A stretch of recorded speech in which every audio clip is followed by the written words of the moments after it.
My name is Emily, and I found two lost Cosm children in a frozen valley. Just as a magic vision was warning others that I was the one standing between them and death.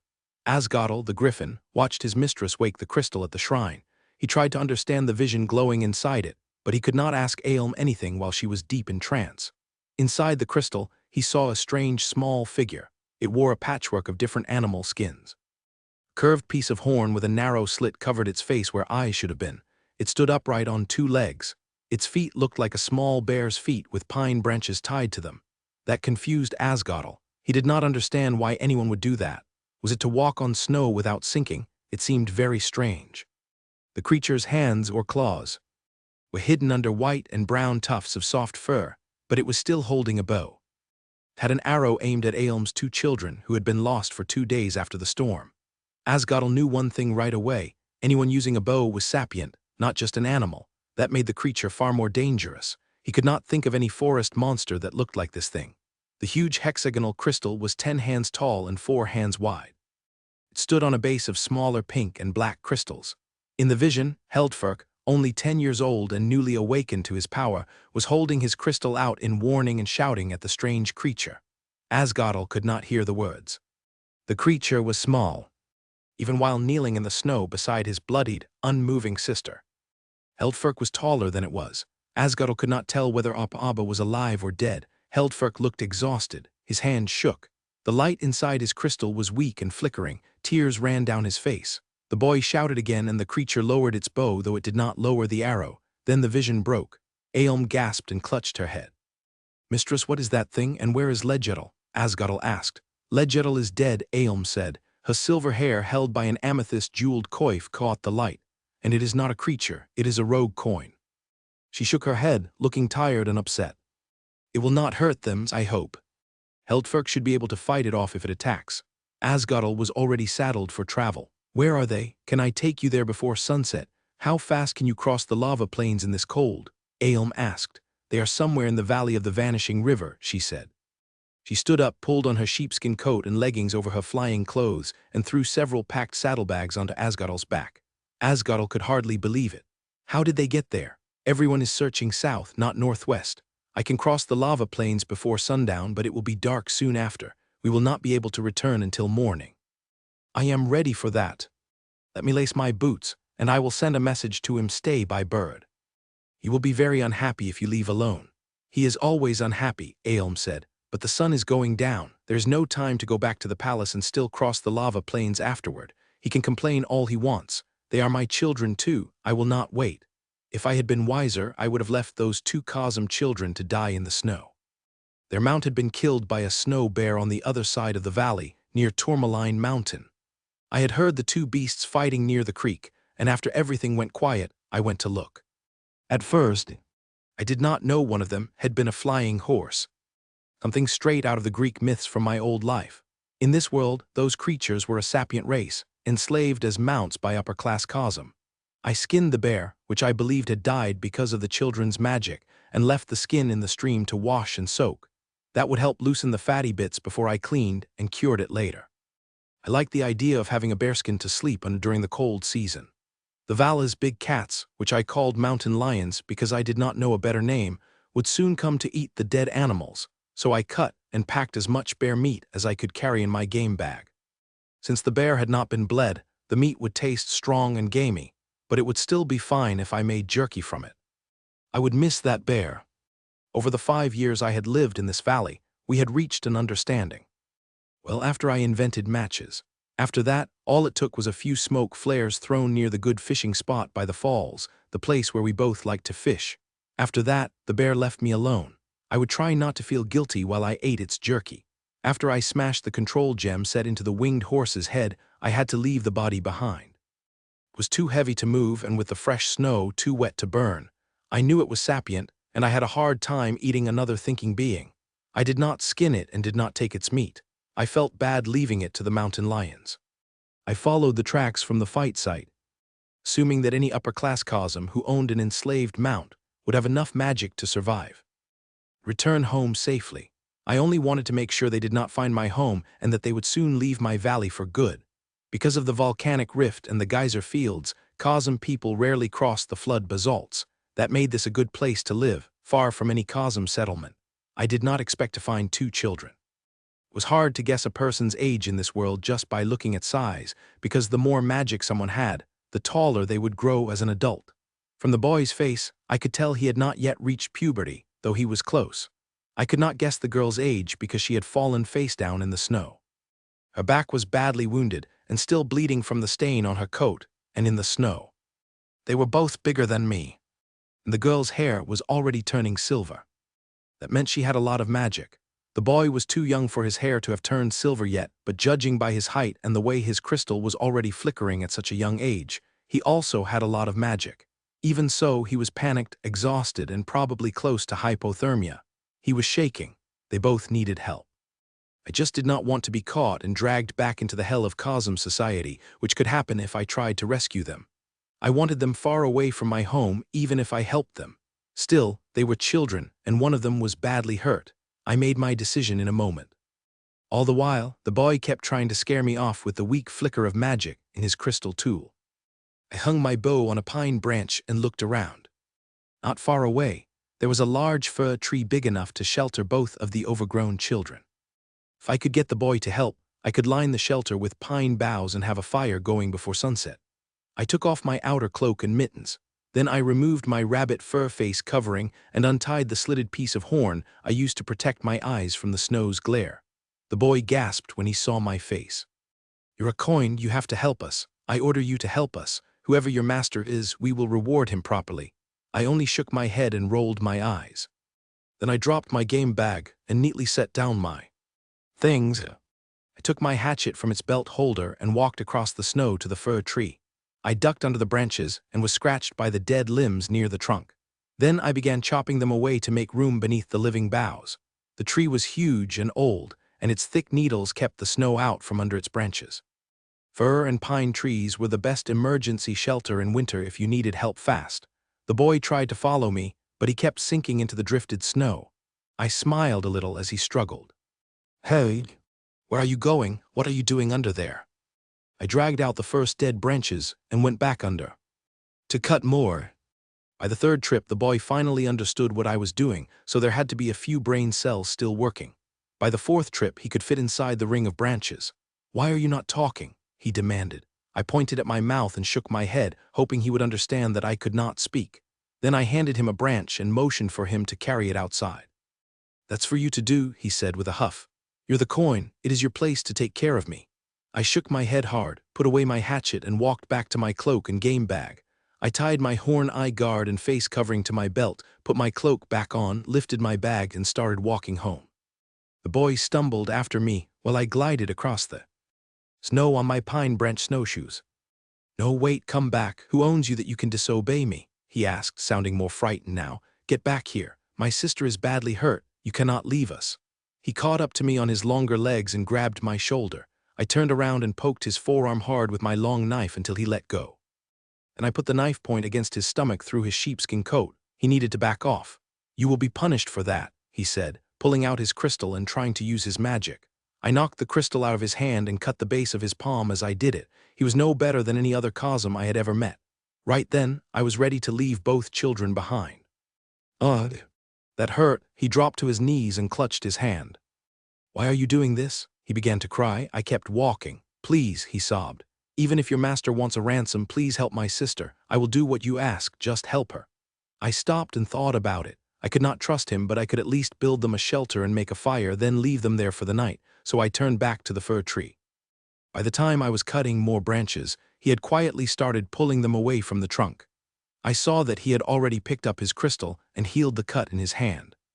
I made the shelter big enough for both of them and for a fire, and I cut more pine branches from a nearby tree and carried them back to line the ground around the trunk, leaving room for a fire in the center. The boy watched me for a while, then started helping. He picked up the branches I cut and carried them to the fir shelter. After that, I cut 3 larger branches and dragged them over to his sister. I stacked them together and tied them with leather strips from my belt pouch. When I finished, the boy had come over too, watching closely. "You know what you want to do, but I do not," he said in a quiet voice. He sounded tired and worn out. I motioned toward the branches. showing him to place his sister on them. He nodded, and together we managed to lift and roll her into place. Then I grabbed the tied branches and started pulling. I have to give the boy credit. He was quick. He understood I was using the branches like a sled to slide his sister to the shelter. He did the pulling because I could barely move her weight. While he worked, I ran ahead on my snowshoes to get the fire started. By the time he pulled his sister under the fir tree, I already had dead fir needles and kindling ready. Her face was pale. Her back was soaked in blood. The bear must have clawed her badly. I took out my box of matches and a small pebble, coated with red phosphorus and fine sandstone. And I struck the match on the pebble. The flame flashed up. The boy's eyes went wide. "How can you have fire magic when you are so tiny? Are you really a coin?" I only smiled and motioned for him to feed the fire. How could I explain that it was not magic at all, just homemade chemicals and crushed minerals? Using my full weight, I rolled the girl over onto her stomach. I ignored the boy's protest when I sliced open the back of her coat and cut away her clothes. They were ruined anyway, so I did not see the problem. I thought about what I had at home that might fit her. Later, she looked to be at the age when girls start feeling self-conscious about their bodies. She would need clothes, especially with her younger brother there. I had no idea whether boys that age even thought about girls that way yet. The claw wound was awful. I could see her shoulder blade and 2 ribs through the deepest cuts. The best I could do for now was clean the wounds and bandage them. Before I started, I removed the rest of her coat and checked for any other serious injuries. I was glad she was unconscious, because the small bottle of bleach-based antiseptic would have burned terribly. I hoped it would keep infection away until the boy had enough strength to use healing magic. The boy wrinkled his nose at the smell of bleach. "Is that the best you can do? Most healing potions smell much better than that. Don't you have anything she can drink?" I shook my head. The deepest wound was still bleeding. I looked at the boy, pointed at his crystal in its holder, then pointed at his sister's injuries. "I am so tired I cannot even make a flicker now," he said. I dug through my pouch and found my precious roll of linen and my walnut shell of rosin and beeswax paste. The best thing I could do was cover the cuts with linen and use the paste to stick the bandages to the skin around the wounds. Once that was done, I could press on them to slow the bleeding. Unless I wanted to stitch her up, there was not much else I could do. And if I had to stitch her, I would need to go home and get the silk thread I had stolen from the Uldlip Trade Fair 5 years ago. Aelm, in the valley of the vanishing river. I finished incinerating the remains of Ledgetl, my daughter's dead mount, when Asgodl said, "I smell a wood fire." "That's a good sign." I jumped into the saddle. "Yes, given that the sun is already down behind the mountains, let's find that fire." "Walk, don't fly, Asgodl. They can't have gone far. Can you see any tracks?" "Maybe." The griffin squinted at depressions, filling in with blowing snow, and followed them. "I can feel them nearby." I peered around at the darkening forest, trying to see where the smoke was coming from. "I can see smoke from that clearing." Asgodl sped up, only to get whacked across the eyes with a branch. I had to work hard not to laugh. "SHH," I urged, quiet so I could listen. Dismounting, I quietly crossed churned-up snow full of tracks toward a huge fir tree. Smoke wafted out from a narrow notch in the snow at the base of the tree before streaming away in the breeze. Looking between the branches with Asgodl peering over my shoulder, I saw my children and one of the smallest coin I had ever laid eyes on. The coin girl and my son were on their knees, applying pressure to the bandages on my daughter's back, which were red with seeping blood. I knew from my previous life that this is one of the ways to stop bleeding on my former world, which had very little real magic. This coin knew what she was doing. However, her efforts were unnecessary now that I was here. I would heal my own daughter, but if we had not been able to get across the plain, this girl would have been my daughter's only help until morning. Without her aid, my daughter, lost for 2 days and injured by a wild beast, could have died from blood loss. The coin girl was tiny, really, no bigger than a small Cosm child. There was enough girlish immaturity to her face that she looked to be maybe 14 or 15. Her mousy brown hair was only down to her neck, and the ends were jagged from being cut badly. However, it was clean, which I had not expected. I did not miss the ragged scarring on the back of her left hand. Removal of the embedded control charm gem was something known only in legends. No coin had succeeded in removing one in recorded history.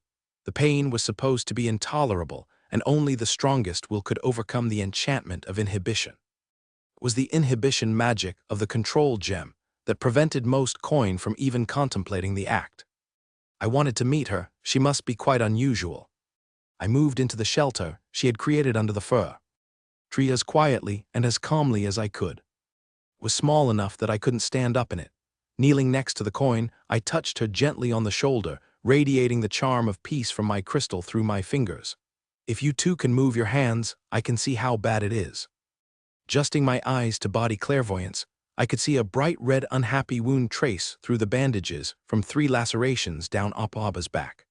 I could also see the red of my son's poorly healed wound on his palm and the dull blue of his fatigue. I could also see fatigue, a constant knot of pain in the left hand, and a hard knot of fear on the coin. There were several other small pains she carried, but I had to ignore her for now and concentrate on my daughter, who took me a few moments to heal. I put my coat on Apaba, turned her face up, and left her to sleep since she had lost a lot of blood. Magic wasn't able to replace blood, so it would take her several days to recover. Knowing my daughter, she would complain about it once she woke up, just for the love of complaining. She had recently elevated complaints to an art form. I looked forward to when she grew out of this phase of growing up. Let's let her sleep for now, I smiled at my son. Let me see that half-healed wound on your hand. Was that from the bear? No, his eyes flashed. It was from her. He pointed an accusing finger at the coin. I felt her stiffen next to me and regretted my son's ill-timed words. Didn't he see she was like a squirrel frozen in fear, likely to either bite in defense or flee? I wanted to keep her around long enough to look at her left hand. Did she really remove an embedded control charm? What kind of inner strength did she possess to achieve that feat? Explain this to me, I told my son. I looked at the coin and said in a gentler tone of voice, please speak up if he needs correction. Heldfirk is only 10 and still has many rough edges that need smoothing. She can't, mother, she can't talk, she's mute. Seriously, I felt my own eyes pop open. I also felt the coin tremble slightly. She was terrified. It was apparent that the charm of peace didn't work on her, which was rare but not unheard of. I was thinking fast to find a way to calm her fears. Explain yourself, Heldfirk. I sat back and changed my stance from kneeling to sitting cross-legged. I was trying to look relaxed and unthreatening, keeping my motions restrained and slow. At the same time, I cast a charm of warmth under the tree and also in the clearing for Asgodel. He would complain to me if I made him sleep in the snow. I also cast a barrier dome big enough to cover all of us. The dome would also keep my little coin confined inside until I removed it in the morning. It was to keep night predators out and the little coin in. I was sure she would try to flee at some point this evening. My son began his excuses, though I could guess the general shape of what happened. She would not do as she was told, so I took my crystal. To discipline her, and she knocked it out of my hand with her knife. Heldfirk told me in an uncertain voice, rightly guessing that I didn't approve. She ought to have obeyed me even if her own master wasn't around. No one out here could possibly outrank me. I felt the coin tense and go completely still at what my son said. And just what was it that you wanted her to do? I crossed my arms and nailed him with my eyes. She wanted me to remove the branches she cut to clear the space we're in right now, and I told her I wouldn't since she was the coin. She should have done it all. He looked down at his hands. I still think she should have. Coin work and we protect them, right? That's how it's supposed to work. Oh, my darling stupid son. I smiled my saddest, most disappointed smile at him. Just what are those tutors of yours teaching you? What? For those to whom much has been given, much also is expected. You have rank and power and magic. You're also taller, bigger, and stronger than the stranger who found you by accident. You only had a short time until sundown, and you wanted this small and weaker stranger to do all the work to help you. How did you know that? Heldfirk was too young and too guileless to try to deceive me. You don't even know if she's a subject of our kingdom. I could see the coin looking up at me with creased eyebrows out of the corner of my eye. This is the wilderness, Heldfirk, I explained. This is not our kingdom. There are very few people who live out here, and they do not owe us allegiance or obeisance. Did it never occur to you that this woman here may not have a master? I do not see the charm on her hand that coin wear in our kingdom, so she is likely her own master. No one owns her. She was helping you out of simple compassion, and you abused her gesture. But she's a coin, so what? She is a free thinking, feeling being who owes you nothing, even if she has no magic. You owe her, not the other way around. You owe her both your gratitude for helping you when she didn't need to, and your apology for abusing her goodwill when you threatened her. She threatened me back, and she hurt me, and she tried to leave. And Appa wasn't moving, and I couldn't wake her up. Heldfirk was on the edge of tears. Why did she try to leave? Because I wouldn't help move the branches, he muttered. She tried to leave, why didn't she? Because I wouldn't let her. How? I grabbed her, he said softly, staring at his feet. I can't hear you. I grabbed her, he said a little louder. I ran after her and stopped her. What happened next? She shoved my arm with her knife and then pointed it at me when I let go. So I took my crystal out, and she defended herself the only way she had to stop a charm of discipline she didn't deserve. I said for him, how very noble of you. Heldfirk, what a paragon of chivalry. To attack a smaller person with no magic who was guilty of only defending herself, she's got magic. He pointed at the coin accusingly. She made fire without a crystal. With just a piece of wood. Oh, I turned and looked down at the coin sitting next to me. She shrank into herself at my inquiring look. I do not sense a speck of magic in this person, so I would like to see what this is that you think is fire magic, Heldfirk. I crouched over, putting my elbows on my knees, and tried to make myself as small as possible. With my eyes at her level, I asked, could you please show me this fire making my son soar? Emily under the fir tree. The magic monster woman asked me to make fire. What I really wanted to do was escape as soon as possible. She and her sleeping daughter were between me and the exit. Path out from under the fir tree. I thought that I could maybe crawl out through the uncut branches on the opposite side of the tree trunk, but my possessions were scattered about. I might have to leave some things behind and hope they were here when I returned to collect them. The deep purple eyes of the monster lady didn't let up looking at me as she quietly waited for my response. I let out the breath I didn't know I was holding and relaxed my shoulders. There was no getting around it without destroying the unspoken truce within the fir tree shelter. Short of trying to run away before those long arms, or her magic could stop me, I realized I had no option to refuse. It was a painful decision since hundreds of hours had gone into creating my handful of homemade matches. It took 2 years just to make the phosphorus, and it was a very smelly, disagreeable process. I opened my pouch back up and pulled out the pebble in its waxed leather wrapping and the waxed waterproof box with the remaining 3 matches. I carried some with me when I left my home, part of my standard emergency supplies since the wilderness is not kind to the unprepared. I took out a match and made sure the monster lady was indeed watching and not distracted by her children. I struck it on the pebble and waited for her surprise. However, the surprise was all mine. That's a real match, she remarked thoughtfully. I never would have thought to see a real match here. She lowered her voice so her son could not make out what she said next. I remember Coventry in Warwickshire. I wish you could speak so you could tell me where you were from. Just then, a giant bird head with weird tufted ears pushed through the branches of the entry path. I'm afraid I have made a terrible mistake. The monster bird head apologized. I thought this bag of meat out here was something that my mistress brought for my dinner. I thought it was one of her bags in the dark. I realize now it's bare meat, so it's not one of ours. How can we make this up to you? The monster looked right at me. The hours of stress, the cognitive dissonance, and the sudden flood of fear-driven adrenaline were too much for me, and I fainted. Oh dear, Asgodal tilted his head in consternation. Did I say something wrong? Aelm under the fir tree. If I was interested in this little coin girl before, I was now ready to take her home with me. I realized how difficult that would be, which was a new problem. It looked like she was someone who may have escaped enslavement as a coin in my kingdom. She would not want to go back. The scarring on her left hand and the extremes of fear around an adult Cosm like myself argued she escaped one of the many abusive situations that existed for coin in my own realm. She did not act like the sea coin traders I had met, nor did she look like them. There was a country of only coin who lived on the coast, some 30 wagon days to the west. I had met enough of them to know there was little resemblance between them and the little coin in front of me. The sea coin had brown skin and high, broad cheekbones. It came every year to the trading fair on the river 6 wagon days from the berry bogs and salt pans of Black Falls, the southernmost town in the kingdom of the Foscos. They traded sugar, linen, cotton, soft gums, spices, soap, and mules. We traded copper and copper alloys, obsidian, alum, lead, pigments, lumber, wool, sheepskin, magic tools, and healing potion. From the coast, the trade route for them crossed high mountains to reach the sinks of the Salt River. From there, they traveled the river in boats pulled by mules upstream, through a high desert of alternating salt pan valleys and long north-south mountain ridges, until they reached the trading fair site of Uldlip. The sea coin had to make the trip from the sea coast to Uldlip and back again, between the opening of the mountain, passes late in the planting season, until the first snow in the early harvest season. Those who did not return in time were blocked by snow in the passes.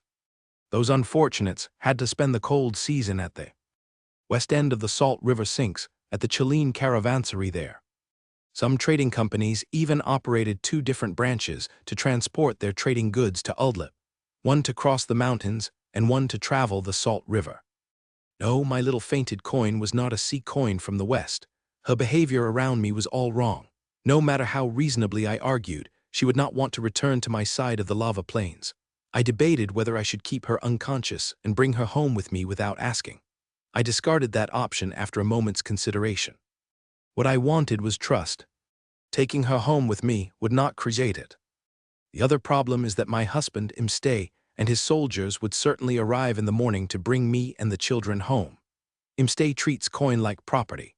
He is the kind of man who would scoop up my little coin treasure and turn her into his possession based on the novelty of the matches alone, which Heldfirk will certainly tell him about. I needed a plan to prevent Imstay from capturing her, but first, I needed to fix her hand so she at least looked like a free coin. I sat the fainted girl in my lap and wrapped my hand around hers. I started with replacing the scarred skin with healthy skin.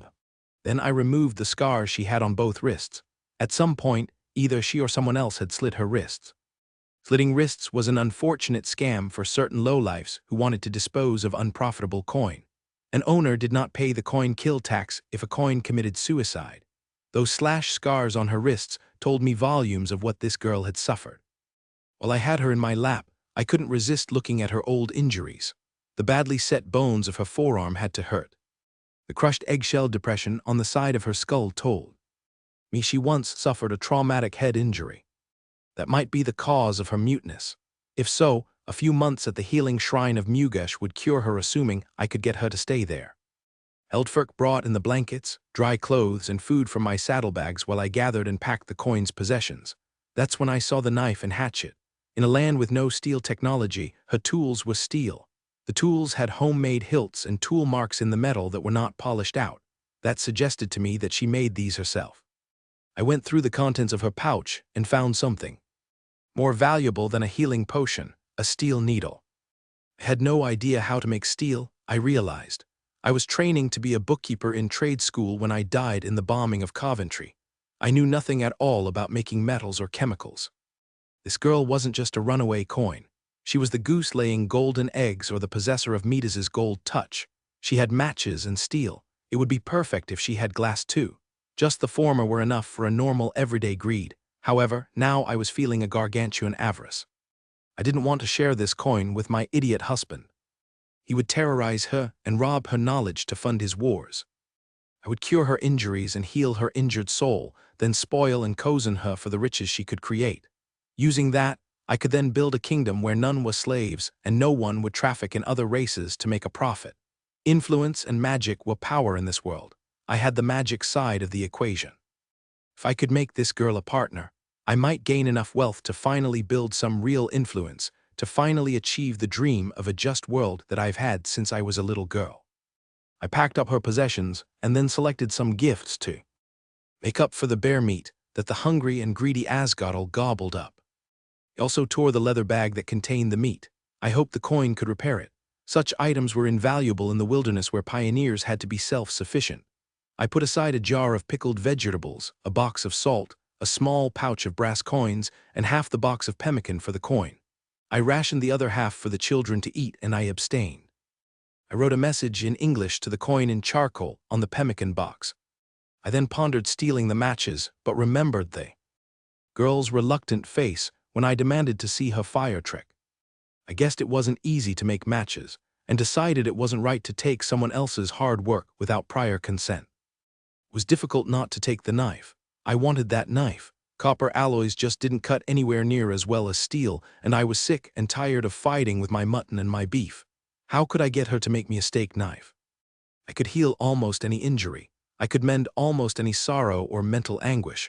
I could cast every charm known to mages. I had the power to use the sacred vision crystal. I could read minds if I wanted and force others to do my will. I could kill with a thought if I needed to. My magic was frightening and the greatest in the kingdom, but none of that granted me the power to cut my meat with a knife that would stay sharp for more than 5 minutes. It was a standard of living issue. I put the coin to sleep so she would wake well after the sun rose. She would not wake until we were long gone. I blessed my foresight in tacking out Asgodel with the multi-person saddle and told the griffin to wake me at first light. We were in the air and halfway across the plain when I saw the first advance scout of my husband's flying cavalry. Soon he and the rest of the troops were following me back home to the palace. Imstay was after me the second he hopped off his griffin. Just what were you thinking, going off by yourself after the children? I stopped in my trek to Abba's chambers. I had my sleeping girl in my arms and wanted to get her into bed as expeditiously as possible. However, Imstay's complaints always took priority over the well-being of his children.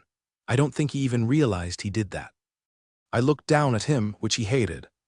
As the biggest person in the kingdom, I couldn't help but bruise his ego as a manly man. Imstay, husband, there is very little in existence that can hurt me but much which might harm our son and daughter. There was no reason not to go once I found them, and many good reasons to do so.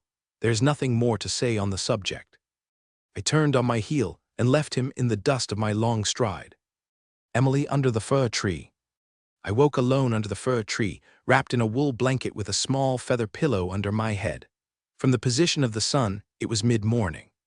If it were not for the goods the Cosm left behind, I might have mistaken the whole episode for a strange dream. On a wood box much bigger than I could easily carry, the monster lady had written in English, "For you see you soon." I couldn't turn down all this food, but the message of "see you soon" was worrying. If Cosm began to visit my valley, I had to be prepared to move elsewhere. I originally picked this place for its hunting and fishing. I only later discovered its wonderful geology and minerals. It was an almost perfect refuge. There were limestone caves on one side and an uplifted, igneous intrusion on the other side of the valley, with a metamorphic roof pendant. Pegmatitic veins and skarn minerals. The active volcanic rift that intersected at the mouth of Vanishing River Valley drove enough geothermal activity that there were hot springs to soak in and some too hot to soak in at the geyser basin, so one needed to be careful there. I didn't want to leave. The magnetite vein up the valley alone was enough to keep me here. I succeeded in creating a successful arc light with a simple Gram machine generator. Now I was working on sintering magnetite in hopes of making a better magnet. I hated having to drop a project in mid-experiment. Best of all, there were useful sulfides everywhere and all 3 flavors of the vitriol minerals. This gave me the basic means to reinvent modern chemistry, including the all-important ability to make sulfuric acid. I stole my first haul of halite and sylvite, which gave me the ingredients for sodium, potassium, and chlorine compounds.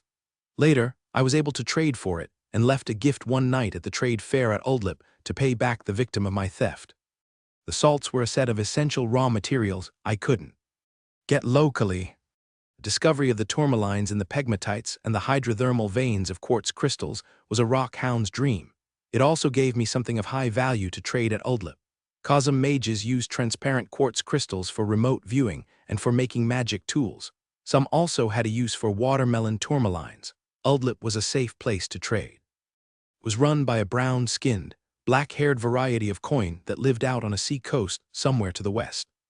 They reminded me of the racial type for the indigenous tribes of North America with high, broad cheekbones and heroic beaked noses. They were handsome people. Those quartz crystals I traded were pretty to look at, but worthless to me unless I could figure out a way to grind the big crystals into lab vessels. My lack of glass was a problem. Tourmaline was even more useless, and it didn't fetch as much value as the quartz. The prospect of having to relocate was even more problematic. I had built the oxidizing and reducing muffle furnace out of Agricola's de Remetallica, remembering that a reenactor friend claimed it could melt silicates with just charcoal. I was just beginning to experiment this winter with its capabilities. I had already kilned a batch of refractory clay crucibles without having them shatter on me while baking them, and calcined a bunch of bones to make bone ash cupels. I was ready to assay load quartz deposits for silver and gold content, to see if I could do it successfully without a borax flux. If the furnace could get hot enough to melt silicates, then I could finally make glass. The glass project would be delayed if I had to move because I would need to leave all my heavy equipment behind. I'd take my iron tools and not much else. The rest I could remake, but the iron tools were essential. It was too hard to make them the first time. Replacing them would really suck. At see you soon really upset me, though I was a bit intrigued by what she said before the scary griffin poked its head through the branches. Well, I thought it was a griffin in hindsight. I had never seen one up close before. Regardless, I think she said she was from Coventry, which was impossible because Coventry was a place in England. But she recognized what a match was. Did she once live in England in another life? As I packed up what I could carry, I suddenly noticed that my hand wasn't hurting like usual. It had hurt for 6 years, ever since I bit the embedded charm gem of control off the back of my hand with my teeth. That was both the best and worst day of my life so far. I can't even begin to describe the pain. I was astounded to see no scars on either hand or wrist. It was so amazing to me that I fell down on my butt and just stared at the healthy pink skin for a long time before recovering my wits. I completely forgot about Coventry in England. Stay king. I was married to the most beautiful woman in the world. Look at Ailm was to be captivated. She had perfect proportions and was ample and round in all the right places, even after having 2 children, even at 34. Surely the gods must have crafted her long oval face with its full lips, aquiline nose, and deep purple eyes that a man could fall into and become lost. Her thick soft hair, which was the color of starlight, fell almost as far as her knees. To see her was to desire her, and I was the one man permitted to marry her. Please do not envy me. After things started going wrong for us, I thought I might one day die at her perfect hands, as she cast a charm of exquisitely painful death from her long, elegant fingers. Along with being the most beautiful woman, she was also the tallest, the strongest, and the most powerful. The holy Fasix, high priestess of Landa, once told me that Ailm was twice as powerful as all 11 high priestesses put together. If she ever wanted to overthrow the throne and the shrines and rule on her own, she could do so if she wanted. There was never any doubt that Ailm would be queen. Ailm was the one with the power to control the great crystalline well of Tiki, the largest and best in the world. When she was 9 years old, the convocation took her to the shrine where the crystal resided for over 3 millennia. Once there, she placed the flame of her power into the crystal. It's been there ever since. Ailm displaced my mother's flame, but that is not an uncommon event. As one queen's power ages, her successor's power grows. However, no living queen has ever lost the ability to use the crystal, even if her successor's flame has already displaced hers. In my cold bed at night, I often stared at the ceiling and wondered how it went so wrong. I tried to be a good and caring husband. We both knew it was a political marriage. Neither of us had any illusions about that, but for the first 7 or 8 years, we shifted together well enough. I'm not sure when it started going bad. By the time Heldfirk was 4, Ailm forbade either of the children from visiting anyone on my mother's side of the family without her. She had come to loathe my last 2 living uncles, so she refused to meet with them outside of necessary court functions.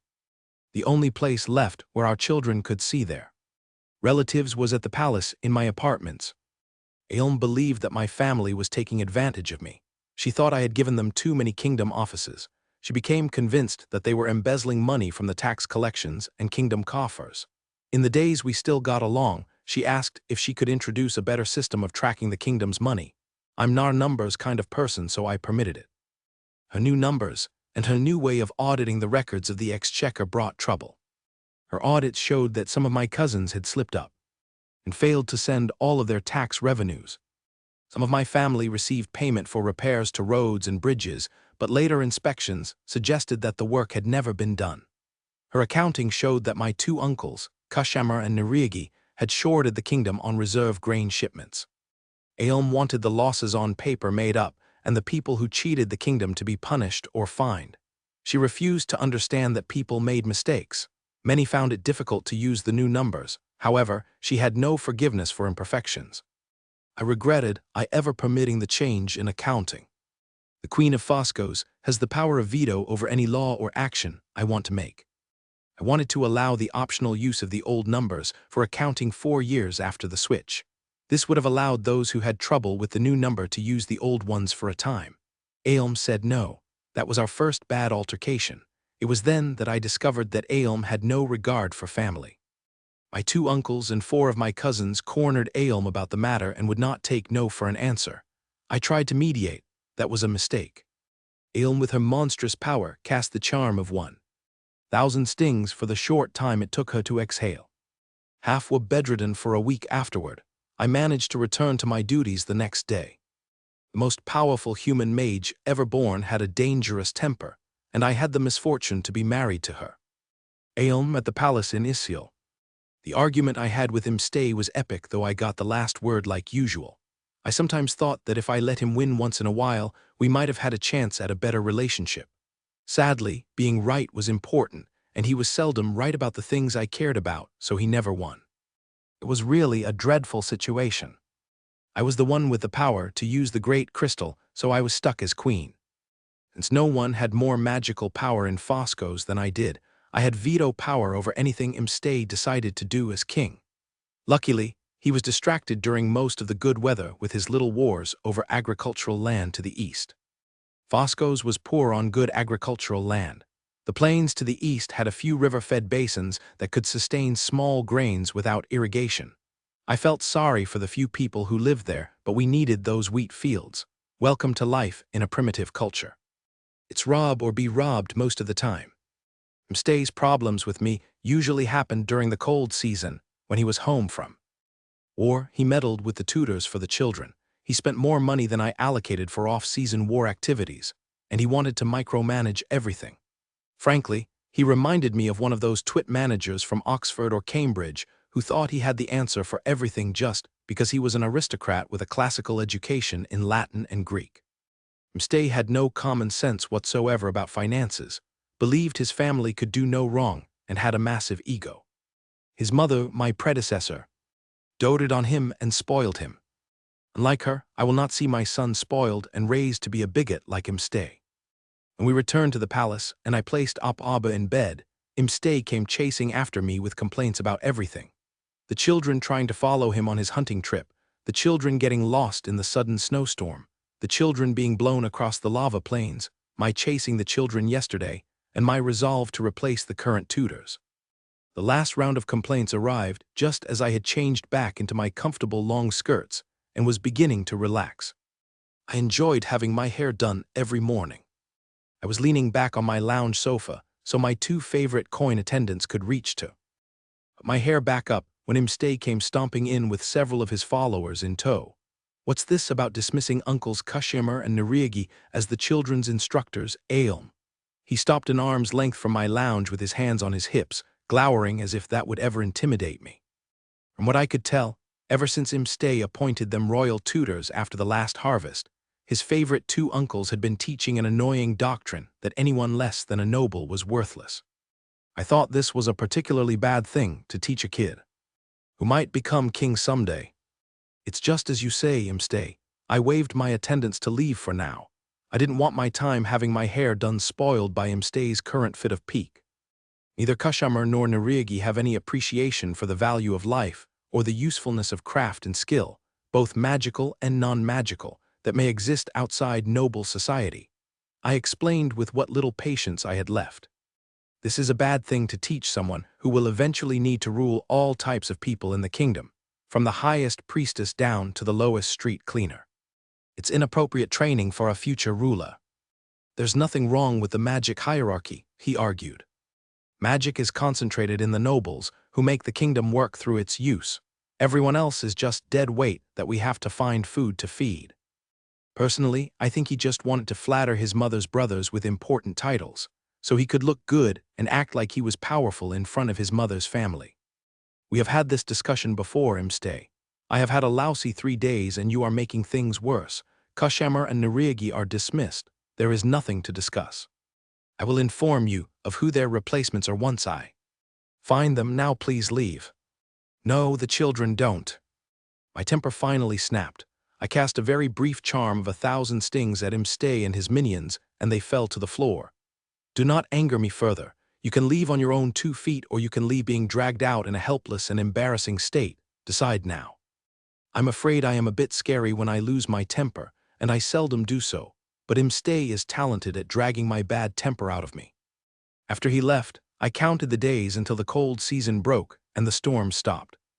Then I could find that little coin and try to talk to her about steel and matches and healing her old head injury. Babo, general of the left, at the palace in Isil. The planning meeting for the upcoming campaign had broken up, and I was in the hallway outside the king's study. Imstay was ahead of me with his page, 2 army clerks, and the quartermaster general.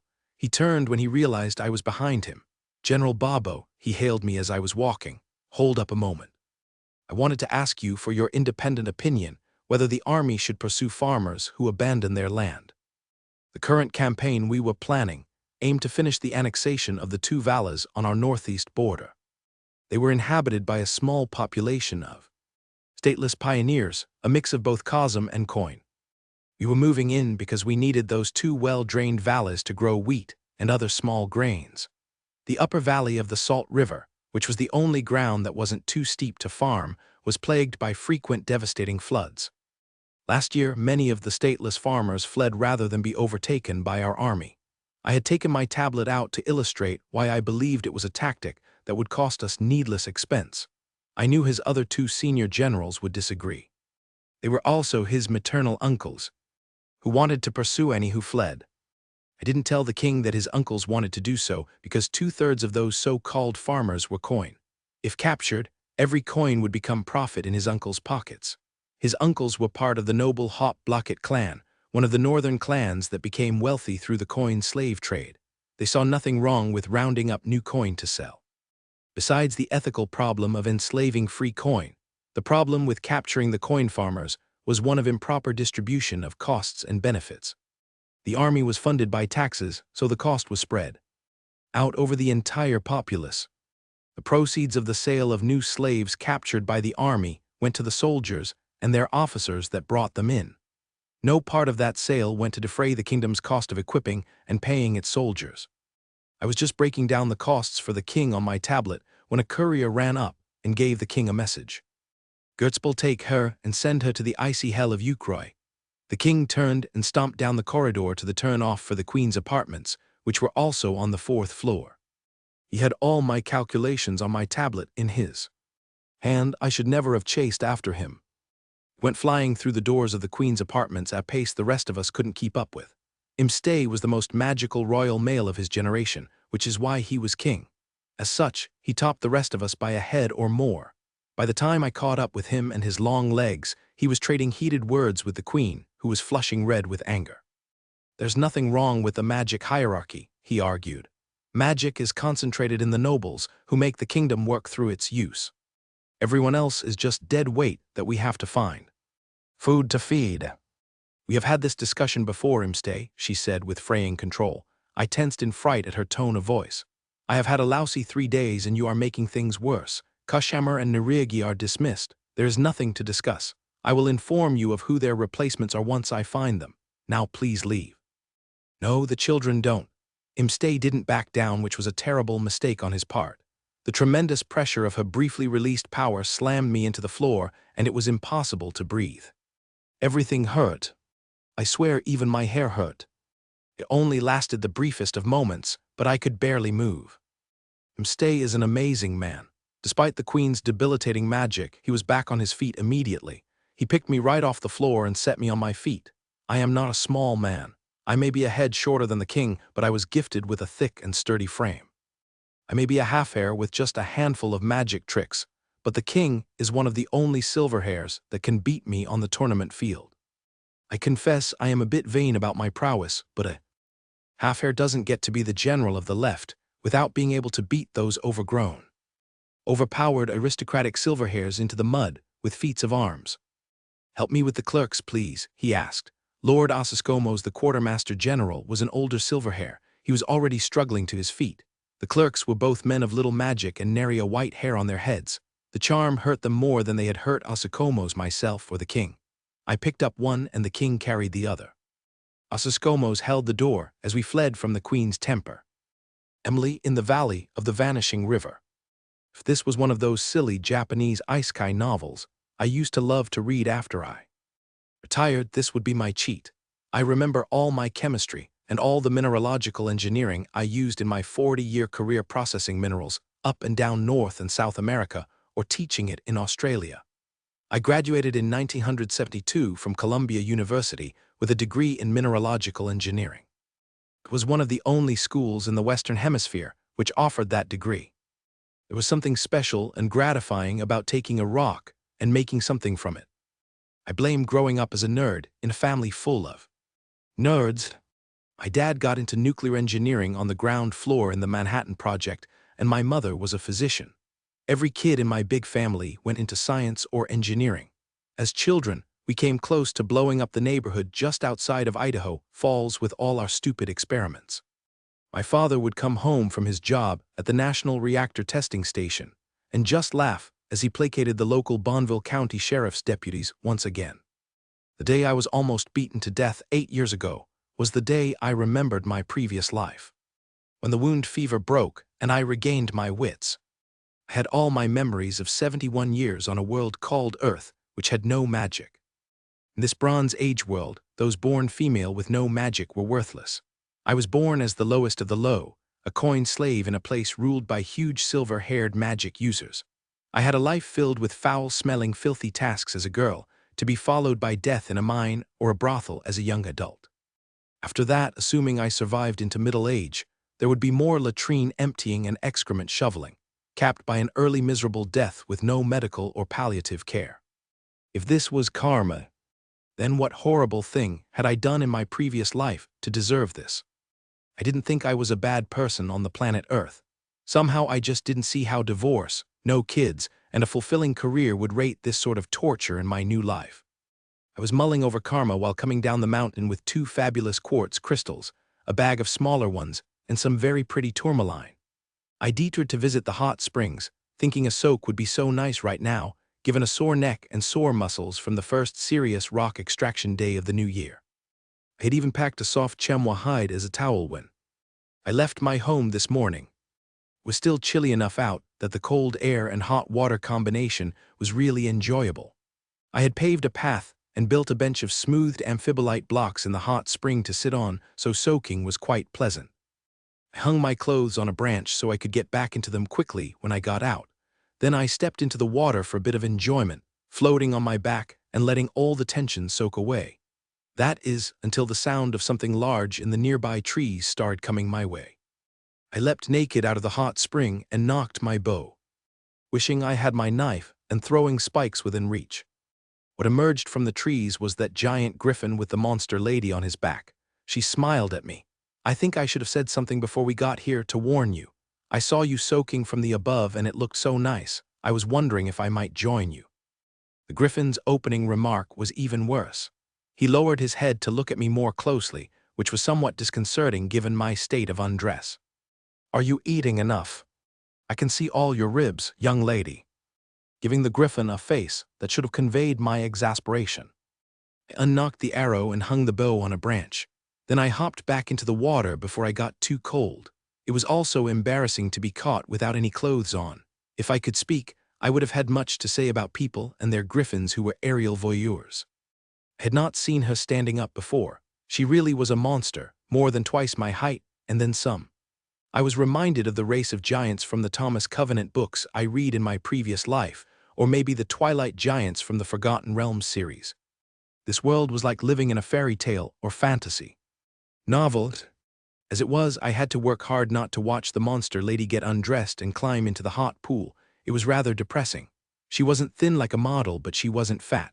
The gal had some serious muscle tone. She also had womanly curves in all the right places. If this was Earth, she'd be a supermodel.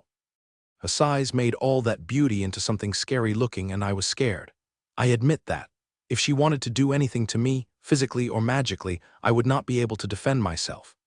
Force Majura just invited herself to soak in my hot spring, and there was no way to escape her. So here I was, trapped in my own hot spring at the mercy of a giant magical monster woman. If she found me once, then she could find me again. I would need to find a new place to live, assuming I wasn't abducted today. Oh, this is so nice. I want one of my own. The water surge she made when entering the pool sent water spilling over the bank and onto the ground, soaking both my clothes and hers. She didn't even notice, which annoyed me. Frankly, I don't understand the attraction. The griffin plunked down at the edge of the pool and dragged one huge talon through the water, slowly watching the ripples he made. "You're too well insulated," she snickered. "But speaking of what you just said," she paused and looked at me. "Asgottles is right, you're too thin. Are you really eating enough?" "Hey," she flicked some water at me, "don't give me that annoyed look." "My darling mistress," the griffin flicked some water at her with a claw. "You are not going to get any answers out of her other than her making faces." She ignored the griffin. "I have a question for you. If I arranged it, no obligations or payback required. Would you be interested in seeing if your speech problem could be fixed? I know a healer who is very good with the kind of head injury you received. The difficult part is that it does take several months to relearn how to talk." I'm not sure what she was really after. I did not want anything to do with anyone on the other side of the volcanic rift valley, even if it meant talking again. I shook my head no and worried that if she couldn't tempt me, she might take me by force. If that was the case, I wouldn't make it easy for this unwelcome guest. I got out of the pool and dried myself off. I can't say I was happy that my pants at the bottom of the clothes pile were wet. But I dressed quickly with my back to her, feeling the same sort of modesty violation of a high school girl's locker room. She kept talking while I got into my clothes. "You also have badly set bones in your arm and one of your hands. I can fix those myself, though they would need to be splinted for about a half a rotation." She dangled a new bait. I wasn't biting, despite the extreme temptation in this case. My right arm was weak, and it did limit what I could do physically. I compensated using all the tricks of physics like levers and pulleys, and using my lower body strength as much as possible. Regardless, weak is weak. I eyed her clothes and hefted the pile. I was surprised at how heavy they were, never realizing before how much fabric it takes to clothe an extra-large person. As I passed trees, I stuck items on lower branches, at a level where tall people were not accustomed to looking. Most people do not watch the area around their feet while walking. I hung a pair of underdrawers here, and an over-the-knee legging there, randomly placing clothes until the pile was gone. It might slow her down to collect her clothes. The griffin had turned his head to watch, and when I noticed that he was looking at me, I swear he winked. "Asgottl, she's taking my clothes." "Yes, it certainly looks that way." He began to leisurely preen his front talons. "Well, stop her." "I'm sorry, did you say something?" For an enslaved griffin, he certainly was mouthy. "General Babo, Army Assembly Camp in the Cerdos Valley." Heldfirk wasn't old enough to go to war, but for the last 2 years, Imstay brought the prince to the assembly camp for his army. In his estimation, the sooner the boy was introduced to the world of men, the better. Even his difficult wife approved of exposing the boy to the realities of a military camp. While he was in the camp, Heldfirk was protected from the queen's meddling. He did not object when she took over managing the exchequer almost 16 years ago. He found collecting taxes was boring and budgeting was unpleasant. Aelm was good at it. She even invented a new way to use numbers and train the clerks in it. He admired her for that, he once admitted to me. He didn't admire her soft-heartedness, especially toward the coin. Coin were essentially very intelligent and trainable. Livestock. He said he understood why she was soft, given her origins. Regardless, he thought it wasn't a good quality for a person with so much power. A ruler had to be hard and ruthless, and she wasn't. This was why men were kings. Most women were not suited to rule. Surrounded by his mother's family, I knew I would never have a chance to change his mind about coin. It was a shame too, since he was otherwise a very smart man. I also could not fault the man for his love of family, though it prevented him from seeing their corruption. A low-born man such as myself would only get smacked into oblivion if I tried to reveal how badly they dragged his reputation down. Heldfirk had Aelm's dark purple eyes but otherwise resembled his father. Imstay loved both his children deeply, but he was especially fond of his boy. He would take his son with him everywhere at the camp, showing the prince off to the men. At night, he ate with his son and his generals in his camp pavilion. They discussed everything, but especially war, politics, and the art of governing. The third night in camp, Heldfirk was allowed to introduce a very different topic. So then the coin took out a little stick, maybe half the length of my thumb. When she touched it to a stone, it made fire instantly. The boy was regaling his father's staff with the story of when he and Abba were lost in the blizzard. Mother said the coin did not use fire magic. Maybe the stone was a magic tool, I suggested. Now that's a good thought, Babo, Imstay nodded. What sort of stone was it, Heldfirk? Someone might have discovered how to magic a charm gem into making fire. It was just a brown rock like the ones in the river, Heldfirk replied, flattered with all the attention he was getting. Maybe the stick was the magic tool, I proposed. I don't see how, Imstay frowned. The king's magic was formidable, and he knew much about the creation of magic tools, most of which were built around a charm gem and brought to life through prayers to Tiki or Landa. Did your mother say why she left the coin behind? Imstay asked. A coin who can make fire without magic would be valuable to the kingdom. Mother said it had no master, so it was a free coin, and she let it go, Heldfirk replied. There was no charm gem on the hand. No. Son, would you know this coin if you saw it again? Imstay asked, just a little excited over instant fire without magic. Lower caste Kazum often lacked enough magic to start fires, so instant fire would be a great help for a marching army. I knew him well enough to know that he wanted this coin's instant fire.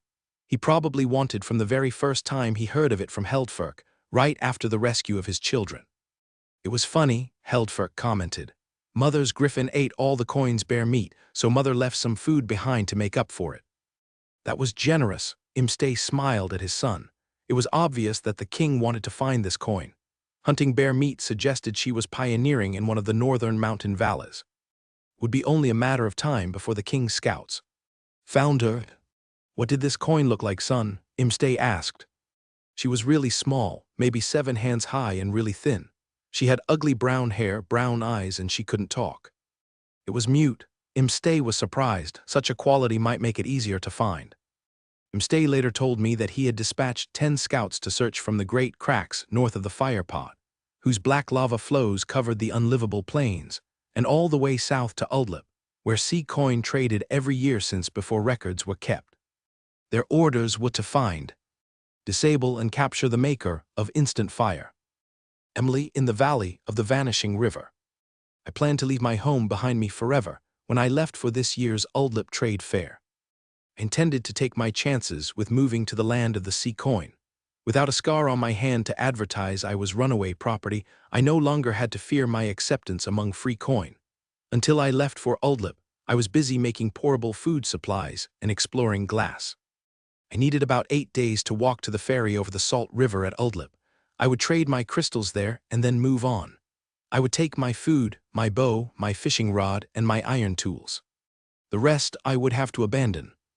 Okay, I would take the graphite for the arc light. I had no idea if I would ever find another graphite deposit. There was just one problem with my plan. I got stupid. For someone who used to save furnaces all the time in my previous life, I made a classic and fatal mistake. On my first attempt to insert a blowpipe into the melted silica and limestone sand, I neglected to warm it up first. The small amounts of water present in the amphibolite blowpipe flashed to steam and blew hot, melted glass droplets into my face. I was using my piece of slitted horn across my eyes to protect from the heat, but the slit was still open by about half a centimeter. Some tiny bits of molten glass got into my eyes. The pain was bad, but the terror was worse because I was blinded. I didn't know if I couldn't see because of blood in my eyes or because of the glass droplets penetrating my cornea. As I staggered away from the furnace, my only thought was whether I could get from my workshop to my living space and find my knife. I wanted to be able to kill myself if I was blind. It was simply a decision of wanting to escape the misery of starving to death alone in my cave. I'm not sure I was entirely rational just then. I could not find my knife anywhere in my first stumbling search of my home. Tripping on things on the floor, hitting my head, bruising myself with every sightless mishap. In hindsight, it was a good thing I couldn't find my knife. In my panic, I never realized it was on the back of my belt, where I moved it out of the way before I started working. Few things can match the terror of suddenly not being able to see and fearing it was forever. My existence in this perdition of a life had been painful, oppressive, and unhappy, but now it would be capped by a slow death as I ran out of food, unable to replace it because I was blinded. The pain in my head grew until I eventually curled into a half catatonic ball on the floor and passed out. Aelm Crystal Shrine of Tiki. Since the hot spring debacle, I took to watching the coin girl in the Great Crystal, planning my next move with her. I was left with some free time every few days when I wasn't busy with the children or the treasury clerks. Asgodel and I would leave the palace and travel to the Crystal Shrine of Tiki, where the Great Crystal was kept. The ever-faithful Asgodel watched all my trances. We were joined by Foyuna, who was the high priestess of the shrine. She was the youngest high priestess of the convocation at 31, but she was a talented clairvoyant, and the king's cousin on the paternal side. We were amazed to see the coin lived inside a cave. Given the stalactites and stalagmites inside, I was sure it was a limestone cave. The coin girl used different areas of the cave for different purposes. There was a sleeping place piled with animal furs for warmth. There was a place for cooking and storing food with a rustic table and chairs. There was also a bathroom with running water and a tank-driven flushing toilet, which left me in awe. It also birthed within me the desire for my own modern plumbing. I never imagined before that I could upgrade the padded stool over a chamber pot, which people called a necessary here. The best part was her workshop, filled with hand-built furnaces of different shapes, pestles of stone and bronze, and a table with ceramic jars, labeled in ink with Latin letters and names like stibnite, sal ammoniac, sylvite, quicklime, and sodium lye. Those meant nothing to Foyuna, but they meant the world to me. The speechless coin girl knew English, and she was recreating modern chemistry. She even had a thing which might have been a generator, which had both a hand crank and what might have been a small water wheel. Any doubts I had over her identity, as someone reincarnated like myself, were long gone by now. The days she spent digging rocks and crystals were rather dull. The days she went fishing were always entertaining because she was a good fly fisher and her smoke house for fish was amazing. The days she spent in the workshop were spellbinding because she was trying to make glass. The entertainment turned to horror when one molten glass batch exploded in her face. I dropped my vision trance and took a deep breath to clear my brain of the trance fog. "I have sent an attendant for your riding clothes," Foyuna said, practical as always. "I will have Asgodel saddled while you change." We were in the air soon after, but lost time to avoid an active eruption of magma fountaining out of the volcanic fissures in the middle of the plain. Despite the detour, it was both the fastest trip I had ever made across the valley and also the longest.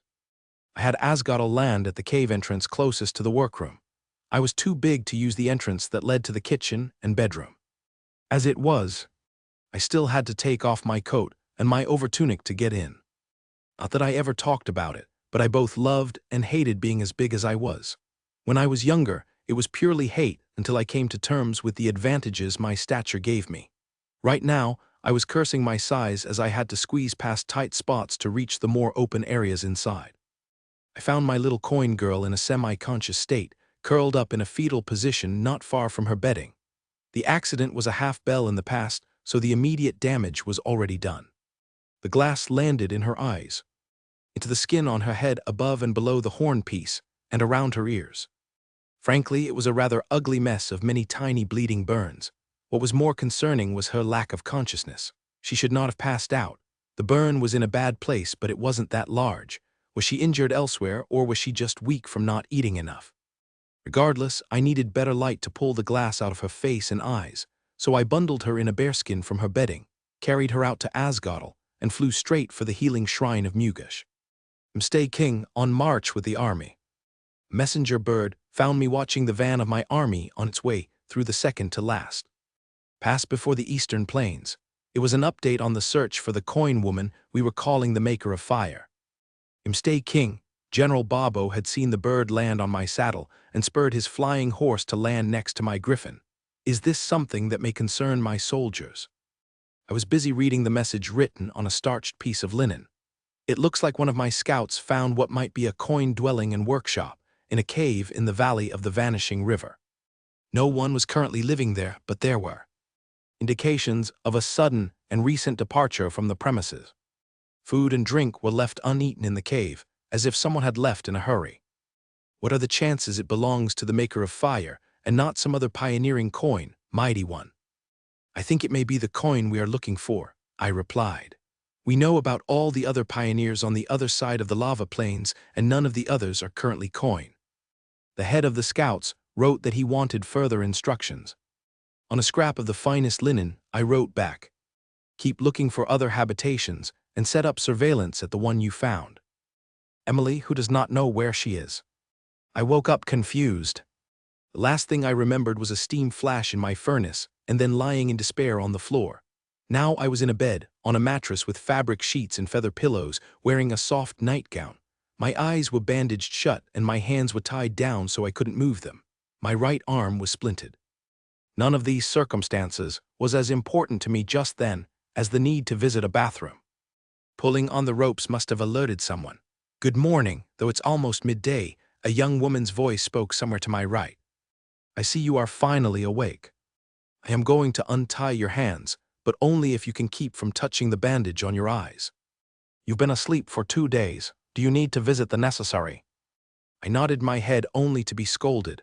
"Move your head as little as possible. No sudden moves if you can manage that. Let me help you down and we can visit the necessity." It was obvious I was somewhere inhabited by Kazum. The owner of the voice had big hands which lifted me too easily out of bed. When we walked, her voice was high above me. When I got lightheaded after 20 or so steps, she picked me up with no effort, and her arms were much more substantial than someone of my stature. As I could neither see nor speak, I was unable to even ascertain where I was or how I got there. I was annoyed at my rescue. The arrival of an unlooked-for Deus Ex Machina plot resolution was outside any realistic expectations on how life unfolds. My sense of reality had been violated. Nobody even knew about me or the location of my home. How could I be rescued? Then I realized it had to be the magic monster lady and her griffin sidekick. She knew I existed and lived in my valley. How did she know where my home was? Had she been spying on me all this time? I had more questions than answers, and without a voice, I could not even ask them. In the meantime, I was treated with gentle care by constant bedside attendants whose names were Casio, Theorphosi, and Twessera. These 3 women fed me, though it was mostly soup. They carried me to and from the necessary, and they held my hands or tied them down when my eyes itched too much. Twessera told me funny stories. Theorphosi played some kind of plucked string instrument and sang. Casio shared the latest news and gossip about places I had never heard of before. These 3 worked hard to keep me entertained since I could do nothing but atrophy in bed. The level of care sure beat the assisted living center I was at when I died. On the 3rd day after waking, a new voice came to speak with me. "I am Lysaikos, high priestess of the healing shrine of Mugesh. As soon as the queen arrives, we will darken the room and take the bandages off your eyes. Once the bandages are off, we will slowly increase the amount of light in the room to see how well you can see. Depending on the results, we may leave the bandages on or remove them. Please nod your head slowly if you understand." Well, this was an improvement in terms of information, but I did not like the sound of some queen arriving. What queen? The Queen of Foscos? Why did Kazum royalty even know about me? I knew somehow that the magic monster lady was tied up in this. As the attendants circled the room closing curtains, I heard footsteps echoing in the hall, along with what I would describe as the sound of overgrown nails on a dog clicking against a hard floor, only louder. Whatever made that noise? It stopped outside the door to my room along with the footsteps.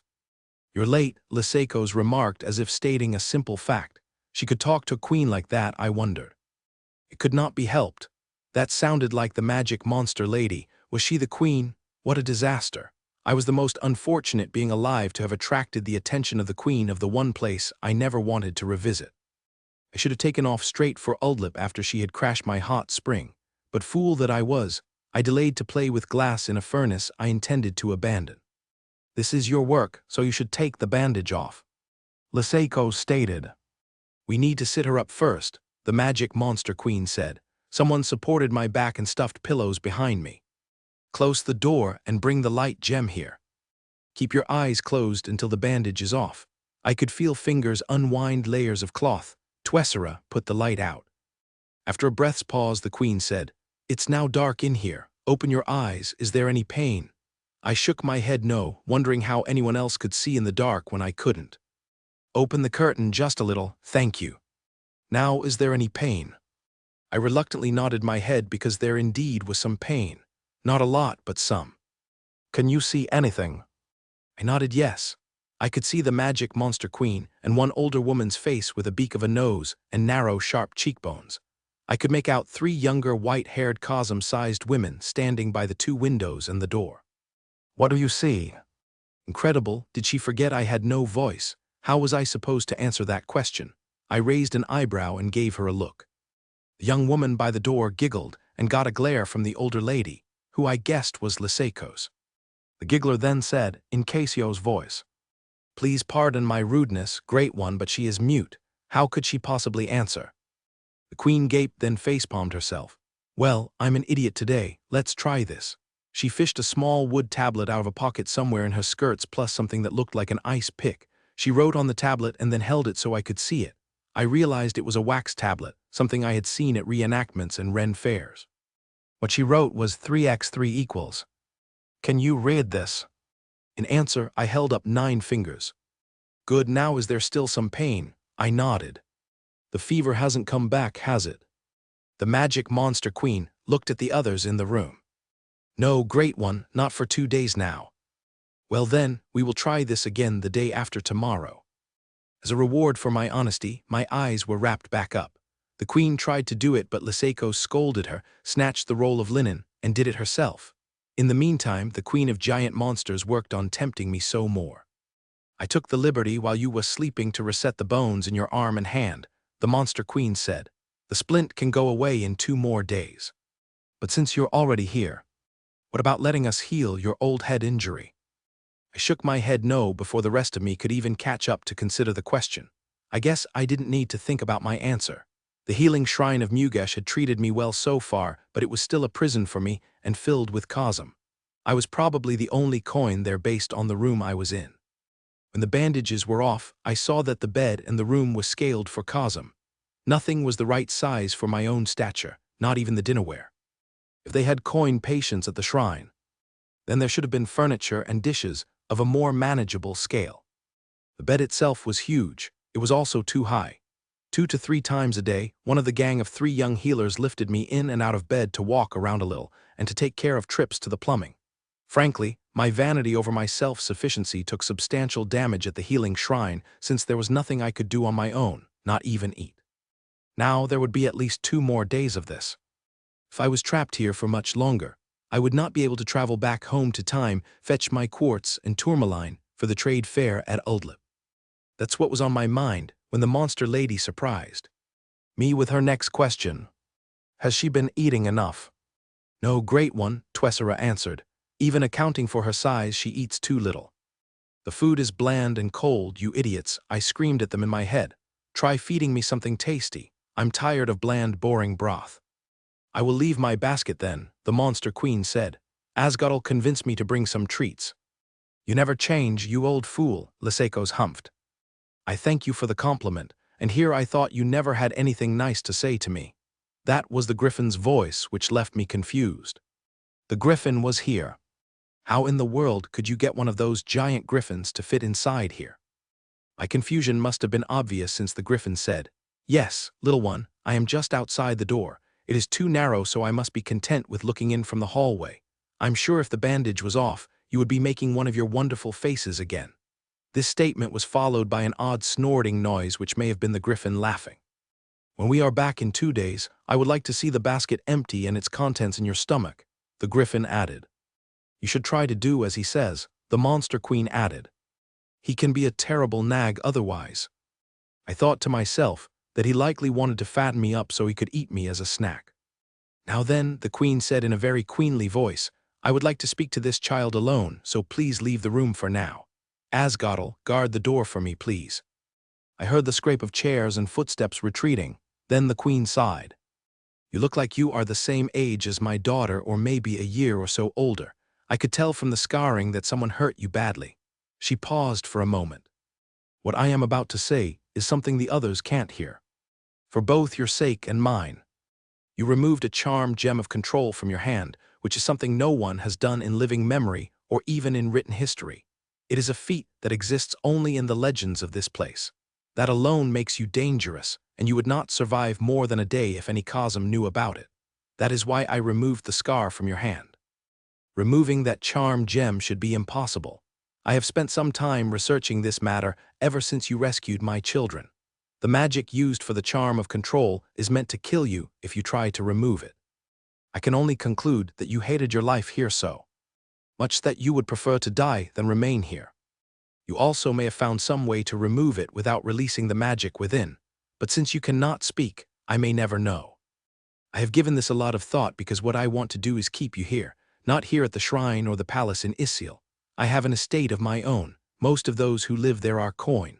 I have removed every charm of control. If someone wants to move on and take their chances elsewhere, I do not stop them. If they stay, I put a charm of illusion on their hands to fool other Cosm. I want to invite you to my villa so you can see other coin living lives of their own preference. If you want to leave, no one will prevent you. But first, I would at least like to know who you are and where you are from. I don't mean here and now, I mean who you were before.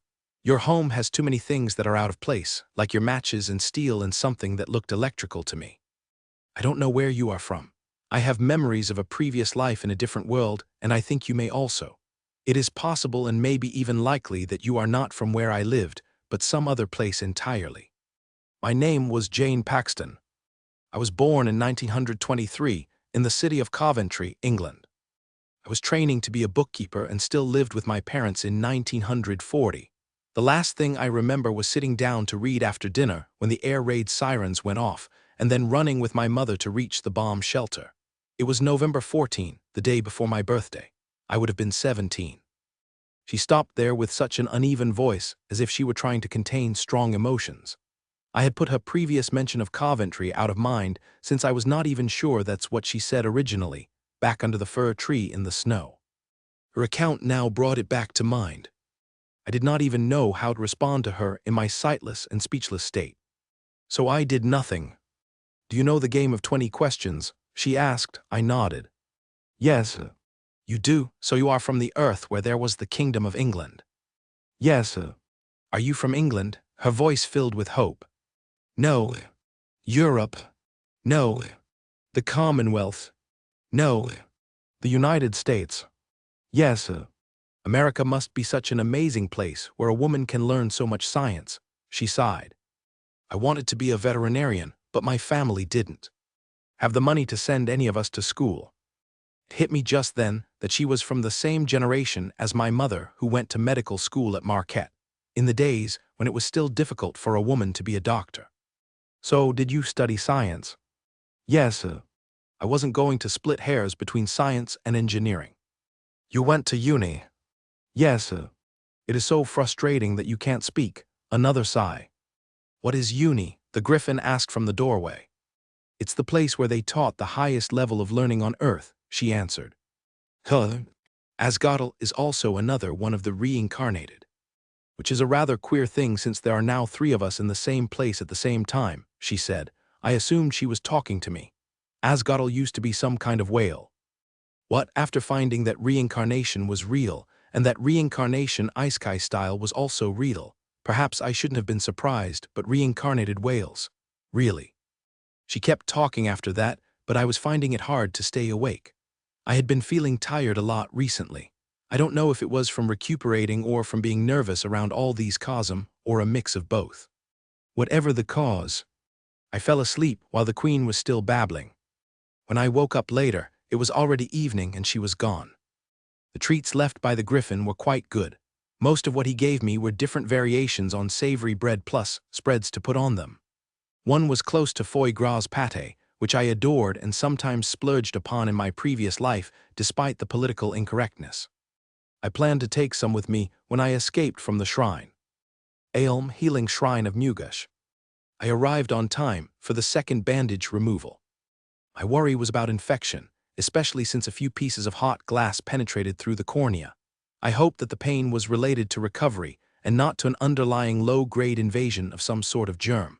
Early infections were harder to heal than mature infections or physical injuries. I had no idea why it worked that way. I was to be disappointed since the little coin indicated there was still some pain, though she could tolerate more light this time. She smiled when Asgodel gifted her with more treats. I think it was the first time I had ever seen her smile. It surprised her 3 caretakers too. We bandaged her up with plans to revisit in another 2 days. I decided not to push her for an answer about visiting my villa. I wanted her to realize that not everything about the world was primitive and oppressive. I was doing what I could to improve things, but what can one woman do, even with my power? I left the little coins room and turned to leave when Liseikos pulled on my sleeve. I would like a word with you, O most difficult of all my students. Years of practice maintaining an aloof visage kept my reaction from showing, but inside I was already nervous. Liseikos was a master of beating down even the most magical of people with just a look. I sometimes thought that it might be a unique magic skill of hers. Regardless, I followed my old tutor to her study with my stomach fluttering, stopping only to bow my head to the statue of Mugesh in her aspect of the world healer. Tea or beer? My former tutor gestured toward the pair of lounges by the window, not the chairs at the work tables. Beer, please. That was one thing I had accomplished in this place. I introduced far better ways to make beer and ale and took credit for inventing mead. I am concerned. Liseikos brought a pitcher and 2 beakers of beer over. I know and sympathize with your concerns over the coin, but why does this one require such extraordinary care and a constant watch? You could have taken her to your estate and done the healing there. I think she would be more comfortable there. I am hoping to get her consent to attempt the restoration of her speech, and you are the best person for that. Sanduskus is the best at restoring speech after a head injury, especially with an injury as old as the one she has. He's better at it than me. He has more patience. I looked at my hands, trying to think how to say what I wanted to convey. Well, yes, he's male, that's a problem, isn't it? Liseikos had already guessed. I sagged, defeated. One of Liseikos' eyebrows slowly floated up. You think I missed all the scars on her backside or the brand on her butt? I looked up that brand, so I know exactly which crap hole in block it is to blame, and it belongs to someone in your husband's family. Put her in the same room as a large Cosm man, and I'm not sure what would happen, but most outcomes I could foresee would be ugly. She's branded. I popped up and looked at her, questioning. You missed the brand. I'm surprised at you. That will need to be fixed. I'll take care of it before I leave. I already took care of it. Liseikos gave me a wry look. A breeding farm brand, but no fake charm gem of control. That's not your usual way of dealing with things. Please explain this to me. I'm not sure you need to know, I said in a tone of voice that did not invite any further questioning. It worked with almost everyone except my former teacher. Try me. We ended up glaring at each other. Liseikos folded first. Must be nice to be the queen. That's not fair. Life's not fair, oh great one. I sat back and sniffed the air. Is that sarcasm I smell? Very droll, mighty queen. Then it was Liseikos' turn to sigh. Her wrists are smooth and strangely unscarred, unlike the rest of her arms. Did she have slashed wrists by chance? Yes. Liseikos rolled her now empty beaker between her palms. She's going to run on you. She doesn't want to be here. We make her nervous. She twitches at every unexpected noise. She's as stiff as a rock when carried or picked up. She hates to be touched. And this is with the 3 kindest, gentlest healers in the entire shrine. Liseikos refilled her beaker and then topped off mine. She can't allow herself to trust us. She never saw any kindness before you found her. She doesn't know what kindness is or what to do with it now that it has been offered. What is so important about this particular coin that makes you so obsessed with her? She rescued my children. It's more than that. I know that face. It's the one you make when you're not telling me the whole of the truth. That's my business. Yes, and she's staying at my shrine. I need to know. I took the small sheathed knife out of my belt pouch and handed it to Liseikos. It's a knife. What's the? She unsheathed it and frowned. This is sky metal. No, it's not, I replied, hoping the diversion worked. That little coin made it. It has all the qualities of sky metal, but she made it from rocks on the other side of the lava plains. She lives alone over there and has done so for a long time. She made a home in some caverns, and she makes strange and wonderful things there. Who knows about this? My son, though I'm not sure if he knows what he was looking at when he saw her knife. I shook her head. He's more likely to say something about her making instant fire without magic. I told him not to speak of it, and I had him. Watched up to the moment he left with his father for the army camp. He might tell his father or his father's staff. I'm hoping no one believes him, but I'm worried. I want her somewhere safe, where no one will force her to do things against her will. Liseiko's had that look that told me she suspected I wasn't telling her everything, but even if she was my childhood tutor, she knew that she could only push so far. She could take greater liberties with me than anyone else, but at the end of the day, I was still the queen. You could use a charm of compulsion, she suggested. Not an option, I shook my head sadly. I would lose what little trust I have built so far. Aelm, dear heart, she will slip your snare if you don't. Liseiko's healing shrine of Mugesh.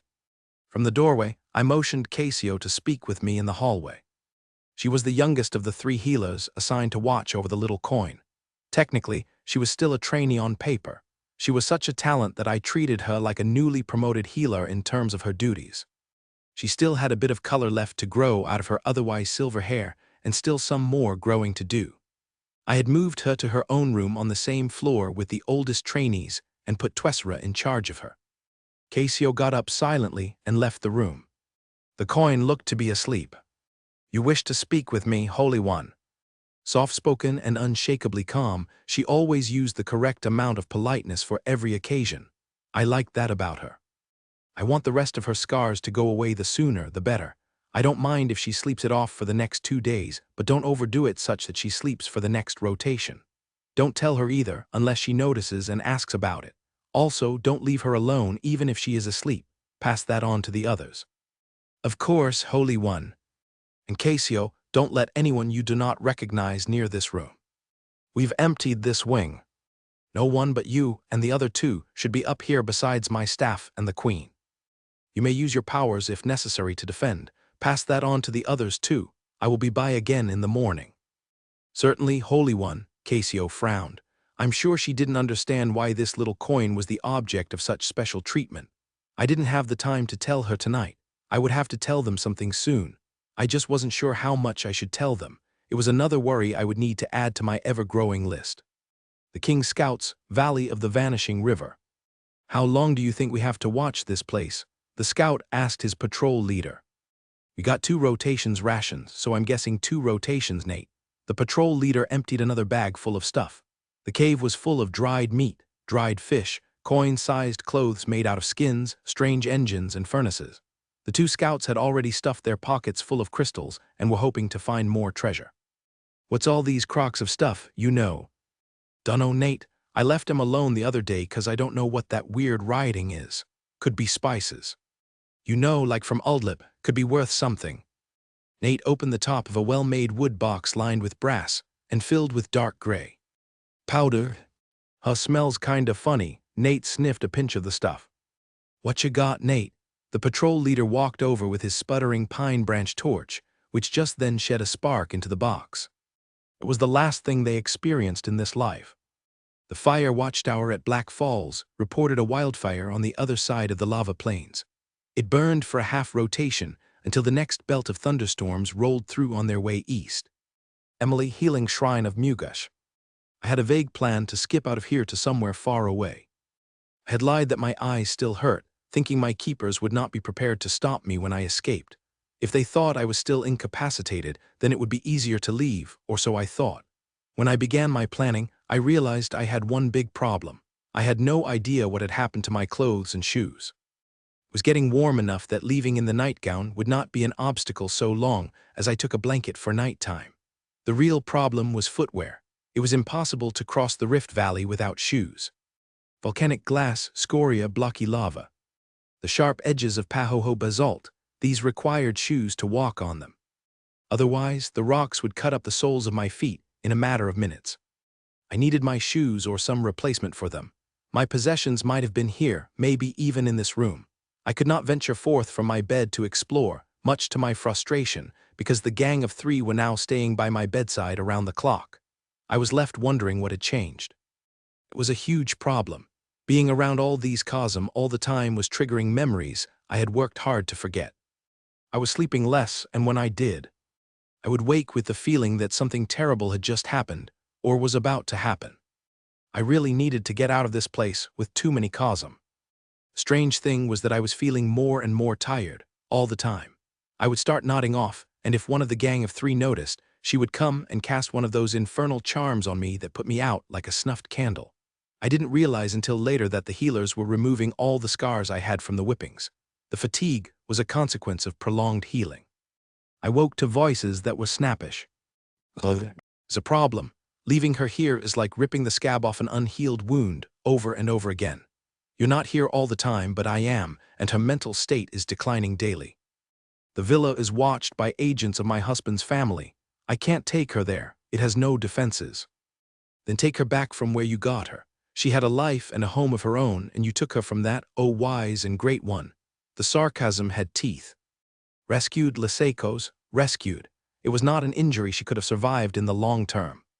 Besides, I think the northern valleys are watched right now, however. Not even the king would dare take someone from one of the shrines. She's safe here. We need a better solution. Liseikos' voice dropped in volume and intensity.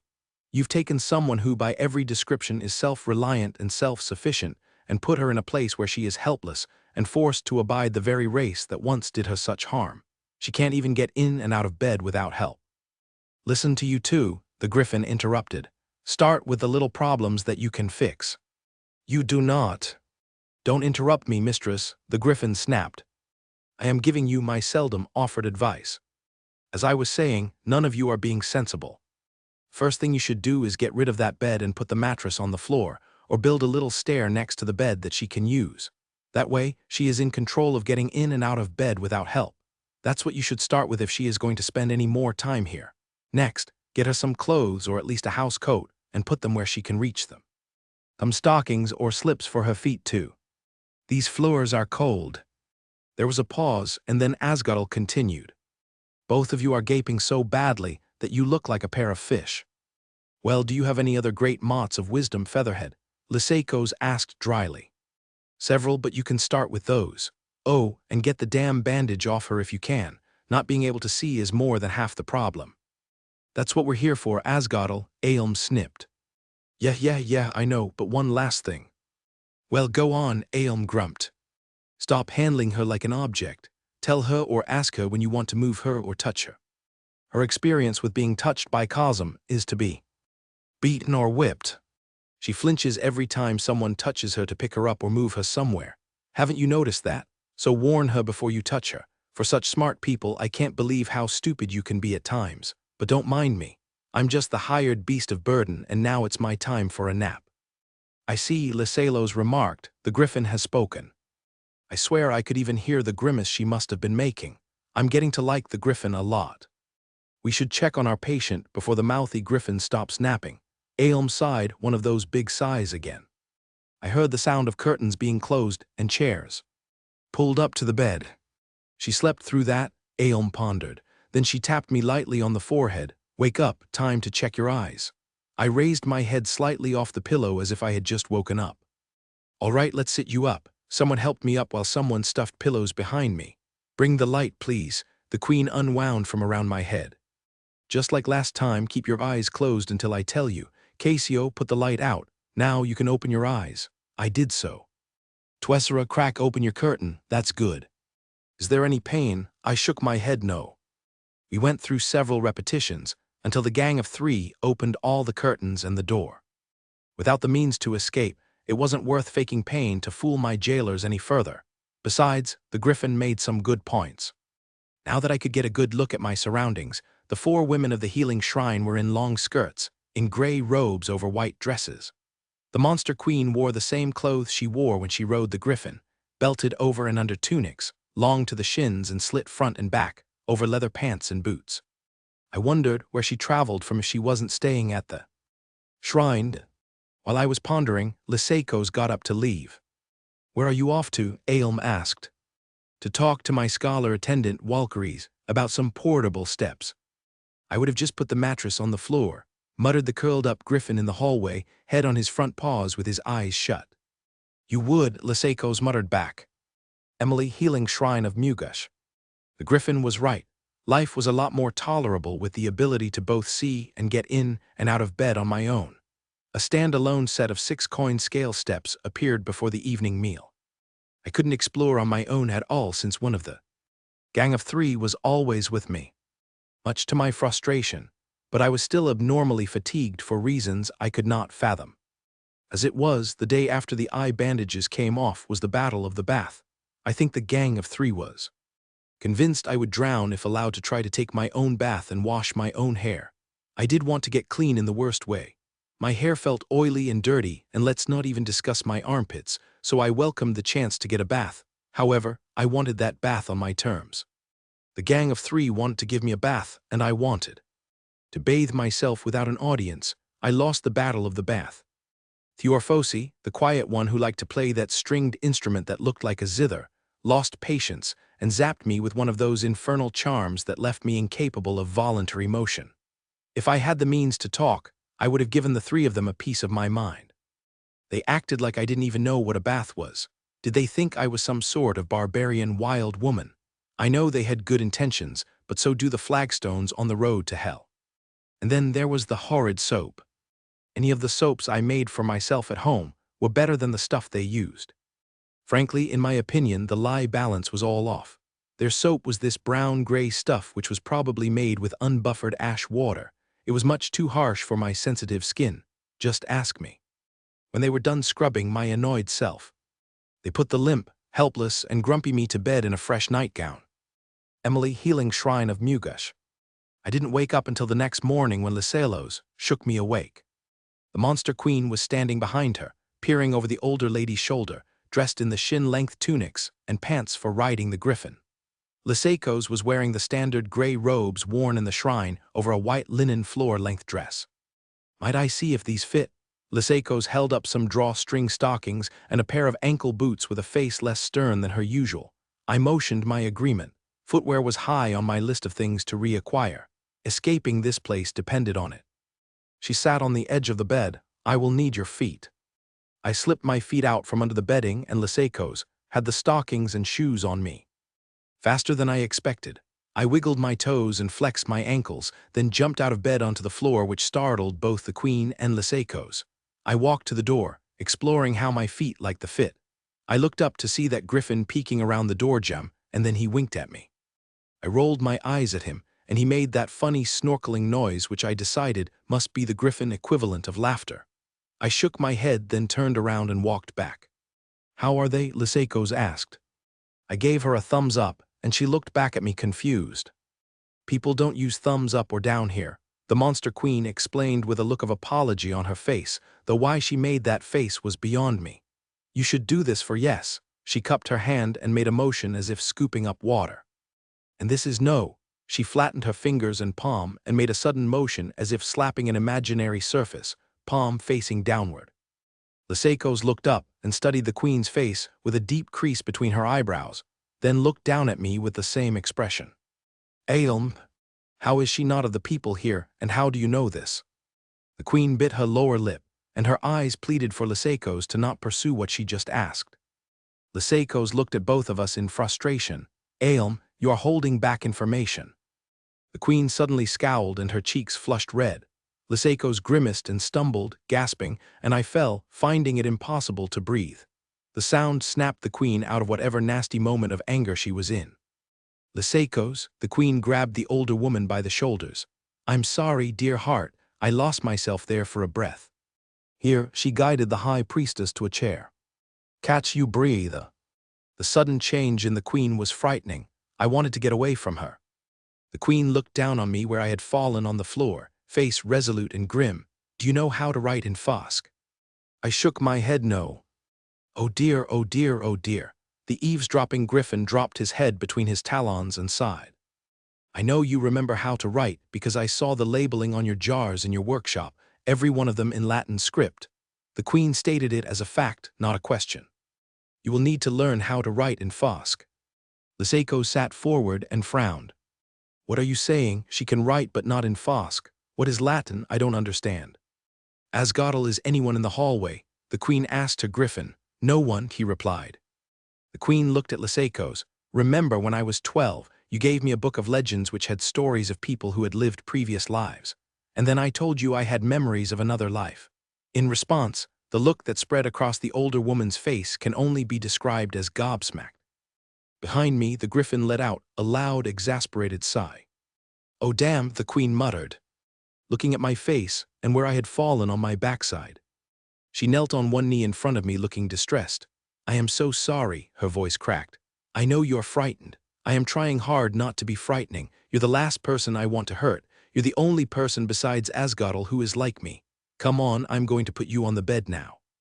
She lifted me off the floor, set me down on the edge of the mattress, and pulled my shoes off.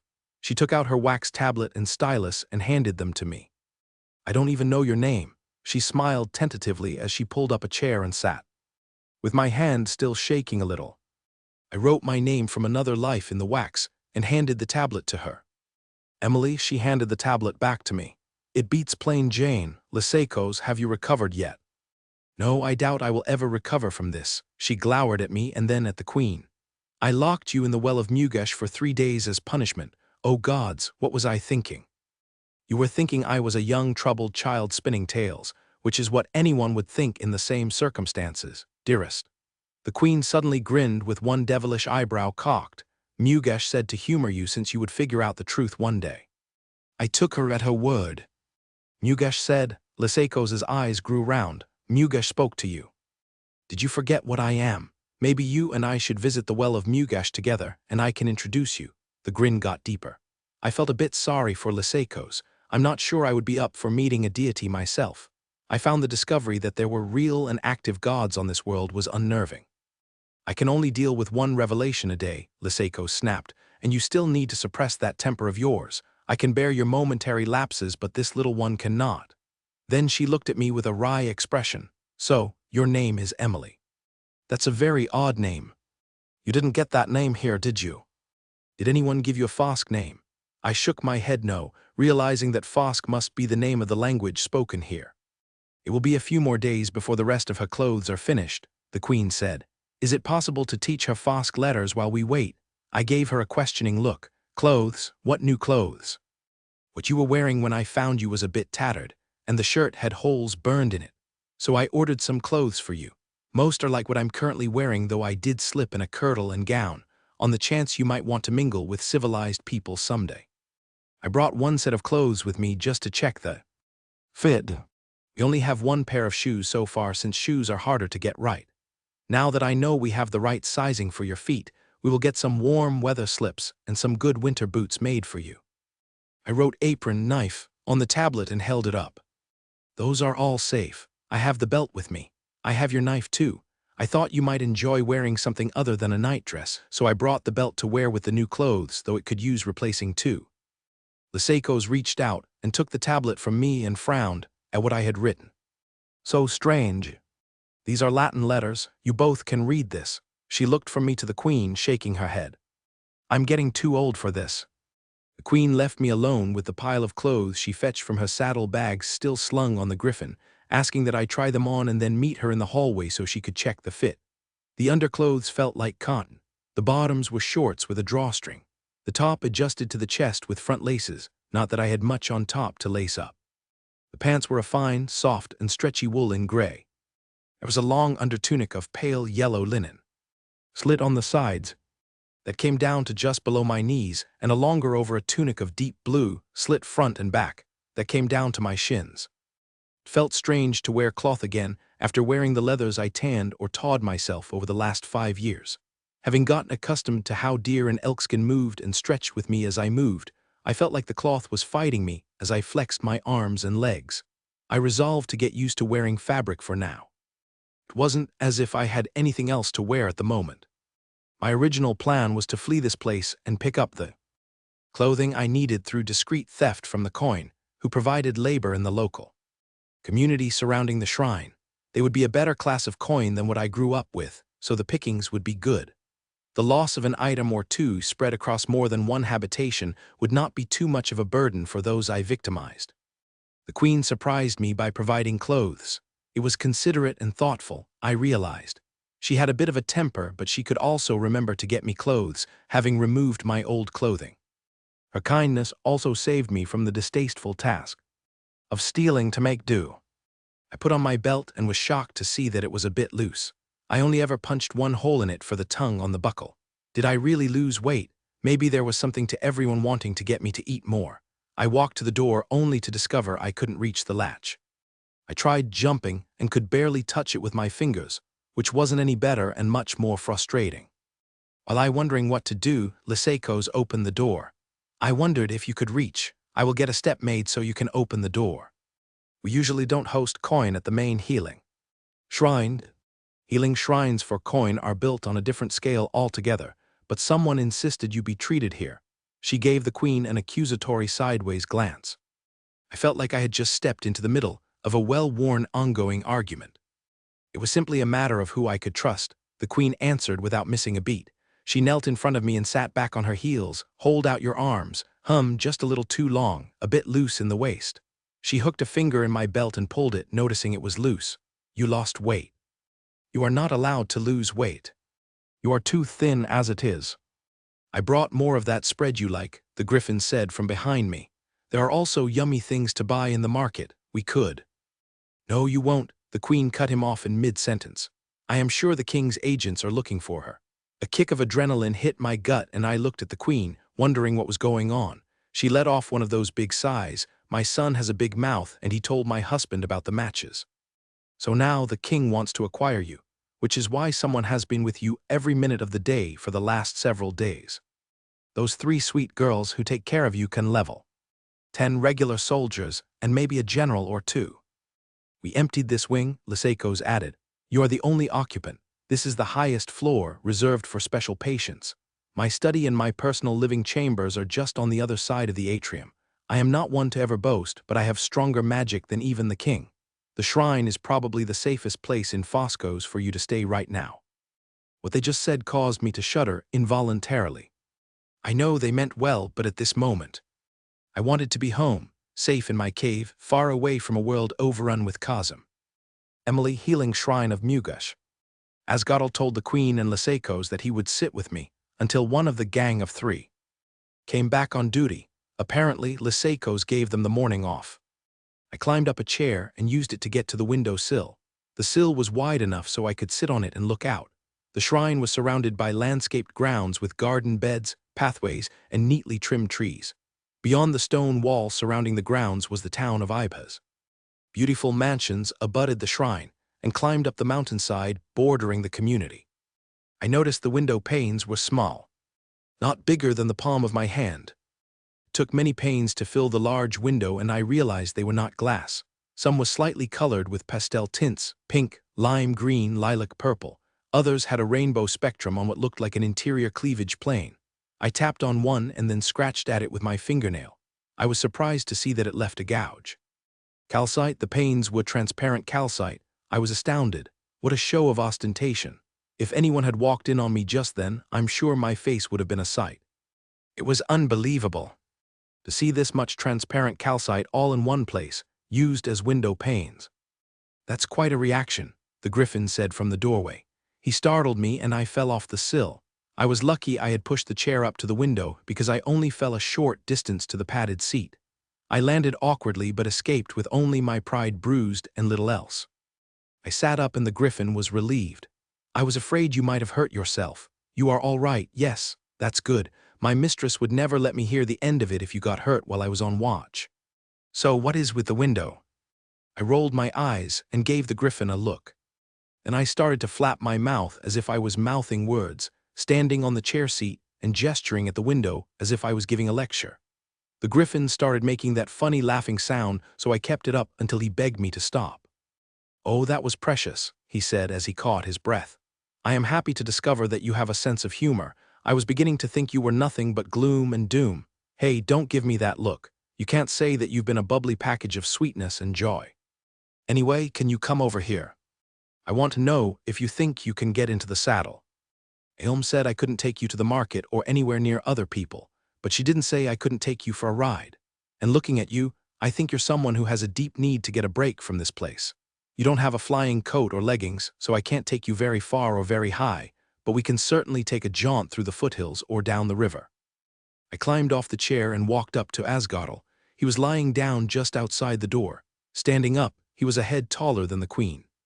Lying down, he was still much taller than I was. Looking up at him, I realized that his beak could easily snap my head off from my neck. However, it occurred to me that I wasn't the least bit scared of him. Not only did I feel safe around him, I felt protected. I walked around his side and couldn't figure out how to get on his back.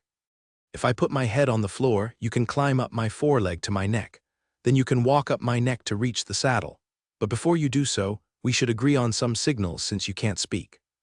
We worked out a set of different thumps on the right and left, and then he had me climb up and run through them so he could be sure he could feel my pounding on his shoulders to get his attention. Last, he made me come up with a way to strap into the saddle so I wouldn't fall off. Even if I passed out, especially since my feet couldn't reach the stirrups that the queen used.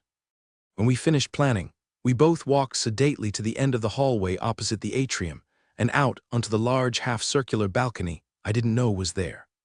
This is where I land when Aelm and I come to visit. Now quick, climb up, strap in, and let's go get into some trouble. Lyseiko's healing shrine of Mugesh. Great One, Holy One. Casio, the youngest of Emily's healers, came running into Lyseiko's study without even knocking. Asgodel and the little coin are missing. They are both missing.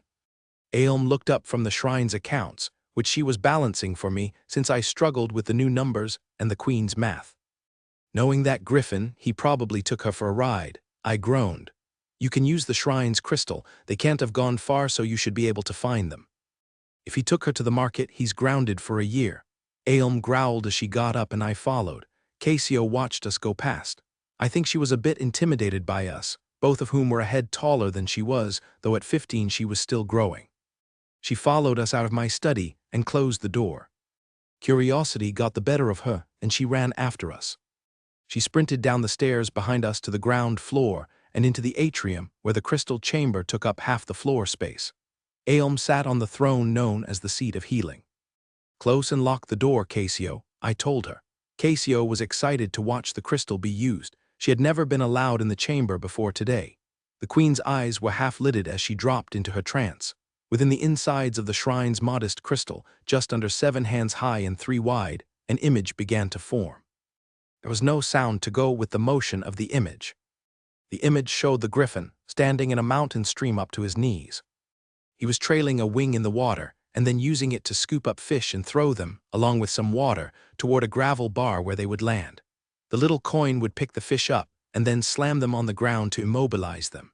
The griffin would then open his beak, and the coin would toss a few fish in. After a few minutes, the griffin and coin started to pile up driftwood and dry grasses. Then the coin picked up a rock and took off her belt. She started to hit the gray metal belt buckle with the rock.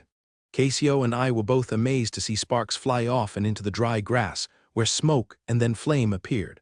After a few minutes, a nice fire was going. The coin then fiddled with the metal guard on the billet end of the belt and pulled out what looked like a short, fat gray knife the same size as the billet guard. She picked up the last 2 fish and, using the little blade, gutted them and washed out their insides, sending the fish guts down the river. Then she stuffed a stick up each fish's mouth and handed them to the griffin, who held them over the fire with one talon. The vision flickered out as the queen dropped her trance. She took a deep breath in and stretched her neck. That's the canyon of the Black River, about a half a wagon day by road from here. I informed Aelm, hiding that I was amused. Asgodel took that little coin fishing. I am going to ground that griffin, the queen grumbled. They did not go to the market like he wanted to do, I pointed out. He did not ask if he could take her anywhere, even to the river. Would you have given permission even if he asked to take her fishing? I asked. No, not without me. I think maybe that was the point. I can't say I approve. It's not safe for her to leave the building right now without protection. But she was smiling and having fun with Asgodel. That's the most relaxed I think I have ever seen her so far. A break away from all of us may be what she needed. He is rather astute about the people around him. The two of them, Aelm looked quite vexed. They both could use a talking to. What was that you said this morning about trying not to frighten Emily? I motioned Casio to unlock the door. Casio's eyebrows shot up when she realized the coin had a name, even though it sounded quite strange.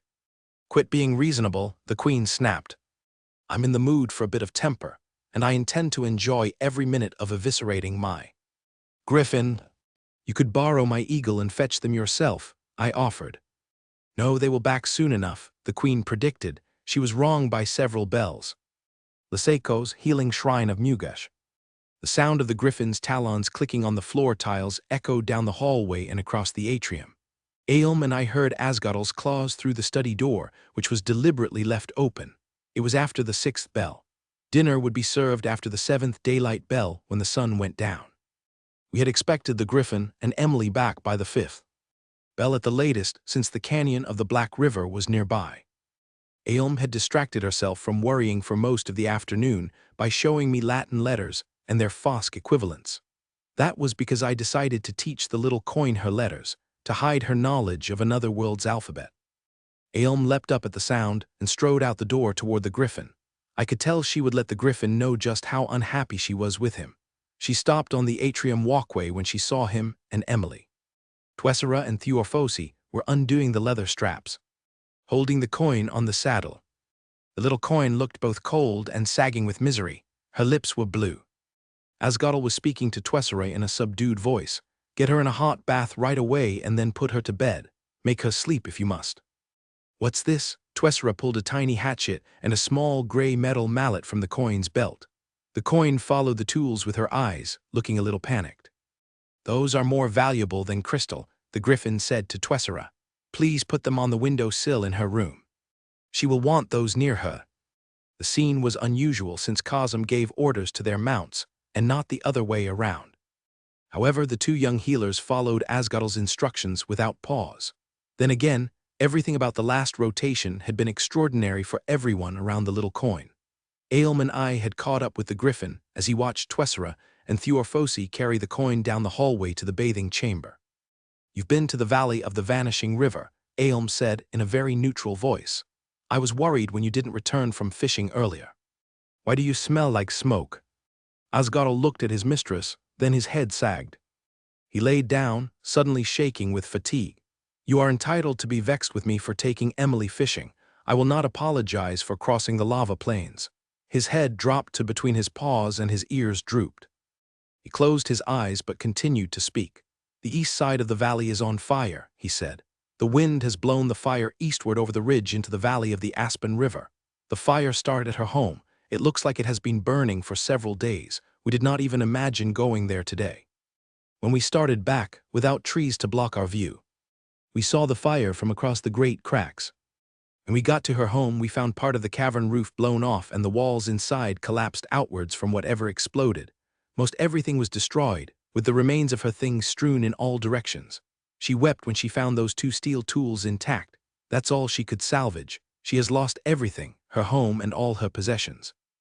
Aelm knelt next to his head and scratched behind his ears. He cracked open an eye and looked at her. I found the bodies of 2 of the king's soldiers in the rubble, what was left of them. There were signs that her home had been visited by others since the explosion. He closed his eyes and let a breath out. Can we please stay here for the night? I think I'm too tired to fly anywhere. Of course we can, she patted him on the head. Emily, healing shrine of Mugush. Making gunpowder, also known as black powder, was easy.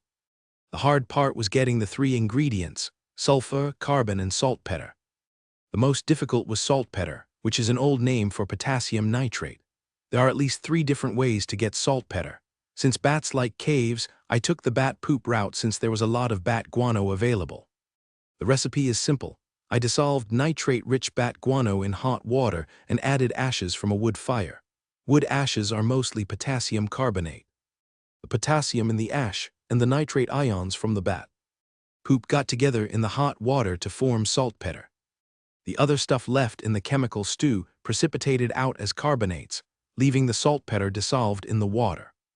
At this point, getting saltpeter is as simple as drawing off the solution and evaporating the water away. The stuff left behind is saltpeter. I had dreams of making saltpeter this way. I often had dreams like this, where I remembered some useful recipe from basic chemistry. Getting carbon was as simple as making charcoal. Charcoal is simple to make, though it is hard work. All I had to do was stack up wood in a beehive shape, while leaving room at the bottom to start a slow burning fire. The whole trick to making charcoal is not letting the fire get too hot or burn too fast. It was time-consuming because the fire inside the stack of wood requires attention all the time to keep it from burning too fast. The slow, controlled fire drives off the moisture and the volatile compounds in the wood, leaving charcoal behind. Charcoal is mostly just carbon. Sulfur was the easiest, thanks to the volcanic rift. It formed at the mouths of fumaroles in the volcanically active areas of the rift. Its yellow color made it easy to find. All I had to do was collect it. During my first year in my valley, I perfected making saltpeter, charcoal, and bloomery-made wrought iron, among other things. I began accumulating black powder, which is about 6 parts saltpeter, 1 part sulfur, and 1 part charcoal. I packed it into a leather-lined box for storage and used it to break up my magnetite vein. By year 5, I had accumulated a very large supply of black powder. I kept it dry and separated from the rest of my workspace by a wall of limestone. I placed it with my inert solids like sodium and potassium chloride and surrounded it with my stash of rice. As an added measure to absorb any moisture, the salts and the rice are what I traded my crystals for at Uldlip. There was nothing else in my cave that could have exploded. The explosion had to be from the black powder. I didn't remember enough chemistry to calculate the energy released by my black powder. I wasn't even sure how much I had since I lacked the means to calibrate my primitive scale. Though the roof of my cavern was more than a meter thick in places, I was surprised at the destruction when Asgotl first flew over. When I first saw the wreckage of my cave, I was somehow numb to what happened. Everything I made was destroyed. I found one segment of my painfully created iron ring from my gram machine. The graphite electrodes for the arc light were probably burned. My matches, of course, were history. There are many different recipes to make matches. I used a mix of antimony trisulfide and potassium chlorate to make mine. Antimony trisulfide is the mineral stibnite. It came from a sulfide-rich vein 2 ranges away to the northeast. I made potassium chlorate using electrolysis driven by a homemade gram generator and a liquid electric cell. All that work I put into making my matches was now just rubble. My adverse reaction started when I found my cross-pane hammer and then my hatchet. I couldn't spot any of my other hammers, my tongs, or my hunk of tempered steel which I used as an anvil. The griffin dug into the rubble and started dragging out body parts. That's when I lost the contents of my stomach. It was hard to get back on his back to make the trip back to the shrine. But at this point, I knew my home in my beautiful valley was gone forever. All the resources, the bat cave and the crystal cave, the copper minerals and the magnetite, and the sulfur and sal ammoniac from the fumaroles. They remained, but the place I had made my home was gone. My head was a muddle. Would I have been captured by hostile Cosm if I had succeeded in making glass and avoided burning myself with a steam flash? Probably. It all went back to those 2 lost children who landed in my valley last winter. I didn't like myself for thinking I should have left them abandoned in the snow. My thought process was all over the place on the flight back to the healing shrine. If I had succeeded in making glass, then I would have been able to take my next planned step. The creation of concentrated sulfuric and nitric acid. I had a use for those 2 acids. I was going to make gun cotton, an easily produced form of nitrocellulose. You soak cotton or any other source of cellulose, like wood shavings, in a mix of sulfuric and nitric acid, rinse it out with cold water, and then let it dry. The result is lovely explosive nitrocellulose. I wanted to make explosive traps and grenades with it, for self-defense, in case my valley was ever invaded by hostile Cosm. The irony was painful. I was so sunk in my despair by the time we got back. I didn't even react to the ministrations of Twessera and Theorphosi, as they carried. Stripped, soaked, and washed me in a hot bath, wrapped me in a clean nightgown, put me in my bed, and charmed me to sleep. I think I must have been more than halfway to a catatonic stupor. I dreamed of making lye with copper electrodes in a saltwater solution. To do that, I would need direct current, enough to drive the Cl to the anode and H+ to the cathode. That meant I needed to build a new gram machine. I wondered if the shaped pieces of magnetite I had left at the top of the west ridge, up above the tree line, had been struck by lightning yet. It was the only way I had to magnetize the magnetite. Would it work to make a small aperture out of copper if I could get enough copper ore or metal? That had been my biggest problem for the first gram machine. Lots of iron and never enough copper. I needed a new gram machine for making lye. With sodium lye, I could make much better soap than what they had at the shrine. I could also make more potassium chlorate, which was probably the most important ingredient for matches. Dreams of electrolysis beat out nightmares any day. If I had other dreams, I did not remember them. Emily, healing shrine of Mugush. I woke to the smell of toasted oat cakes. There was a plate of them on the side table that Liseikos had put next to the bed 2 days ago. There was also a dish with butter and a small knife. There was no one in the room with me, though there was a griffin-shaped lump sleeping in the doorway. My eyes felt scratchy and my nose felt all plugged up. I sat up and got out of bed.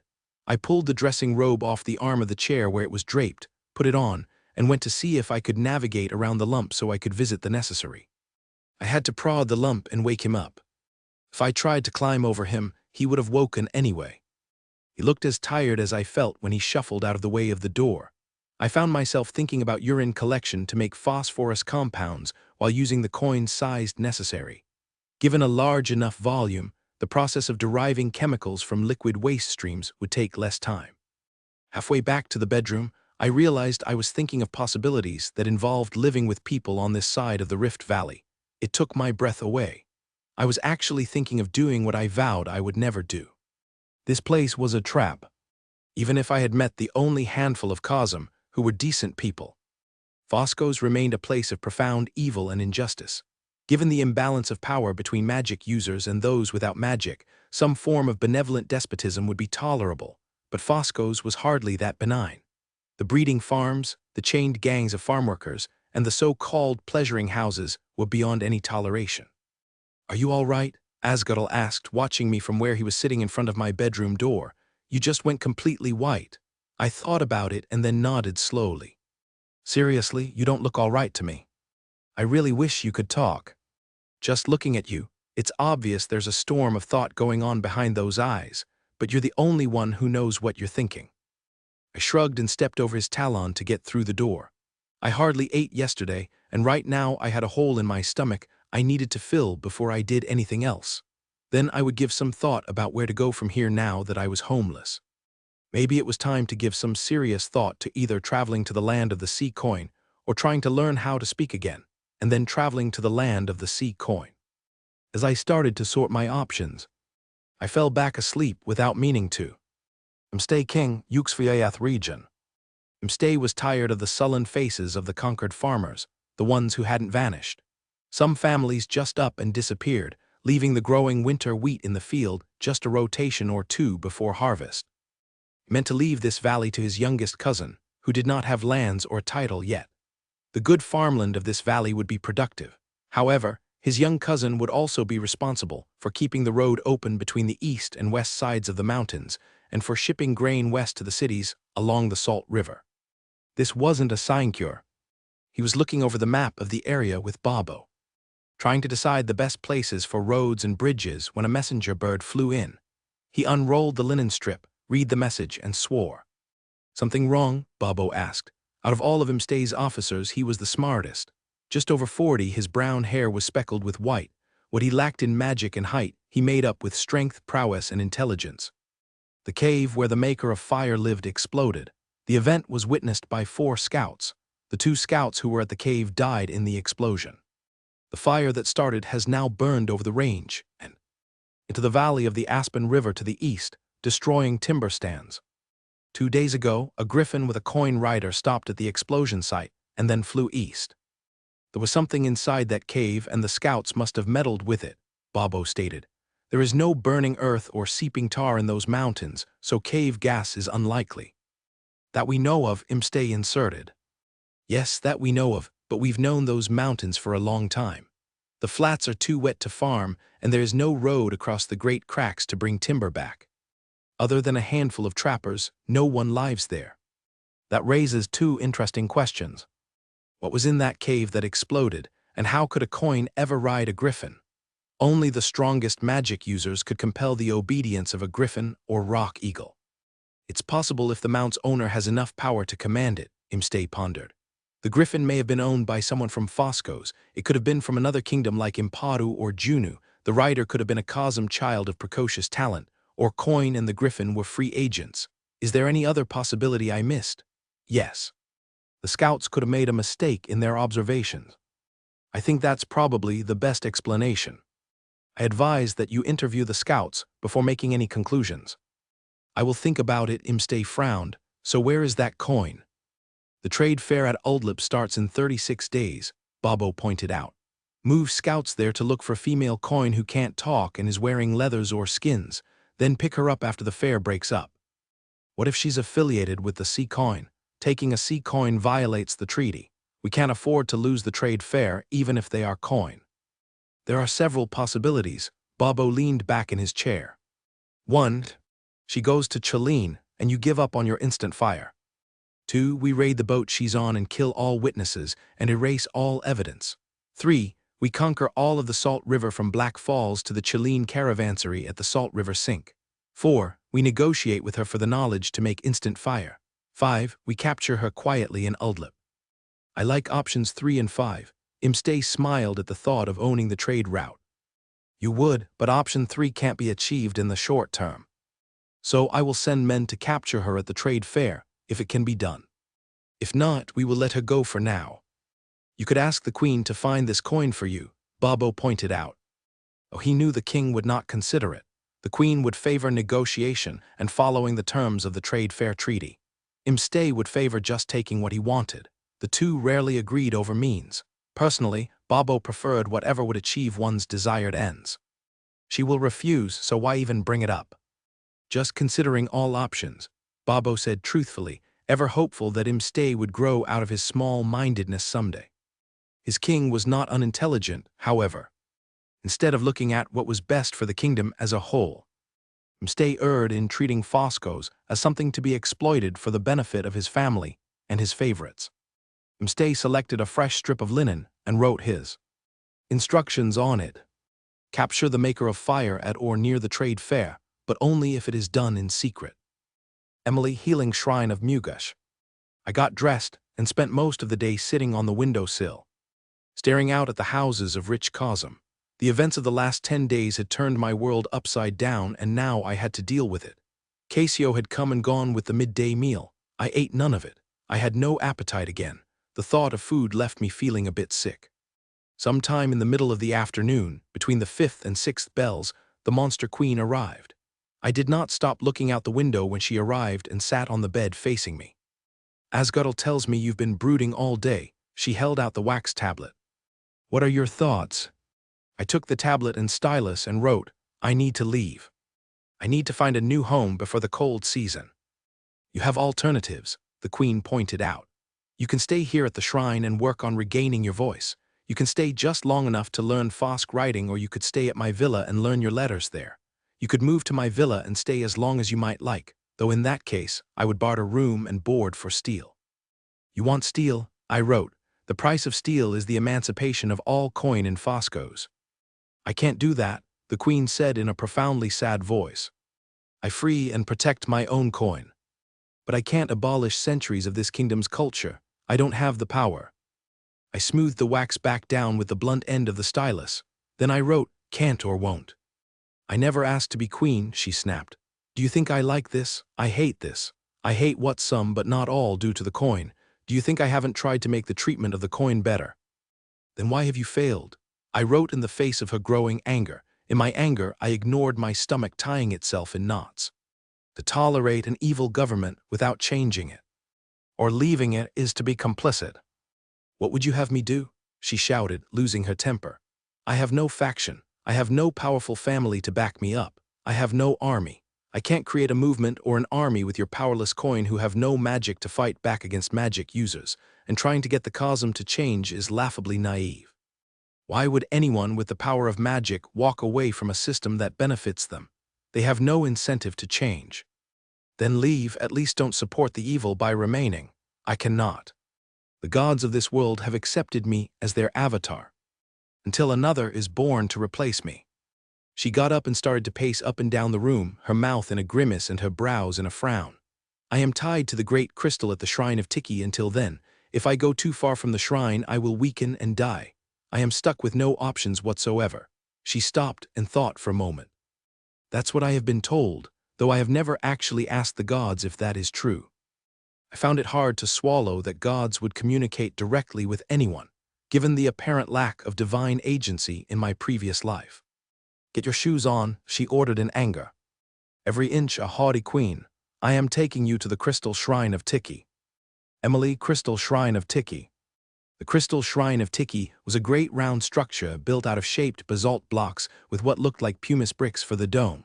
It commanded the top of a dormant basalt volcano next to the upper Salt River. 8 half-circle structures jutted out from the great circular shape of the main shrine. Asguttle flew in through an opening in the shrine's dome. There were 4 of these, all open to the air. I was surprised that the temperature inside was like one of those perfect sunny days in San Diego.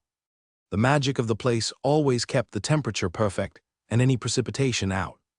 The crystal itself was a giant quartz crystal bigger than I was tall, 6-sided with the usual pyramidal cap, rising out of a pegmatitic boulder that belonged in a museum, with huge K-spar, book mica, black tourmaline, pyrope garnets, smaller quartz, and pyrite crystals. A circle of seats ringed the crystal in the middle of the domed circular room, at least twice as big as the Hagia Sophia in Istanbul. One of those seats looked like a throne. On one side of the throne was a table with 2 chairs. On the other side there was a gong. The rest of the seats were stools and benches. The queen hopped off Asguttle while I worked to unstrap myself. I was happy the trip was over since I was feeling cold, despite being huddled inside a Cosm-sized flying cloak. Those big sheepskin coats and leggings the Cosm wore on their flying beasts were not just for show. Flying with the queen was uncomfortable, since she spent the ride glowering with anger the entire time. The queen rang the gong and sat down on the throne. A silver-haired Cosm woman, dressed in blue and yellow robes, came running in. She looked about 30 to my eyes. She bowed deeply to the queen. "Great one, your coming was unexpected." "This will be a questioning for Yuna," the queen replied. "Please record it." "You will, great one." She then turned and looked at me, getting ready to slide off Asguttle's back. "You must be Emily." She smiled at me. "Can I help you down?" She didn't wait for an answer but lifted me off the saddle and placed me on the bench to the right of the table. "Let us begin," the queen said, impatient and still angry. "No need to trance, Jane darling," said the sized man in a tiki mask, Hawaiian shirt, and Bermuda shorts. "Let's just skip all the mumbo-jumbo today since Emily doesn't have any magic, and this is more for her benefit than yours." He had appeared right next to me, startling the crap out of me. Where his eyes should have been, there was just an intense red glow. It was spooky. "Oh," he sounded pleased. "You like the eye effect, Emily? I'll keep it then." "Oh, great." This world had a tiki god with a warped sense of humor as one of its deities, and he's reading my mind. I was feeling like I had just fallen into an uncanny Valley of Trader Vic's meets Isekai light novel. Though nothing about this hellhole of a world felt much like a light novel to me. "Yes, I can understand why you would feel this way," he said to me. "It has a lot to do with how gods look at reality versus how short-lived beings experience reality. It can't be helped at the moment, so please put up with it for now. There will be a good result if the 3 of you deliver." "The 3 of us?" Aelm asked, looking much less queen-like at the moment. "You, Emily, and the whale," Tiki said in a cheerful voice. "You, Jane, are the substance. You, snippet of whale song, are the energy. And you, Emily, are the catalyst." "Well, maybe that's not the best analogy, but it will do for now. I'm supposed to be an inscrutable god, so let's leave it at that." "What?" Aelm and Asguttle said in unison. "All I want from you 3 is to change the world," Tiki remarked. "Jane, what you were told about perishing if you travel too far from the shrine is something someone made up a few centuries ago. It's a whale of a lie. Trust me, I wouldn't blubber about that, though I might spout off from time to time." I couldn't believe it. A tiki god in a tacky Hawaiian shirt cracking bad whale puns. What sort of god was this? It didn't look very godlike to me. "Would you prefer a burning bush instead?" Tiki snickered. "Seriously, that's just not my style." "Oh, before I go," he reached out and touched the left side of my head just forward of my ear. "Happy world conquering, I'll be watching." Tiki vanished as suddenly as he had appeared. 3 other people, if you count griffins, shared the experience with me. If they had not, I might have considered it a waking dream or a hallucination. Where he touched me on the side of the head itched. I scratched the spot gingerly since it was just below the divot in my skull from my old head injury. A sharp stabbing pain smashed through my head, and I screamed. With the only sound I could make, which was close to a soft A in English. It was worse than any of the migraines I had in my previous life. When it finally let up, I found myself on the floor, curled up in a fetal ball, clutching my head, tears streaming out of my eyes. Now that the major pain input was fading, I realized my right side, from my shoulder to my hip, really hurt. I must have fallen off the bench, which looked to be just over a meter high by earth measures. Just what did that accursed god do to me? Then I gasped as the knowledge unfolded in my brain. Inscrutable, ineffable, and totally absurd. It was not what I expected as a divine revelation. I could only conclude that the Tiki god was a prankster, since I couldn't fathom why he just gifted me with instructions on how to make a 20th century laxative from scratch. Granted, phenolphthalein is really useful stuff, and it would improve the science of making soap in this backward excuse of what passed for civilization. It's one of the best of all the chemical indicators, and goes through several distinct color changes indicative of different pH levels. It's what every high school chemistry student once used.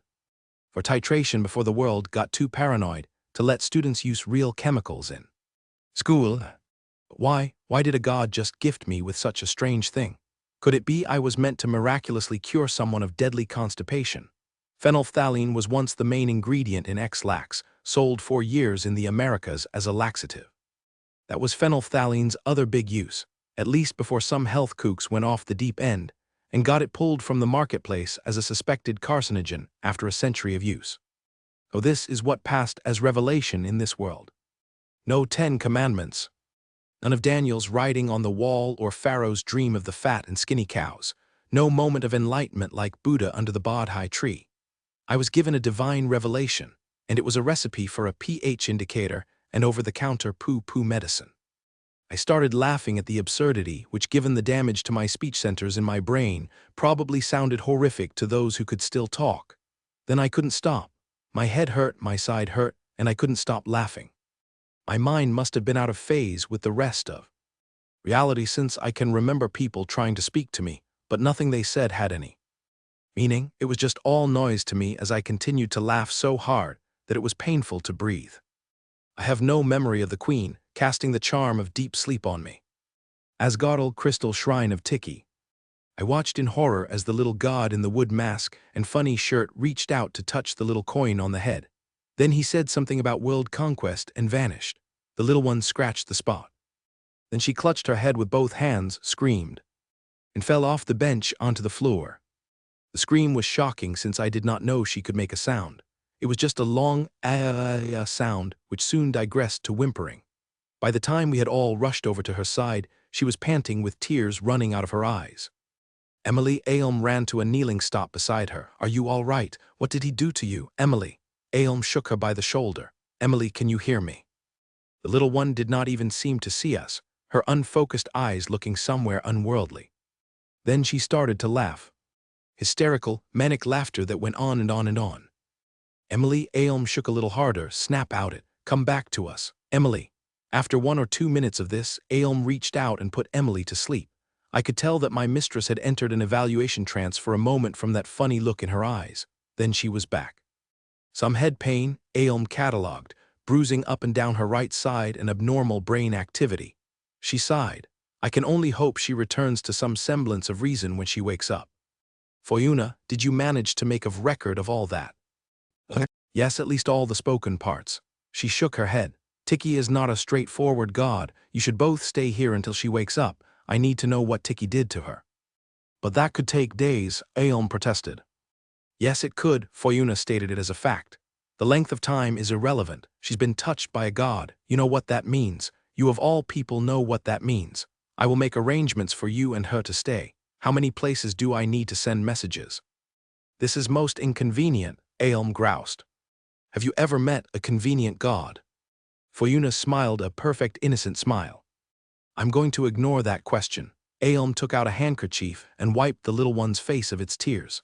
She then picked Emily up with great care. "Is there somewhere she can rest other than the floor?" "I'm sure there's a guest chamber that's made up. So, I need to send one message to the palace and another to the healing shrine of Mugush." Foyuna grabbed her tablet and stylus from the desk and then ran for the door to the outer chambers. Opening it, she turned to me with an apology written all over her face. "Sorry, Asgodal, old friend. I'll send someone with lots of your favorite goodies for dinner. Do you want to sleep here or at the Mount residence?" Aelm Crystal Shrine of Tiki. I should never have introduced card games to Foscos, because Foyuna just won her third game in a row of Scabby Queen, We were sitting on my bed in a two-bed guest room. Emily slept in the other. Until someone invented paper, cards were made of parchment. Dealing cards just isn't the same. Given that books were expensive since there are no printing presses, there were few leisure activities. Music and recited epic poetry were popular, as were various handicrafts. The world was ripe for card games, so I invented Scabby Queen, Happy Family, and Casino, which I loved to play as a girl in Coventry. We were killing time, waiting until I felt it was safe to wake Emily. I didn't want to revive her until the activity in her brain resembled that of a normally sleeping person, either the slow activity of dreamless sleep or the somewhat faster activity of dreams. I know that brain activity is electric, but there's no way I can explain that to the people I live with. They have no concept of electricity. I told priestesses like Foyuna and Lysaikos that I measured the amount of frenzy versus calmness when I looked for differences between a coma, normal sleep, or a drugged stupor. I taught this to a few talented people like Lysaikos. Foyuna just took my word for things. She couldn't feel brain activity since her talents. Elsewhere, playing cards were also a way to avoid thinking about what had happened. What Emily said before I forcibly took her to the crystal shrine of Tiki upset me, not to me as queen, but me as Jane, a moral 20th century woman from the Midlands. I didn't like the thought that morals can shift depending on whether you're at the top or the bottom of the societal heap. The events that followed were equally disturbing. Tiki touched and blessed a coin. This had never happened before. This could cause a great deal of distress. I realized if it was known that God had touched a coin, it might undermine the premise that only Kazum were the beloved of the gods. Magic was the blessing from the gods, so those without were not blessed, or so we thought. Foyuna, who was Imstay's cousin, was witness to the event. Its authenticity was indisputable. If Foyuna spread the news to all the subordinate shrines, the event would become public before the king returned from this year's campaign of conquest. The hardest part was the god's statement that the three of us were a picked threesome. Why Asgodel? What did this mean for the flying mounts? Asgodel was the first being I freed years and years ago. I broke the charm of control on his beck and replaced it with a simple charm of illusion. I still didn't understand why he stayed with me. He left to visit his family several times, but he always returned to me. I both hoped and dreaded that Emily would explain the god's intentions for us. I let her sleep through the night and woke her in the morning. After my morning routine, I asked her what had happened between her and Tiki. I was somewhat disturbed when she started sniggering. She didn't go into a fit, which was reassuring. I handed her my tablet, but found it hard to believe what she wrote. He gave me the recipe to make phenolphthalein. I don't understand, it sounds familiar, should I know what that is? I handed the tablet back. Then she wrote, has two uses. One, measures acidic or caustic nature of liquids, which could help invent better soap. Two, common medicine for constipation. I didn't know how to react to that. It was so ridiculous. Tiki appearing was a miracle. Tiki blessing someone was a divine gift. Revelations from Tiki become sacred scriptures. People treated a person touched by Tiki or any other god like a demigod or a living saint. Tiki had just given an unmagical coin a divine revelation on how to cure constipation or the ability to make better soap. Granted, we could really use better soap than that horrible stuff made from tallow, wood ash, and salt. But as the subject of divine revelation, how was I ever going to explain this to Foyuna, sweet, eager, helpful Foyuna? This was perverse even for Tiki, who was a god known for his quirky nature. He was known as the prankster god for a reason. The absurdity of it snuck up on me and I started to laugh. It was funny, especially the bit about curing constipation. It certainly would come across as a miracle for those who ate too much roughage. I was looking forward to telling Asgodel. Given his appreciation of the absurd, he would appreciate this. I went down to see what I could fetch back to the room so Emily could eat. I wasn't going to take her to the communal dining room where she would feel uncomfortable. Leaving Emily in the guest room was a good decision because the moment I entered the dining room, all the shrine priestesses, priests, and attendants wanted to know if they could meet the coin that Tiki had blessed.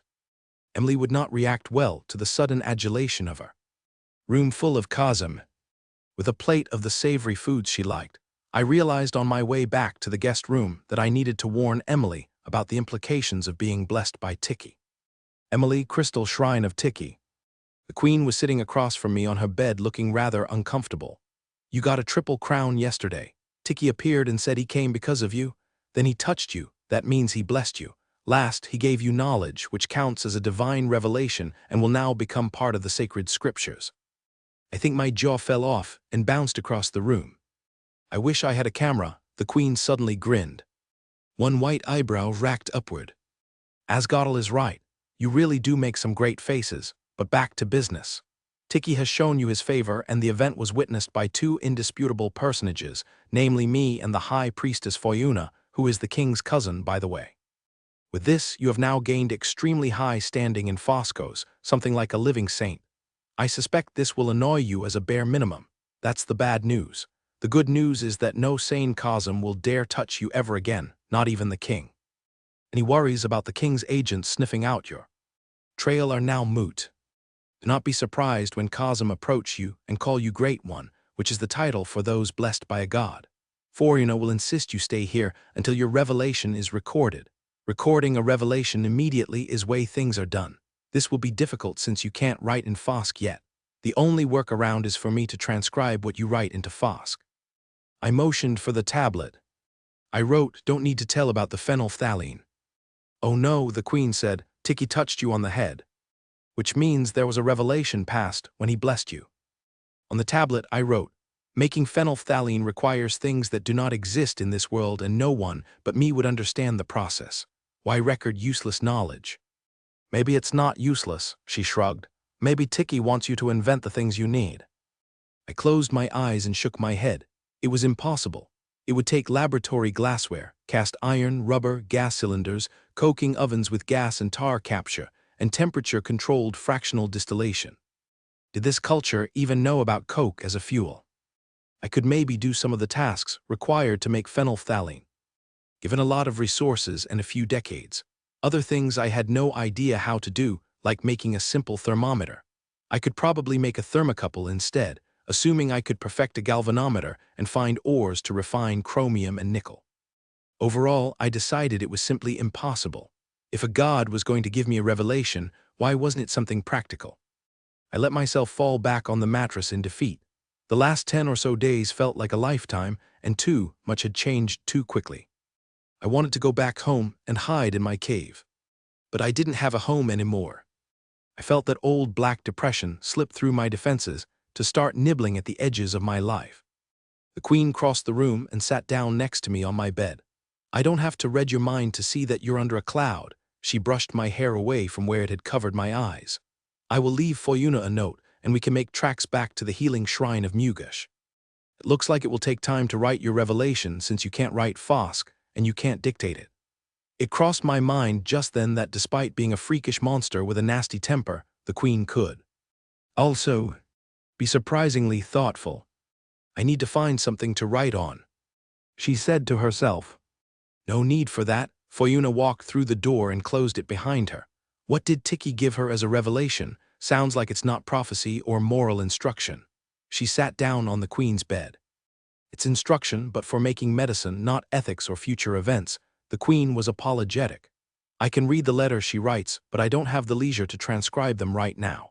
With your royal cousin absent from Isil, I do need to check regularly on the thieves who think they run the government, lest they succeed in actually stealing something. Why can't she learn how to write here, Great One? We have everything here that the Mugush shrine has. Accommodations. The queen rested her hand on the top of my head, which was reassuring and frightening at the same time. She has 3 attendants she already knows there, and Lysaikos is putting in a coin-scaled room in an area sealed off from Cosm. Lysaikos also volunteered to teach her writing. Further, if she agrees, we'll also try to do something about her inability to talk. I also think the shrine staff here would frighten her, Foyuna. They seemed ready to greet her this morning with all the appropriate reverence for a blessed revelator, but Emily has lived in the wilderness for years by herself. She is not accustomed to being around a lot of people. She would be frightened with so many Cosm doing her reverence. Given the circular layout of this shrine, you have no way to seal her off from those who are curious. I will ensure that she writes up her revelation from Tiki just as soon as she learns Fosk letters. The queen concluded, speaking as if I wasn't lying right next to her. That annoyed me. If the revelation was for medicine, that might be something we need quickly, in case there is a plague coming that the healers can't handle. Fayuna looked very concerned. The queen looked at Fayuna, then looked at me. I did a facepalm, and the queen attempted not to laugh. That set me off and we both laughed together. Fayuna looked quite disconcerted with us. I don't understand. Why are you laughing? It was a divine revelation. The queen caught her breath and managed to reply with a straight face. It's a medicine for constipation. Then she started laughing again. It was Fayuna's turn to have her jaw drop off and go bouncing across the floor. Unbelievable, she muttered. What a twisted little god. Liseiko's healing shrine of Mugesh. I was worried when Aelm did not return from Crystal Shrine of Tiki. She had left in a fit of temper with Emily the coin. I don't know what the argument was about, but the queen was most upset. She seldom raises her voice like that. Messenger bird arrived just past the 7th bell with a shocking message from my counterpart at the Crystal Shrine of Tiki. High Priestess Fayuna is possibly the only member of the royal family that I like. According to her message, when Emily, Aelm, and Asgadal arrived, Tiki appeared in person. This event happened without Aelm trancing to invoke. Visions in the Crystal. Fayuna included an unedited transcript of what Tiki said, with a note saying it was for my eyes only. After reading it, I understood why. Tiki's blessing on Emily would upset those who treated coin as a smart form of livestock. I was surprised when Aelm, Emily, and Asgadal returned before the 4th bell the next morning. I was working in my study when I heard the sound of griffin claws on the tile floor. There are only a few griffins with leave to enter the shrine by the 4th floor balcony. I got up to greet whoever it was. It might not have been the queen, but I wasn't about to commit a mistake of protocol by assuming it was someone else. One must go to the queen. One does not make the queen come to you. As it was, I was glad I got up to greet her and her party. I met them on the far side of the atrium since Aelm and Asgadal walked to match Emily's much slower pace.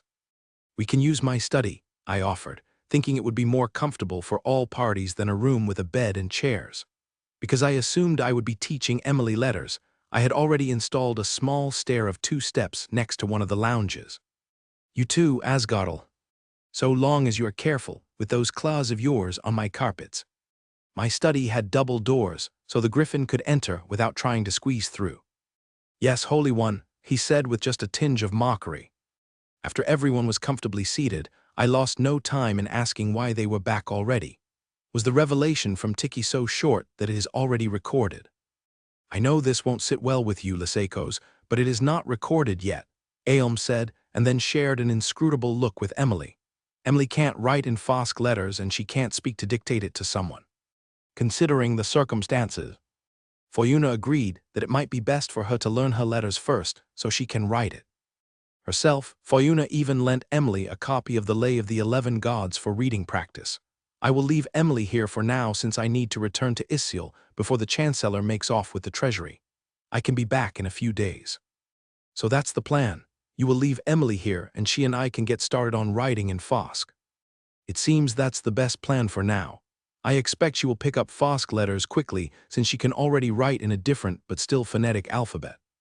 And it gives everyone time to think about what we need to do next.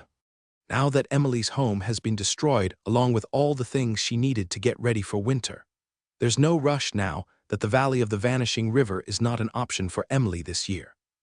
And that is acceptable for you, Emily? I asked. The little coin made a face of distaste followed by one of resignation and then scooped her hand to gesture yes. It will be very difficult to be left alone now that Tiki has made you a blessed revelator. I tried to sound sympathetic for her sake. She didn't strike me as the kind of person who liked a lot of attention, especially of the fawning variety. The worst possible outcome would be one of the other shrines wanting to install her as a live-in holy person. Do you know the gist of the revelation, dear heart? I asked Aelm. Aelm looked at Emily. Emily looked back. They both looked at Asgadal, who started to laugh. Emily started a serious contemplation of the ceiling while Aelm worked hard not to smile. This must be some revelation, I remarked unamused. Please don't tell me that Tiki showed up in his aspect of the prankster. Aelm's face lost the battle of dignity as an evil smile erupted. I could refrain from telling you that, but it wouldn't be true. There will either be a plague of people dying of constipation or Tiki is indeed a prankster. Constipation? This did not sound good. The revelation is that there will be a plague of constipation. The smile got even broader. No, not prophecy of a plague, just a recipe for a medicine to cure constricted bowels. The griffin was on his side by this point, helplessly sniggering away. Tiki's revelation is a laxative recipe. It was unbelievable, except it was the god Tiki, so it could be true. At least it will be a short revelation, I pointed out. My statement had the effect of stopping all the mirth. The griffin sat up and his ears drooped. Emily stared at the floor. There's a problem, Aelm explained. The recipe is impossible to make because the apparatus needed to make it doesn't exist on this world. Emily knows how to make some of it, but not all of it. There's also the problem of finding the starting ingredients, the most important of which is a byproduct of treating black or brown fire rocks the same way one treats wood to make charcoal. We are left not knowing what Tiki intended for this revelation. Emily was looking quite miserable at this point.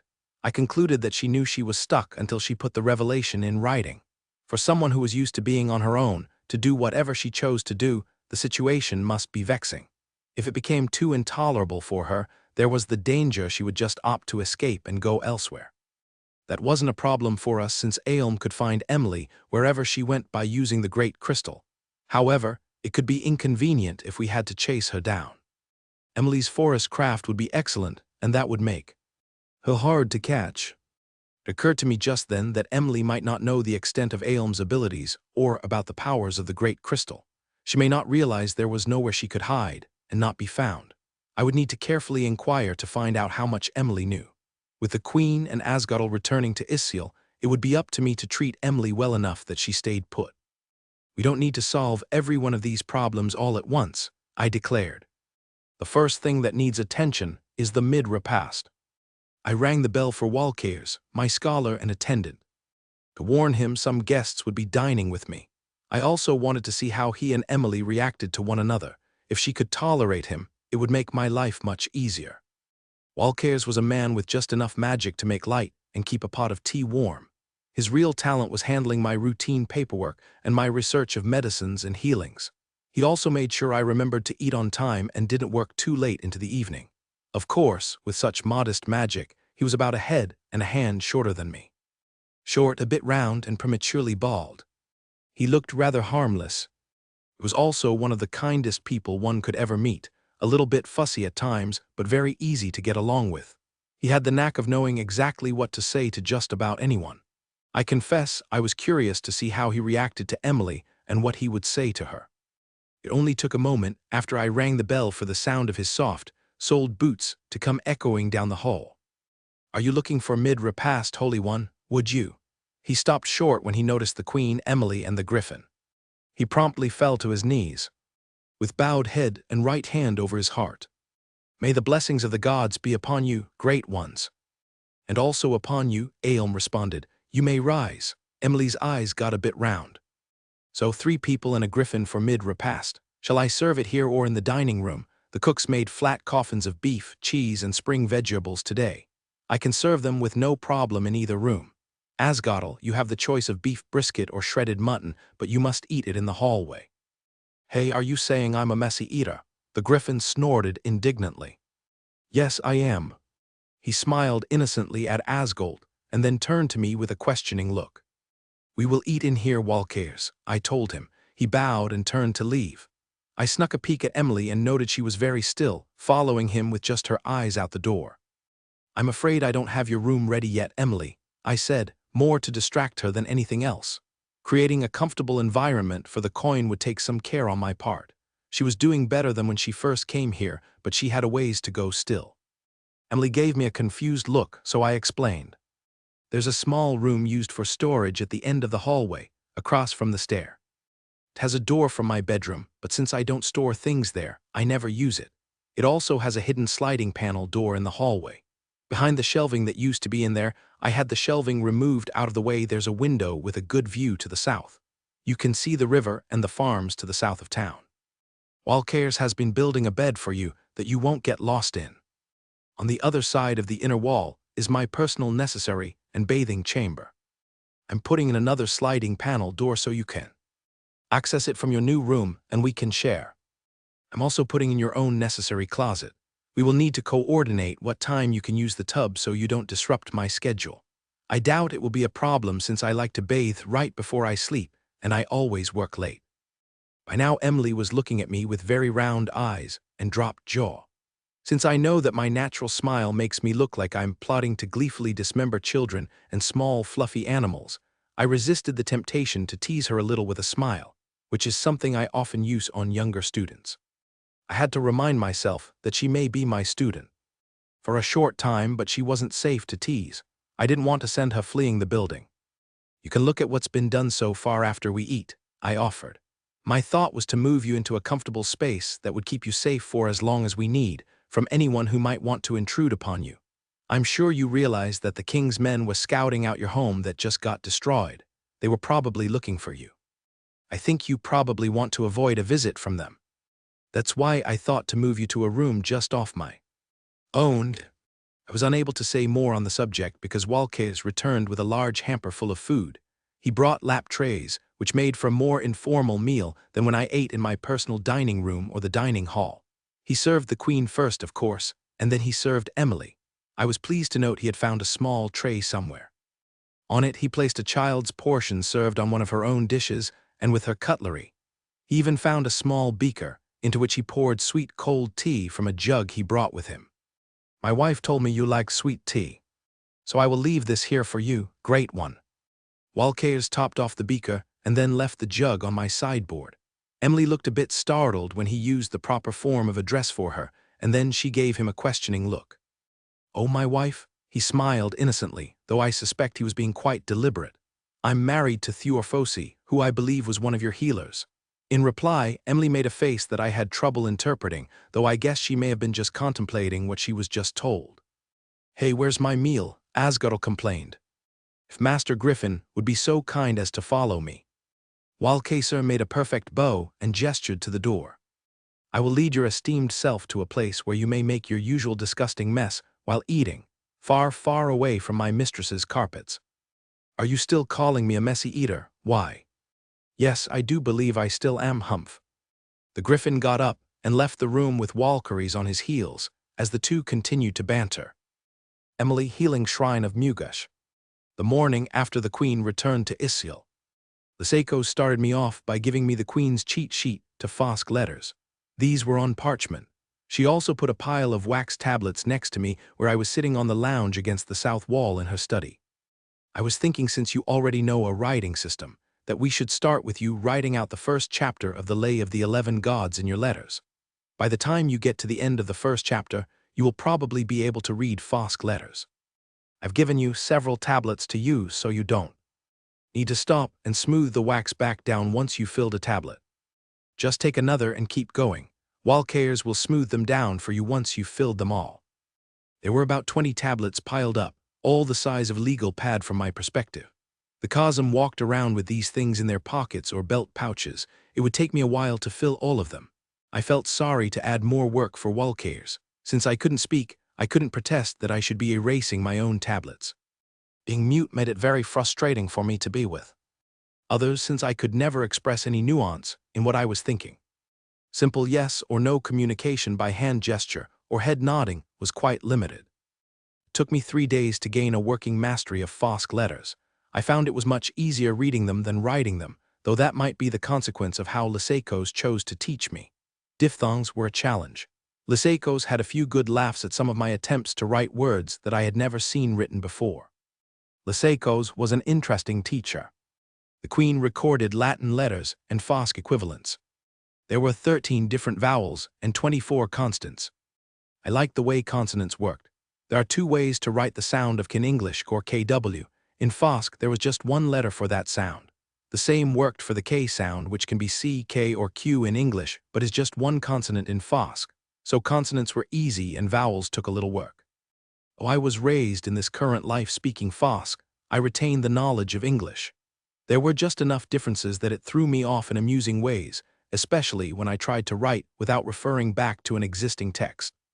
I was surprised to find that Lysaikos was easier to be with than the queen.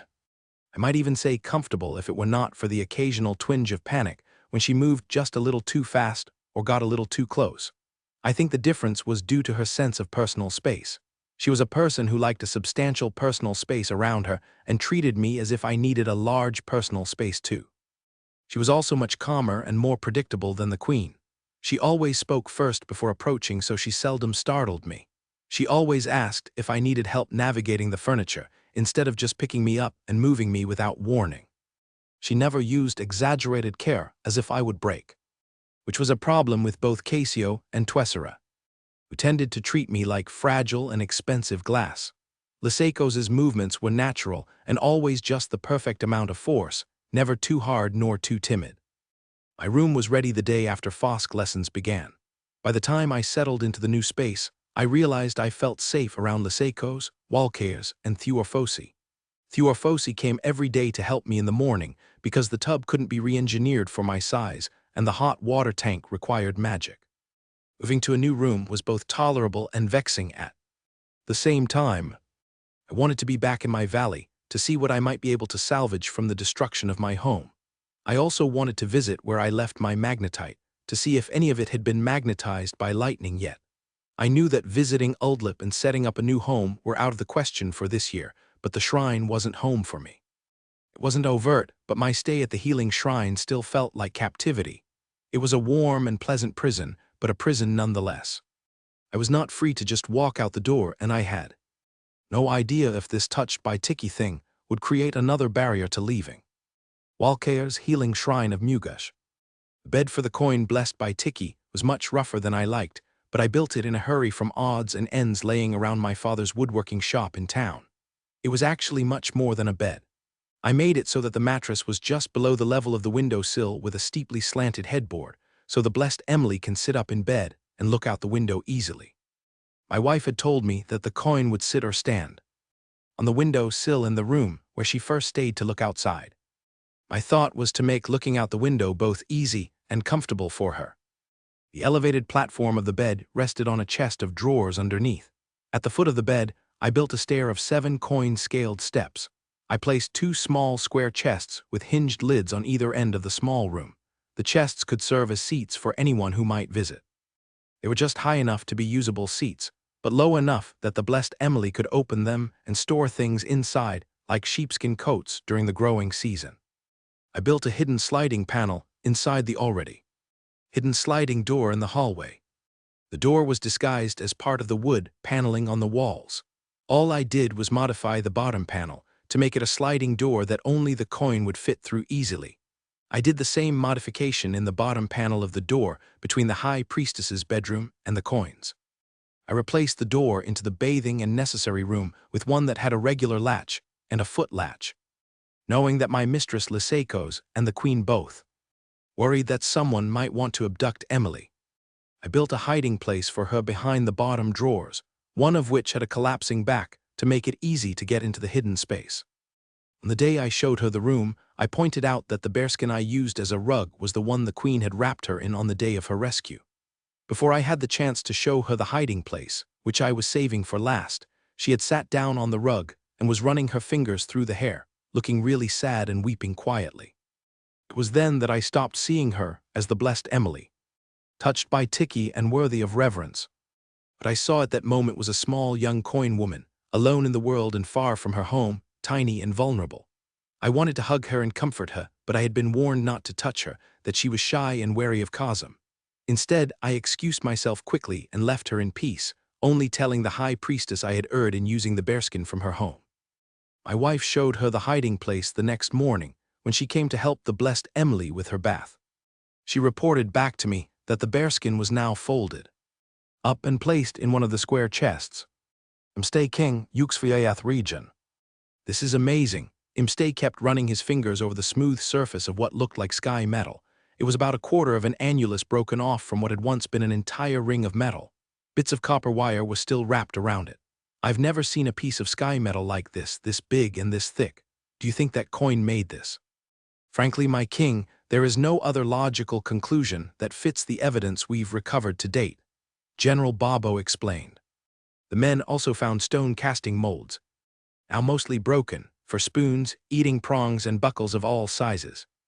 The captain in charge of the scouts executed the man who tried to hide a large crystal from the cave in his tunic and many small ones in his pouch.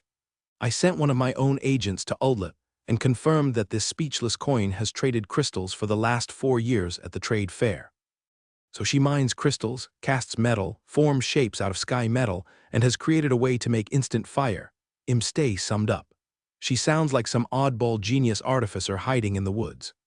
This makes the news from High Priestess Foyuna most unwelcome. We can't afford to anger the shrines, which is what would happen if we invited the coin for a permanent stay in one of our workshops. There is perhaps a way, Bobo suggested. We can try negotiating with the coin. Since Tiki has shown his approval of her, that makes her a part of the kingdom. She may be open to making things to benefit the kingdom for compensation. We're almost done here, so I will send you to find and speak with this coin, Imstay remarked. We just need to set up a fort with a garrison here. And leave enough wagons to ship the harvest. Then we can head home earlier than we originally proposed. The king put the piece of metal down and glowered at it. I want you to leave now. You're the best talker out of all of my officers. Go and see what you can arrange with the coin, assuming you can talk with her. Figure out who her keepers are and how the queen has set things up to protect her. I want to know everything about her. I want the instant fire. I also want to know how she can make shapes like that out of fire metal. And Bobo, see if you can determine what caused the cave to explode. If it was something that she made, it could be a great weapon of war, and we don't want anyone besides our kingdom to possess that. Permission to speak frankly. That usually means you're going to tell me something which will probably make me angry. Imstay laughed and gave his general a hard look. I promise not to kill, torture, or maim you for what you're about to say. It wouldn't hurt to get on a better footing with the queen regarding those who treat the coin in harmful ways. And please do not pretend that you don't know what and who I'm talking about.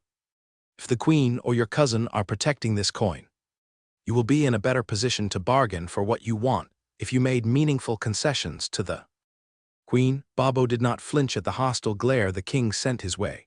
He kept his voice level and his face neutral and non-judgmental. See what you can find out or negotiate first, and don't bother with that woman. Come back and report to me in person, the king snarled. If only there were a way to get rid of his queen, but her magic was too powerful to attack directly, and all his attempts to incapacitate or marginalize her had failed to date. Imstay sat down on his traveling throne and emptied his drinking horn of the ale the queen had invented. It was so odd that adding the yeast late and floating it on top to ferment the wort could completely change the flavor.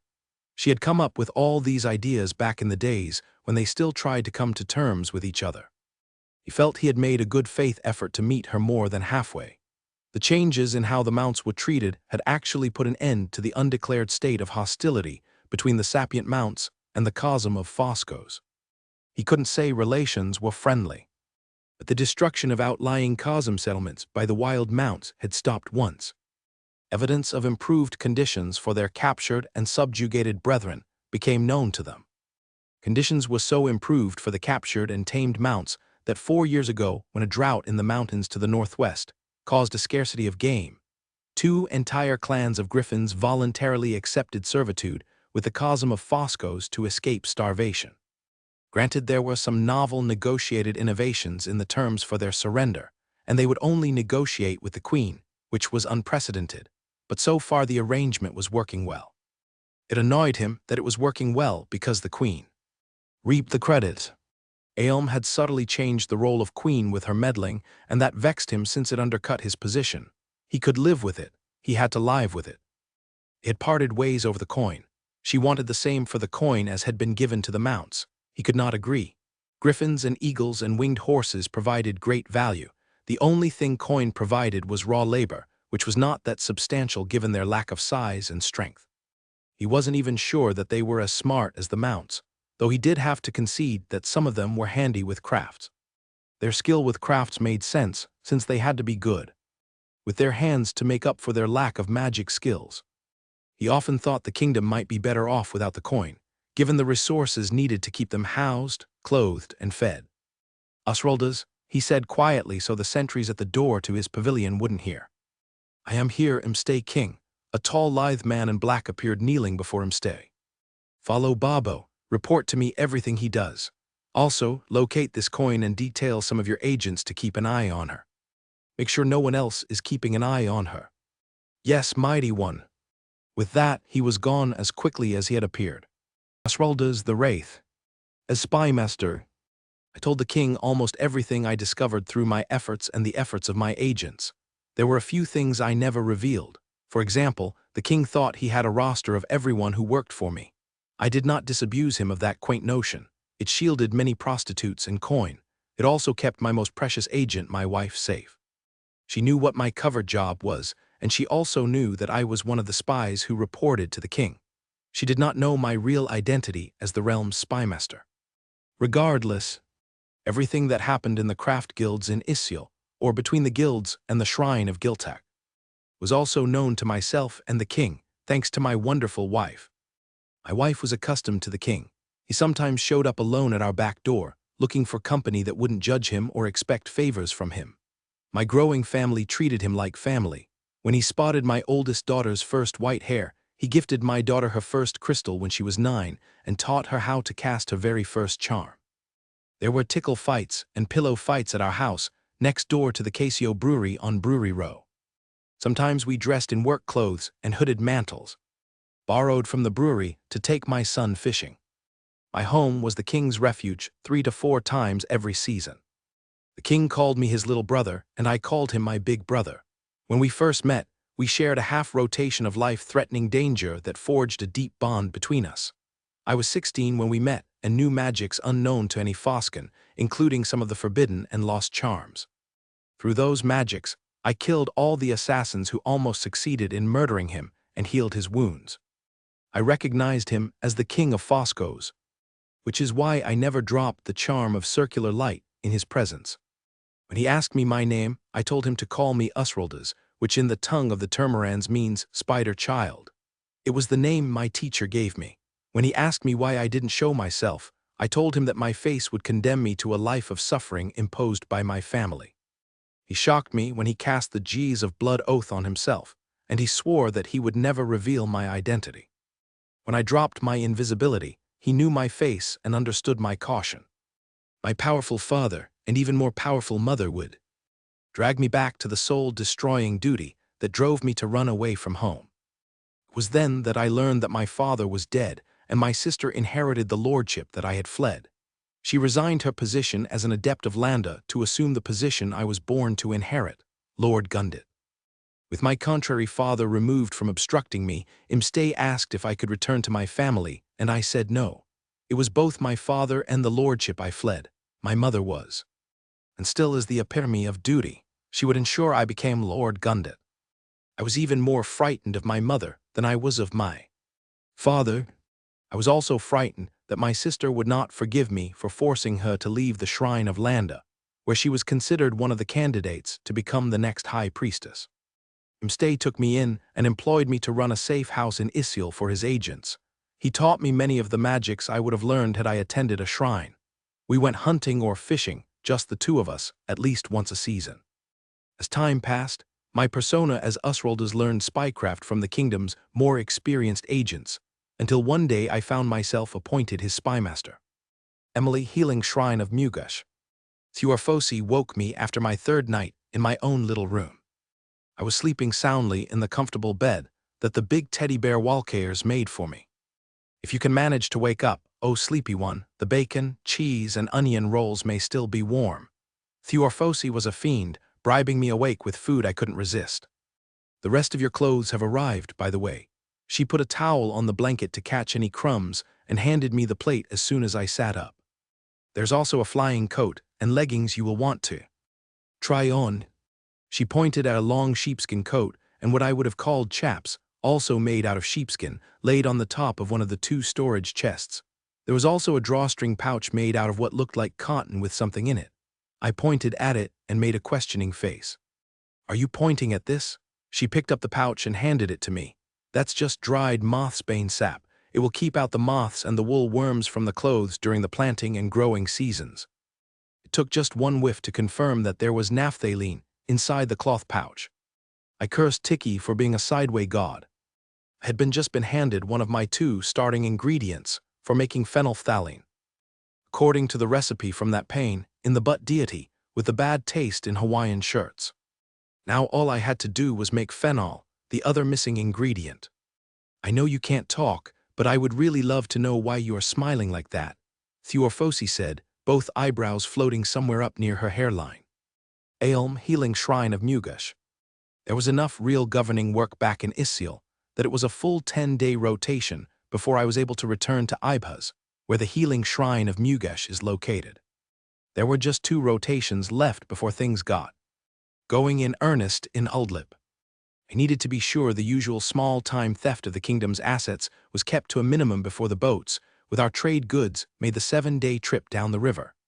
The trip from Isil took 5 days to Black Falls on the river, a day to make the portage around the falls themselves, and then another day on the river to Uldlip. I also had some trade goods of my own that needed my attention after I was done with the palace. My villa had specialized in these top fermented beers which I had introduced to this world. They sold at a premium since the sea coin had not yet figured out my recipes for ale or stout. I had my brewers working on lambic too, but we hadn't produced any that was acceptable for distribution yet.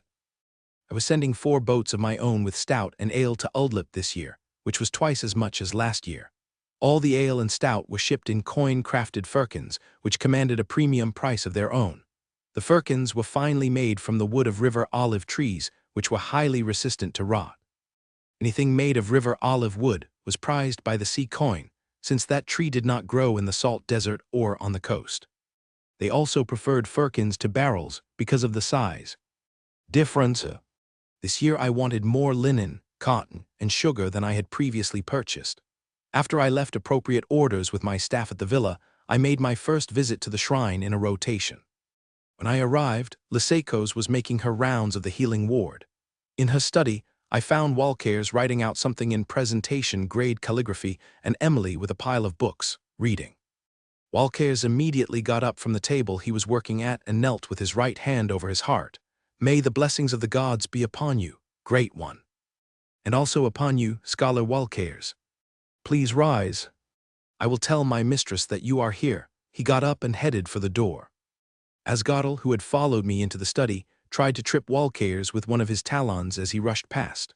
For a man who looked like a soft, pudgy scholar, Walcares nimbly hopped over the talon and kept going.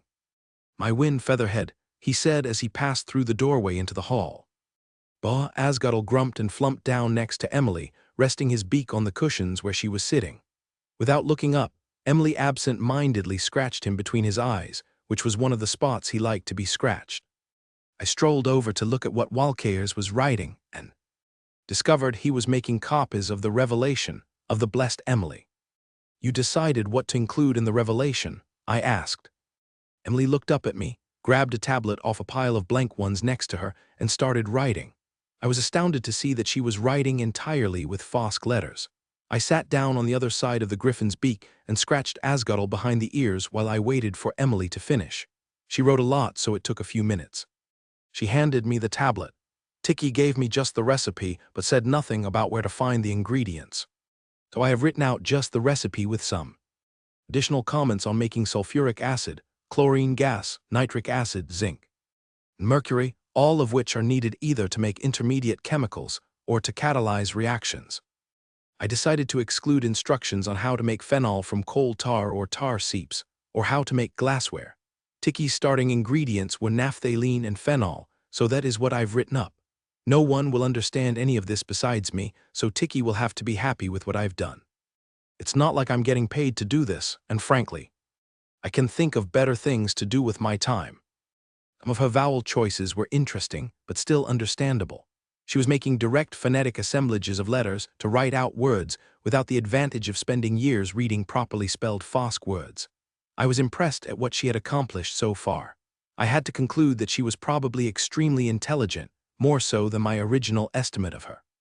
Her written comment was also the first time I was exposed to her sharp wit, plain speaking, and rather caustic view of life. No native of Fosco's would ever have referred to Tiki reverently, saying only that he was the twisted god at most.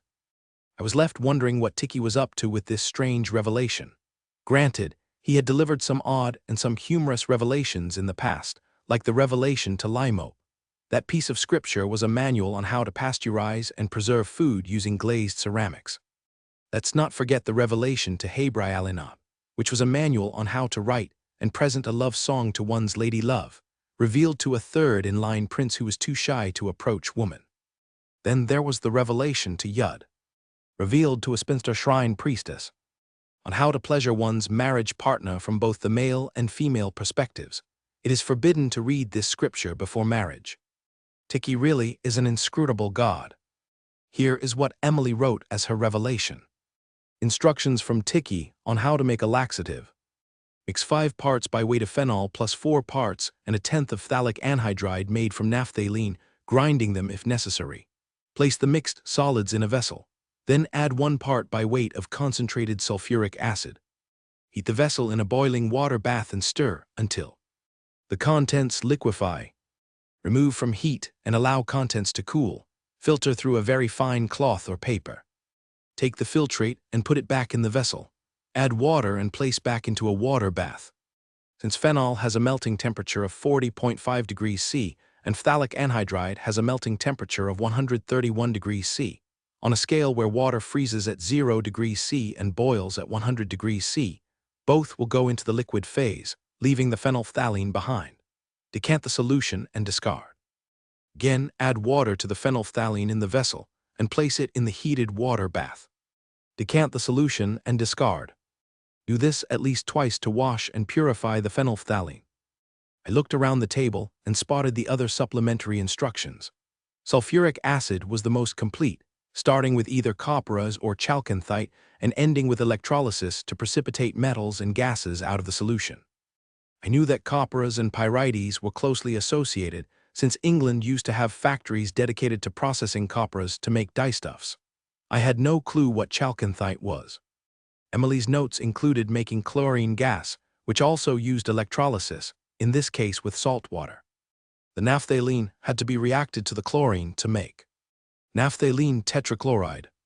The compound was then reacted with nitric acid to make phthalic acid. Phthalic anhydride is made simply by heating the phthalic acid to dehydrate it. She had also written out instructions for making nitric acid by reacting sulfuric acid and saltpeter. Looking at all these instructions on making chemicals, I got to thinking about how much knowledge was living inside Emily's head.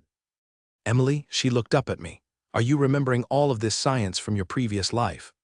She grabbed another tablet, wrote on it, and held it out for me to take. She wrote, "No, there is more in my head now than there was ever before. I have total recall right now for things I used to look up in references. I was not like this in my previous life.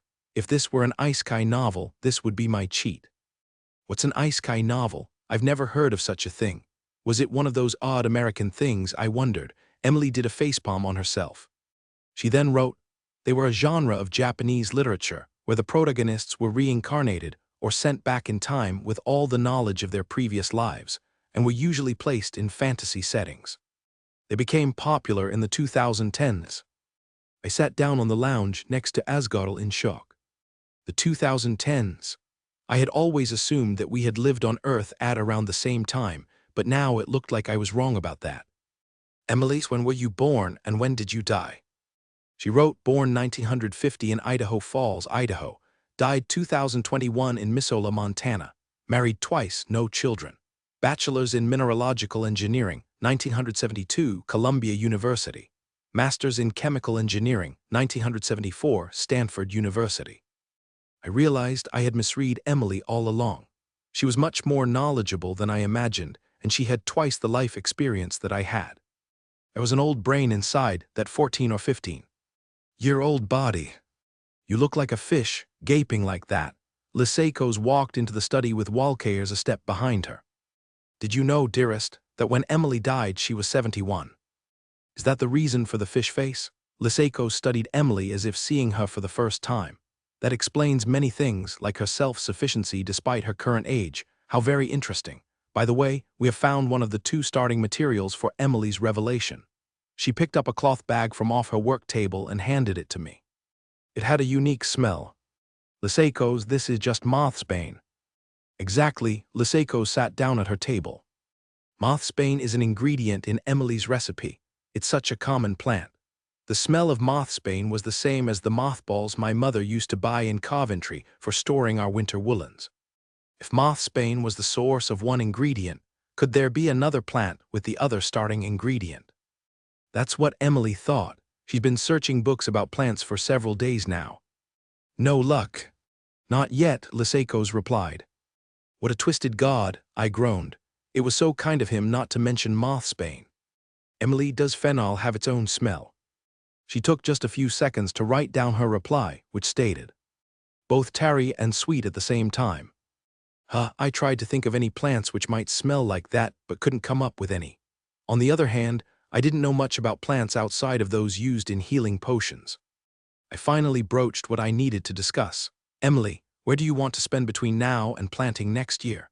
The king's agents have already gone through the rubble at your cave and taken everything salvageable. There's now a ward of watching around the cave. It's a good ward, and it won't decay for several months. I would make a case for not returning there in the short term. You have options. You could stay here until planting, with or without trying to fix the speech problem. You could also stay at the Crystal Shrine of Tiki. As a blessed revelator, you're entitled to your own quarters there. You could also stay at the coin quarters at my villa. I would argue that might be the best place since you would have room to make things if you wanted. You could even go your own way if you were set on doing that. My point is that you do have options. Emily was making the most amazing face, which was both dubious and frowning at the same time. You also do not need to make a decision right now. Take your time and think about it. Emily grabbed that last fresh tablet and wrote, I want to check on my magnetite, which is not at the cave. It's several miles to the northeast. Magnetite is just a mineral, yes. Why do you need to check up on some minerals? It won't get up and walk off by itself. Emily wrote in reply, making magnets. Magnetite plus lightning equals magnet. All right, but why do you need magnets?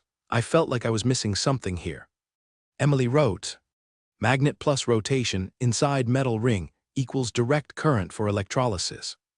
So that's why I finally got it. It's too late in the day to cross the lava plains today, but could we go tomorrow? Oh joy, another trip across those stinky volcanoes, the griffin muttered just loud enough for everyone to hear him. General Babo, Isil. Babo arrived in Isil to discover the city talking about the coin blessed by Tiki, and what it could mean. Despite this, no one knew for sure where this coin could be. Some even doubted that there was a blessed coin, that it was a trick for the Shrine of Tiki to get more resources out of the kingdom. A vocal minority, including the king's uncles, remarked they would never get down on their knees to a coin, no matter how blessed she might be. The queen was not at the palace, nor did she tell anyone where she was going, which was typical of the woman. She had gone her own way since the last big fight she had with him stay about 1 years ago. She could be anywhere. After wandering about the palace talking with people, he left on foot for his own home. His house wasn't large since it was just him, his cook, his house cleaner, and 2 coin for errands and grounds keeping. Halfway home, he noticed someone was following him. He detoured to the east side market and ducked into a butcher's shop. He flipped the counter clerk a silver, show me the back door. In seconds, he was in an alley and running in the opposite direction of his house. Coming out on a side street, he stepped into a tea shop, sat down, and had a leisurely cup of tea. He pondered who could have set a tail on him. The queen. She had a small number of agents, all of whom were quite talented at not getting caught. The Ing had many agents he could use, but why? Did him stay think he was working for the queen or a rival family? Babo didn't have a lot of magic, but he was talented with mid to near field clairvoyance at the expense of most other magics. He could make a light and cast the charm of warmth, but other than those 3 things, his magic was not really useful. It was why he worked so hard to educate himself. What he lacked in magic, he made up for in intelligence. He was not born into a noble family. He had worked his way up through the ranks through hard work and a bit of luck. He extended his vision and hearing to scout the area around the tea shop.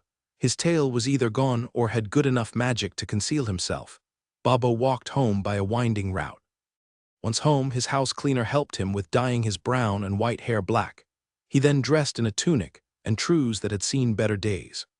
Leaving by the delivery door, he made his way to the Big Fish, a tavern where information was bought and sold.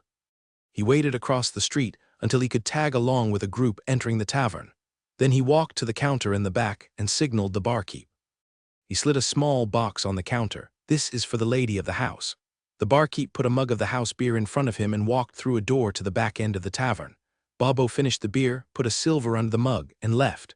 Once he was safely home, he washed the dye out of his hair, though the rinse that removed it was nasty. His scalp would be red with irritation for several days. The next morning, a wagon hauling beer pulled up to Babo's delivery gate. The driver tried to give the firkin to the coin working in the yard. The coin protested, rightfully pointing out he couldn't even lift it, and told the driver to quit being lazy and take it inside. The driver did so but slapped the coin on the face twice before leaving. The coin dropped and the driver left. The cook came running out after watching the incident through the kitchen window. "Jiley," she shook the coin's shoulder, then she swore and carried him inside. Once inside, she put him back on his feet. "Good show there, Jiley," the cook said to the completely conscious coin. "I know it's fake, but I can't help but think it's real. You fall down so well." "Well, it does sting a bit," Jiley replied, rolling his jaw around to check for soreness. "Got some ice in the icebox if you need it." The cook picked up the firkin like it was nothing. "I just need to take this upstairs to the master." With the firkin safely delivered to his study, Babo lifted the fake end piece and removed 2 pages of parchment. He sat down in his favorite chair to review all the Queen's movements since the princess and prince were lost in a snowstorm. Based on the Queen's movements, it was more than certain that the Maker of Fire, now known as the Blessed Emily, was staying at the healing shrine of Mugesh. As he pondered his next move, an errant thought interrupted him. Emily was a very strange name. It didn't sound like a Fosk name at all. He wondered where it came from. Osralda's the Wraith, Isiel. I wasn't surprised that General Babo picked up on my following him. I had my street face on, in my guise as a royal courier, walking behind him at a distance of about 200 paces. If he spotted me as the person following him, I would just be his neighbor 4 doors down from where he lived on Brewer's Row, walking home after a day's work at the palace. No, he didn't spot me behind him. He went into stealth mode immediately and ducked into the misnamed East Side Market, which was on the west side of the palace. Hundreds of years ago, it was on the east edge of the residential neighborhoods and has since kept its name despite its location, now on the west side of the city. The general vanished into a butcher's shop and slipped out the back door. I followed him with my clairvoyance, which doesn't require a line of sight like most mages. My clairvoyance is probably the 2nd or 3rd best in the kingdom, though all the other top clairvoyants have no idea I even exist. The trick of not needing a direct line of sight without a shrine-grade major crystal is something I learned from my teacher. She lived underneath a swamp many wagon days away to the west of Fosco's and wasn't even human. My magic was like my teacher, not even human. My clairvoyance was why I was a spy's spy. I meandered home to my wonderful family, even picking up some flowers for my lovely and understanding wife, all while following Babo in my mind as he stopped at a tea shop and then took an indirect route home. The general greatly amused me. He disguised himself and did quite a good job too, and then visited a bar known for buying and selling information. It was one of my operations. I saw nothing wrong with his request for an accounting of the Queen's movements over the last year. The information on the Queen's location, as well as that of the Maker of Fire, would make both his life and mine a little easier. I took a stroll after dinner and left instructions for my employees at the bar to provide Babo with a complete dossier on the Queen and her movements. I suppose I could have made him stay's life easier by revealing that I already knew the detailed movements of the Maker of Fire. I didn't because he delegated the task to his scouts, which I considered a bunch of bumbling bullies. I think I was a little reluctant too. Something in me wanted that little coin to escape Imstay's grasp. I loved Imstay. He was the saving of me, but he wasn't easy on the coin he owned. The Maker of Fire was so smart and so hard-working and so pathetic. I wanted those kind people at the shrine of Mugesh to keep her safe and far away from Imstay's less than admirable attitude toward coin. I already had an agent employed in the shrine of Mugesh's garden and one in the kitchen.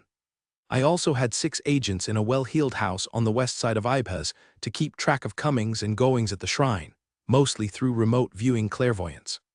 I was tempted to travel to Ibez to observe Babo's visit, though it presented some danger. The holy Liseikos and the Queen were powerful enough to potentially detect me even with my forbidden and unorthodox charms. I would have to decide tonight if I wanted to be on site. Before Babo arrived, Liseiko's healing shrine of Mugesh. General Babo entered the shrine through the front entrance. He was considerate of the people in line by not cutting it. He was patient with the delay as the line moved slowly. He was humble and polite when asking to speak with me. I know all this since I was watching him from the second-floor walkway in the atrium. He didn't put a foot out of place. I've never been quite sure whether Bobo is a good guy who is really a bad guy at heart, or a bad guy who really is a good guy at heart.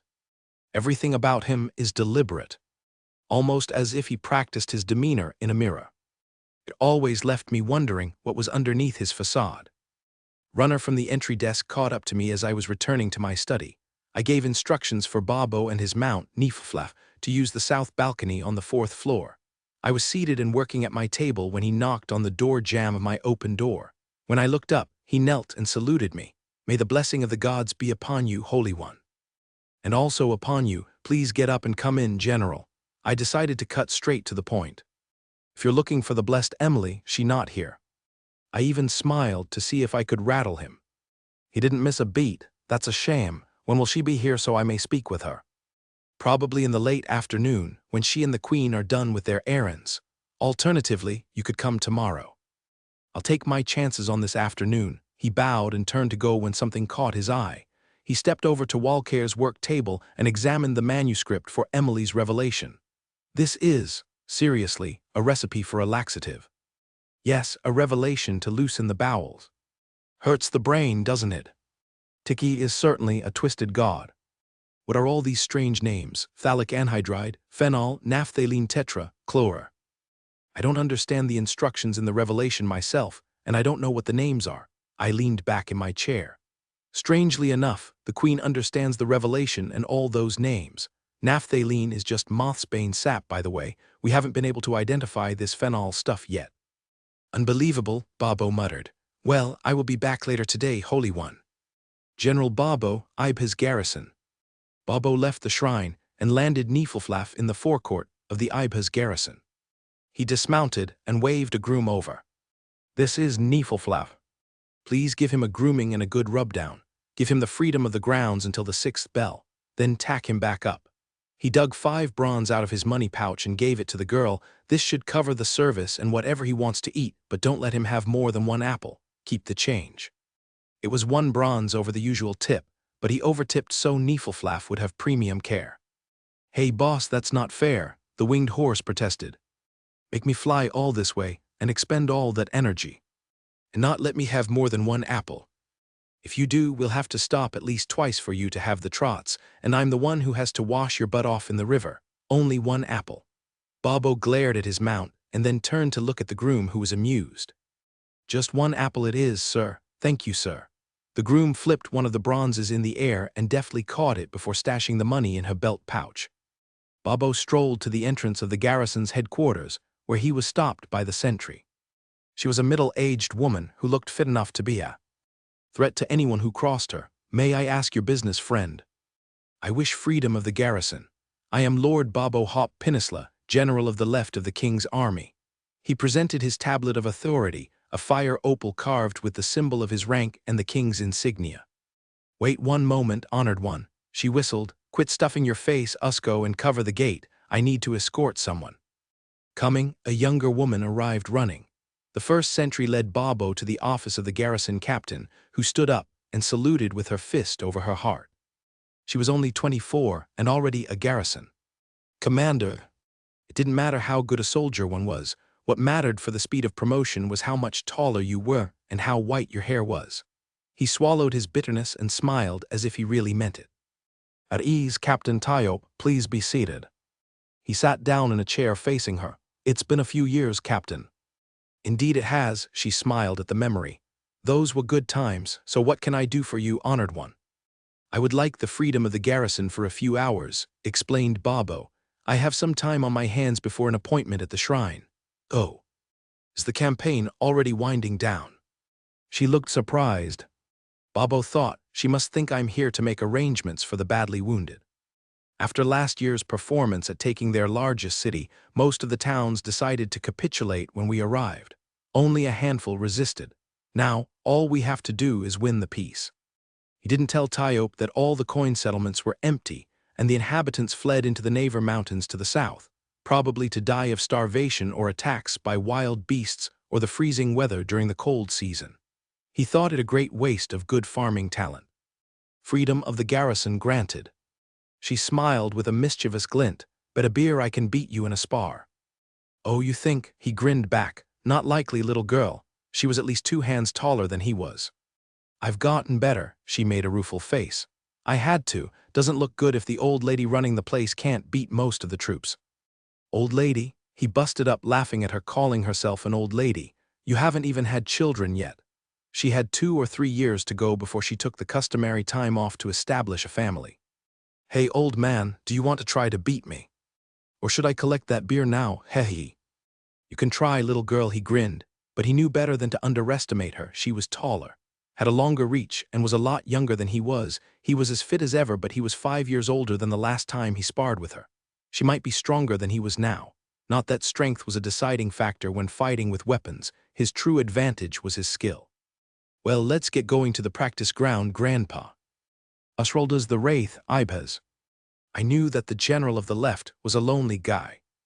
Sometimes I thought that stupid winged horse of his was his best friend, and yes, Niflflaf was on the stupid side, even for a flying horse. Many years ago, Babo was sweet on a priestess warrior of Urhensay. They had their hand-in-hand ceremony scheduled when she died in a training accident. He has not looked at another woman since. I sat in the one-room shelter my agents had built for myself and cadres as I watched Babo lessen the gals of the garrison. It was common knowledge that the only warrior in Foscos who was a better fighter than Babo was the king. Babo wasn't as big or as strong as a Silverhair. He constantly exercised to maintain the stamina he needed to beat a Silverhair in a fight. However, Babo fought with his mind as well as his body. Many Silverhairs relied on pounding someone to death. Babo analyzed them to death. He had excellent mid-range clairvoyance and maybe just a touch of precog to help him dodge and weave. He had the remarkable talent of not being where his opponent's weapons traveled. He was infamous for a rising offside axe shot with an optional shield hook that dropped behind a shield and got an opponent in the left ribs. With a short sword in his hand, the same basic motion took the left arm off at the shoulder socket. I think he fought everyone who was off duty at the garrison and a few that were on duty. No one beat him, not even the garrison commander. He beat her easily 5 times. Then he told her how he beat her so she would improve. He actually talked to every opponent, teaching them how to get better. He was an excellent teacher. I could see him retiring to cast to teach fighting in his old age. It was obvious to me that Captain Tyope, the garrison commander, liked the general, in a woman being attracted to a man sort of way. She was flirting. He was so far gone down the path of a single male that he didn't even realize it. I had to wonder if he was missing the flirting cues because he was so short. Seriously, she was almost a whole head taller than he was, but mismatched heights are not uncommon between Silverhairs and their half-hair or unmagical partners. My wife and I are a good example of that since I'm 2 heads taller than she is, though I am tall for a Silverhair man and she is short for a half-hair. Sometimes it just works out that way. Oyuth has a lot of magic for her height, inheriting all of the talents that run in her family for magical fine control over. Temperature charms, a critical skill for brewers. She can make light and has rudimentary telekinesis. She can manage to omnicast for help over a very short range, but that's all she can do. It's exceptional considering how short she is, but I would have fallen in love with her regardless. I'm afraid I fell for her the first time I saw her, and I've been smitten ever since. I was 18, and old Guilcos, my mentor in spycraft, started to take me to the draft rooms of local breweries in Isil for practice in the art of eavesdropping by clairvoyance. That's one of the things she set out to teach me, since it is neither simple nor easy to listen in on just one conversation in a noisy, crowded room. Oyuth was 16. Her father had her learning every job in the family business. When I first saw her, she was learning the jobs of the draft room for the Casio brewery. My first sight of her was with 3 pitchers of beer in each hand, dodging bodies, tables, and chairs as she navigated the floor of the draft room. Even at 16, she was mature in ways I didn't expect, and she bounced drunks as well as her old man could. I was captivated. I was a regular in under a year, excluding when I was sent on my first missions. The king enrolled me as a royal courier, though it was an open secret that some of the couriers were spies. I was clean-shaven and cut my hair short in the unofficial bowl cut worn by all couriers. I frequented businesses with the hood of my mantle up to create the accepted polite fiction that I was just another middle-class citizen instead of a silver hair. That hood got me my own chair in the back corner of the draft room. The white eyebrows still meant I got great service, but the hood signaled I didn't expect the use of lawful honorifics. I would stop in every afternoon before crafters and artificers quit for the day, so I was there before the evening rush and usually left before the dinner hour. I always had a book with me, assigned by the king who wanted to improve my education. I would watch Oyeth from under my hood. It took me 2 years before I got the courage to talk to her beyond making change for my horn of beer. I didn't have problems talking to other girls, just Oyeth. By 18, she was running the draft room and all its employees. Oyeth treated me like any other customer. Her old man started hanging out in the draft room in the afternoon to glower at me. I couldn't dredge up the courage to ask her out, and yet I couldn't stop watching her surreptitiously from under my hood. It was a terrible situation. I knew at some point I either had to ask for parental permission to take her out, since she hadn't asked for me first, or be invited by her brooding father to leave and not come back. Unknown to me, old Guilco's knew Currufi hat Casio. Currufi, who was a lot smarter than most people knew, recognized me as one of her students. That's why he hadn't already tossed me out, though both Currufi and his daughter Oyeth knew I was attracted to her. Currufi had observed that I was tongue-tied in front of Oyeth. Old Guilcos couldn't tell him my background because the king has told no one who I was. Old Guilcos reported the situation to the king. The king paid Currufi a visit I didn't know about.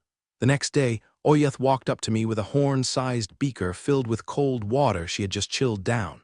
She yanked my hood down and inspected the haircut. I was aghast and too startled to speak. "All right, Curia Hesakos, let's see your tablet."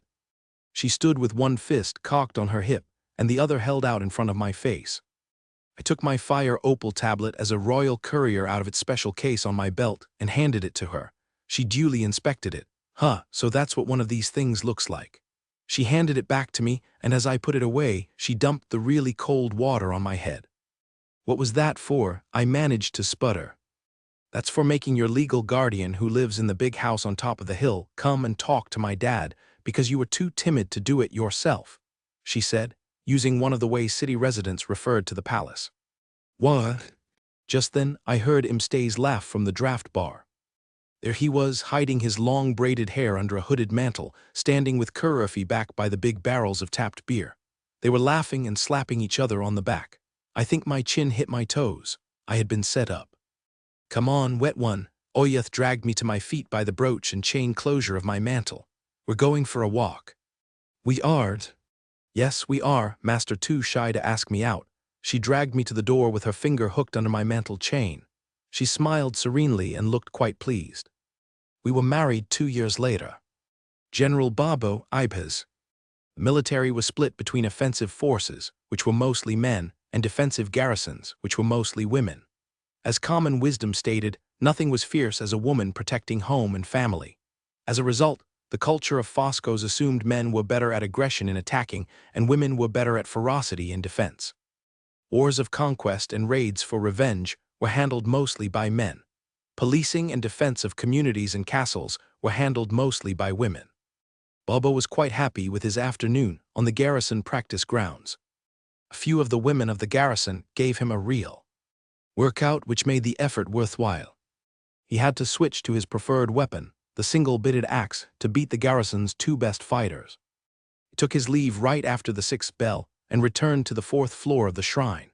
There was no sign of the Queen's griffin on the south balcony, where he left Niflflaf to chew his pinion feathers for lack of anything better to do. He was about to knock on the door to the High Priestess's door when it opened. The Seikos looked down her long beak of a nose at him. "Skip the formalities, General. Leave that fighting axe and buckler on your backstrap outside the door." She waited for him to do so and motioned that he should sit on one of the 2 lounges against the north wall. As he sat, he noted the small set of coin-sized steps on one side of the lounge against the south wall.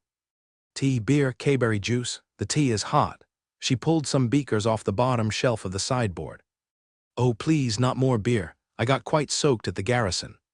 "Make a tea, please." "I was guessing that's where you went by the fresh dust on your boots and the sweat ring around the neck of your undertunic." She placed a beaker of hot tea in front of him. He slipped a surreptitious finger under the collar of his tunic and was a bit abashed that what she said was correct. It figured the old bird would notice something like that. He always had to watch himself around her. She was so sharp, very little got by her. He would always be careful not to make an enemy out of her. That's how much he respected her. The fact that she was a pure silver hair and even taller than the king only added to the intimidation factor, not that he would ever reveal that she scared the crap out of him. The only other person who scared him more was the queen. Before the queen and Emily returned, General, I thought I would share a few thoughts for when you attempt to speak with our coin guest, she began. He found the word guest very interesting. Go on. Emily is not a Fosco's. She is a free coin and just as standoffish as the sea coin traders of Incalum. She is also mute. If a question needs an answer beyond yes or no, she will write it out on a wax tablet. Bobo was surprised and showed it. She's literate. The revelation I saw this morning wasn't dictated. She wrote that.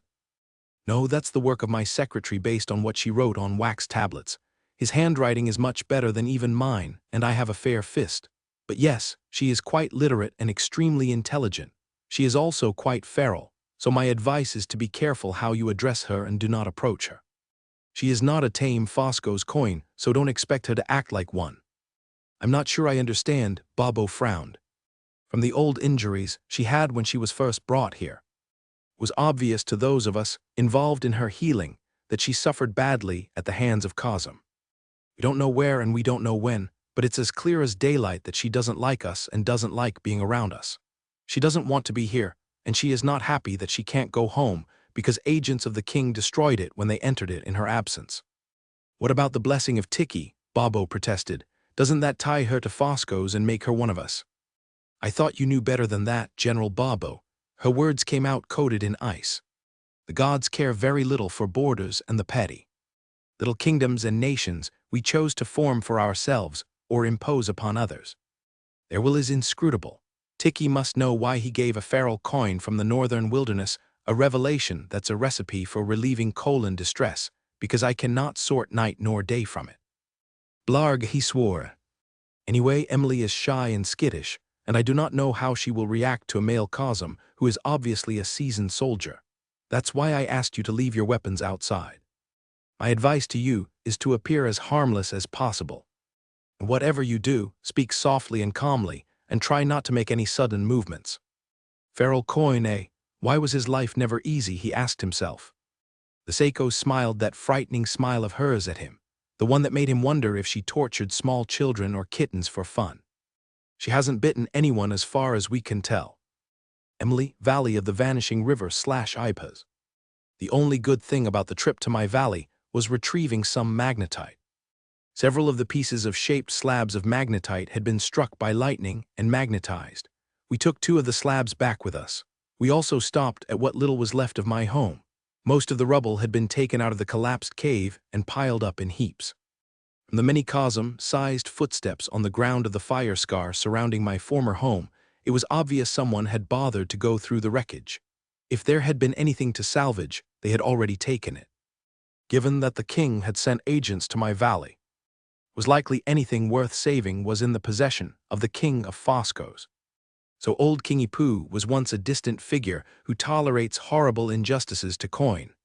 Now, he advanced to the person who destroyed my home and stole my stuff. The only exception was my spool of silk thread. Did the king's men miss it because it was dark-colored and hard to spot? I didn't see it on the rubble pile. The queen saw it, picked it up, and handed it to me.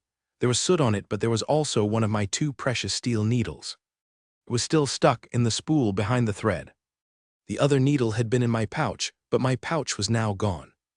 It was either destroyed in the explosion or taken by Kingy Poo's men. The thought crossed my mind that it would be nice to try out my design for gun-cotton grenades on old Kingy Poo. I think I was just a bit ticked off. That was before we saw the hot springs. The hot springs looked like someone had a frat party and didn't clean up afterward. There was litter and poultry bones and partly eaten meals all over, so the scavenging animals had come down the mountain to eat the free leftovers after the partiers had left. So there was now animal excrement everywhere. The partiers had also cut down several trees, some of which they allowed to fall into the pools. The pathway and the stair into the lower pool was smashed, and the soaking bench I so lovingly made was knocked down and in pieces. After seeing the hot springs, I resolved to build traps to prevent future intrusion, that is, if I still wanted to try living there again. Now known as a place where I had once made a home, it was no longer protected by being hidden from others. The secrecy of the place, which was part of its protection for me, was now gone. So much was lost in such a short time. It left me feeling adrift and anchorless. I was floating, at the mercy of whatever current had caught me up, and I hated feeling that way. All I had left were two tools I had made, my knife, my little belt blade hidden in the billet guard of my belt, and the knowledge in my head. If it had not been for the cosm of the healing shrine, I would not even have clothes or shoes. It's not that I wasn't grateful, but I loathed the feeling of being in their debt. To make it worse, I felt guilty for not wanting to be in their debt, since I had concluded the cosm at the shrine were decent people. Or maybe I should reverse that and say they were decent. People who just happened to be cosm. It didn't feel comfortable, but I had to acknowledge that my black and white view of cosm wasn't going to work for me anymore. What I yearned for, though, was to get away and have some time alone. I wanted to walk the river bottoms where the yews grow, to cut a new bow stave, and I wanted to meander through the balm brush and cedar forest that grew between the lava flows of the Rift Valley and sinks of the vanishing river, to cut new arrow shafts. I had already started collecting griffin feathers to use as fletching. As it was, the planting season was over, and the growing season was already halfway done. The wheat planted last harvest season was already cut on the south end of the kingdom near Black Falls. Maize and barley were already tall in the fields. Time was getting away from me. If I was going to leave this place, I had to do it soon, or it would be too late to find a new home and prepare for the cold season. It might already be too late, since I didn't know if I could find a new place to live in time. Another cave would be great, but I had been lucky in finding the old one and didn't feel optimistic I could find another. I had explored every inch of my valley, and I was sure there were no more caves to find there. Building a house would take too long. I doubted I could make a habitable structure to withstand the winter storms before those storms arrived. Living on the fringes of the coin slums was doable for the cold season, as they called winter here. The problem was that I wasn't a child anymore, which would make it harder to go undetected. Besides, that wasn't what I called living. I had gotten too used to walking with my head up under the trees of my forested valley. It would be a move of desperation to go back to how I used to live, with my head down on the edges. Hoping not to be noticed by either cosm or adult coin, I would never want to go back to that. Those days still haunt my nightmares. Those were the thoughts running through my head as the queen and I returned to the shrine on Asgard's broad back. I had shown him my route across the volcanic rift zone, where the rootless fissures never erupted lava, at least not any time recently. If on foot, my route includes a Fredic explosion crater with a spring of drinkable water at its bottom. It doesn't taste great, but it is drinkable. I stumbled on it years ago while stalking a herd of antelope. They stopped to drink, which is how I found it. That one spring makes it possible to make the 4-day slog across the broken lava landscape. The trick to the route was to skirt the newer flows and stay on the older flows which have some soil and vegetation on them. It's a longer walk in terms of distance, but a shorter one in terms of time. It's very difficult to walk on the broken-up newer flows. Crossing the Rift Valley in under one bell on Asgard was wonderful compared to the 4-day slog on foot. Flying also meant I didn't need to resole my shoes. After ripping them up walking on basalt, cinder, and scoria. With my thoughts in a messy jumble, Asgolt made a sudden turn away from the shrine as we approached it from the northwest. He turned north over Ibhaz and then circled back to land on the north balcony, not the south balcony closest to Lysaikos' suite. It had been too warm for wearing sheepskin while flying, but it still got nippy on Asgard's back when he gained altitude and speed. The queen had wrapped the front of her woolen flying cape around me to keep me from getting cold. She didn't remove it immediately when we landed. "I'm not sure you saw, Emily, but there was a winged horse on the south balcony," the queen said. "I think you should stay strapped into the saddle until I can see who has come to visit. If it's not safe for you, Asgard can take you to his family's Ares in the high peaks to the east. That's one place no cosm would dare go." "Mind consulting me about this?" the griffin interrupted. "Consider yourself consulted," she snapped. "Besides, it's true, it's the safest place I can think of in short term." "Well, yes, you're right about that," he grumped, tired, thirsty, and hungry for the basket of meat that Walcaers probably had ready for him. The queen dismounted, took off her cloak, and then wrapped it around me 3 times. It was a bit on the large side. There, if Asgadal needs to leave in hurry, you'll stay warm. Asgadal, you know the signal to leave, and if anyone approaches who is not me or Lysaikos, leave anyway. I understand, he didn't sound happy. It was warm, wrapped up in the queen's oversized cloak. With a light breeze blowing a hint of the fragrance of bambushes from off the lava plains, it was peaceful and quiet. I nodded off, strapped into the saddle so I couldn't fall. The queen tapping me on the shoulder woke me up. "You're not tired, are you?" She looked amused. "It's not even sunset. So here's what's going on. The king sent one of his more reliable staff to sound you out on whether you would sell or trade some of your creations. It looks like matches are high on the list, but so is cast iron and maybe steel if they have figured steel out. I'm not sure they know the difference. Emily, you don't have to deal with the emissary if you don't want to. Just say the word and we will send him on his way." That sounded great to me. I didn't want to meet anyone in Kingy Poo's employ, especially after what they did to my home and hot springs. That being said, the queen made a rueful face. "You might want to at least meet this particular emissary and see what he has to say. Out of all the people the king could have sent, the one he picked is probably the most reasonable man in his retinue. His name is Babo. He's highly educated by Cosm standards, cultured and smart. He's probably the best person the king could have sent to talk with you."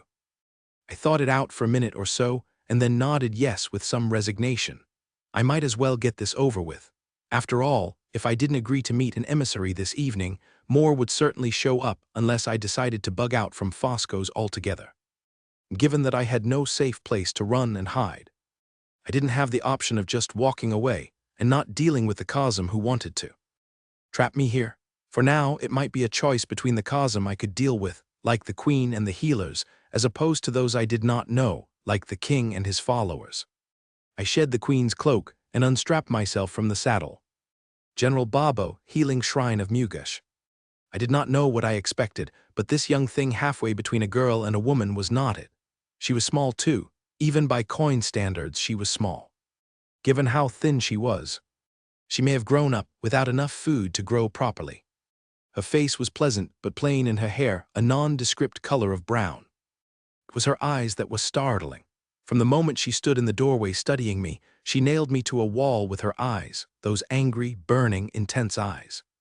I left my seat on the lounge and got on both knees to give her a proper deep obeisance rather than a military salute.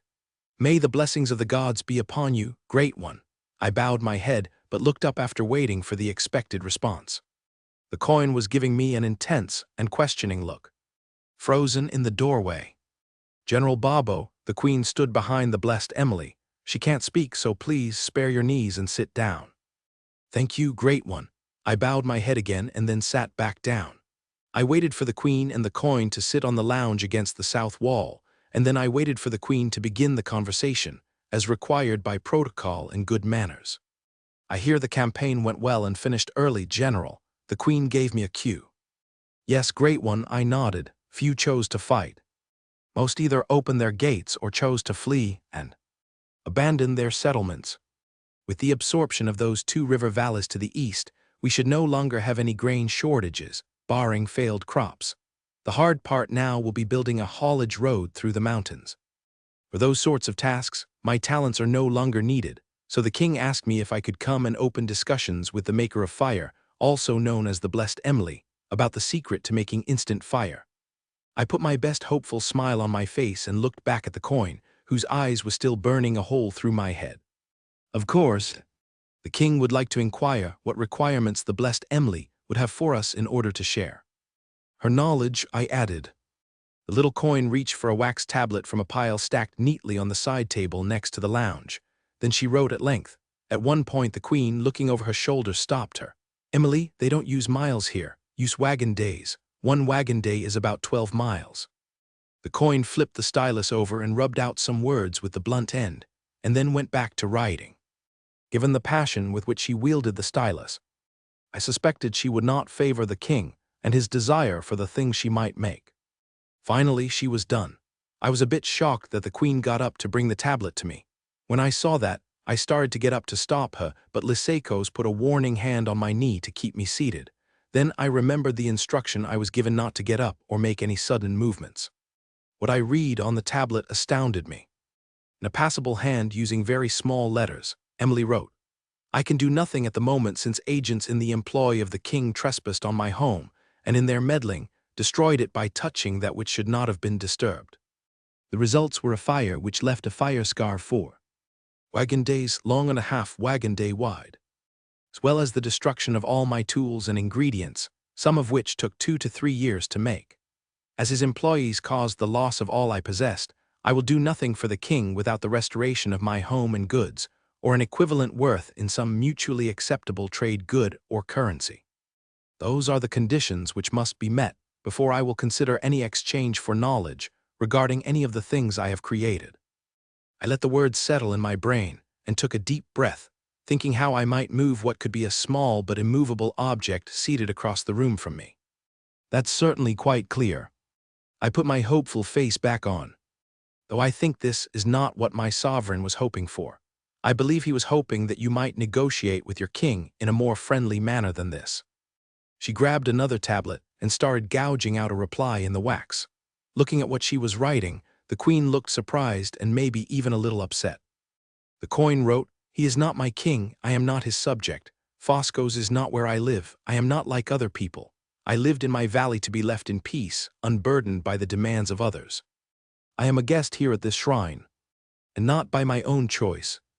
I was brought here without my knowledge or consent by the queen, who in an act of mercy rescued me after an accident. I was not conscious at the time I was injured. While I was cared for here, the king's agents destroyed my home, thus robbing me of the ability to shelter in my valley through the upcoming winter, and forcing me on the kindness of others whom I have little means to repay. What have I ever done to deserve the destruction of my home at the hands of the king's men? Is this my recompense for the act I now regret of rescuing his children, who were lost and wounded near my home 2 seasons ago? Given how the king has repaid me homelessness for my charity, why should I be interested in anything he has to offer?" It now made sense why this little feral coin wanted to drill 2 holes through me with her burning glare. What she wrote was upsetting.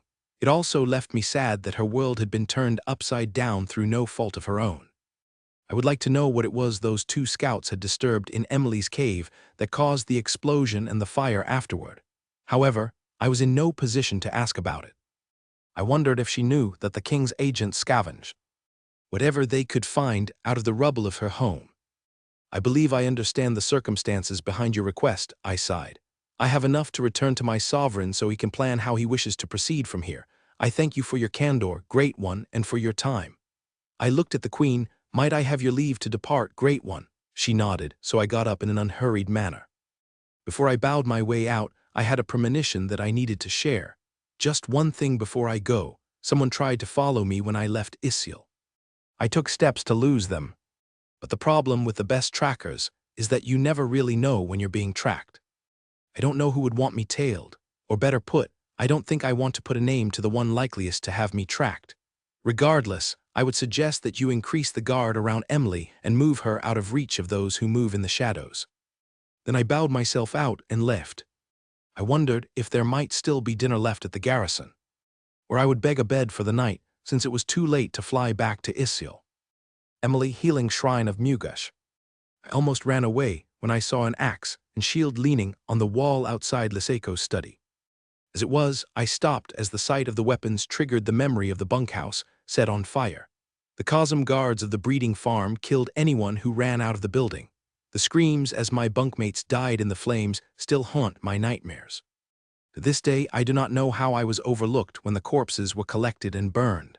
Left for dead in a drainage ditch, the fever that had spread through the bunkhouse should have killed me. The blow to my head should also have doomed me. Waking in that ditch. The pain in my head was the worst I ever experienced during either of my lives. It was then that I bit the control gem off my hand with my teeth. I don't remember how I got out of the ditch. My next memory was hiding under another bunkhouse. How I lived after that is a painful thing to remember.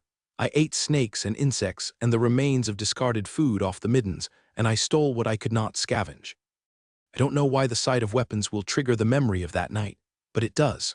Cosm men hacking and impaling the few escaping girls, backlit by the flames of the burning bunkhouse, playing over and over again in my mind.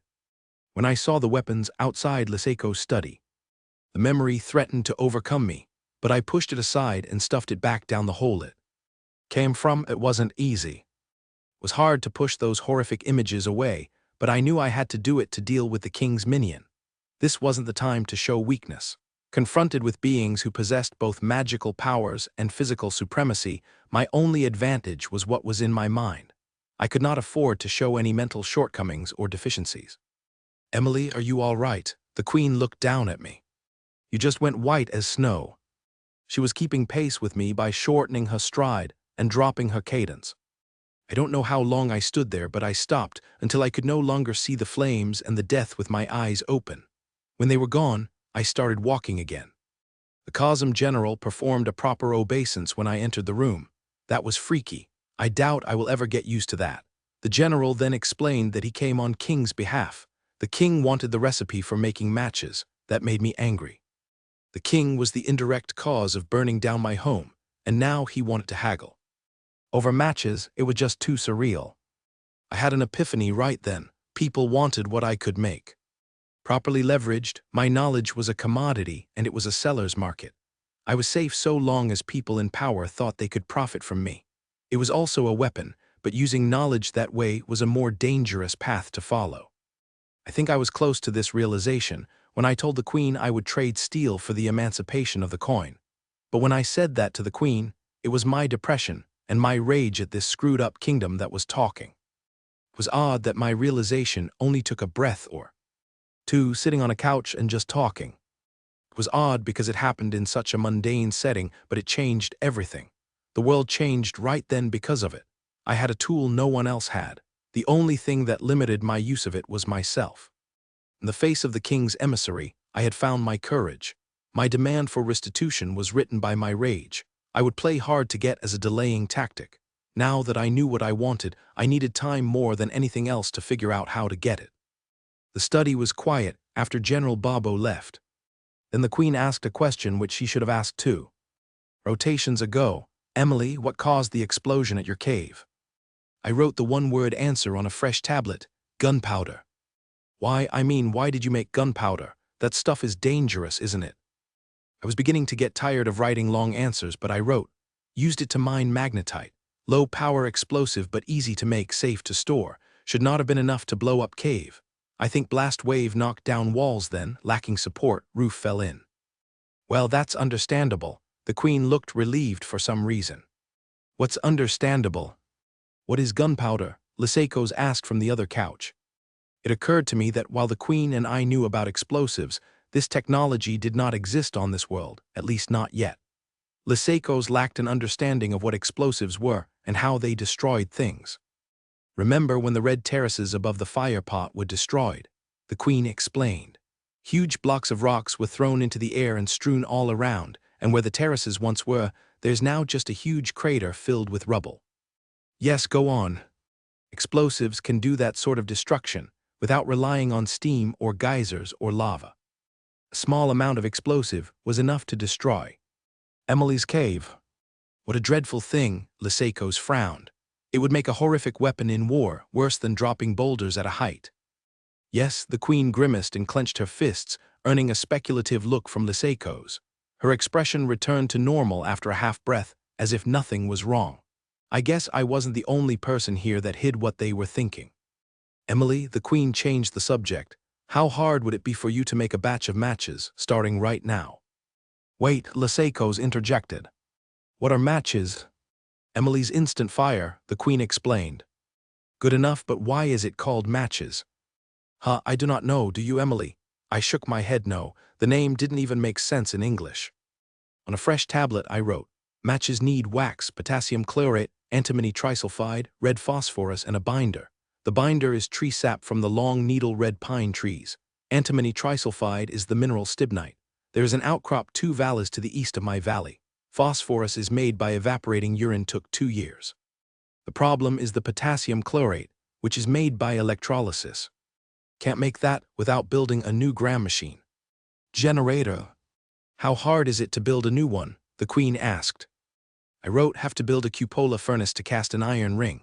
Took me a year last time. Need to find white clay. Need to build brick kiln. Need to build new bellows for furnaces. Need to make replacement tongs, which requires a bloomery and a forge to make wrought iron. Need copper bar and copper wire. Need graphite. Lots of work to rebuild all of these. This is just a hypothetical question, Emily. What if there were already bellows, copper, bricks, and extra hands to do the work that doesn't need your brain? Even teaching takes time, and I can't speak to teach. I needed to speak to get what I desired out of the cosm. Having filled the last tablet, I took a fresh one and wrote on it. If I want to get my voice back, what's involved and how long does it take? Stay king on march with the army. Both Babo's report and Usrolda's report agreed. The maker of fire was at the healing shrine of Mugesh, where she was recovering from some kind of accident. Other than that, there was little overlap in what the two men reported. Read side by side. The two narratives could be stitched together to make a coherent story. Imstay put together a storyline that made the most sense. 4 rotations ago, the maker of fire suffered some kind of accident. The queen rescued the coin and took her to the shrine of Mugesh for treatment. The coin was confined for over 1 rotation, suggesting that whatever happened to her, it was serious. Only major injuries take that much time to heal. The maker of fire probably recovered from her injuries 2 rotations ago. The coin was seen riding a griffin, first in the canyon of the Black River, then in the valley of the Vanishing River. The griffin was probably the queen's. 2 days after the griffin's sighting, High Priestess Foyuna announced that the coin was blessed with a revelation by Tiki. The coin was literate and already wrote out the revelation. The revelation is a recipe for a medicine for constipation. The ingredients were exotic but understood by the queen. Babo first visited the palace and an information broker in Isil, gathering intelligence in both places. Babo detected Usrolda's tailing him in Isil. Usrolda's does not believe Babo detected his tail after that. Before meeting with the maker of fire in the evening 2 days ago, Babo spent time during the day flirting with the captain of the Ibha's garrison. The queen and the maker of fire visited the valley of the Vanishing River on the same day that Babo visited the healing shrine of Mugesh. They brought back 2 black slabs of unknown composition. The maker of fire will not negotiate to make anything until she is compensated for the loss of her home and workshop. She states the king's scouts got in something they should not have meddled with, and that caused the explosion and the fire afterward. Mstay was not happy that the queen already had some sort of relationship established with the maker of fire. It was logical seeing that she had rescued the coin. He guessed she had been watching the coin ever since their children had been lost after that blizzard during the cold season. Babo made it clear in his report that the maker of fire insisted on her status as a free coin who did not reside in Foscos and did not acknowledge him as her king. Babo believed the destruction of Coin's home by the king's scouts may have given her a bad opinion of Imstay. Usrolda's noted that no one outside the shrine had met the maker of fire, nor had most of the healers and attendants who worked inside the shrine. He said the attitude of the residents of Ibhas toward the newly blessed revelator was one of curiosity among the cosm and approval among the coin. His agents found this attitude replicated in every city and town of the realm excluding Blocket, Angsum, and Ixismos. In those 3, cosm were hostile and coin silent on the subject of coin revelator. After pondering the intelligence he received, Imstay took a ribbon of linen and wrote a message to Babo to obtain an inventory of the destroyed possession from the maker of fire's home, along with an estimate of what it would cost to replace everything. He found the right messenger bird, tied the message on, and sent it on its way. Then he took another ribbon of linen and ordered Usrolda's to set up surveillance on the maker of fire in Ibhas. If he found the coin alone, Usrolda's should capture her and bring her to Imstay. He considered taking his griffin and flying back to Isil, but then discarded that idea. He had decided to prevent the problem of sending his army home early with nothing to do when they got home. That was a recipe for trouble, so he put his army to work on building a wagon road through the mountains. He needed to stay and work with them. He spent a few hours every day among the soldiers, joining them in moving dirt around. It did wonders for morale. Aelm, Lysekos, and Emily at the Ibha's night market.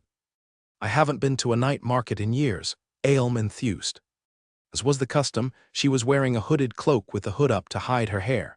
An eye mask obscured her face. It was the disguise that most people used. It was a tradition to be anonymous at the night market on the eve of growing season midday. I didn't get out last year, Liseko said, but I made it the year before.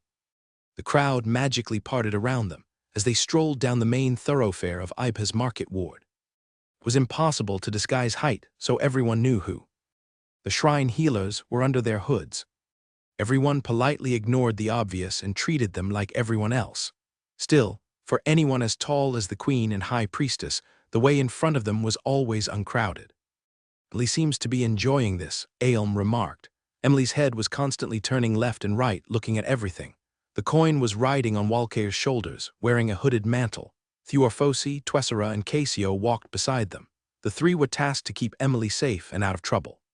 Of course she's enjoying this, Liseko's humphed. Other than 2 trips to Vanishing River. She's been stuck inside the shrine for 5 rotations. She lived in a forest and could go anywhere whenever she wanted, so it's not easy for her to be confined. Oh, I wonder if any fabrics have arrived from Uldlip already. Liseko's changed the subject. There is only one way to find out. Aelm scanned the market booths for those selling fabric. She also warned Casio by telepathy to stop at the next fabric vendor. Look at that, Liseko's. I do believe I see fabric. A party of 7 entered the booth, which sold fabric and nothing else. The booth attendant was trying not to fidget. Unnerved by 5 cloaked and masked healers in her store. 3 of them pounced on the bolts newly arrived from Uldlip. Walkeir's, Liseko's, and Aelm strolled in a different direction to look at the linens to find bolts with a high enough thread count for riding. This one would work for riding linen. The queen fingered a bolt. Emily, still on Walkeir's, wrote on a tablet and handed it to the queen. Is there really no paper? There is no paper here. Everything written goes on linen, vellum, parchment, or wax. But it's so easy. No one knows how, the queen shrugged. I certainly don't, do you? Emily nodded yes. You do, Aelm was astounded. Emily repeated her nodding head for yes. What would I need to make or buy for paper? Cotton and linen rags, a tub and beater to pulp the rags, a kettle or cauldron to stew the rags and lye, wood to make decal and mold, wire to make the mold, many pieces of felt bigger than the sheets of paper, a wine or olive press, drying stand or line. Lime can substitute for lye since good lye doesn't exist here and lime is easier to make. Liseko's was lost from listening to just Aelm's end of the conversation. The high priestess asked, "What's paper?" It was a gobsmacked moment for Emily, and the queen did a facepalm. Lee motioned to get the wax tablet back and started writing. Paper is like parchment for ease of writing. It is made by making a mush of cotton and slash or linen by beating it, then boiling the mush in water with lye or lime. Mush is spread on a woven mesh of wire with a removable frame to keep it from flowing off. When enough water has drained off, the sheet of mush is flipped onto a piece of felt and covered with another felt. Then it is pressed to make it stronger and thinner and hung out to dry. Liseko's pursed her lips as she contemplated Emily's instructions. Sounds like a lot of work. Emily snatched the tablet back and wrote, "Less work than parchment and much faster. I have made up to 30 sheets of paper in a day." Liseko's read the tablet and cocked an eyebrow at Emily. "You don't mean here, do you? You mean you did so in that other place?" Emily was confused and then realized that Liseko's was being obscure because Walkeir's wasn't privy to her or Aelm's origins. She nodded yes. "Isn't that a waste of good fabric? Use old rags that would otherwise be thrown away," Emily scribbled. "I'm an idiot," the queen said. "That's why the ragmen collected rags." Emily nodded yes back at the queen's reference to rag collectors who vanished as a profession after the Second World War when cotton and linen were displaced by synthetic fibers in everyday fabrics. "So we need felt, rags, and a kettle to make the mush," Liseko said, making an inventory in her head. "I have no idea what lye is, but lime we have. Borrowing an olive or a cider press would be easy. So the only thing missing would be the tub and beater. Arrangement and the wire mesh and the wooden frame. Is that right?" She looked at Emily. Emily nodded yes. "Any jeweler or bronze crafter will have wire," Aelm chimed in. "It doesn't sound like it would be hard to make. Does it have to be a specific type of wire, Em?" Aelm swallowed Emily's name before she could say it completely since the night market excursion was supposed to be incognito. Emily wrote, "Brass or pot metal." Well, Liseko stopped herself from smiling at Emily, but only just. This sounds like an interesting thing to try. writing out instructions on how to make the beater.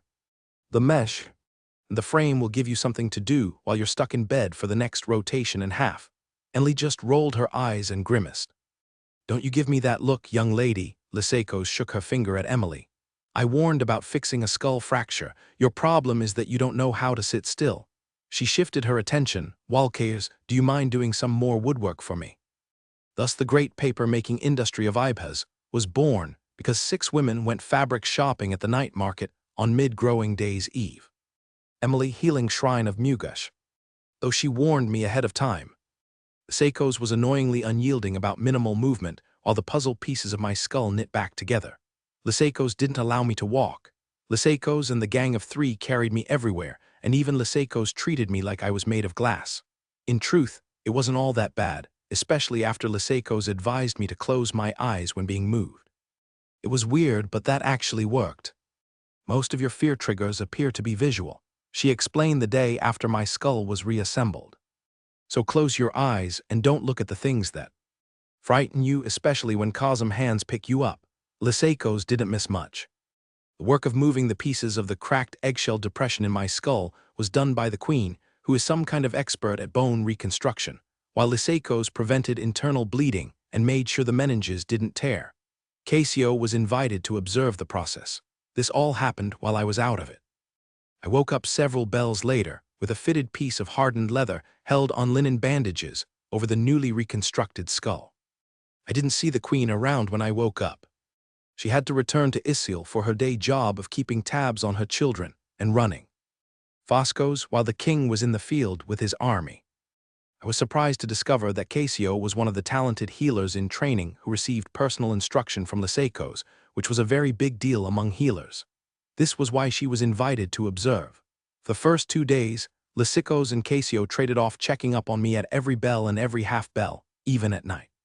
Swelling that can put pressure on the brain was a real worry because some of the pieces of bone had been right up against my brain. I never realized the injury was that bad.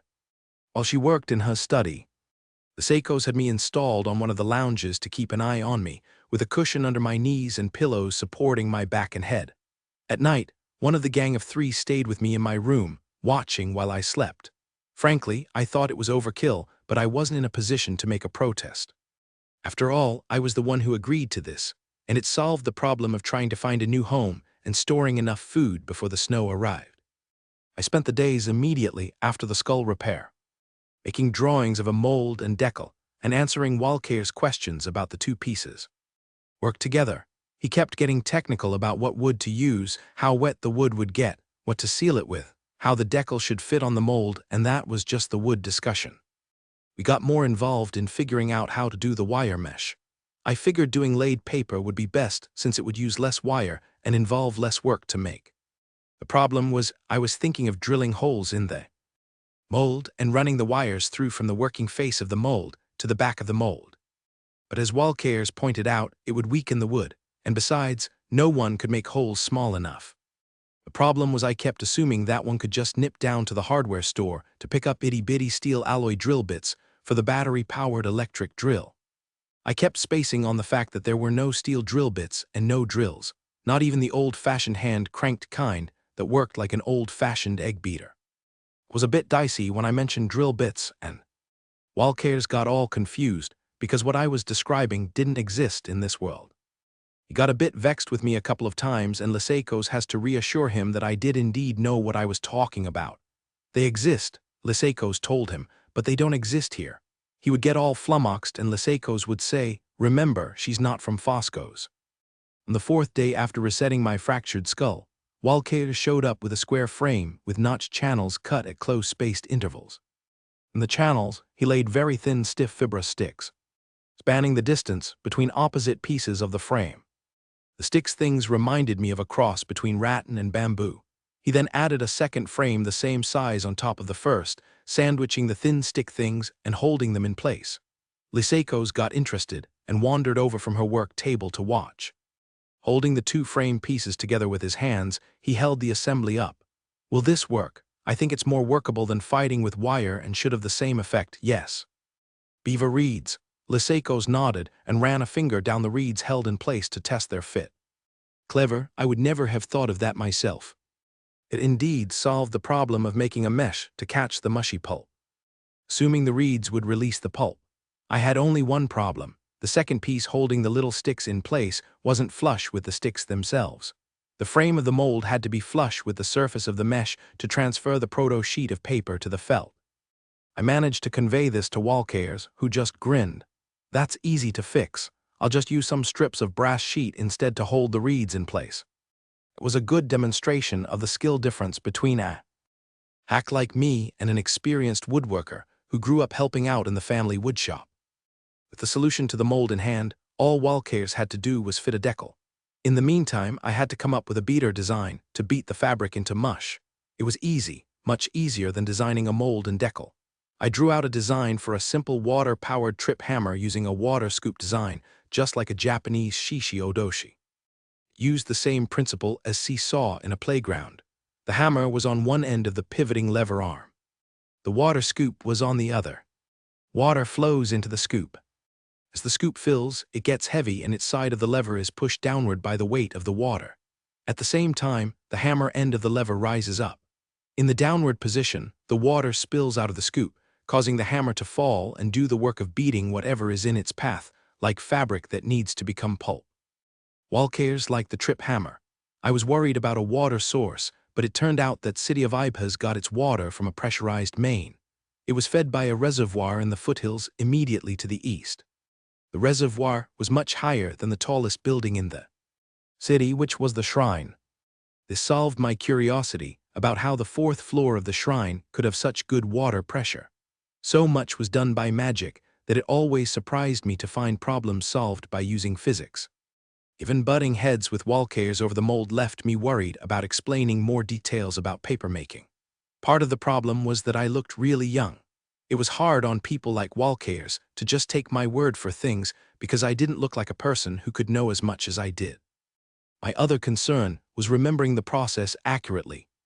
I was drawing on memories of making paper for a high school project, which from my perspective was decades in the past. Where still, I couldn't even relate all of the details firsthand. For example, I couldn't explain to anyone, except maybe to the Queen, that I didn't have access to a press when I made paper. Instead, I placed my stack of paper and felt between two pieces of braced plywood and drove my brother's Pontiac GTO on top for a weight. Liseiko's was getting interested in trying to make paper. She gave Walkers an allowance to pay for wood and other supplies. She also arranged with her daughter to borrow an old olive press from her family's estate, which was 2 wagon days south. She also started collecting scraps of linen and cotton from here and there. Buckets of cut-up fabric scraps soaking in water began to collect along the wall in the bathing chamber on the 4th floor. The gang of 3 was rather dubious over the whole project. I thought it was a gambit on Liseiko's part to keep me occupied while my head healed. Emily Healing Shrine of Mugush. On day 5, after resetting my skull fracture, the Queen showed back up bearing a surprise. "Is this what you wanted to find?" She pulled a chair up next to my lounge. I started to sit up and reach out when Liseiko's, sitting at her work table, interrupted. "You are not allowed to move that much, Emily." "She's right, you know." The Queen made a face that was a cross between a reprimand and sympathy and handed me a ball of white clay, better known as kaolinite. I just had to test it, though the look of kaolinite is usually good enough to identify it. It was friable with an earthy, uneven fracture all right. It even tasted like kaolinite. The look on the Queen's face when I nibbled on a little piece was, oh, so worth it. I got to remind her that kaolinite was one of the 2 original ingredients in kaopectate. Back in the day when the over-the-counter medicine was still just clay and pectin. The exchange attracted Liseiko's, who wandered over after hearing about medicine from the past that the Queen and I shared. Pulling up a chair, she read through the various things I had written for the Queen's edification about eating clay and making original recipe kaopectate.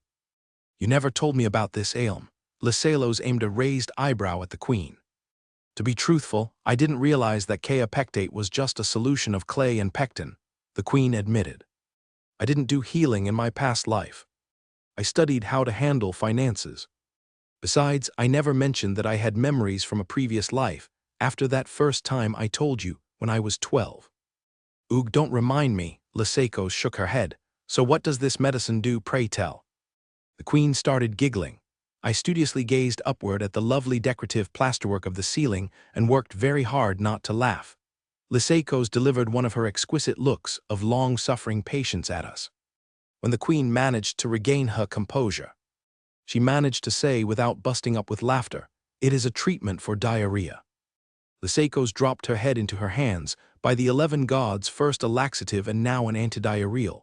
What's next? Medicine for indigestion. I just couldn't resist the temptation. I motioned for a tablet, since I wasn't allowed to reach for anything, and wrote, "I know two, one of which you could produce in a matter of an hour or two." I had to ask, Liseikos chided herself. I just had to ask, back to the antidiarrheal. How is it made? I wrote, simply mix white clay, pectin, and water. Emily dear, Liseikos asked sweetly, what is pectin? Pectin is a binding agent found in most fruits and a few vegetables. Take the solids left from pressing fruit/vegetables for juice or cider and steep in hot, but not boiling acidified water. Filter out the solids. Precipitate the pectin by adding alcohol. I hoped Liseikos wouldn't ask about acidified water. The acid involved is hydrochloric, which takes electrolysis to make. I have changed my mind, Liseikos said after looking at what I had written. I'm not letting Emily out of here until she writes down every medicine recipe that's bouncing around in her head. I was pretty sure she was joking. Stupid me. Stay King and General Babo at the palace in Isil. May Gertzbal take her to the coldest abyss of the 9 times damned. He slammed his fist down on the arm of his chair so forcefully that it broke. He blinked at the broken arm, blank-faced for breath, and then bellowed, damn her, damn her, damn her. Babo was waiting on his knees at the doorway, hand over his heart. He pondered that his timing could have been better. Stay in a fit of temper was a bit difficult to manage. The king noticed Babo's presence at the door to his receiving room and waved at him to get up and come in. Do you know what she's done this time? Stay yelled. I assume this must have something to do with the tax assessment. Babo made as broad a statement as possible. Given that the queen was auditing more than just the tax assessments, it could be anything that was upsetting the king. It's Kushamar. The king closed his eyes and groaned. Kushamar was his uncle, one of the 2 that Aelm dismissed as Heldfirk's tutors. They were also the generals of the right and center. Imstay was very close to his uncles on his mother's side. Because of his fondness, Imstay looked the other way when his uncles bent the kingdom's laws. 3 low and petty assessors accused Kushamar of moving his boundary stones. Imstay snarled. My uncle says they falsely accused him and tried to blackmail him, so he took them into custody, but they attempted to escape, and 2 were accidentally killed. The one that got away was Udehar, Lord Fusso's youngest. Lord Fusso's youngest and low petty assessor aren't 2 things that go together, Babo remarked in a very calm and even voice. To be fair, Fusso and Kushamar aren't 2 things that go together either. Exactly, the king got out of the broken chair, moved it out of the way, and got another chair to sit in. Please have a seat, Babo. I'm so wound up, I'm forgetting my manners. My thanks, mighty one. He grabbed a lowly stool and sat down on it facing the king. So let me see if I have this right. 3 assessors found boundary stones that had been moved, so they confronted Kushamar about it. He tried to bribe them and they refused, so he tried to do away with them. Fusso's boy was the one who got away, injured but still alive. No, that's not what Uncle Kushamar said. When Lord Kushamar is set in the well of Galt, and 11 high priestesses cast the charms of compulsion and truth on him, which version of this do you think will be the correct one? I'm hoping I could prevent that, the king sighed. So what does the queen have to do with this? The queen was here when Udehar's servant came in, riding a horse no less like a low caste, the king related.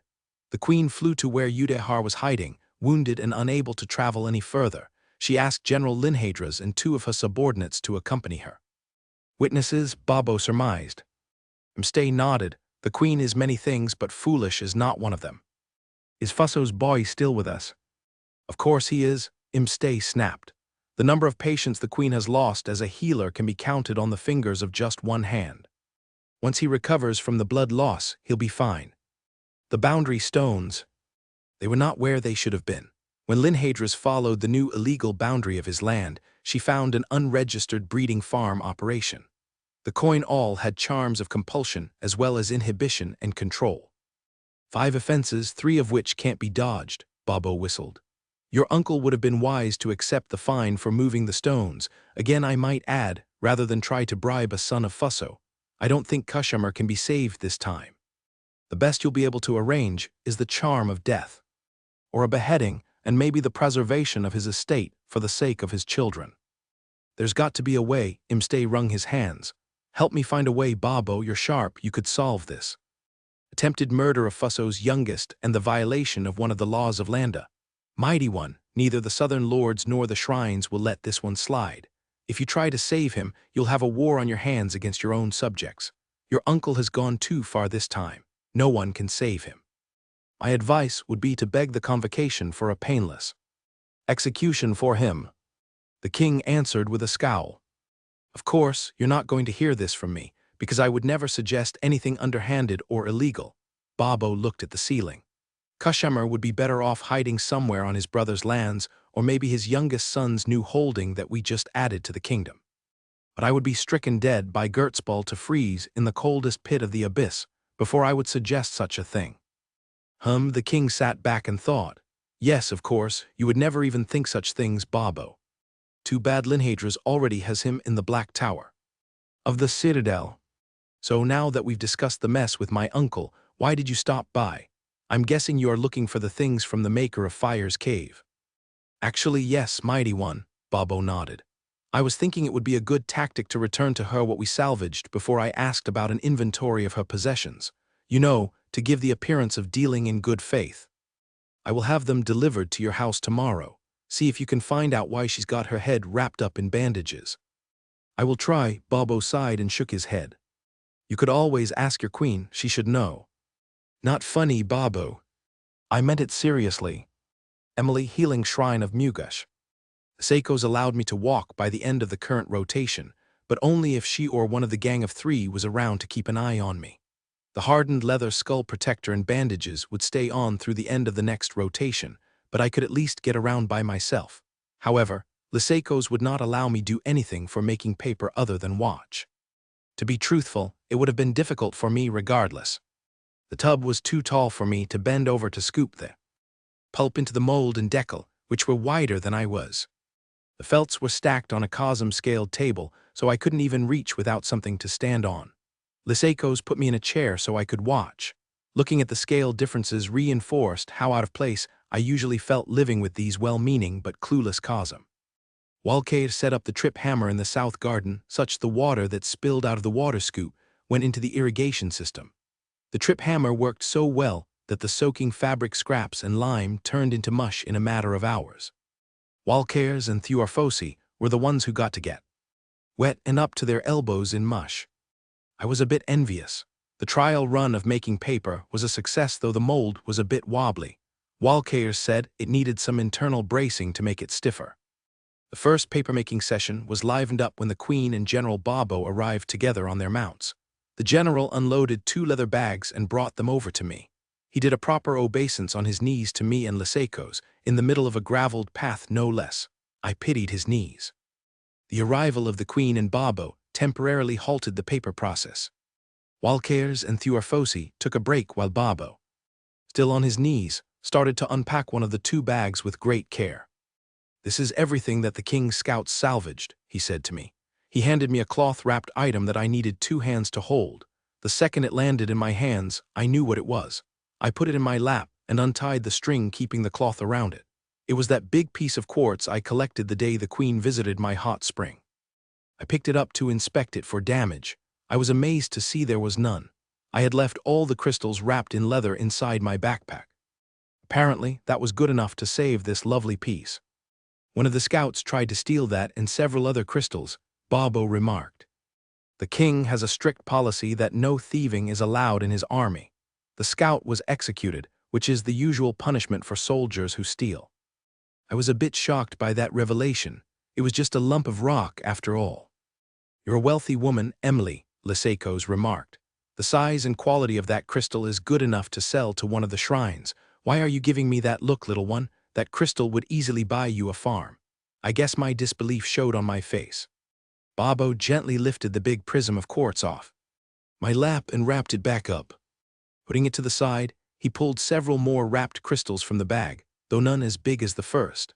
Unwrapping all of them left everyone awestruck. It crossed my mind just then that I might have gotten shortchanged by the traders in Uldlip. I had no idea the Cosm valued crystals this highly. The piece that grades from pink to green is amazing, the Queen said, lifting it from my lap. This would make a good personal crystal for invoking charms. Will you sell it to me, Emily? I think my jaw hit the ground, bounced out of the garden, down the road, and into the river. Let's discuss that later. Lysaikos began wrapping crystals back up, handing them to Bobo, who put them back in the bag. I believe Emily needs some time to understand the value of what she's got here. I certainly had no idea the king managed to salvage this much from the rubble. Bobo turned his attention to me. Great one, why did you collect these? I picked up the tablet I brought and wrote, Trade goods for Uldlip. Good choice, he nodded. Small and portable with high value. Just the right thing for someone on foot. He packed the crystals back in the bag and turned his attention to the other bag. I would love to know the story behind these. He pulled out my bear cub boots. Found dead bear cub, I wrote. Skinned it and kept the feet. The forest is a hunt or be hunted place, so I made boots that leave bear tracks. Everyone was floored by that statement except the Queen, who just smiled to herself. Bobo was the first to recover his wits. Then there are these things which look like sky metal. He laid out one of my throwing spikes, my planishing hammer with a now broken handle. My cast iron frying pan, a bag of square iron nails, and 2 pieces of the iron ring from the Gram machine. My hand went for the planishing hammer, to inspect the striking surface of the head for damage. Then I picked up one of the ring pieces, wondering how much iron I would have to make to recast the ring. I was intrigued by the 2 pieces of metal that looked like they were once a ring, Bobo said. I just nodded my head. I didn't want to go down that road of what would be a painful explanation. What was it for? Did you make that? Bobo wasn't going to give up.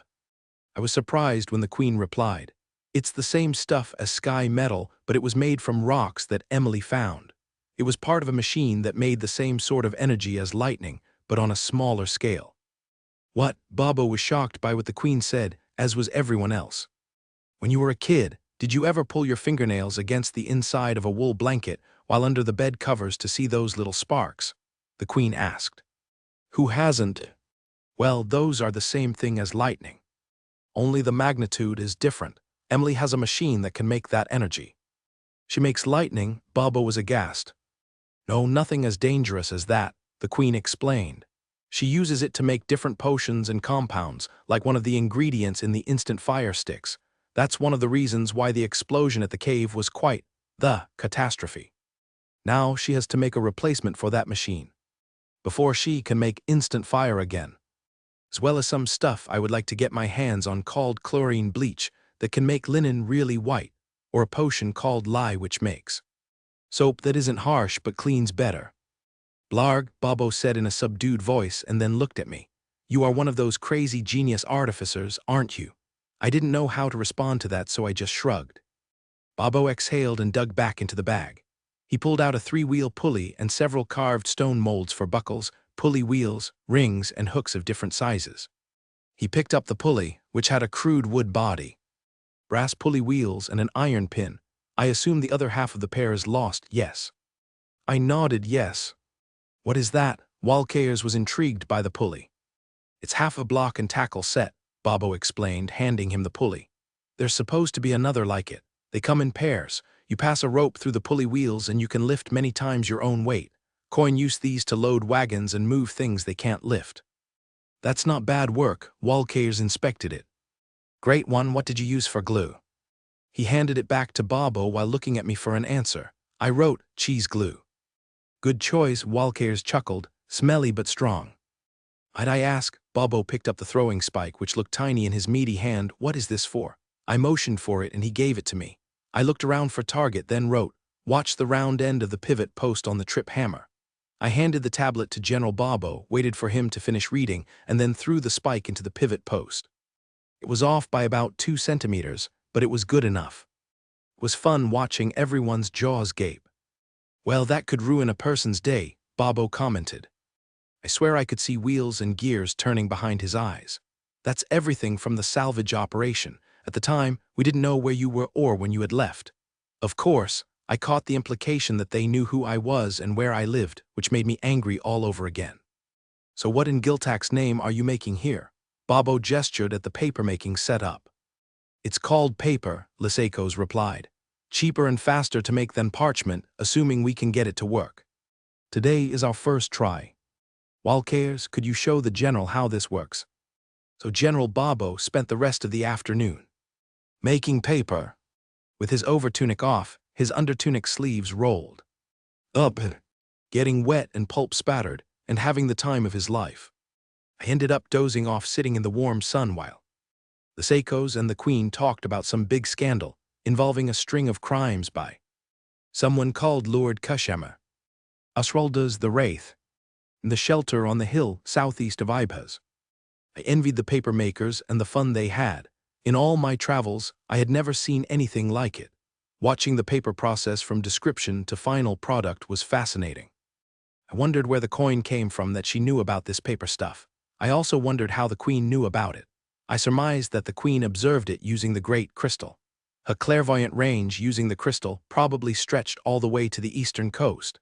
She could see things in the crystal that the rest of us could only dream of seeing. It takes several days to make a hide into vellum.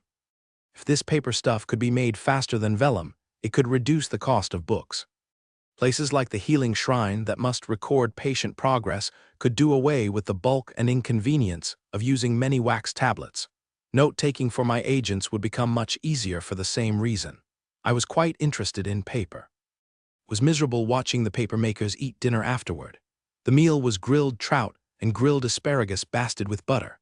It was the small green asparagus that grows on the river and canal banks, and not the bigger white asparagus, which I find tougher to eat and less flavorful. I tried not to dwell on their happy and convivial dinner as I gnawed on my tasteless and dry flying cavalry ration square. The holy Liseikos looked older than I remembered. So many years had passed since I had seen her. I would see her from a closer distance in just a half year when I enrolled my oldest daughter at this very shrine. My daughter did so well at the Mugash entrance exam that they accepted her at the exam itself. She took the exam for every shrine, and she was accepted at every one, even the shrine of Urhensei, whose exam is half martial arts. She chose the healing shrine of Mugash and sealed my fate. I will not deny my daughter the joy of being escorted by her parents at the enrollment ceremony.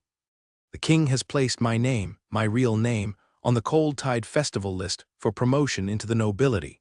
He did it just so I can escort Fedsas from a prestigious position near the back of the pack on enrollment day. It is just a court lordship. What matters is the public use of my real name.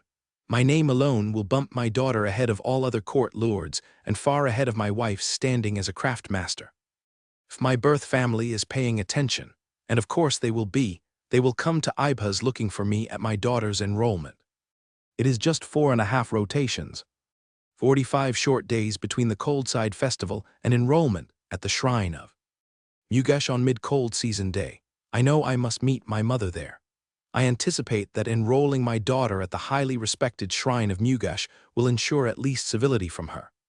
Will the rest of the family come? I do not know. My courage flees from me when I think about it. Oyuth noticed I am losing sleep over it. I told her my story before we were married, omitting my family name. I told her who I was the night after our hand-in-hand ceremony. The Hop Gundits are the most powerful of all the southern lords. I worry that my re-entry to public life will hurt the brewery and the future of my children if my birth family takes measures against me in retribution. To be more honest, I'm scared out of my underwear over meeting my mother and my sister, Lord Gundit.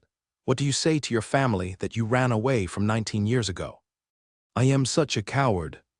The king knows how much I love working in the field, which is why my subordinate, Deputy Spymaster Snow Bear, fills in so much for Spymaster Wraith.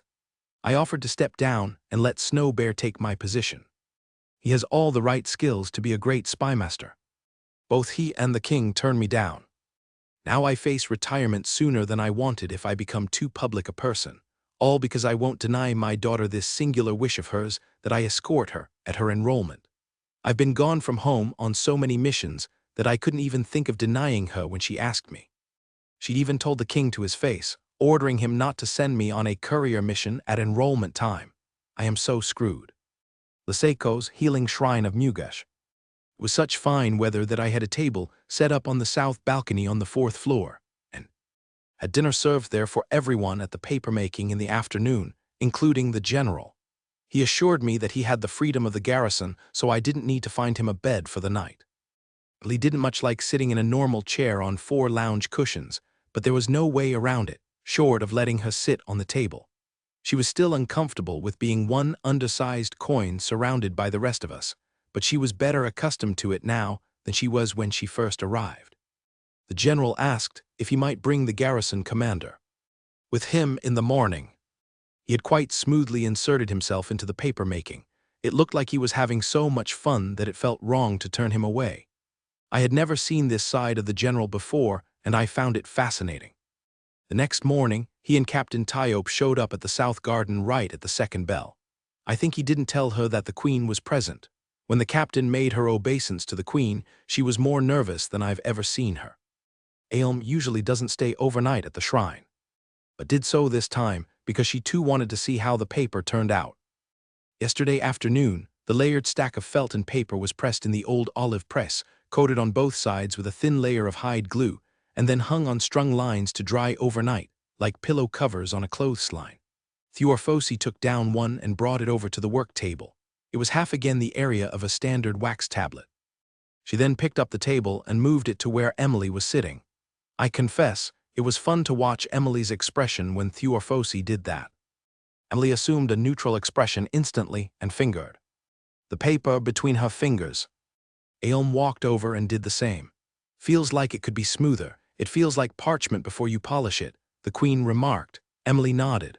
She waved at Thuorfosi to get her attention and then pointed at a box sitting next to the pile of unused felts.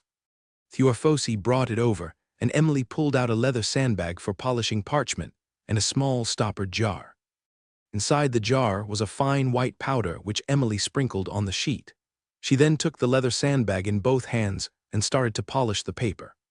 "Emily, let me do that," the queen said. Emily paused and gave her a sharp look. "Seriously, it will go faster." Emily visibly exhaled, dropped her shoulders, and stepped back on the chair she was standing on. Though the general and the captain were shocked, and Thuorfosi and Walcaers were very uncomfortable at the sight of the queen doing menial work, I was merely exasperated that Aelm forgot her dignity in public. After a minute of applying the white powder and sandbag, the queen straightened up. "What's the powder?" Aelm asked.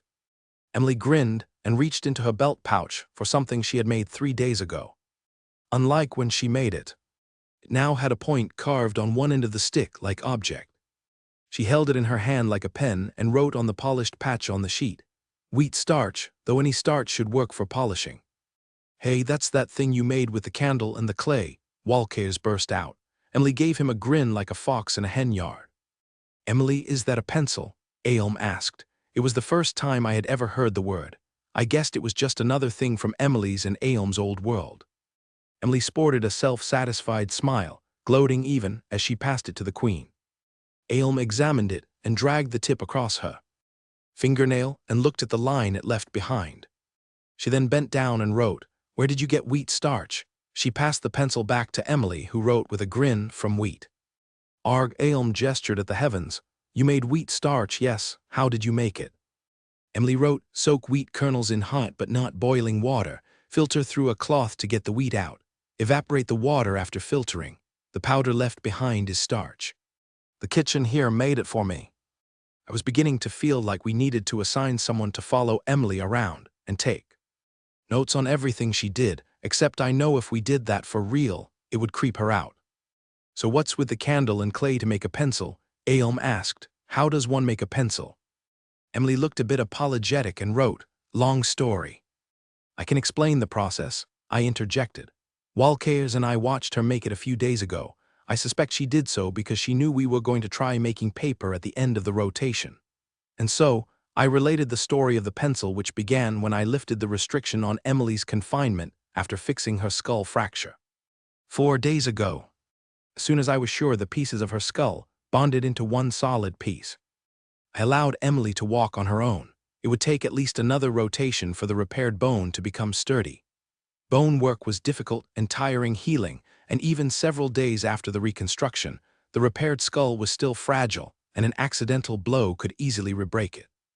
I would have preferred to keep her immobile for 2 entire rotations, but Emily is not the sort of person who can sit still and do nothing. She needs something to do almost all of the time. When she does sit still, staring off into space with a frown etched into her eyebrows, it means she is thinking, and when she is done thinking, she will throw herself into her next task without pause. Soon as she could move around again, she asked for an old or broken plate, small enough that she could hold it, a wood dowel half the thickness of an arrow stave, a beaker of water, some rags, a small smooth board, some glue, and a candle of second or third quality. Since an occupied Emily is a happy Emily, I asked Walkers to take care of her requests. After all, Emily watching has become one of my favorite pastimes as of late. She is infinitely surprising. Well before the mid-repast, something strange and interesting was happening at Walker's work table. Standing on a chair, Emily first held the broken plate shard over the candle, which being of the inferior grade of beeswax, smoked a bit.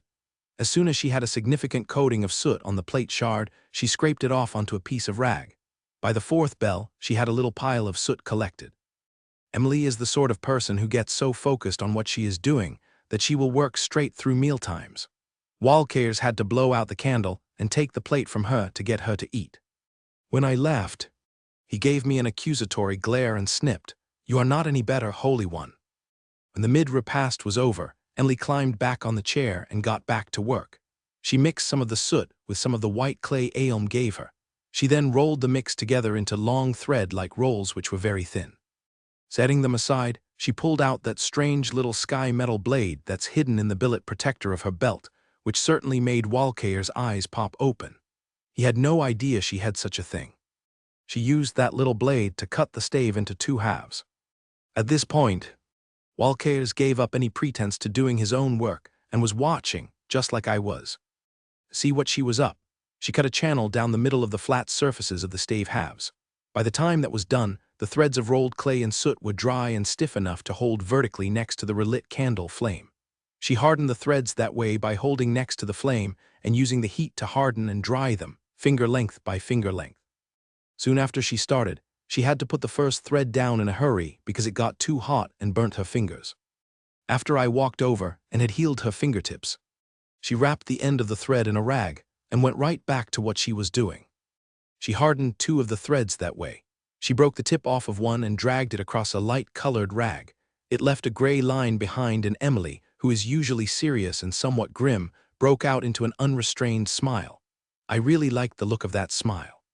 She laid a baked thread into the grove on one half of a stave. She fitted the other half on top to check the fit, removed it, and then painted glue on the 2 halves. She fitted the halves together and squeezed to get the excess glue out, which she then wiped away with a rag. Having made one of these things, she then made a second. So that's the story of making that pencil thing. I concluded to the paper-making crowd. The Queen liberated the pencil from Emily's hand and passed it around. Everyone took a turn writing with it. The only complaint which several voiced was that it was a little small. It was hard to get a proper hold on it to write. Emily just rolled her eyes. I guessed from the expression on her face that she was thinking something like, "I made it for me, not for you." Emily motioned for Theorphosi to bring more sheets of paper from the drying line. When Theorphosi put them down, Emily shocked everyone by taking out that little knife from her belt and cutting a sheet into 4 uneven pieces. The first piece she folded into a box and the second into its lid. She then folded the smallest piece of paper into a long-necked bird with wings. I was amazed at how fast and confident her little hands were at folding the paper. On the last piece, she regained the pencil and wrote, "Paper, it's not just for writing." She then took that piece after everyone had a chance to see what she wrote and folded it into a tapering triangle shape of 3 surfaces. "I get it." The Queen started laughing softly and shaking her head. Emily grabbed the folded thing, drew back her arm and let it fly. It glided some 30 or 40 hands before it lost velocity and hit the ground, tip first. "That's amazing." Bobo went running after it. He picked it up and tried throwing it, but it flew immediately into the ground. I guess that was too hard. He picked it up and tried again, barely putting any force into his launch. The paper triangle sailed back toward the rest of us and landed on the table. The next half bell was spent by everyone but me making paper airplanes, which is what Emily called them. I wanted Emily to show me how to make the folded bird, but she told me to wait until later since folding the bird was much more complicated.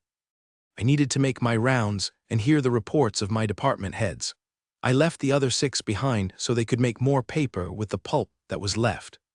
This would give us an idea of how many sheets could be made if we wanted to try to upscale the process as a new craft industry.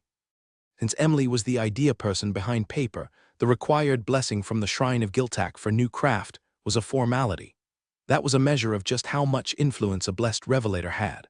I'm sure Emily had no idea that she could have real influence if she wanted to exert it, though she wasn't that sort of person. Bobo's description of a crazy genius artificer was near perfect, as far as I could tell, and I had her under my roof for the next 2 seasons. I finished my work and invited Casio and Twessera out to the South Garden to see the mayhem. We walked out to see the Queen and Captain Tayo putting up more drying lines because they ran out of room with the lines put up yesterday. Walkers and the General were tightening the press, and Thurafosi was working with the mold and decal. Emily was missing from her chair. I had visions of her running off on some crazy notion of hers and bumping the head that we worked so hard to put back together. Hey, where is Emily? The Queen turned her head my way, behind you by the wall. I looked, and there she was, sleeping between Asgadel's forelegs, her head resting on her arms draped over his leg above the elbow. I restrained myself from chuckling, since Asgadel was obviously sitting very still so as not to wake her. The look on his face was like he was trying to juggle eggs without breaking them. General Bobo at the palace in Isil. The Queen and I flew back to Isil and landed at the House of Mounts together. Niflflaf and Asgadel got along reasonably well, which wasn't always the case between griffins and winged horses. The grooms came to take care of the mounts, and the 2 of them fell to gossiping about mutual acquaintances. As we walked through the covered walkway leading into the palace, we both had sheets of paper with us, rolled up tightly around wood dowels and covered with canvas for protection in transit. I realized I enjoyed the Queen's company on this trip, even though traveling together was coincidental. We met at the House of Mounts 2 days prior and discovered we were going to the same place. I had never spent time with her before, other than the obligatory court event or ceremony. Watching her enjoy herself while making paper showed me a side to her I had never seen before. People call her the Ice Queen. Her demeanor at the palace is always so dignified and utterly unapproachable. Before the last 2 days, I never knew that the Queen could be full of energy and fun. She was willing to share tasks in a mutual endeavor, and she didn't mind getting tired or dirty if that's what it took to get something done. The banter she had with the High Priestess was another surprise. Those 2 traded barbs like siblings. They trusted one another without exception, which is rare for people at the highest political levels. I had forgotten that the Queen had trained as a healer at the Shrine of Mugesh, and that Lysaikos had been her personal teacher. It was easy to forget the Queen's healer background, since she was also an adept of Landa with complete mastery of all charms and mind magic. The exchanges she had with the coin, Emily, were also unexpected. It was like they were communicating on a different level than the rest of us, like they had known each other for years.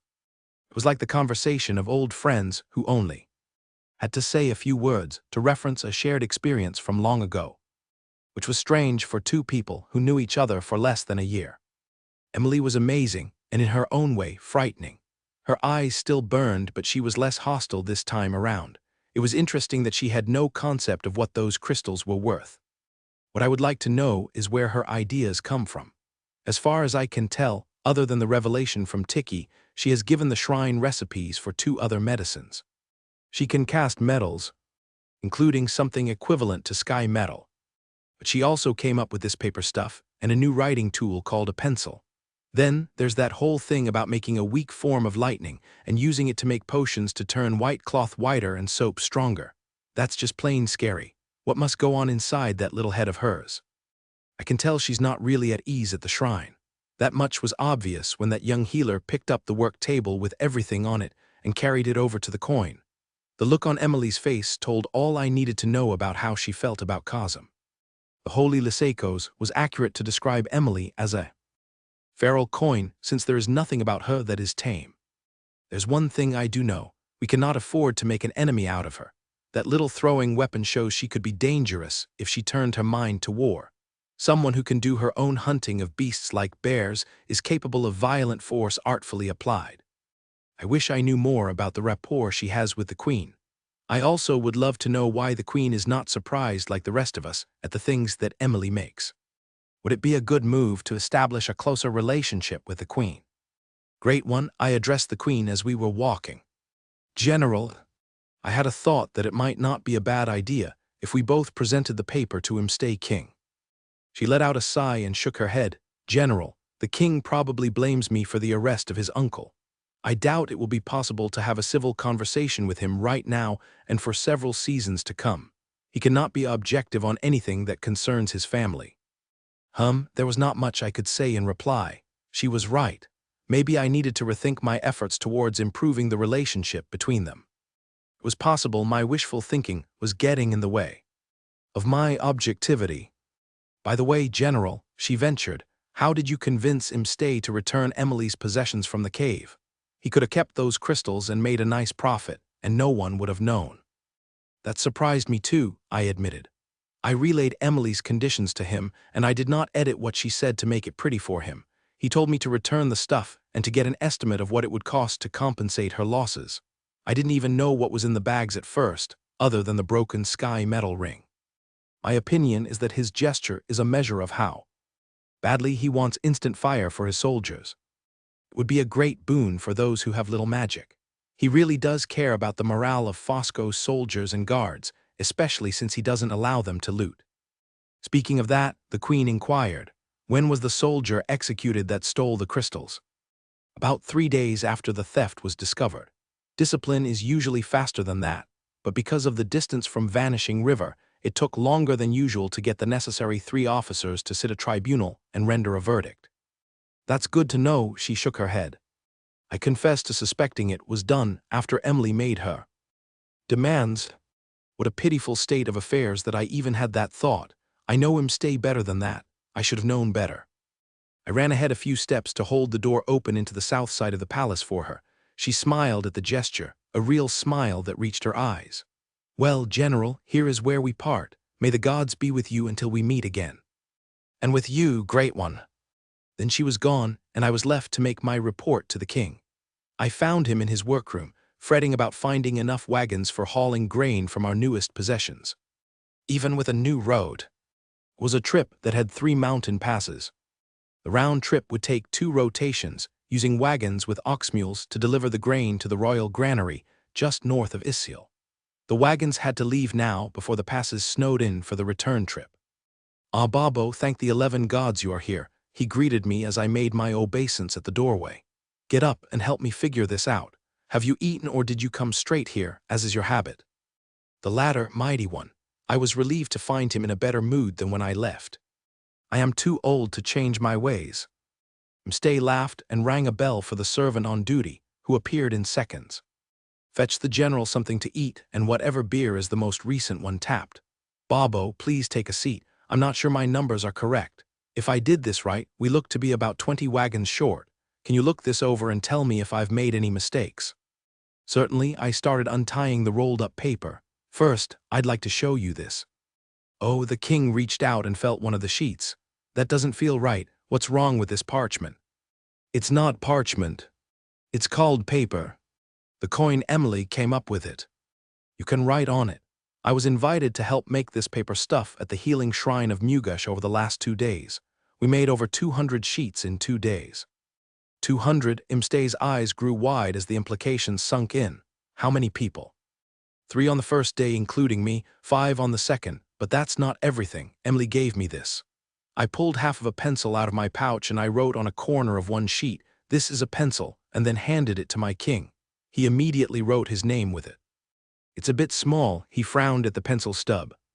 The coin made the pencils to fit her hands, not ours. Scaling up would be easy. The maker of fire couldn't have organized the equipment and people to do this. Who organized this?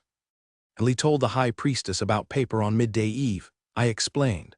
The high priestess decided to try to make some and fronted the money to make the equipment which the maker of fire designed. Emily also made 2 of these pencil things. This is half of one. She gave it to me when I told her I wanted to show you the paper. She was less hostile on this visit. So this is all the coin's invention. Yes, she is rather unusual. Your description of a crazy genius artificer turns out to be correct. Since the revelation from Tiki, she's given the shrine 2 more medicine recipes, along with inventing paper and pencil. She has all the makings of a frenzied mechaner. You have an inventory from her then? I confess I do not. The High Priestess asked me not to ask about it until the coin's head is completely healed. That won't happen until the end of next rotation. She's still in head bandages. How did her head get injured? The shrine let her be injured. It's an old injury, I explained. Her skull was caved in next to where the brain manages speech. The healers at the shrine undid the injury. The bandages keep a protective covering in place over the injury site while the bone gets stronger, with some healing magic of course. When the bandages come off, the shrine will work on restoring her speech. Neither the High Priestess nor the Queen have impeded my access to Emily. By the way, the Queen was also at the paper making. She helped out on the second day. That sounds just like her in one of her impulsive moods. The king shook his head. Now tell me how this paper stuff is made. Certainly, mighty one, but first I'd like to show you this. I took a paper airplane from the inside of my wax tablet and sailed it across the room before it hit the wall and fell. It turns out that paper has more uses than just writing. Imstay surprised me by jumping out of his chair and retrieving the paper airplane. He turned it over in his hands and then made the same mistake I made yesterday. His too forceful throw sent it on a curve straight into the carpet. Mighty one, a lot less might and a lot less wrist, almost as if you are pushing it forward, I advised. Imstay's second attempt was much more successful. He started grinning like a little boy with a new toy. I need to show this to the children. He ran and picked the paper airplane off the floor and threw it again. Can you make more of these? Imstay asked. It's easy and I know 2 different ways to fold the paper, I replied. You know, the children are at their lessons right now. That's right, I know exactly where to find them. Grab as much paper as we will need and let's go. Right then, my empty stomach growled and Imstay blinked.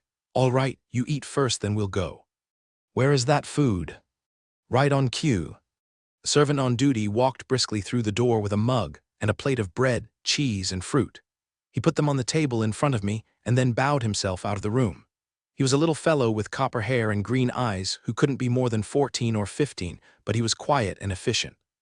I've not seen that one before, I remarked. I made it a point to know the face of everyone who worked in the palace. He lost his family in the siege of Kapani last year. Imstay sat back down. His name is Garki. He says he doesn't have a family name, but I think he's hiding one. He's literate and knows etiquette, which certainly suggests he came from a higher caste background, and he has numbers too. How did you find him? I managed to ask around a mouth full of bread and cheese, so much for my manners. He showed up in the camp selling his labor for food. He was even thinner than he is now. I noticed him after I sent you back to find the maker of fire. Uncle Narigi felt sorry for the kid and hired him for all those jobs his attendant didn't like to do, like cleaning the tent and fetching firewood. I saw him serving Narigi a meal with all the proper moves one expects from a palace attendant, so I stole him. When I found he could read, write, and do numbers, I offered him a job. He has hardly any magic. He can make a light, but that's about it. However, I didn't hire him for magic. How did your uncle cope with losing his errand boy? Narigi wasn't too happy, but I granted him some salt pans outside of the pink lake to smooth things over. Aren't you worried the boy might stab you in your sleep? Since he lost his family in the siege, he might want revenge. I'm not worried. Imstay surveyed that state of my plate. He's had ample opportunity already and hasn't once shown any hostility. You made short work of that cheese. Has your stomach been sufficiently bribed yet? I believe I can last until the 4th bell now, thank you. Let's go then. He got up and started walking out the door without waiting for me. The queen isn't the only royal who's impulsive. General Babo at the palace schoolroom in Isil. We found the children in the middle of a geography lesson, taught by a scholar from the library Shrine of Galt. Imstay dismissed him and focused on Op-Abba and Heldferk, demonstrating with my paper airplane. After Imstay asked me to show how the paper was folded, paper airplanes filled the schoolroom. Just before the 4th bell, the queen arrived with some paper and a paper airplane. She was stunning in an embroidered purple gown to match her eyes, her hair up in a jeweled coif. Imstay spotted her immediately. They frowned at each other for a good 10 or more breaths. Imstay cracked first, paper is amazing. Yes, it is. She was a bit off guard in reaction to Imstay's harmless small talk. Are you coming in, or did you just want to hold up the door frame? Imstay sent a paper airplane towards her. She caught the airplane and sent it back. Well, it did seem to be a rather noble doorway, she replied, putting on her court face and regal air. I was impressed with its dignity and bearing. Abba giggled and Heldfirk stated, Mom's being weird again. Aelm sat on the edge of the teacher's table. I see I didn't need to bring paper. I didn't foresee that you would interrupt their school time. She frowned at Imstay for doing so. Yes, I should not have done that, Imstay conceded. So that little coin with the head injury came up with this paper stuff. Is she really a coin? I've never seen one this smart before. There's no doubt she's a coin. She is so smart that it's scary. Is there enough money in the treasury to compensate her for her losses? Imstay asked. Are you serious? Even if you compensate her, I don't know if you could meet her terms for producing something afterward like instant fire. Aelm remarked.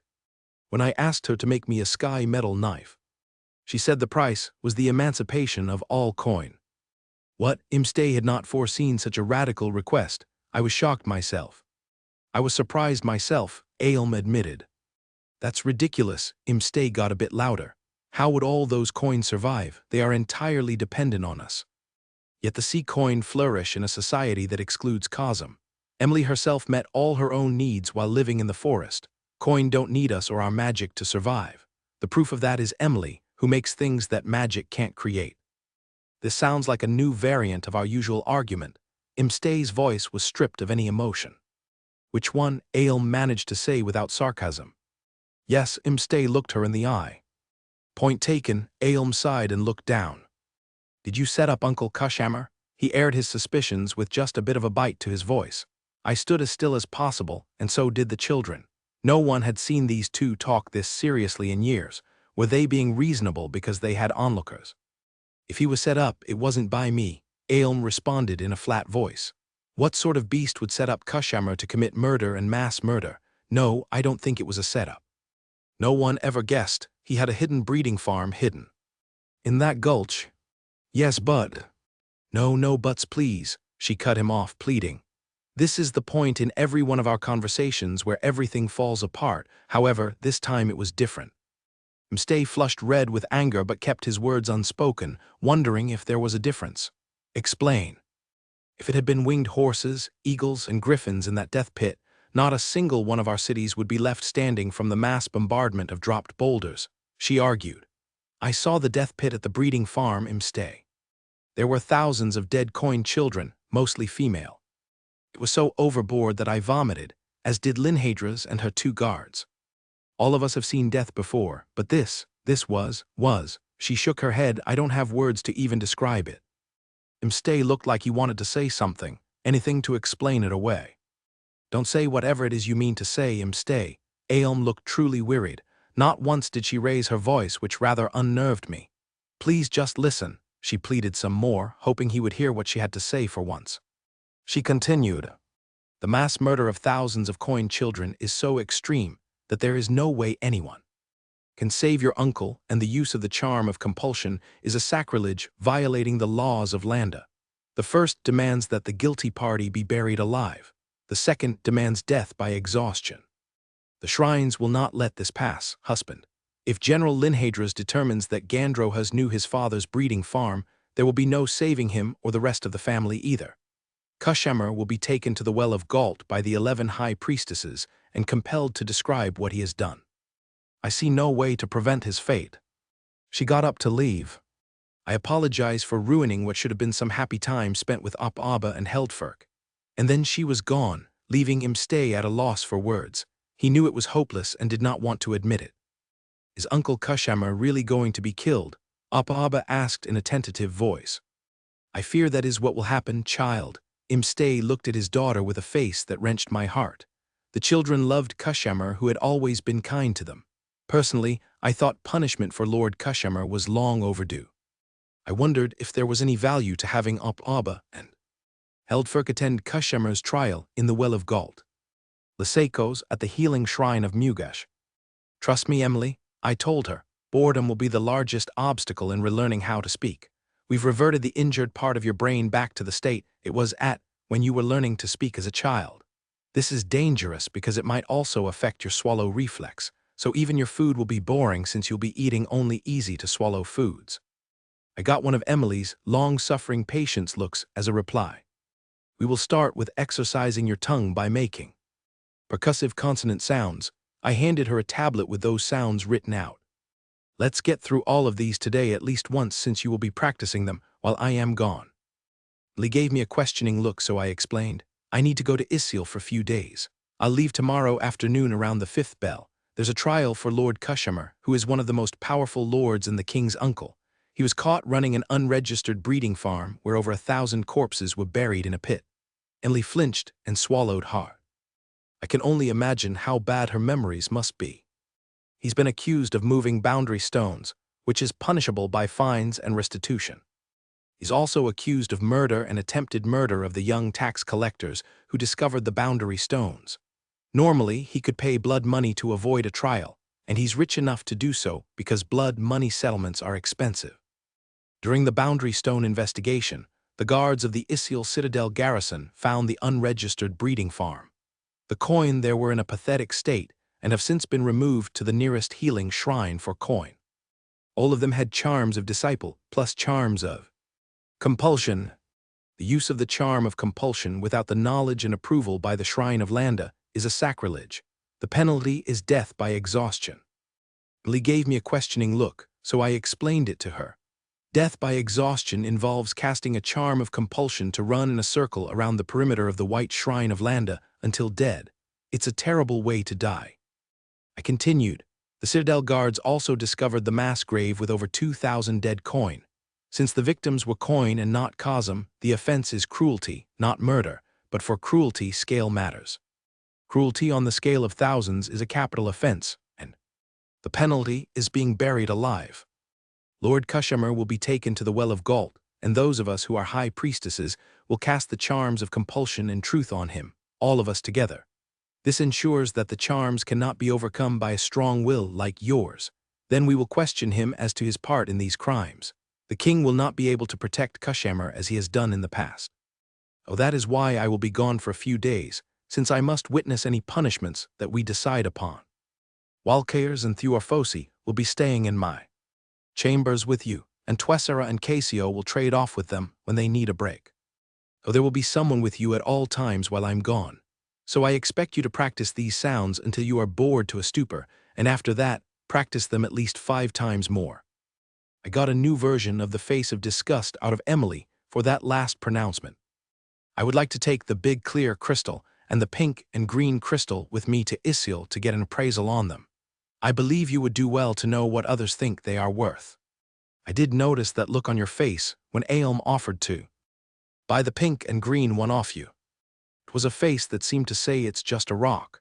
I don't like the thought that others might take advantage of you because you don't value things the same way others do. May I take them with me? Emily gave me a funny look and then nodded. One more thing before we begin the tongue torture, Emily, I remarked. I will be speaking with Rhaelir, the high priestess of the craft Shrine of Giltak, about registering paper and the pencil as new crafts, so we need to discuss soon how to divide the originator and royalty fees. The pencil should be all yours.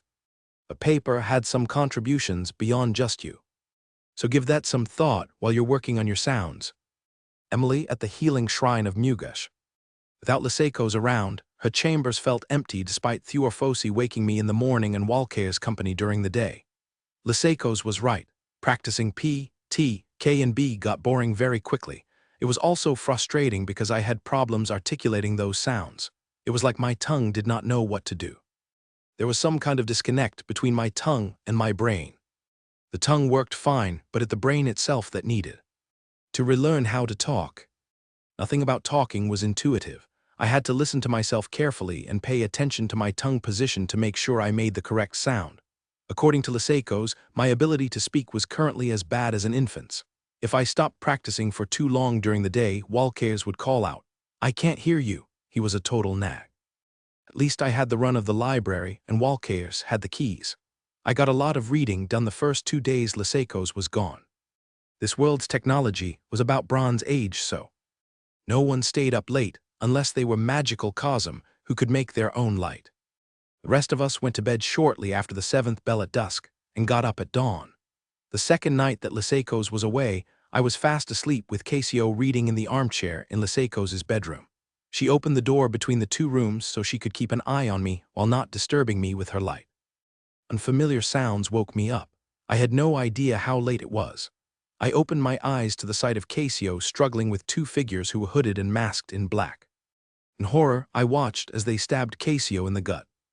As far as I knew, we were the only people on the fourth floor. Would even know what had happened if I couldn't raise an alarm. I first pocketed my throwing spike from off the window sill. I blessed whatever genius made my nightgown with pockets. I then threw my broken planishing hammer through the window, hoping that made enough noise for people on the lower floors to notice. I discovered that calcite doesn't break as easily or as loudly as glass, so I didn't know if anyone heard the sound of the breaking window. I hefted my hatchet, which I always kept within reach out of habit. Just like I did if I was sleeping in the forest. I must have made a strange sight standing on my bed in my nightgown and bandaged head, wielding a coin-scale hatchet. The pair in black laughed at me. One pulled out a wand-mounted crystal and cast what I assumed was a charm of deep sleep, since I remember nothing after that. Oswaldus the Wraith in pursuit. Cadres and I could not make it from our observation post to the shrine quickly enough to stop the abduction of the blessed Emily. I did not stop at the shrine since the pursuit was more important than anything else. However, as I flew past the building's wall, I mindcasted as loudly as I could that there was a stabbed healer on the fourth floor. I also flew past the Ibis bell tower and started the bell ringing. I hoped that would suffice to rile the town. Last, I mindcasted the garrison fortress as I flew past. I sent a short prayer to Gertzbull pleading that he spares her. Then I climbed for altitude as only an eagle can. I mount Cadres, and I knew each other well enough that he knew to climb first in pursuits. My clairvoyance was to the limits of the visible horizon, so the higher I was, the better I could use my magic. It didn't matter if I was inside or outside. If it was between myself and the horizon, I could see and hear all.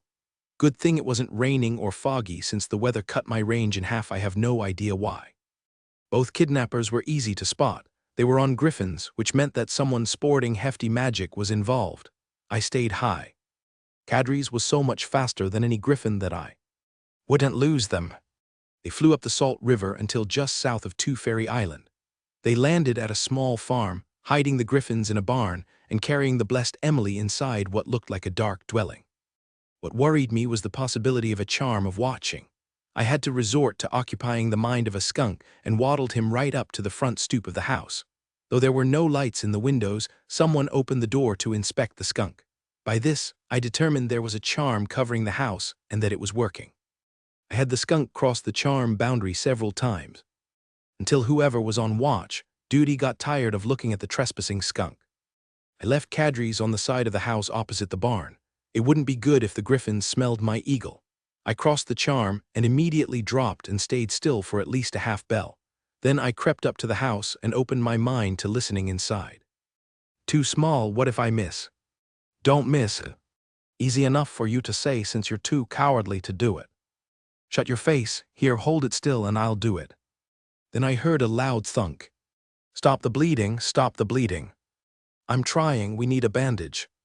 Use the one on her head. We were told not to touch it, stupid. Here, let's do this. Good idea, that will work. There was a pause of several minutes before they spoke again. They should be here by now, they're late. I mindcasted to Cadres to get under trees so he couldn't be spotted from overhead whenever these late people showed up.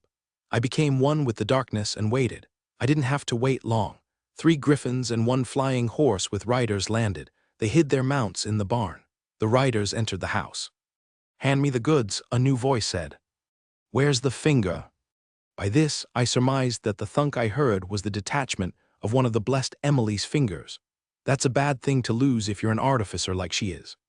Now, what about our pay? You'll take care of that now. I heard the sounds of swords and scuffling. I could guess what form the payment took. 4 people left the house, carrying the still unconscious Emily. While they entered the barn, I ran in the opposite direction for Cadres. We were already gaining altitude when the 4 left the farm on their mounts. I followed them to an estate west of Isil, which I recognized, the principal home of Lord Nirigi, Kashimar's brother. One of the flyers peeled off to a small outbuilding, while the other 3 entered Neriga's mansion. I groaned to myself that I would need to scout out charms of watching all over again. I cast the first of what would be many charms of wakefulness on myself. It would be a long night. Right after dawn, someone came out of the main house with a tray full of food and brought it to the outbuilding. By now, I was inside the charm of watching and was one with the tall grass. Why do you have her gagged? She can't speak, you know. I didn't know that. Take the gag off. It's not necessary to be deliberately cruel. Besides, the master is going to put our charm gem on her if the exchange doesn't go as he wants, so we won't need to keep her tied up. Is that wise? The master wants her to make stuff for him. She's supposed to be some kind of genius artificer. Yeah, tell me another good joke. She's a coin. How can she be any kind of artificer? Coin aren't smart enough for anything besides farm work and cleaning. My mount's smarter than any coin. Whatever. I'll be back at midday with more food. The judgment of Lord Kushammer Hop, block it at the faded shrine of Galt. The well of Galt wasn't enclosed like the well of Mugish. It was a circular depression with a decorative red and white marble railing around it. It was surrounded by a walkway that could accommodate 6 Kazam walking side by side. The walkway was ringed with 4 tiers of marble seating. Lord Nerigi was almost too late to be seated, but no one gave him any thought. Around the well of Galt, the tiers were filled with nobles, royal ministers, city ward officers, and craft masters. The king and queen sat together on ceremonial cushions. Fosco's blue embroidered in gold, with the realm's emblem of a rampant griffin. Lord Fusso and Lord Hestio sat together only a few hands away from the royal couple. Lord Nerigi sat with Kushammer's wife, who was released from house arrest to attend the trial. All the other members of Kushammer's immediate family were either under house arrest or residing already in the Black Tower of the Citadel, excluding his youngest son in far-off Uxfiaeth. The 11 high priestesses processed in, led by the holy Kamajishi of the faded shrine of Galt in her red and white robes. On her head was the traditional head covering of a cloth of lectrum veil held on by 3 rolls of white wool. All the other high priestesses wore the same. Kamajishi processed first since she was the host. Fayuna of the crystal shrine of Tiki was next as the priestess from the oldest shrine in the kingdom, wearing robes of blue and yellow, followed by Liseikos from the second oldest shrine in silver shot gray with black facings, and the white stole of a shrine-certified healer. After her was the oldest high priestess, the holy fasces of the white shrine of Landa in purple and black, and the gold sash of an adept. It didn't take long for all the priestesses to enter in the order of when their respective shrines were founded. The array of different robes was colorful but formidable. The assembly of priestesses was the largest concentration of magical power in the kingdom, and they would use that power to compel Lord Kushammer to speak the truth about his crimes. Bring forth Lord Kushammer Hop Blocket, accused of land theft, murder, attempted murder, gross cruelty, and sacrilege, Kamajishi commanded. 2 citadel guards escorted him to the door of the well. His clothes and face were dirty and his long silver hair was disheveled. He stood at the door and did not enter. Annoyed, Kamajishi bent her mind to pull him in and seat him on the judgment chair in front of the crystal. The priestesses then pointed their personal crystals at Kushammer. Lord Kushammer, we cast 11-fold compulsion and 11-fold truthfulness upon you, Kamajishi intoned. You will speak when we allow you to speak, and you will speak the truth without omissions. Lord Kushammer, did you move your boundary stones? Yes, sir. Why did you move your boundary stones? To obscure the ownership of the breeding farm, which was built on Lord Hestio's land without his knowledge. If discovered, we would argue it was Lord Hestio's breeding farm. We would only admit that we moved the stones and feign ignorance of the farm. What happened when the assessors confronted you about the boundary stones? I offered them a bribe, they refused, they tried to flee.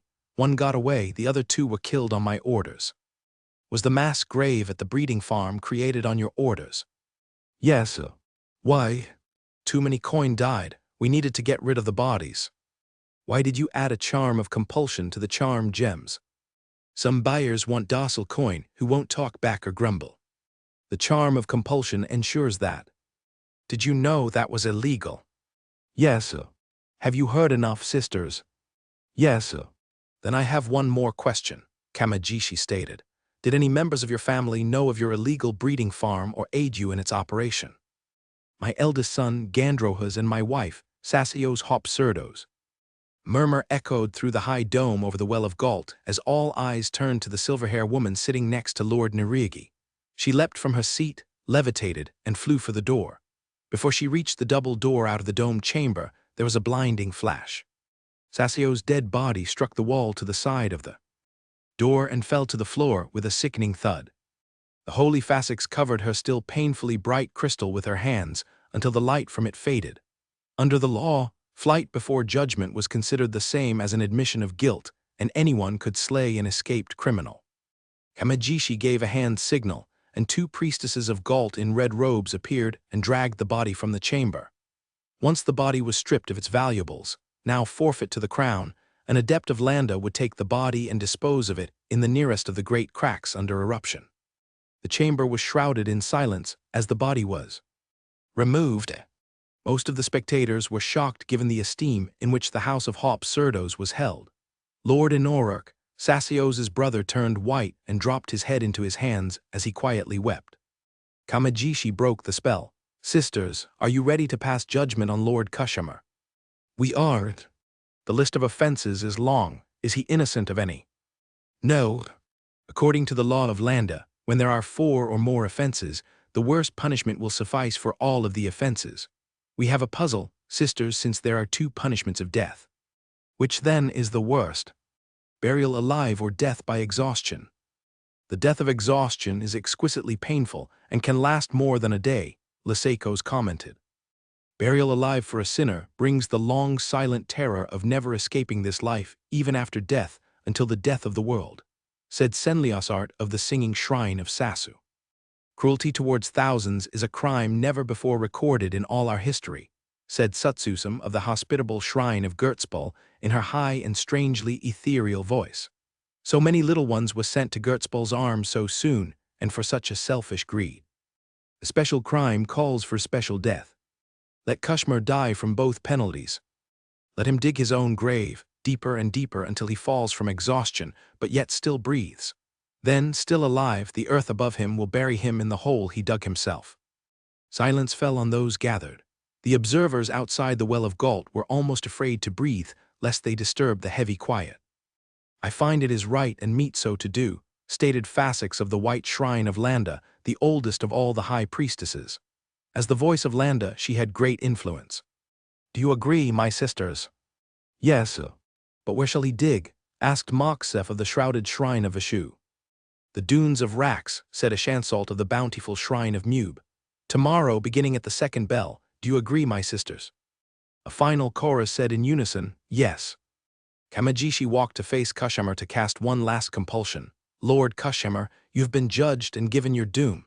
You will return now to the citadel peacefully. You will be brought peacefully in the morning to the dunes of Rax, where at the 2nd bell you will begin your punishment. Accept your fate, which was of your own making." "How say you?" "It will be as you say," Kushamar said, not able to stop himself from saying it. "Lord Kushamar, come." One of the 2 guards called to him from the entrance to the Well of Galt. He rose and silently followed them back to his cell at the citadel, because he could nothing else despite the rage and bitter hate he felt. Garki, in his blue tunic with the gold sash around his waist, as a personal servant of the king, came running as fast as he could through the crowd under the shrine's dome, dodging everyone in his path and miraculously bumping no one. He performed a running slide on his knees of at least 10 hands to stop a finger's width from the Sommer King, who was walking with the equally Sommer Queen. With his right hand over his heart and his eyes on the ground, he held up a small box and a letter on parchment while gasping for air. Imstay gave the boy an indulgent smile, which Garki couldn't see, and took the box and letter. He flushed bright red upon reading the letter and handed it to Aelm. He cracked open the box, peered in, and closed it with a grimace.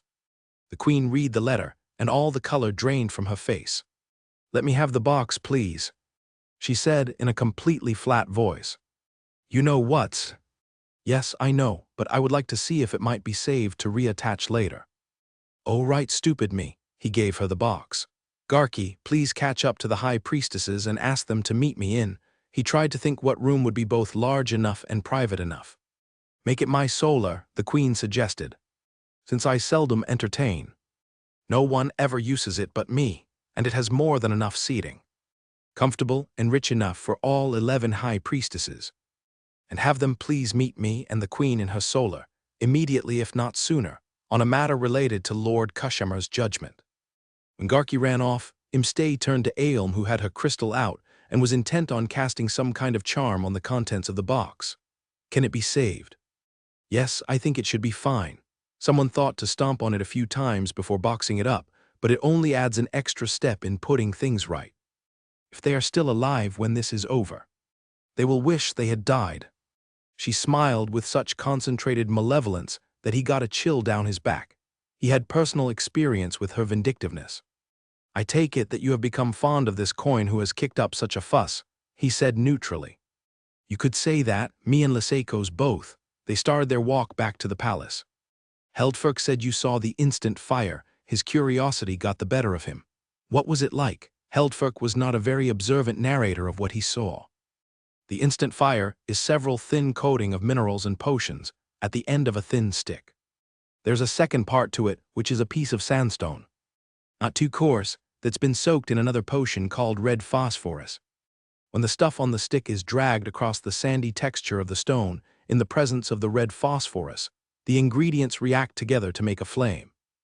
You're mixing potions with potions. How is that not magic? Not everything that reacts together is magic. Yes, like what? When you pour vinegar into milk and the milk curdles, that's not magic. Maybe it is magic, and we don't recognize it. Imstay was feeling contentious and needed a distraction to keep himself from thinking about his uncle. Sour milk doesn't have an aura of magical energy. She sighed, guessing he was trying to avoid thinking about the trouble at hand. It's not the least bit magical. Oh, he wondered how they would solve the current tangle with the coin. What's she like, this Emily? Shy, standoffish, not well socialized, scared of Cosm. She's usually very serious. I think I've seen her smile 3 times, self-reliant and self-sufficient, and smart. So smart it's scary. General Bobo called her a crazy genius artificer, and that's not a bad description.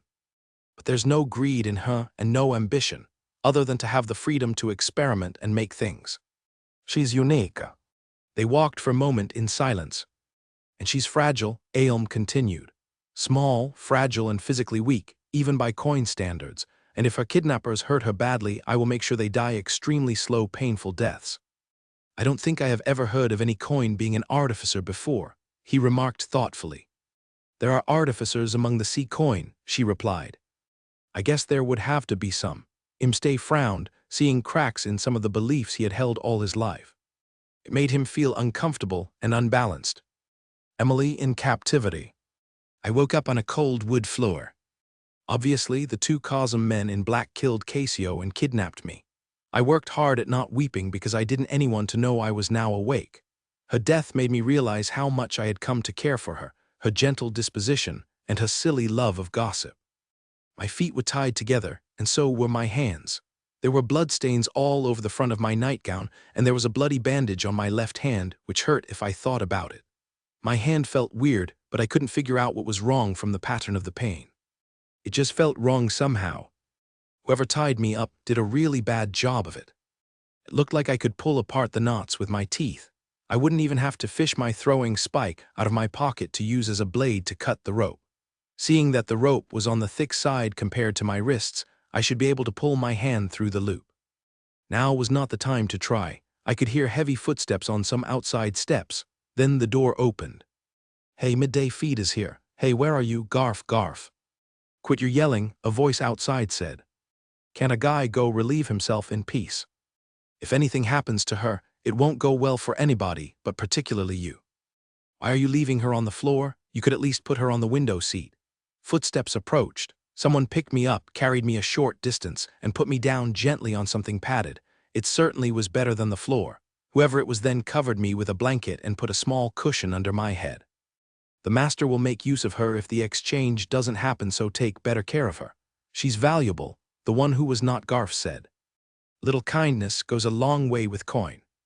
It wouldn't hurt you at all to use some when she wakes up, and save some of that food for her. Oh. The nicer Cosm man left. Garf puttered about the room, working on something at a table close to where I lay. I nodded off at some point. I woke to the sound of a scuffle and body falling onto the wood floor. Then someone gently shook me. Great one, great one. I opened my eyes to see a Cosm man all in black, including a hooded mantle, hairscarf, and face covering. He looked somewhat like a ninja. I'm one of the Fosco's core of wraiths. I hope you are well enough to travel, because I'm getting you out of here. Can you grab my collar with your right hand? He cut the ropes tying my hands and feet. Then he bent down so I could grab his collar and picked me up to seat me on his left arm. Are you sitting firmly? I nodded. It did cross my mind that he might not be the rescuer he claimed to be, but knowing to call me Great One was reassuring, even if I hated being called that. I had no idea what a wraith was, but it sounded like special forces to me. He cracked the door open and ran for the tree line. Once there, he kept running until he reached a clearing, holding a giant eagle. After he leaped onto the eagle's saddle, the bird took off and flew into the soon-to-set sun. Great One, can you swim? I nodded yes. Good, we may need to do so. We are being pursued and by other eagles. We can't outrun them. Kadri's head for the island swamp. We'll hide there and you can get help. I can fly faster than they can, the eagle replied. No, you can't, not with passengers. We've been awake too long. We are both too tired for this. You can be in Isil in less than a half bell. Get help. I don't like it. I don't want to leave you. It's not the first time. Yes, boss, don't drown. I looked back over his shoulder and spotted 3 eagles chasing us. Take a deep breath, Emily. His right arm came around to get a firm grip on my nightgown. When the eagle was within a meter of water, the ninja guy pushed himself out of the saddle. We fell for a breath and hit the water back first. He swam underwater long enough that I really needed more air. At the point of desperation, he surfaced within a colony of cattails. He immediately broke off 2 cattails and decapitated them. Think you can breathe through this? He handed me one. I nodded, though I was unsure if I could. Quick, get under the water. He placed me on my back and I stuck the reed in my mouth. He did the same and held me while we both sank. It was a very ninja move. We stayed that way for what seemed like a year until it was dark. Then he surfaced. We'll float downstream now, he whispered as he dog paddled out of the cattails and into the salt river. Expose as little as you can above the water. The float was quiet and uneventful. I was feeling optimistic when 3 arrows landed in my ninja's back. His grip relaxed and I floated free. I dove under him, flipped him, and pushed him toward the riverbank, thanking the American Red Cross for all those senior life-saving classes in a previous life. I dragged what I could out of the water and onto a gravel bar. Because of the arrows, I left him on his side. I realized my mouth was too small to do mouth-to-mouth resuscitation. He still had a pulse. I pulled down his mask and tried to get a breath in doing mouth-to-nose. Immediately, he began to cough and then threw up on me. I should have expected that. Drowning victims almost always threw up. I dunked myself to clean up my nightgown. An archer with mostly white hair landed next to us on a giant eagle. Step away from him, she ordered. I scrambled up the gravel to get between my ninja and the eagle rider. I pocketed a handful of rocks. Then I ripped a strip off the bottom of my nightgown. I said step away. The archer pulled out a crystal mounted in a wand. A charm of discipline hit me. The pain took my breath away. Despite the pain, I made a sling out of the fabric strip and used a headshot to drop the archer. The eagle protested and started to come toward me. I had to use 2 stones to force the eagle to stop. My ninja dragged himself out of the water and stood up. You have to kill the rider or they will just keep coming after us. A bronze knife appeared in his hand. The eagle tried to attack, but I slung a piece of rock into its eye. The ninja stabbed the unconscious archer, who he then threw in the river. The eagle flew off. My ninja looked bad but picked me up and walked across the gravel bar. We need a better hiding spot. He got back in the river and we floated downstream to a wooded island. He staggered out of the water and into a thicket where he sat down, shielded from sight by a thick patch of bushes. There are 2 more eagles searching for us, he said softly.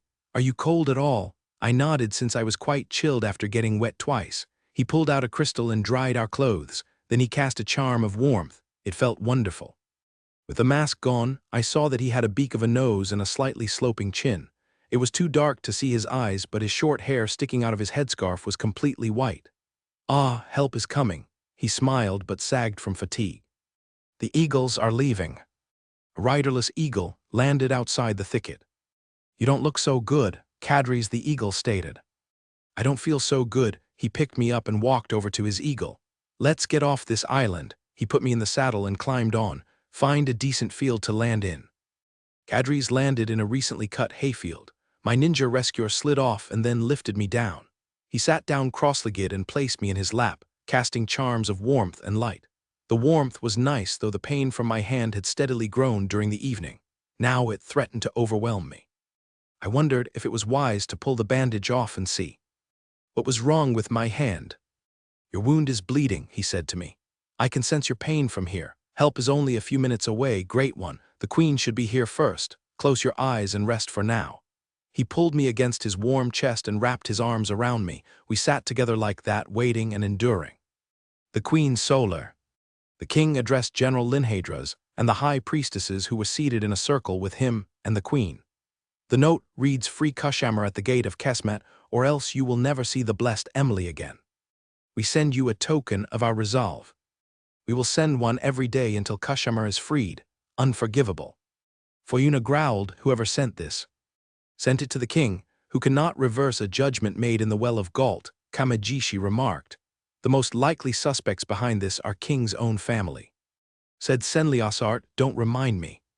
Imstay said, grief-stricken but resolute, "Even if it is my family, it cannot save them from the king's justice. I will not make a mockery of the law." More than one pondered the irony of the king's statement. He had spared his relatives numerous times before from the consequences of their actions. Many guessed that the kidnapping terms targeted the king's feelings for his family. The kidnappers did not fully account with the involvement of the shrines, Fasix stated. "If we act as a body, we can expose the kidnappers and recover the blessed Emily. Great Aelm, can you locate Emily?" The queen made a sour face. "I cannot, which disturbs me since I have always been able to find her before this." "Even without the great crystal at the shrine of Tiki?" Raylir asked. "Yes, even without the great crystal if she is close enough, which is to say within 10 wagon days. But I cannot find her.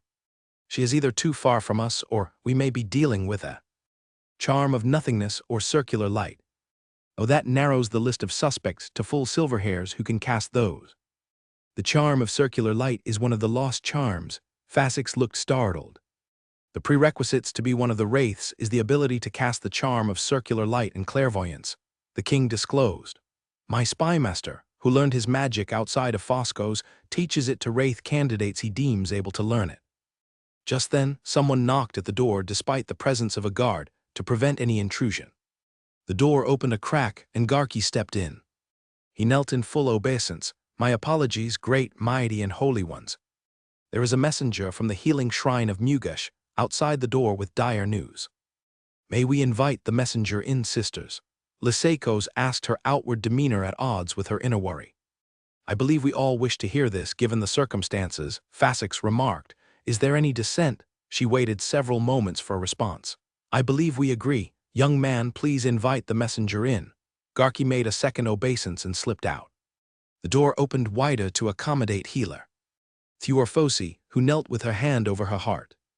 "Holy One, my mistress, may I speak?" "You may," Lysaikos granted, her fists clenched. Thuorfosi remained on her knees.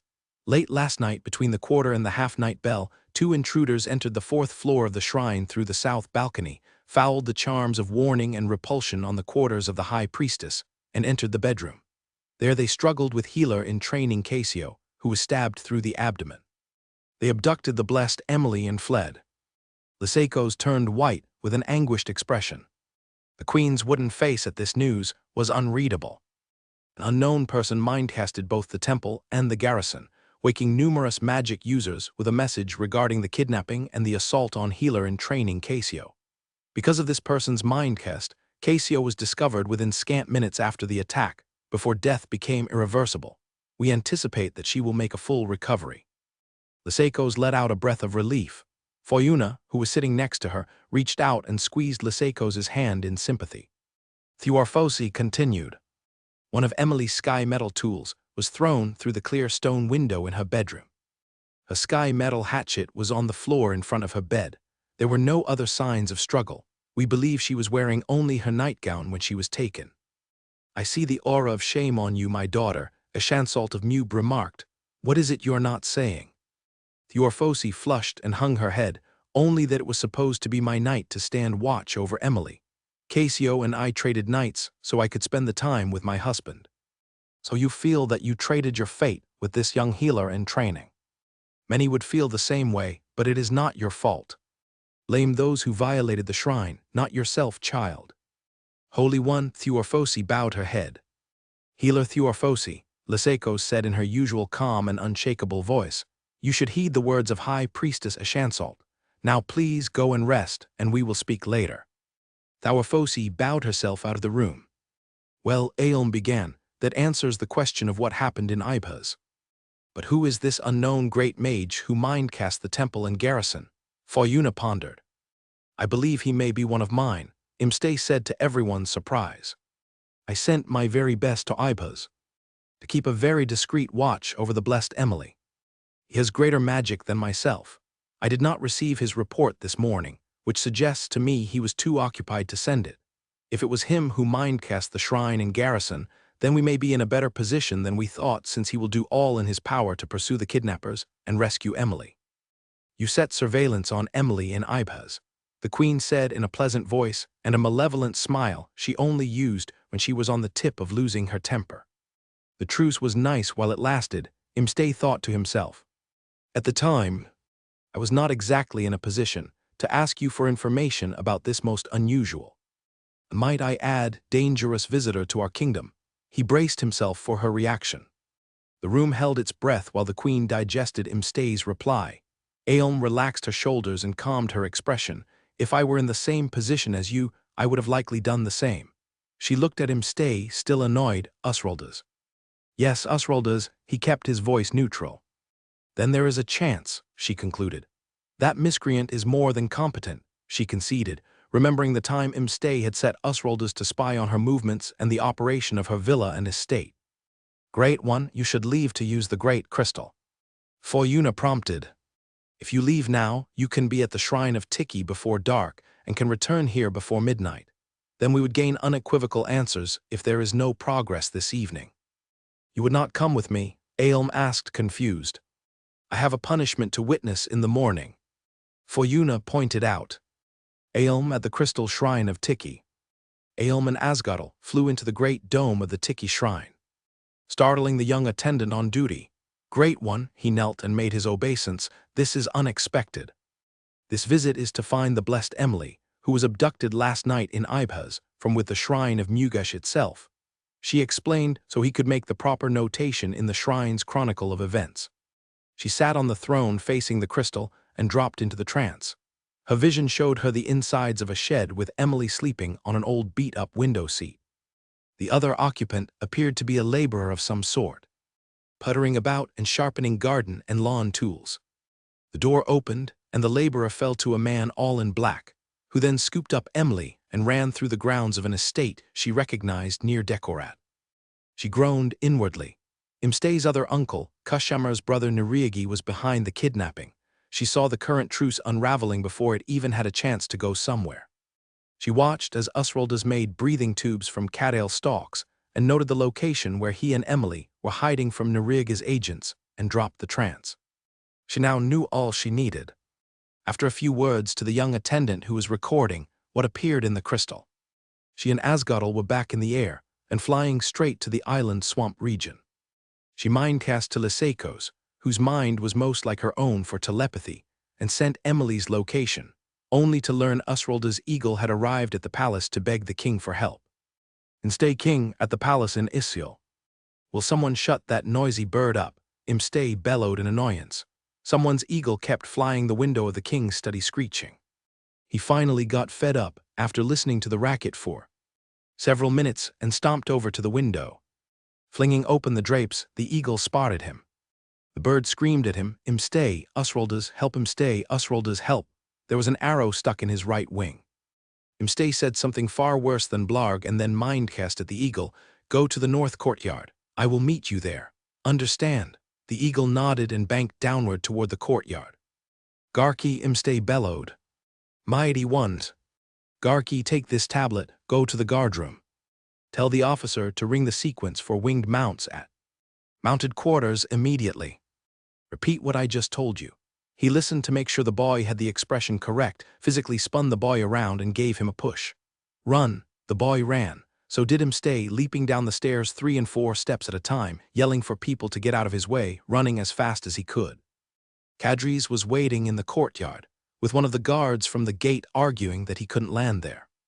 "I'll take care of this, soldier." Imstay clapped her on the shoulder and moved her aside. "Kadris, where is Usroldas?" "I left him and the Great One hiding in the island swamp. He told me to get help." "Can you take me to the House of Mounts?" "Yes, but what about the search?" "That's why we're going to the House of Mounts. There should be the signal for guards to meet me there any moment now." Just as he finished speaking, the palace bell began the sequence for guards with mounts to meet at the House of Mounts. "See. Get on." Kadris pushed the king with his beak. He was so tired that he felt every stone of the king's weight. His departure was sloppy because of it. It took mere seconds to fly from the palace to the House of Mounts. Sliding off, Imstay gave the eagle a chiding look. "You should stay here and rest because you are exhausted." "I will come with you," Kadris disagreed. "I have the charm of reunion embedded in my beak. I will find them for you." Imstay gave the eagle an unhappy look and then sighed. "You are too much like your master." As soon as he said it, he regretted it. "Not master," the eagle said with his head drooping from fatigue. "Brother. He is my brother and I am his." "I am most truly sorry, friend." Imstay put his folded hands against his forehead and bowed in apology. "I knew that, and I apologize for forgetting that. I know you and he are close." The grooms, soldiers, and guards entering the House of Mounts were shocked to see their king apologizing to an eagle. Was this really the man who once flogged his own mount for a minor mistake? "Imstay king, I forgive you," Kadris replied. "You are worried and I am tired. Neither of us is flying at our best." "Kadris, I thank you for your understanding. May I place a charm of location on you in case we get separated?" "Certainly, Imstay king." Imstay retrieved a charmed gem from his belt pouch and placed it on the side of Kadri's beak. "Tiki, Lord of Time, who knows the place of all your children. Bless us so we may know the place of Kadri's, even when he and I are far apart." There was a warm glow around Imstay's hand as the gem was set into Kadri's beak. Imstay found his griffin already tacked up. "Flavriansha, we have some difficult night flying to do, maybe with some fighting involved." He stopped to count the javelins in the large quiver on the griffin's right shoulder, but Flavriansha stepped back and turned to face Imstay. What are you doing, Dunderhead?" Imstay frowned. "Did I see you just apologize to an eagle?" Flavriansha pushed Imstay with his beak. "We don't have time for this." Imstay snapped and tried to step around the griffin's neck to mount, but Flavriansha maneuvered to keep Imstay in front of her, where she pushed again with her beak. "You just apologized to an eagle," she accused Imstay and sounded upset. "Can we please talk about this later? There are people who need rescuing on this dark and cold night." Flavriansha stared at him for a moment. "Don't forget what you just said, get on." As soon as he was settled, Imstay counted up the number of riders mounted and ready to go. He was pleased to see the 3 squad leaders present had formed the riders into 3 groups, one of soldiers, one of guards, and one mixed. The most senior of them, a guard lieutenant who looked old enough to be his mother, approached on her flying horse and saluted. "The eagle here said there were 3 assailants on eagles after Kazum and a coin on foot, mighty one. I regret to say that we don't have any strong mindcasters among us." Imstay considered what the best course of action would be, since coordinating 3 groups at night would be difficult without a strong mindcaster. He was good at the task, but not the best. He was accustomed to having one of the strong mindcasters on his staff on hand, so he could be free to command. Before he had a chance to say anything, someone in a bright green tunic on a gray-winged horse dropped into the assembly yard out in front of the House of Mounts.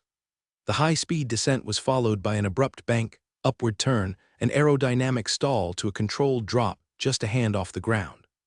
It was a maneuver that took extreme skill and fearlessness on the brink of insanity. "Sorry to be late, mighty one," Bobo saluted. "I was on the far side of town." "Excellent," Imstay said. "Bobo, you're in charge. We'll use your clairvoyance and my mindcasting." Usroldas and Emily were in the water in the island swamp when Kadris, that the eagle over there, was ordered to leave them and get help. There were 3 armed assailants on eagles chasing them. Kadris has a charm of reunion tied to Usroldas and a charm of location tied to me. Usroldas the Wraith sent for help. Kadris, Bobo is all business. When did you leave them?" The start of twilight, the eagle replied. Was Usralda's injured? Why did you break up? I was too fatigued to outrun our pursuit. Kadris hung his head in shame. He stayed to protect Emily, who was injured. Does that arrow in your wing pain you? Babo asked. It's stuck between feathers, a few of which are broken, Liseikos replied as she grabbed the arrow shaft and dislodged it. Mstay and Babo both jerked in their saddles at her sudden, unexpected appearance. How did you get here? Mstay squawked. I walked, she replied very calmly. Kadris, lower your head. She held out a hand. He lowered his beak into her hand and she placed her other hand between his eyes. They stood like that for several breaths until she removed her hands. There, that should be good for about 2 bell lengths, then all the fatigue will come flooding back in on you. She patted him on the neck. Next time, don't stay up this long without sleeping. She stepped aside as she pulled a headcloth from a pocket in her riding cloak and started to tie up her hair. Well, don't wait on me, I'll catch up. Holy One, Babo began. She cut him off. You are going to need a healer and possibly someone to handle Emily, who might take one look at a gaggle of soldiers and guards, and take to the river to get away from all the big scary chasm. We'll be looking out for you, Holy One, Imstay told her. Please be kind to my friend Usralda's when you see him. Kadris addressed her awkwardly, his head tilted to the side, looking uncertain and worried. She looked up at him kindly. Why would I not? Everything will be fine. She patted him again on the neck and then turned to get her mount from inside the house of mounts. Kadris followed her, walking away with his worried eyes. Then he turned his head to Imstay. Imstay looked just as worried.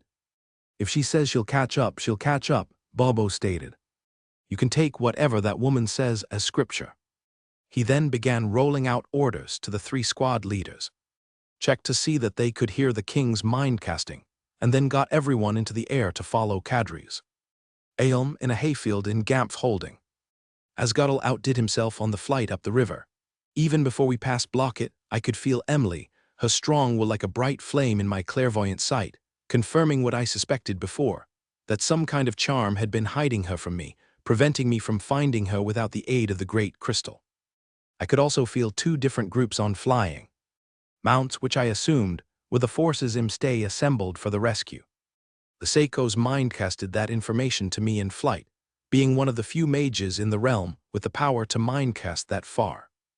It was not too far from the manse of Gampf to the riverside hayfield, where Emily, Usralda's, and Usralda's eagle were waiting for help. I was surprised to be the first to arrive. Given Usralda's reputation, he must have been in bad shape. In all my years as queen, Usralda's the Wraith had never before asked anyone for help. Ever since he first showed up around 16 years ago, no one had ever seen his face. I myself had only seen him in person 4 times. All I knew about him was that he was taller than Imstay, which meant he was a Silverhair, and that he could hide from even my clairvoyance. He undertook missions for the king which most would consider impossible. He was a legend. As far as anyone knew, he had been foiled only once, and that was when I caught him in a physical trap when he expected a magic trap instead. That was when the king set him to spy on me at my villa. Even then, Usralda slipped out of my grasp immediately, so I never had the chance to unmask him. This was why I was so surprised to see his face for the very first time when I landed in the hayfield. It was not what I guessed a man like him would look like. He had an open, friendly face and enough crow's feet around his eyes to testify he was a man who smiled and laughed a lot. Praising him with all his defensive charms dropped, I could feel he had a strong magical attribute of empathy, which was the last thing I would expect from a man reputed to be the king's assassin. I could also see in my mind's eye 5 bright red spots of pain in him and one on Emily, who was asleep in his lap with his arms wrapped around her, her head cradled in the crook of his elbow. He raised a finger to his lips, looking me in the eyes and then looking back at her protectively. I liked that look he had for her. It was unfathomable to me that the infamous and frightening Usralda's was a man of empathy and compassion. I knelt silently in front of them and reached for Emily, dropping her into a deeper sleep. We can speak now. She won't awaken. I took off my riding cloak, put it on the ground, and then moved Emily to it. Covering her up against the evening chill, Asgodel wandered over and laid down on the ground next to her. I looked at this silver-haired man who looked to be in his 30s, his face for once not hidden by his hood and face coverings. His hair was cut short like a scout or courier. He was clean-shaven, except he had about 2 days' worth of stubble showing. He had a very prominent beak of a nose and a bit of a sloping chin. His eyes looked gray in the starlight. For some reason, he looked a bit familiar, but I couldn't place him at all. He was sitting very straight. He had to, or the arrows in his back might shift.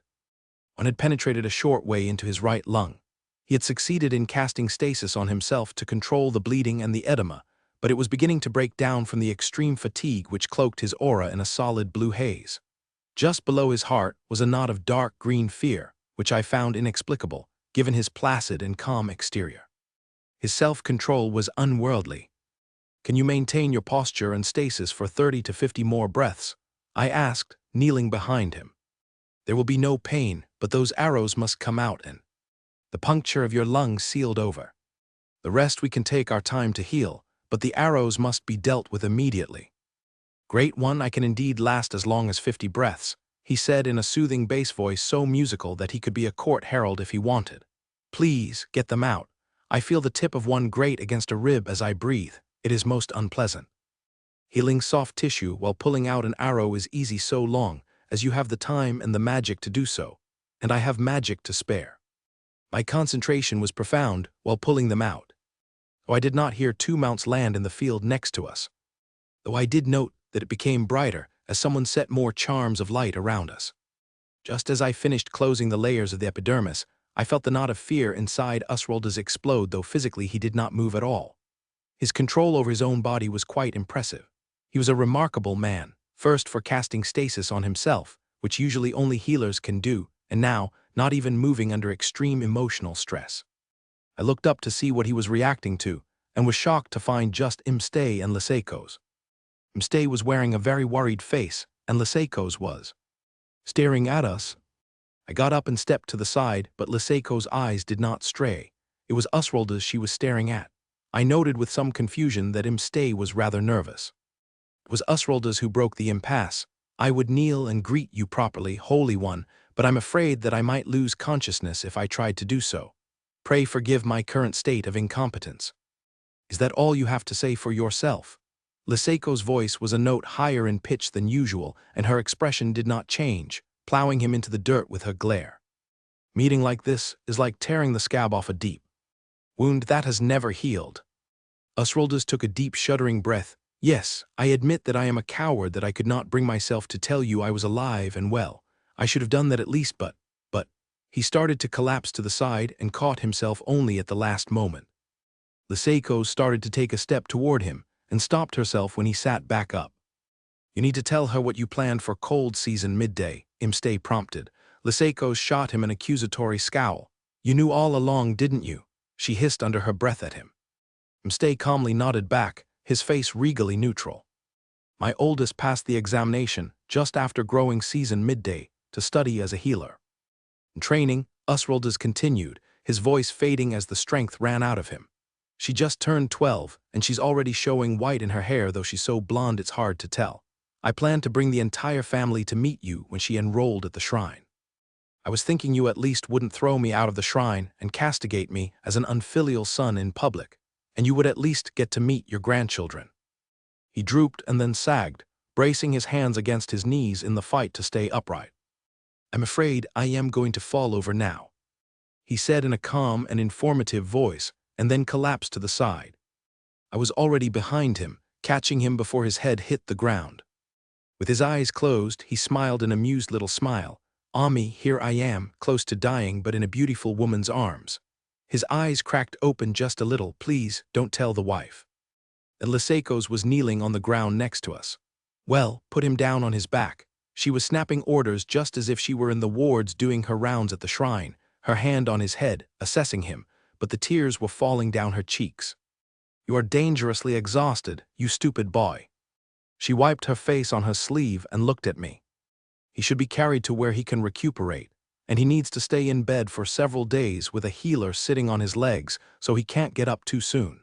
And someone needs to take care of that gash on his left arm and the twisted ankle.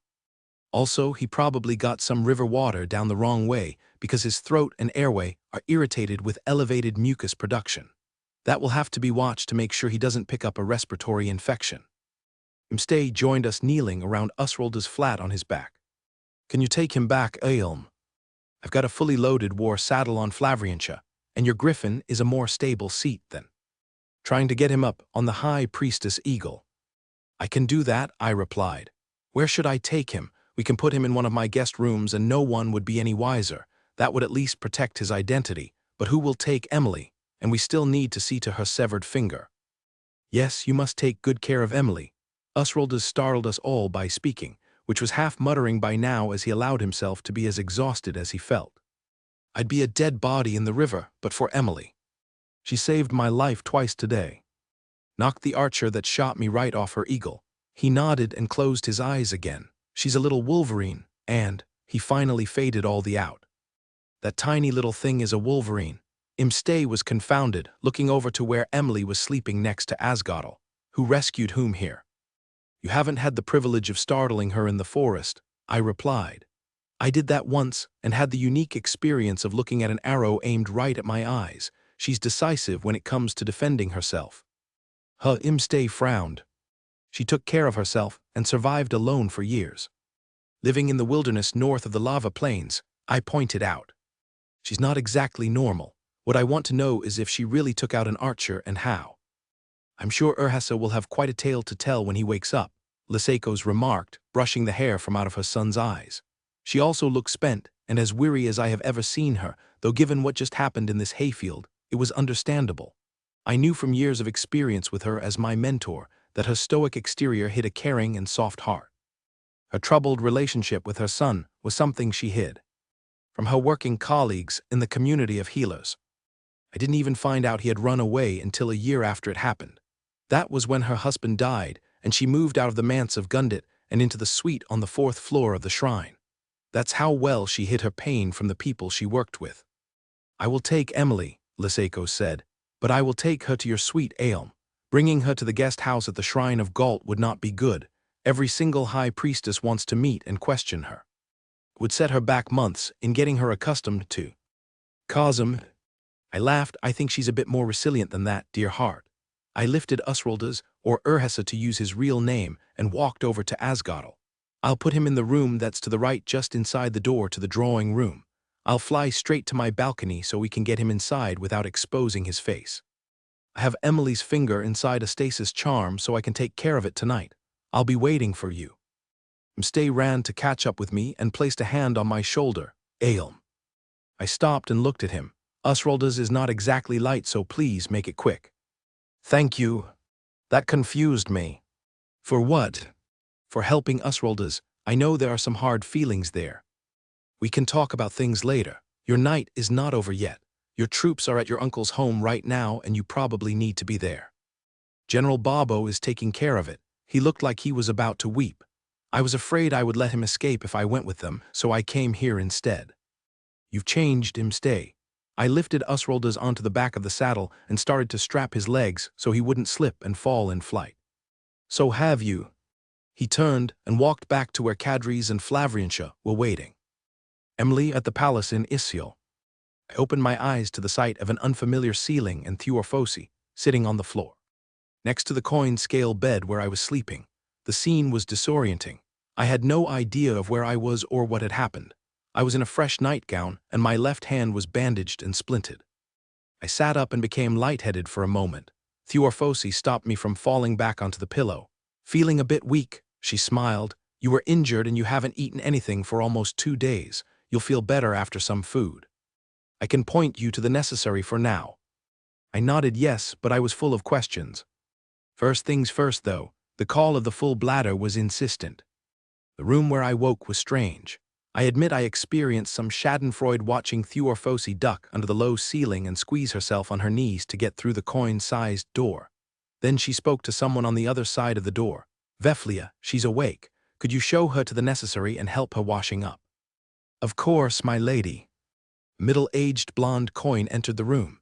She knelt gracefully in a front-lacing gown, hand over her heart. May the blessings of the 11 gods be upon you.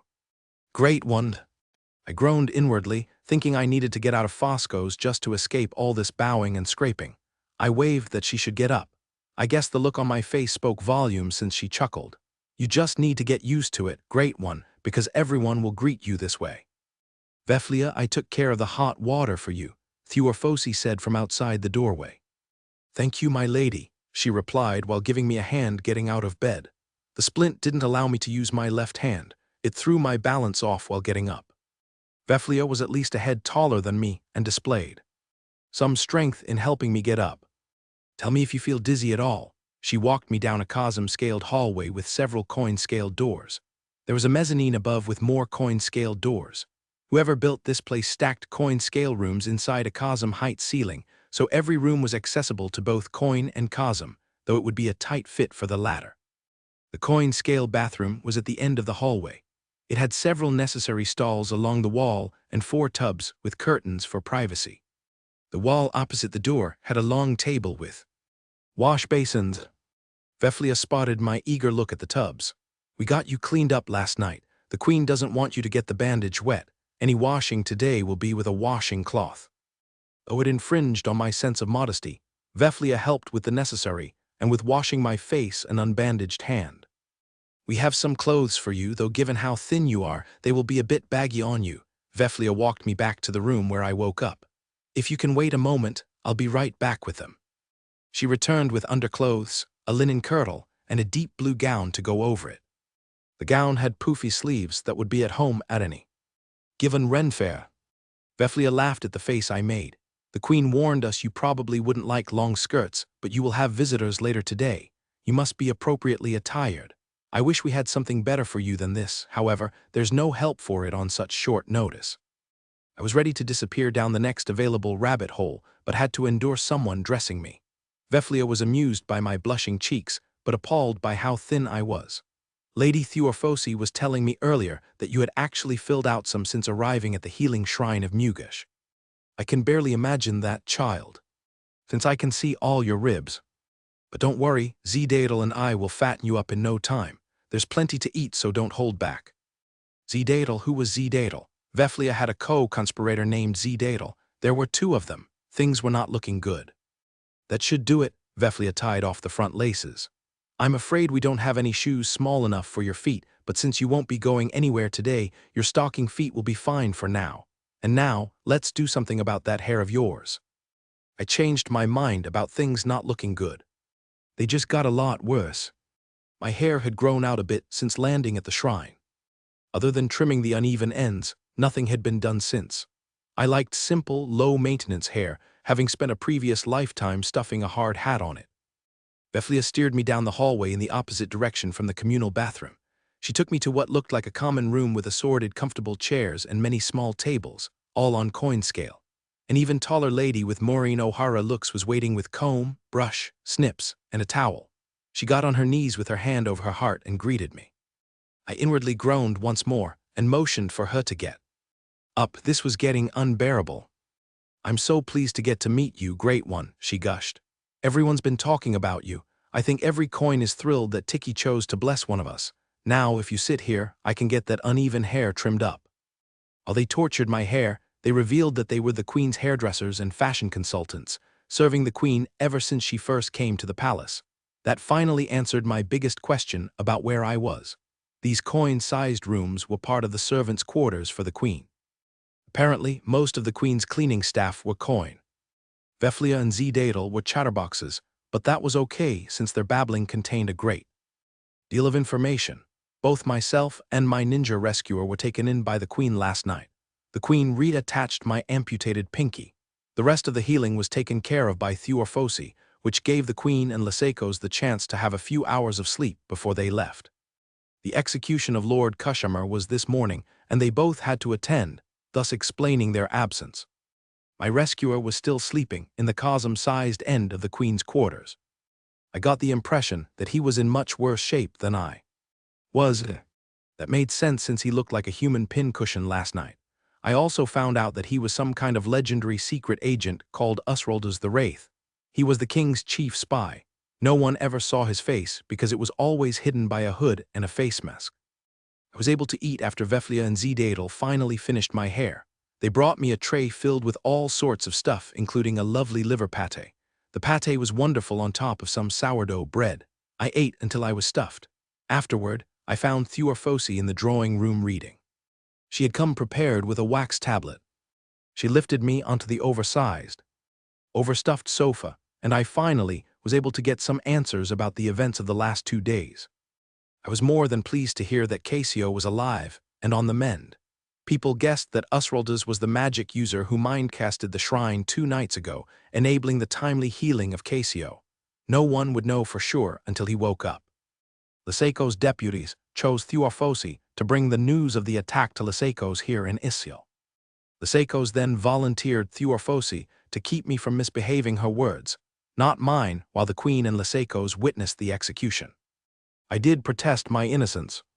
Thuarfosi did not believe me. So you and Asgodel didn't go fishing the day you went to Black Canyon, she countered. She also nailed me with arguing with the queen and getting her so angry that she hauled me off to the Tiki Shrine. It turns out arguing with the queen is a big no-no, and it shocked the Gang of Three and Walcaves. The only person who can get away with arguing with the queen is Lyseiko's, and even she has limits to how far she can push the queen. I had no idea. I killed some time with Veflia and Zdadel playing Old Maid, though the playing cards were hand-painted on vellum and sized for Cosm. I also had no idea why they called the card game Scabby Queen. That was weird. I excused myself to visit the necessary. While there, I pondered how nice it would be to have modern toilets and a real shower. That would require making and fitting pipes and valves. I don't know how serious I was about plumbing a whole castle, but it was a problem to keep me from getting too bored. I started looking around at the piping for the tubs. The feed pipes to the tubs from the wooden water tanks overhead were fired clay, which was a clumsy system, but it worked for these folks. The only valves were on the water tanks, and those looked like simple drum valves, so the hydraulic head had to be fairly low. The drain pipes to empty the tubs were lead. That blew me away. I had heard of lead pipes but had never actually seen any. The lead drains appeared to go down through the floor, which was tile over a wood subfloor. I know because I found a loose tile and lifted it up to inspect the subfloor. The bathroom was next to the outer wall. I wondered whether all the bathrooms in the palace were placed next to the outside walls, and what that meant for the drains. What I couldn't figure out was how the water got into the water tanks. I got up on the lip of one of the tubs to see better. I wanted to see if there was an inlet pipe and where it came from. The possibility of a gravity-fed system like in Ibhas was tantalizing. I couldn't climb around looking at piping in what I was wearing. I would have to ask the queen's hairdressers for some work clothes. Just then, while I balanced on the tub edge, Veflia walked into the bathroom. "Sird, save us," she squawked rather loudly. "What are you doing? You'll hurt yourself." She was loud enough that she was heard in the drawing room. It was quite annoying. There was nothing wrong with my balance, and I was just looking. It's not as if I had taken any pipes or valves apart, at least not yet. The thumping sound of someone Cosm-sized came down the hallway, and Thuarfosi got down on one knee to look in the door. "What are you up to this time, Emily?" I made the motion for writing on a wax tablet since there was no way to explain otherwise. "We don't have time for that, troublemaker." She shook her head at me with an expression of patience well worn out. "Do you need a hand down?" I gathered my skirts and jumped lightly to the floor in answer. "You have company, Emily." Thuarfosi gave me a chiding look. "Please try to be not too outrageous." Veflia was standing inside the door the whole time with her hand over her gaping mouth. "I'm sorry, Veflia," Thuarfosi apologized. "I forgot to warn you that Emily is just a little bit on the feral side." I picked up the wax tablet from where I put it on the washbasin table, straightened my skirts, and made sure there was no accidental dirt on the gown. Then I walked down the hall to the drawing room and the Cosm side of the queen's suite. I did not expect what greeted me. Seated on the chairs and sofas of the drawing room were all 11 high priestesses in their brightly colored robes and goofy hats that resembled the hats the Vestal Virgins wore in the BBC production of I, Claudius. The queen was there too, sitting next to a big silver-haired man who I thought might be the king. She gave me an apologetic glance. Lyseiko's expression was carefully neutral. Fayuna looked worried. The oldest of them was seated in the center, dressed in robes of purple and black. She had pale blue eyes, that same blue you see in thick ice on a frozen lake. I didn't know what sort of protocol might apply here. Some time ago, Lyseiko's told me that a blessed revelator had a higher standing than a high priestess. If that was the case, was this some kind of setup to judge me and put me in my place? My annoyance at what I took as discourtesy overcame the knot in my stomach. I returned that old lady's stare with one of my own. Theorphosi carried a chair over for me. Would you like help to sit, great one? I nodded yes. I noted that she stood a step back to the side. I am told that your name is Emily, the old bird began. Her voice was quite pleasant to listen to. Good enough to do voice-overs on radio. I am Fasix of Landa. You do know of the Shrine of Landa, yes? I shook my head truthfully no. That caused some murmuring. Fasix looked a bit put out. What did this collection of old bats want with me? Do you not respect the gods? She demanded. You should know and revere them. Okay, I admit it. I was intimidated. They were power personified, both by physical presence and by magic force. I had no weapons except what was in my head. No matter what I did, this looked like a judgment to me. I wrote, what are your gods to me? I was never taught their names and roles. I was never told that I should worship them and why. Can you tell me why I should respect them when they have no relevance to my life? I had no business with your gods before your queen forced me to go to the shrine of Tiki with her. There, a prankster god forced his revelation on me for a cure to constipation, of all the absurd things, with ingredients that may be impossible to make with the technology of this realm. True respect is not given, it must be earned. I acknowledge that Tiki has the power to use me as his plaything since he has already done so. I can respect that power and my own powerlessness against it. I have now fulfilled the obligation of writing down the useless revelation he put into my brain and hope to be quit of any more of this blessed revelator business. Above what I had written, I wrote, please read this out loud, and handed the tablet to Theorphosi, who looked a bit frightened to tell the truth. It could not be helped. This wasn't the time to meek. I looked right at that old bird Fasix, with all the annoyance I felt, as Theorphosi read what I had written. Fasix looked at the queen. You forced this coin to the crystal shrine of Tiki. I was floored by the regal dignity the queen employed in her reply. I admit that I indeed gave Emily no choice but to go with me to the shrine. She had angered me greatly by holding up a mirror to my own cowardice and moral failing, and I did not like what I saw looking back at me. So yes, in my anger at her and myself, I physically picked her, put her on my griffin and took her to the shrine. The rest you already know. Fasix digested that answer and turned back to me, looking a bit disturbed. Emily, you do not want the blessing of Tiki and the benefits that go with it. That was a doozy of a question. I wrote, you can call it a blessing if you like, but for me, it was an imposition to do something I had no desire to do. Anyone who eats a balanced diet will never need Tiki's revelation to Emily for a laxative anyway. Do I want all these supposed benefits of Tiki's blessing? I find being reverenced and called a great one embarrassing. I am the same person now as I was before Tiki showed up. So what is so different about me now that I should suddenly deserve all of this kneeling and bowing? As for other blessings, where are they? I have been abducted because I was known to be blessed by Tiki. I just had my finger chopped off. My home was destroyed by those in the employ of the king and all my works with it. Now I must live dependent on the charity of others to my great shame. My pride has always been my ability to live the life I chose without being dependent on others, and that has been taken from me. Now I am questioned as to why I don't think these are benefits. I would give away every so-called blessing if I could have my home back. Nothing is a blessing if you do not value it as such. Stay king about this one's home, Fasix asked. My agent and Emily have been negotiating, Holy One, to see if her loss can be amicably settled since, without a settlement, I will not be able to acquire her invention of instant fire, which could greatly benefit those in my troops who have little magic. So you are culpable for the destruction of her home. My men indeed caused the explosion that ruined her home, but it was an accident. We have heard some of this matter, Fasix remarked. Emily, what is it that the king's men disturbed that caused this explosion?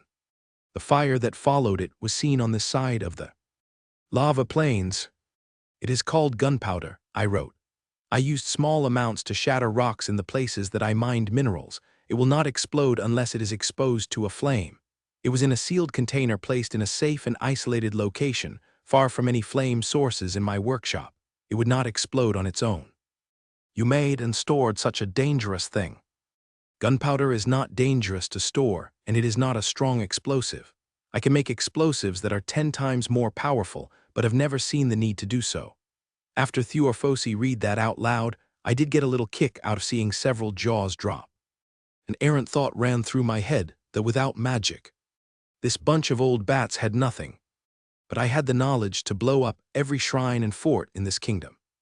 Fasix was looking a bit less fierce and a lot more thoughtful, but her next question revealed something fundamental about what people might be talking about in the communities of the kingdom. Emily, it is said that Cosm have magic because they are the blessed of the gods. No coin has ever been blessed before now, therefore the coin were never favored by the gods. I was surprised that this was the first time anyone had the gumption to mention this to my face, but I already knew my answer.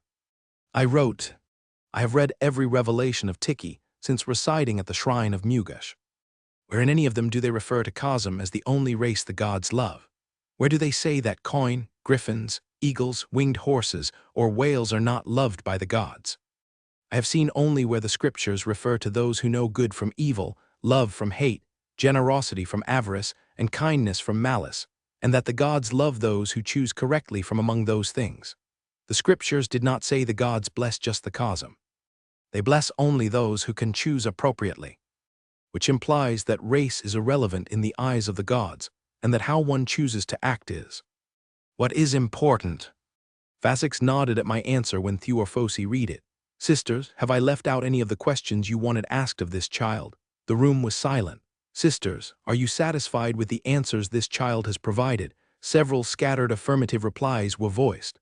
I too am satisfied. She stood up, and the other 10 high priestesses stood with her. They all removed their Vestal Virgin hats, knelt on one knee, and placed their right hands over their hearts. May the blessings of the 11 gods be upon you, Great One. I don't know if it was the stress of the unannounced interrogation, the sight of all 11 of them making obeisance to me, or just the events of the last 2 days, but I was unnerved enough that my hands were shaking, and I dropped the tablet and stylus. The queen picked up on my losing it and crossed the room in a few long strides. You just reached your limit, didn't you? She picked up the tablet and stylus and handed them to Thuorfosi, who was looking worried. I'm going to get you out of here, all right. She scooped me up out of the chair and carried me somewhere. Had my eyes closed, so I'm not sure where. She put me down on a Cosm-scaled bed, which I guessed was her own, and placed her hand on my head. You're too strong-willed for charms of peace to work. The only practical alternative is putting you to sleep. We'll wake you for the evening meal, okay? I nodded. It was embarrassing falling apart like this, but I couldn't help it. Lysaikos let herself into the room. How is she? Well, the last time she was scared this badly, she fainted. Lysaikos knelt next to the bed and brushed some hair out of my eyes. You look quite lovely today, Emily. Your hair is especially nice. I tried to talk my sisters out of doing this, by the way, but I was overruled. We can talk after you've had a nap. I'm not sure which one cast the charm, but I slept until I woke until late afternoon. After strange dreams of bismuth and zucchini. The Queen's drawing room. The King, Queen, General Babo. Lysaikos was seated in the drawing room waiting for Usraldus, who walked in without his usual fast and concise movements, wearing clothes the king lent him. The clothes were baggy on him since he lacked Imstay's muscular bulk.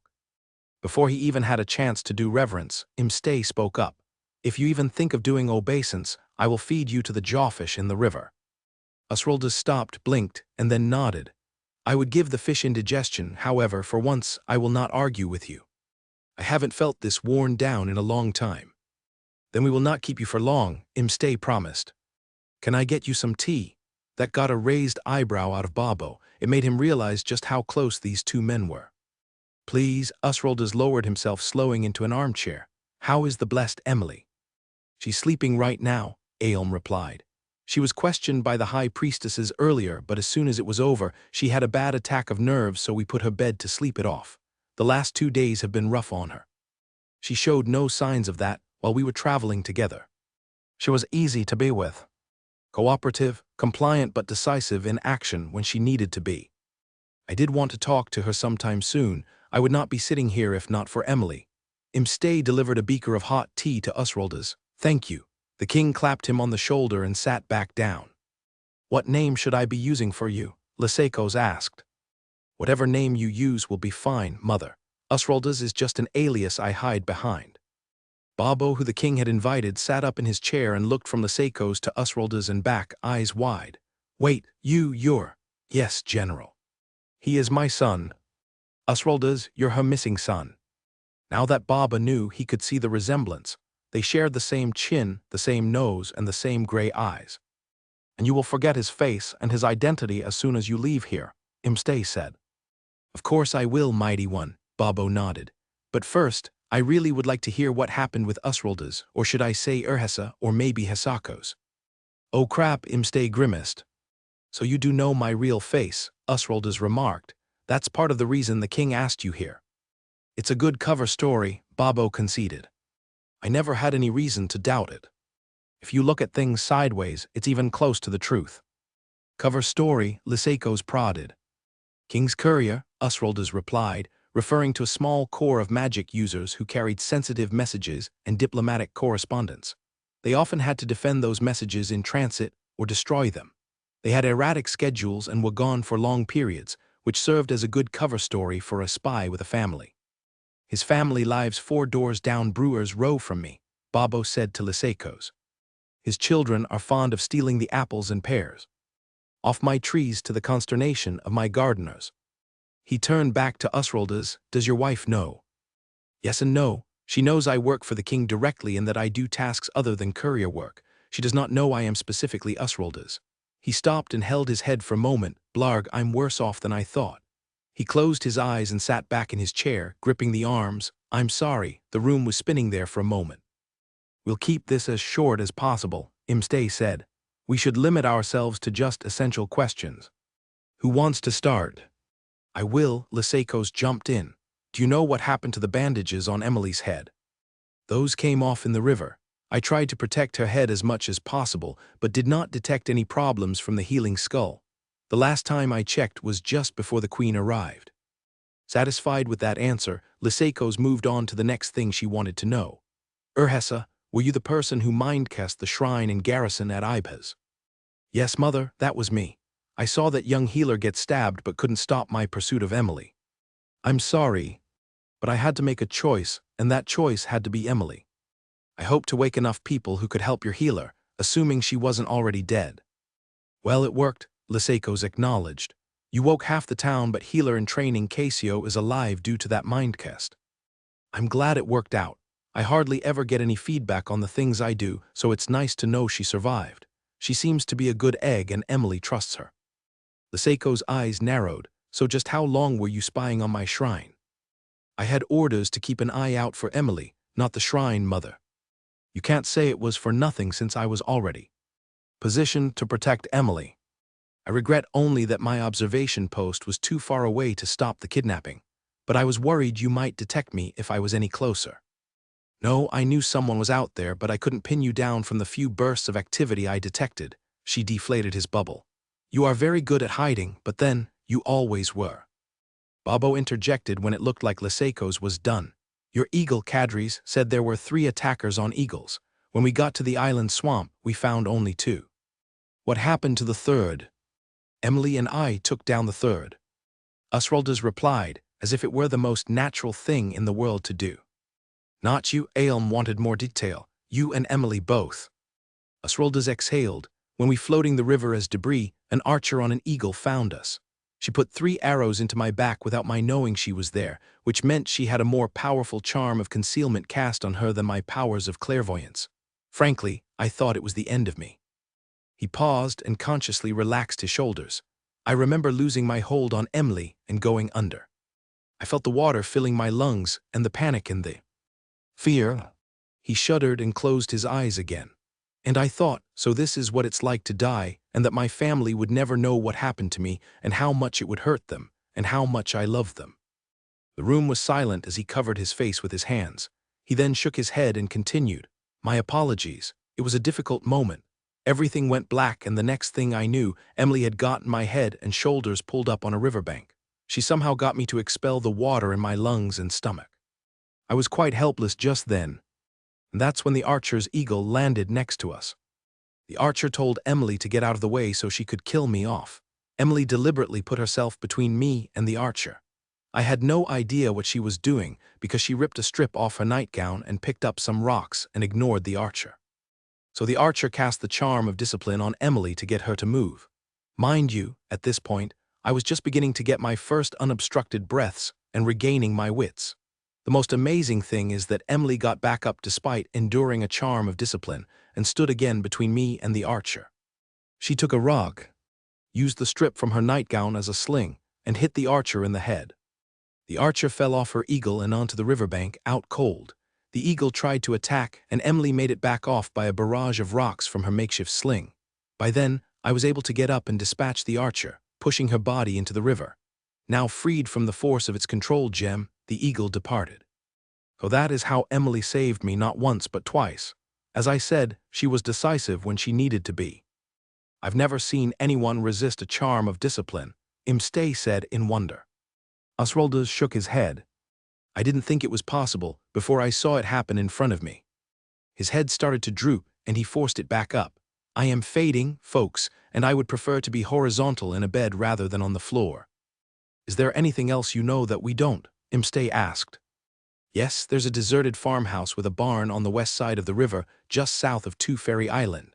You should find 2 or more dead bodies in it. The people behind the kidnapping hired other people to do the dirty work of removing Emily from the temple. Then they killed their hirelings at that farmhouse. Kadris can show you where it is. He is susceptible to freshly killed rabbits or fresh fish, in case you need to entice him. I'm going back to bed now. He struggled to his feet and swayed a little. I'll walk him back. Aelm got up and took his arm and guided him back to his guest room.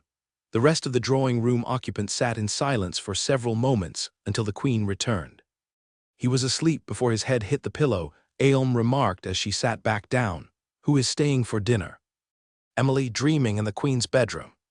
I dreamed of a silver-colored mineral with a splintery to fibrous habit, radiating needles like stibnite. At first, I thought it was stibnite, but Basil Valentine in his Benedictine habit protested, remarking that he would never give his noble antimony to Tiki for indigestion.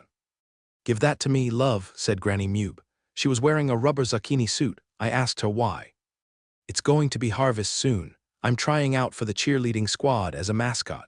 She took the mineral from me and threw it into the cauldron where she was making willow bark tea.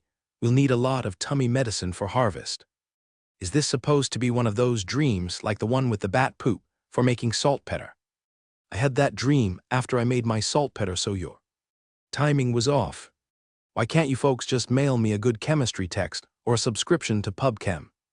It's so boring when you're a god, you know. We have to get our fun somehow, and you're very entertaining. Did you miss the iridescence? She handed me back the mineral she just threw in the pot. I looked at it and noticed a yellow tarnish that graded into iridescence. What was this? I was missing something crucial. I wanted my copy of Dana's mineral handbook in the worst way. You haven't looked on the backside of your pegmatite veins, have you? You'll flunk mineralogy if you don't remember the mineral. Associations with tourmaline and skarns. Mineralogy was 60 years ago and I didn't flunk. Damn it, I taught it as a professor in Perth. This dream is unfair. Granny Mube just laughed. You can get your over-tall friend Jane to concentrate acetic acid from vinegar by freezing, you know. The talking zucchini suddenly loomed over me, as tall as Susan from Monsters vs. Aliens. Granny Mube Zucchini picked me up by the collar and tossed me into the cauldron filled with pink tummy medicine. Don't forget to invent glass first, dear, she said as I fell into the brew. Bismuth. It was bismuth subsalicylate in the cauldron. I opened my eyes to find myself sitting up in bed, except it was a cosm-sized bed in a room I didn't recognize. It was a huge room. Then I remembered. It was the Queen's bedroom. I remembered the panic attack after being interrogated by the magic monster priestesses of doom. I really could have lived my life without that particular experience. Right then, I was more than ready to walk out of this place, head for the woods, and be done with Cosm for the rest of my days. Regardless, I needed to remember this dream, which dredged up my long-forgotten organic chemistry from college. Someone thoughtfully left a wax tablet and stylus on the side table next to the bed. I grabbed them and started to write, half in Fosk and half in English because Fosk doesn't have words to describe chemical things. I first wrote, Mube, is this a god? Was Mube the giant zucchini a god or just a dream entity? Because of Mube, I woke up with salicylate compounds stuck in my head. Since being attacked by the god Tiki, I was becoming apprehensive that all this science in my head was the fault of powers outside of myself. That made the confirmation of Mube as a god a top priority. There were 11 gods, but I couldn't remember all there. Names. It had been almost an entire season since Foyuna had lent me that book on the gods. So who was Mube, and why did she want me to make the salicylate-based compounds of aspirin and bismuth subsalicylate, commonly sold over the counter as Pepto-Bismol? I started with the basic materials to get both drugs and wrote. Bismuthinite by 2's 3, looks like stibnite, SB2's 3 yellow tarnish to iridescent effect. Calcine and then smelt, reducing furnace, fluxes. By plus 3 ac, plus 3 na O to by O3 plus na ac. By O3 plus salicylic acid to bismuth subsalicylate. The pink tummy medicine was easy if I had lye and salicylic acid. The problem was the salicylic acid, especially since organic chemistry wasn't my favorite subject. Willow bark to salicin, how to get from salicin to salicylic acid. Derive from methyl salicylate, sodium salicylate. No doubt more would come to me. Once these problems popped up in my brain, they would not leave me alone and often worked themselves out while I was doing more mundane tasks like fishing, chiseling quartz out of a pegmatite, or being trapped inside a cosm palace. I put the problem of getting salicylic acid aside and moved on to acetic anhydride. If I had acetic anhydride, I could make aspirin. We did it in organic chemistry as an exercise. Esterification. You treat salicylic acid with acetic anhydride. The end products are aspirin and acetic acid. If I remembered correctly, it worked best with sulfuric acid as the catalyst. Did I need to concentrate acetic acid from vinegar, as Granny Mube said? I could make acetic anhydride from acetic acid, but Mube was not as lazy a chemist as I was. I could probably skip making concentrated acetic acid if I went the lead acetate route. Lead acetate was easy to make. All you need to do is expose lead to the fumes of a good strong vinegar, the source of acetic acid. Yep, lead acetate is easy to make and easy to poison yourself with too. Lead acetate was once known as sugar of lead. It tastes sweet like sugar. I don't recommend eating it. Lead acetate is white. It was used in cheaper formulations of white paint to bulk out the more expensive lead white, which was a carbonate. That's why all those little kids got lead poisoning. They ate the sweet-tasting paint chips from flaking cheap lead white paint. Terrible stuff. Tastes great and fries your brain forever. This should work for acetic anhydride. Lead acetate to dry distillation to acetone. Acetone to pyrolysis to acetic anhydride. Salicylic acid plus acetic anhydride W/sulfuric acid, catalyst, to acetic acid plus aspirin. I had to wonder if these 11 gods were messing with my brains. I shouldn't be able to remember all this stuff that was decades old from another life. Some of it I was sure I didn't even know in that previous life. It would be so much easier just to ship me a CRC handbook and some chemistry text. Are you paying attention, you meddlesome 11 gods? Was there really bismuthinite on the west ridge of the valley of the vanishing river? I needed to go exploring soon before the snow started to fall on the mountain tops. Otherwise, the thought of gods meddling with my head would drive me nuts until the snow melted next year. I jumped off the bed, thinking to go out to the drawing room. It had to be getting close to dinner time. I reached the door and realized I couldn't reach the latch, and the bed was too tall to climb back on. I managed to snag a cushion off a chair and used it to cushion my back as I sat down on the sill of the ceiling to floor window. The view of the city below was interesting to look at, and the descending sun was painting the sky with pretty dusk colors. As I sat there, looking at this center of this cosm-run polity, I got to thinking, why did the cosm still scare the crap out of me when I wasn't scared of a giant creature like Asgodel? Was it because cosm had magic? The ability to wave a hand and inflict agonizing pain was something to fear. But one didn't need to have magic to be cruel or to inflict horrific pain.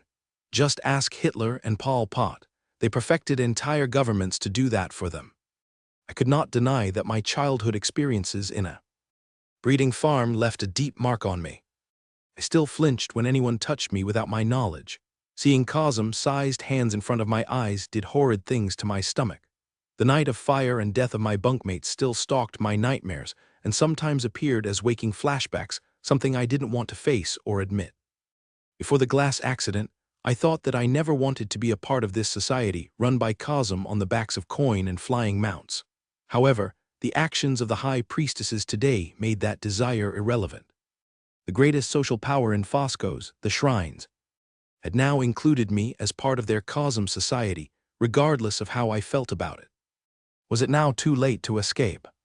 Going back to the wilderness certainly was one solution. Being alone solved the problem of cosm who scared me. However, being surrounded by people at the shrine brought another problem to my attention. I was lonely, and I didn't realize it before the queen rescued me. I found it pleasant just to sit in Liseiko's study and read while she did her paperwork. I liked listening to Thuorfosi playing her zither thing, and it was nice to have Walcaers top off my beaker of sweet tea without even having to ask. The folks at the shrine were kind to me, and they were genuinely good people. I liked them and I liked being with them. They became less frightening with time. It occurred to me that the convocation of funny priestess hats was concerned about the explosion at my cave. Liseiko's and Aelm had been worried about that too. It was an obvious conclusion that magic users did not have chemical explosives. What if magic users didn't advance in the material sciences because they didn't need to? Did that make my knowledge of explosives something they feared? I realized that I didn't need to solve this conundrum this evening. I had all of the harvest and cold seasons to figure it out as I worked on relearning how to talk. I wondered if Liseiko's had somewhere I could build a glass furnace. The sunset was lovely. I sat watching it until Thuorfosi came to fetch me for dinner. I showed her the tablet, pointing to the first line about Mube. Of course, Mube is a god. Thuorfosi looked confused. You didn't remember that from the Lay of the 11 Gods. Mube is the god of the harvest and nature. Well, I always was bad with names. I remember the gods' roles better than their names. About half the names didn't stick in my memory. Iltak Gertzpal, Tiki Mugash Surd Landa. Galt, that's 7 of them, but the names on the other 4 keep escaping me, though I think I'll remember Mube from here on out. So if Mube was the harvest god, I guess that explained the zucchini suit. Having Mube in my dreams also explained one other thing these gods really were mucking about in my brain. Aelm, the queen's drawing room. Thuorfosi came back from my bedroom and realized Emily wasn't following her and went back to get her. She was looking rather confounded and somewhat exasperated. She reappeared with a wax tablet in hand, looking pleased with herself. Emily was following right beside her with an angry stare that rivaled Sasu's divine wind of devastation. It wasn't difficult to fill in the gaps as to what happened. Thuorfosi stopped at the edge of the circle of lounges, sofas, and chairs, and Emily tugged on her skirts. What? Thuorfosi protested with an evil grin. You want this? She held the tablet just out of reach. Liseiko's muffled a laugh, and Emily shot daggers at her with her eyes. I noticed the tablet was full of writing, which implied to me the Emily was working something out for her own reference. She had filled several tablets while working out papermaking. This might be the same sort of thing. Thuorfosi, might I see that please? Of course, great one. She walked over and handed it to me. Now I was the target of Emily's killing intent glare. What I read stunned me. Imstay next to me was trying to read and understand it and looked completely lost. Do you understand any of this? He asked in a low voice. Yes, most of it. I looked down on the scowling Emily with one hand on a hip and the other held out, waiting to get the tablet back. You were supposed to be sleeping, not inventing more stuff. I gave her a motherly look of disapproval to hide my astonishment. She didn't even react. Instead, she simply persisted in her killer stare and indignant pose, waiting for the tablet to be returned. As the saying goes, if looks could kill, I'd have been a corpse already. I have some paper on hand if would like to transfer those notes to something more permanent than wax, and handed her the tablet. The scowl of death retreated, and she nodded. Can I see Emily? Liseiko's asked. Emily shrugged, then crossed the room to hand the tablet to Liseiko's. You with your amazing memory forgot who Mube was. Liseiko's gave Emily a disbelieving look. Emily made writing motions. Oh, Liseiko's dug into a pocket. Borrow mine for now. She handed Emily a tablet. Emily wrote something out and handed it back. I see that's reasonable, Liseiko's replied. These look like more of your recipe notes, dear heart. What does it mean? Do you know what this is about, Aelm? I sighed. Instead of sleeping, Emily outlined how to make 2 more medicines. I put you to sleep. Liseiko's chided Emily, who with her hair done and wearing skirts looked like a small child being scolded. I used a strong charm, so you should have been sleeping still, which is why we sent a healer to wake you. Emily wrote something and held it up for Liseiko's to read. Just for the briefest moment, Liseiko's face showed deep concern, and then resolved to unreadable neutrality so quickly that if I didn't know her as well as I did, I might have thought I imagined that concerned look. I smell grilled mutton. Liseikos changed the subject seamlessly. Are we going to eat in here, eat in the dining room, or eat on the balcony? I was originally thinking of eating on the balcony so we could put in orders for seconds from the grill that I had set up out there, I said. But it's getting a little chilly tonight, so let's stay in. Emily doesn't like coping with formal dining room furniture, so why don't we eat in here? Is that all right with you, Imste? He looked a little shocked that I asked his opinion. Yes, this is fine, he replied. I knew he was lingering and staying for dinner because he was curious about Emily, especially after this afternoon's incident with the high priestesses. I half expected to see smoke coming out of his ears. He was so deeply sunk in observation and evaluation of her. Just her existence was a challenge to what he learned when he grew up. She was the contradiction to everything he thought he knew about Coin.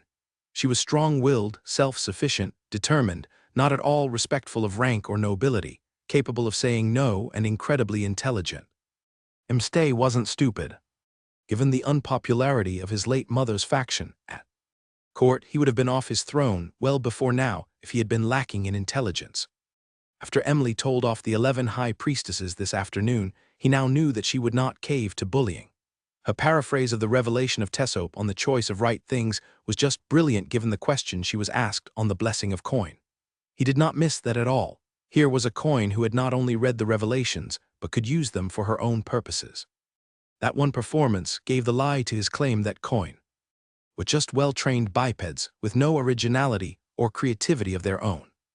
I would treat Imste with kindness and patience for now because he was deeply grieved over his family's actions, and I could see he was disturbed by this tiny little whirlwind named Emily. I rang the bell on my side table and gave instructions for serving dinner to the Coin Evoy, who was one of my oldest staff members and was on runner and errand duty this evening. Holy One, Bobo spoke up after being quiet and unobtrusive since this afternoon. Might I ask what the blessed Emily came up with this afternoon when she was supposed to be napping? I'm not sure because I don't know what these names are, Liseikos shrugged. Ailm, you understand better than anyone Emily's cryptic formulas. What did she create this time? Aspirin, which is a medicine that can help reduce minor pain, fever, and edema. Willow oil has the precursor to aspirin in it, so we're already using a weaker form of Emily's more pure version. That's the first of the two. So one is an improved version of willow oil, Liseikos nodded. That would be useful. And the other? I'm not sure I understand all of this, but it looks like the essential core of what's in willow oil can be mixed with a metal that Emily calls bismuth to make something Emily calls bismuth subsalicylate, which is a medicine that settles indigestion and may be able to help infant running disease.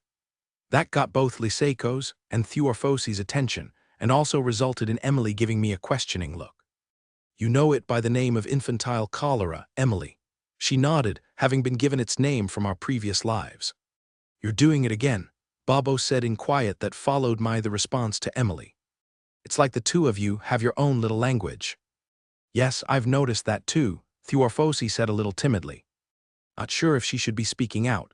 Liseikos looked a little worried, and Emily went very still like she often does when she feels threatened. Imste had his thoughtful face on. I had already planned on how I would handle this when it came up, so it wasn't a problem for me. General Bobo, I said kindly, with just a little tiny bit of deliberate condescension, might I remind you that I am very talented with mind magic. I waited for his confused face before proceeding. I usually know what Emily is thinking, because I know what Emily is thinking. Most of the time it's passive reading, but if I need to, I can read deeper. I don't need to with her since she's a very clear thinker. I can't help but know what's in her mind because to me, she might as well be able to speak. Oh, Bobo looked gobsmacked. It was fun to see that face on him since his expressions were usually so carefully constructed to fit every possible occasion. It was nice to trip him up for once. Oh, look. I sat up and looked toward the staff, bringing out tray tables and skewers of grilled meat. And vegetables, here comes our food. Liseikos, the Queen's drawing room. We saw Imste and Bobo out the door after dinner. I needed to return to the guest quarters, where the rest of the high priestesses was staying, but I wanted to find out what sort of bad dream could wake Emily from a charm of deep sleep. It did not escape my notice that she hardly ate anything at dinner, which wasn't good since I'm sure she skipped mid-repast. If she got much thinner, she might blow away in a strong wind. I saw Thuorfosi getting ready to give Emily a bit of grief over not eating enough, but caught her attention and shook my head. Emily hadn't gotten down from the chair she was sitting on, so I walked over and got down on my knees in front of her so she wouldn't have to look up at me. "Emily, I'm a little concerned about this afternoon," I said once I had her attention. "You said what woke you was a bad dream." In my peripheral vision, I saw Aelm start listening from where she was standing by the door, out of Emily's line of sight. Thuorfosi was listening too, but she was to my side. "I used a charm of deep sleep on you. You should have slept without dreaming until you woke on your own sometime tomorrow, or a healer woke you by undoing the charm. Was it the nightmare you have with the burning building?" We all knew she had bad dreams. I found out what was in some of those bad dreams when I was working late one evening and heard her tossing and whimpering in her sleep. I inadvertently saw what she was seeing in her nightmare when I touched her to wake her. It confirmed for me what I suspected about her, that the experience of a breeding farm created lasting trauma for her. I put her into deep sleep that night so she could at least get some real rest.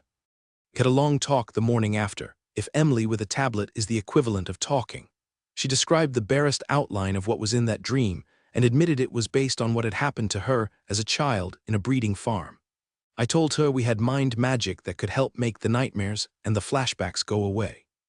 I didn't push her at all to take advantage of this since, at the time, she hadn't yet decided to spend the cold season here to relearn how to speak. People can very touchy when it comes to admitting to a mental disorder. Events and people can wound a mind just like accidents and people can wound the body. They are all disorders that need healing. After at night, I had her commit to waking me if she had nightmares and needed help falling back to sleep. She actually did one time during the rotation before we fixed the old fracture in her skull. "Emily," she was staring at the tablet in her lap and not looking up. "Emily," I lifted her chin gently and made her look at me. "I know there's an old brain in there, young lady, but that makes little difference when it comes to bad dreams. Was it the burning bunkhouse?" She shook her head and started to write. What she wrote on the tablet shocked me. A woman who called herself Grandmother Mew gave me the steps to make aspirin and bismuth subsalicylate and told me where to find one of the ore mineral forms of bismuth on the west side of the west ridge of the valley of the Vanishing River, in back of Tourmaline Mountain. I just sat there with my jaw hanging. She took the tablet back and wrote, "Didn't mean to upset you, but that's what I dreamed, except it felt too real to me to be a dream. Now I can't get it out of my mind. I want to see if there is bismuthinite in back of Tourmaline Mountain." Aelm had walked over and took the tablet from my hands. She read what was written and frowned down at Emily. "Is this the same as you telling me about remembering things when you sleep?" Emily motioned for the tablet and wrote, "No, this was different." Gods, Aelm bit her finger. "Lysaikos and I have to attend another compulsion of truth at the well at Galt tomorrow. Given that there will likely be an execution at the Shrine of Landa the day after, the soonest we'll be able to do anything about this will be in 3 or 4 days. Thuorfosi, can you take care of the splint and bandages on Emily's hand in the morning? I'll have to be dressed and on my way to the Shrine of Galt before the sun is up." "Certainly, Great One. Can you please see Emily to bed? The High Priestess and I have some things we need to talk about." "Of course." I had a bad feeling about leaving Emily in this state, but my obligations took precedence. I told myself she would be all right under Thuorfosi's eye. Considering what happened while we were dealing with Lord Neriaga's punishment, I should have locked Emily in the deepest dungeon to keep her from committing, well, the crazy things that only a maniac like Emily can do, which of course she went and did. Emily in the Queen's chambers. I woke to the smell of bacon. Opened my eyes to see a cosm-sized hand dangling one of those wonderful rolls with bacon, onions, and cheese on the inside. Of course, it was just out of reach since I knew there was a Thuorfosi attached to that hand. I turned my head to see her grinning face. She was sitting on the floor next to the coin-sized bed I slept in. She looked like she expected me to leap out of bed after the roll. I would have been happy to sleep some more. I had zero energy. If I had been at home in my valley, I would have spent time at the hot springs. If I had been at the shrine, I'd have spent the day on the lounge in Lysaikos' study with a book. "Are you feeling unwell, Emily?" she asked, putting the roll back on the plate which held several more. She handed me a tablet. Feel tired, no energy. Well, that's not surprising given that you had 3 rather eventful days. She frowned at me. If your stomach is not upset, I do want you to try and eat something. You've hardly eaten at all, and that might have something to do with why you feel tired. That was a good point. I hadn't thought of that. If the problem was not enough food, I might feel better if I ate something. You are correct. I should try to eat, I wrote. Can I get some work clothes? I would like to see how the piping is arranged in the bathroom, and I can't do that in a dress and still be decent. You know, you looked nice yesterday, she said. Or I could go ahead and climb up the piping wearing long skirts, I wrote. If I let you loose to go climbing around the water pipes, I will never hear the end of it. Theorphosi folded her arms and tried to look forbidding. It didn't work. I knew her too well at this point. Why don't you wash up and eat something first before deciding on anything? Veflia and Zdadel want to do your hair again. By the way, I capitulated.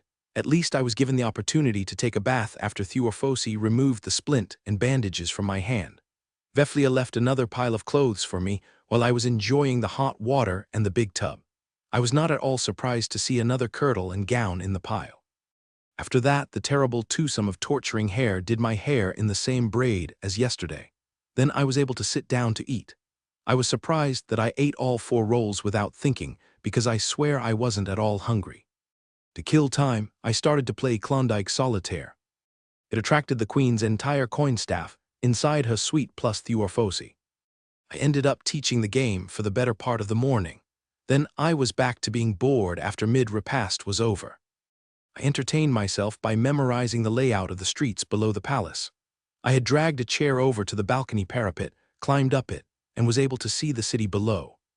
Can you see all you want to see from there? A beautiful bass voice asked. I gasped because it startled me.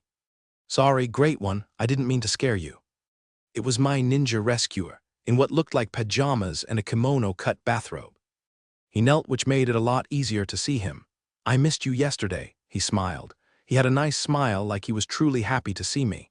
You were awake when I was asleep for most of the day, except for when I was awake, but you were asleep in the Queen's bedroom. He held out his hand. Can I see your left hand?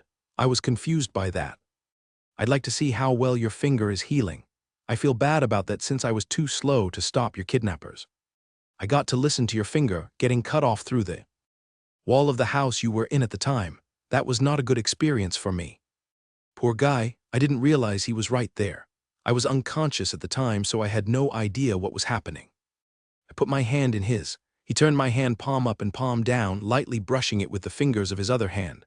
I could feel a slight warmth from his fingertips. That's a wonderful piece of healing, he said in admiring tones. The nerve pathways are perfectly aligned, which is always the hardest part on a reattachment, but all the capillaries are too. I'm guessing this is the Queen's work, because I can't even tell that the bone was separated. She's the best when it comes to bones. If she wasn't the Queen, she would be in high demand as a healer based on just her healing talent alone. He looked at me with a lopsided grin. Am I right it was the Queen? I nodded yes. Tired of playing cards already, I heard them playing from the guest room I'm in. I rolled my eyes and nodded. Are those the only clothes they gave you? I'm sure I looked grumpy when I nodded a 3rd time. He looked from side to side, then walked over to the door to the balcony and looked up and down the hall. He came back with a conspiratorial smile. You have a climber's calluses. How easy would it be for you to climb the wall there to get up to the gable, above the door? I looked at the stonework for a few moments, then jumped off the chair, pulled off the stockings to free up my toes, and scrambled up the wall to the right of the door. When I got level with his head, he laughed and pulled me off the wall. I was right. You did a lot of climbing up and down there in your valley. Do you know how to climb with lines? He was holding me up so our eyes were level. I didn't know what he meant. I guess my expression indicated that because he replied, You know, climbing with rope set along the climbing route. I shook my head no. Do you know how to rappel? Again, I shook my head no. I assume that you're not afraid of heights, he asked, still holding me up. I gave him a rather annoyed look in answer. Even with his holding me up like that, I don't know why, but I felt as safe around him as I did around Asgodel. Maybe because he rescued me. He placed me gently back on the chair, then retrieved my stockings and handed them to me. You better put them back on before your keepers notice that they are off. He politely looked over the parapet at the city below so I could do so without embarrassment. He had rather polished manners for a ninja. I didn't even know his name. "You look like you have a question," he stated, "and neither of us has anything to write with, so stay right there and I'll be right back." He disappeared through the door. He returned before I had a chance to wonder why he was taking too long. He had a small beaker and a wax tablet. "This is hot, sweet tea for you. I hope the cup isn't too large. And here's a tablet and stylus." He grabbed another chair and pulled it up next to mine. He sat down. "Well, I still feel a bit fatigued, but a lot better than yesterday. Being used as a pin cushion for arrows took a lot out of me." He laughed. "You were down snoozing away under a charm of deep sleep while I had the arrows pulled out of me. I was quite surprised when the queen brought me back and let me rest in one of her guest rooms. You see, I work for the king, not the queen. I'm not exactly her favorite person, especially since she caught me once spying on her properties. However, the king and queen seem to have some kind of truce worked out right now. Most everyone is quietly praying it sticks. I think that's more up to Imstay than it is to the queen." I gave him a questioning look. "Oh, that's right," he gave me a knowing look. "You don't know about the king and the queen, do you?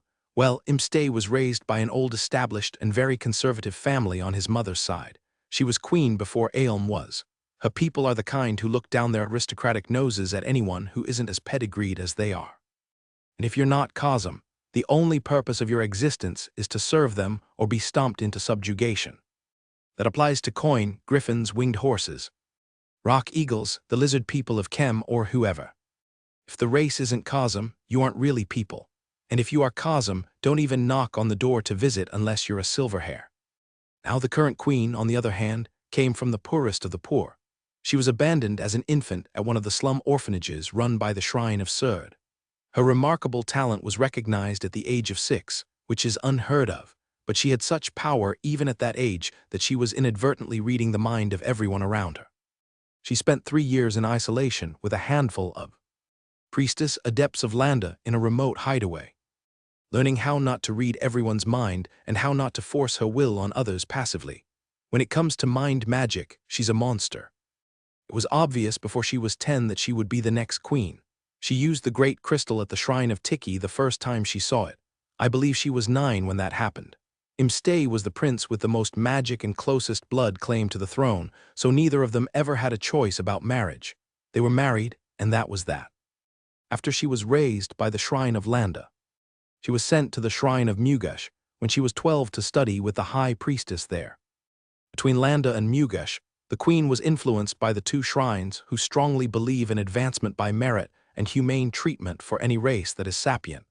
You see where this is going, yes? I nodded my head. I had already heard bits and pieces of this, but never heard it before as a linear narrative. The king and queen lasted about 6 years before the major argument started. The queen succeeded in gaining great improvements in treatment for the sapient mounts, but ran into a wall over coin. The king's family, which is to say his mother's family, is deeply invested in businesses that exploit coin. They aren't the only ones. There are 7 other old families with similar portfolios in living property. They form a major faction in the kingdom.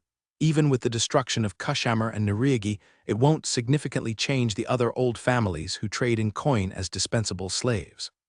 What seems to be giving the king pause right now is you, Emily. He looked right at me with a worried expression. By simply being you, you are contradicting everything he thought about the coin. I honestly don't know which way he is going to fall. When he finally makes up his mind, I think it could go either way. He is a torn and confused man. The fact that the queen is treating him better than she has in over a decade is helping. If she can keep a cover on that fiery temper of hers, they have a chance of mending their broken marriage. What did he say to you yesterday, by the way? Not a thing, I wrote. Didn't even introduce himself at dinner. Arg, that aggravating man. My ninja slapped his knee hard. He has a bad habit of not confronting his problems directly. He prefers for people to notice his problems and hope someone will solve them for him. It can be so frustrating that way.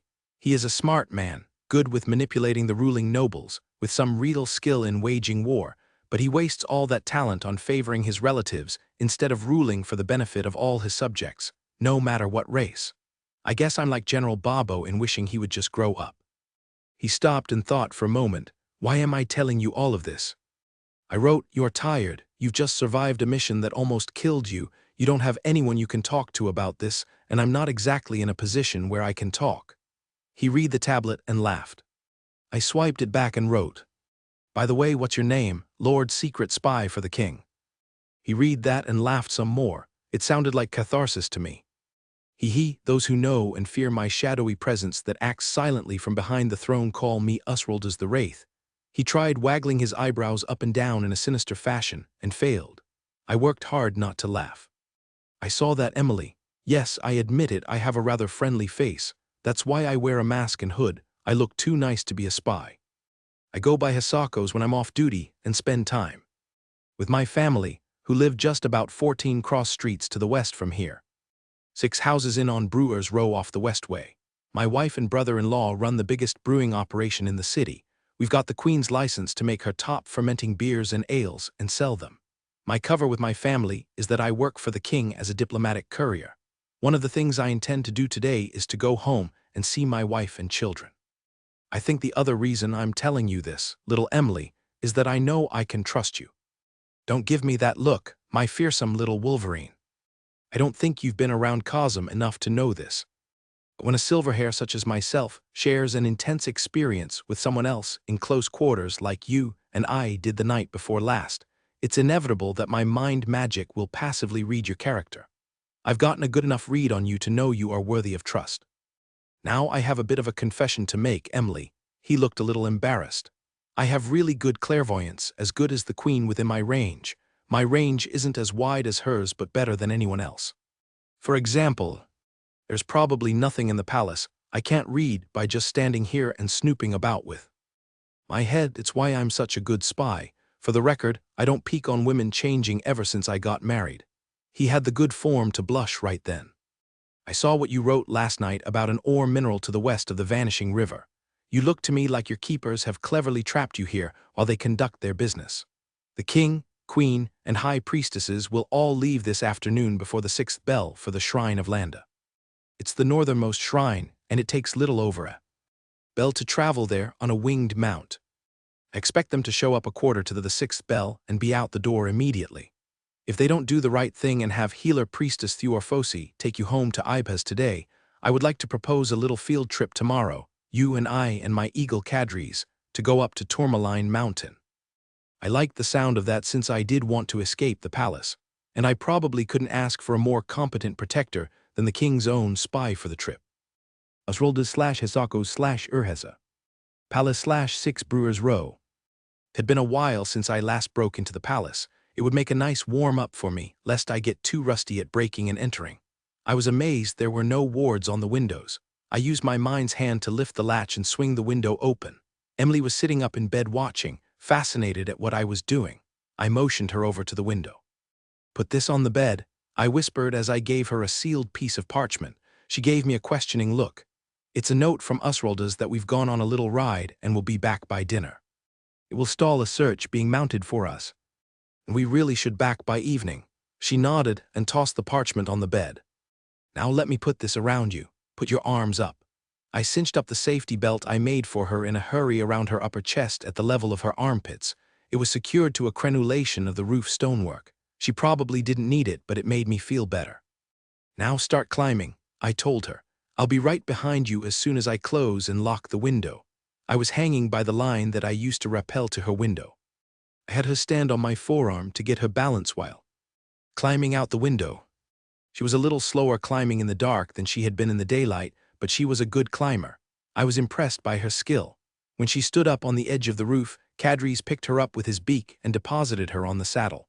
I was right behind but took a moment to coil and stow the climbing ropes. Next stop, Brewers Row. Cadres lifted off, following the roofline and then climbing. He circled to the south and then came in low over the rooftops till he wing-braked over my backyard, lit up with light charms. My wife was waiting for us. "Hello, I'm Oyeth," she smiled at Emily. "I'm Hisako's wife. Would you like a lift down?" Emily looked at the distance from Cadres back to the ground and then nodded yes. "I have a pile of clothes and shoes ready. It's all outgrown kid clothes and hand-me-downs, but there should be something you can wear." She led Emily off while I got the saddle off Cadres.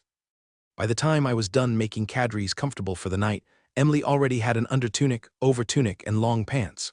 She was sitting on a padded footstool with my oldest, Fedsaz, sitting on the floor and passing her shoes and boots to try on. Hey Dad, Fedsaz meant to educate me. This coin can't talk at all. Yes, I know, daughter. I reached down and tousled her hair. Where's your mother? Went to put the midget to bed. What did I tell you about that language? I didn't like it when she called her little brother that. But he is a midget, and he'll always be a midget to me.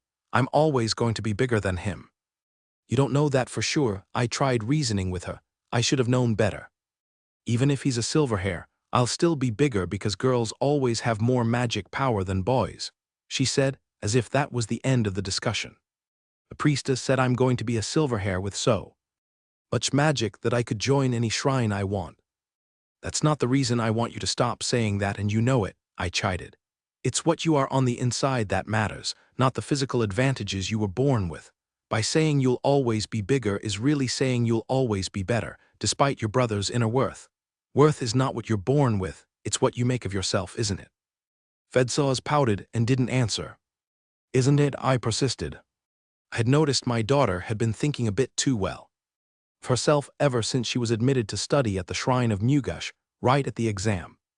Which is unusual. I wanted to stop this line of thinking before it got out of hand, especially before she met her grandmother. I noticed my wife listening from the doorway. Fedsaz, I warned. You are in danger of becoming conceited. That's my real point. Having a lot of magic doesn't make you a better person, it only makes you more powerful. It's not what you are, it's what you do that's important. But Dad, don't we use that power to heal the sick and take care of the coin? If we take care of them, and all the flying mounts too, doesn't that make us superior? How can those with magic be caretakers without being superior?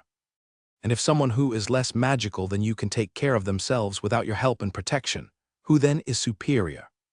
Don't be silly, Dad. She looked like she was sure she would win this little argument. For example, would this cute little coin ever be able to feed herself, or clothe herself, or fight off predators without our help? She can't, right? We both provide for her and protect her.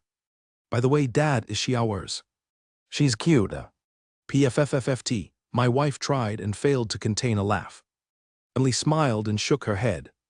Fedsaz turned her head and gave her mother an indignant look with all the dire drama that only a 12-year-old can command. What's funny about this?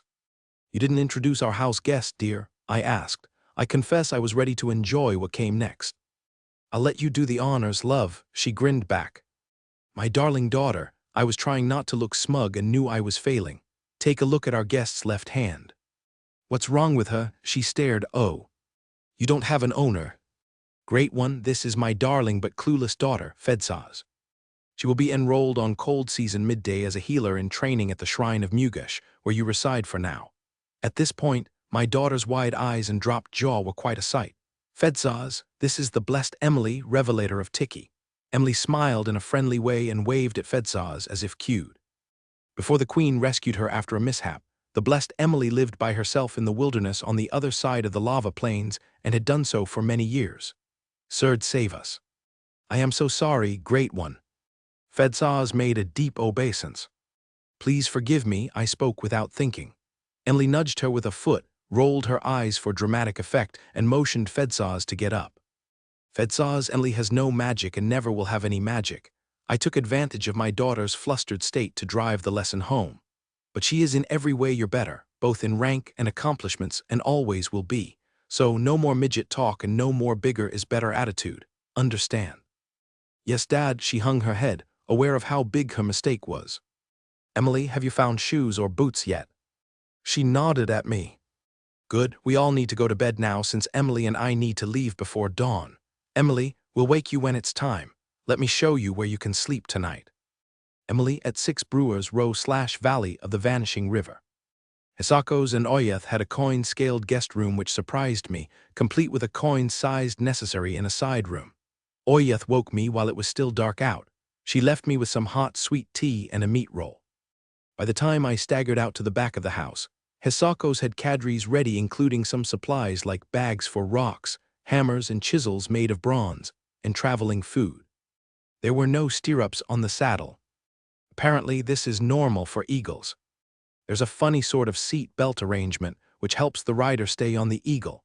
Hisako's had added one for me in front of where he usually sits. It was a bit chilly out when we got up in the air. Hisako's lent me a sheepskin cape that his son had outgrown, but it was big on me. I ended up belting it to keep it on. When we were flying, it was nice and warm.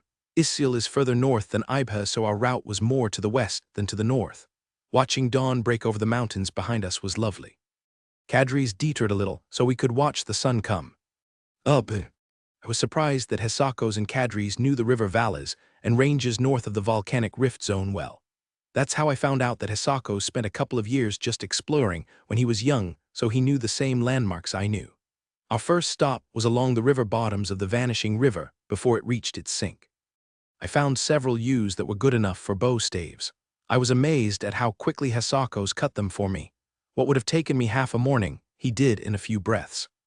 We added 4 bow staves to the load Kadri's was carrying. Our second stop was at the edge of the sink itself, where the swamp cedar trees grow.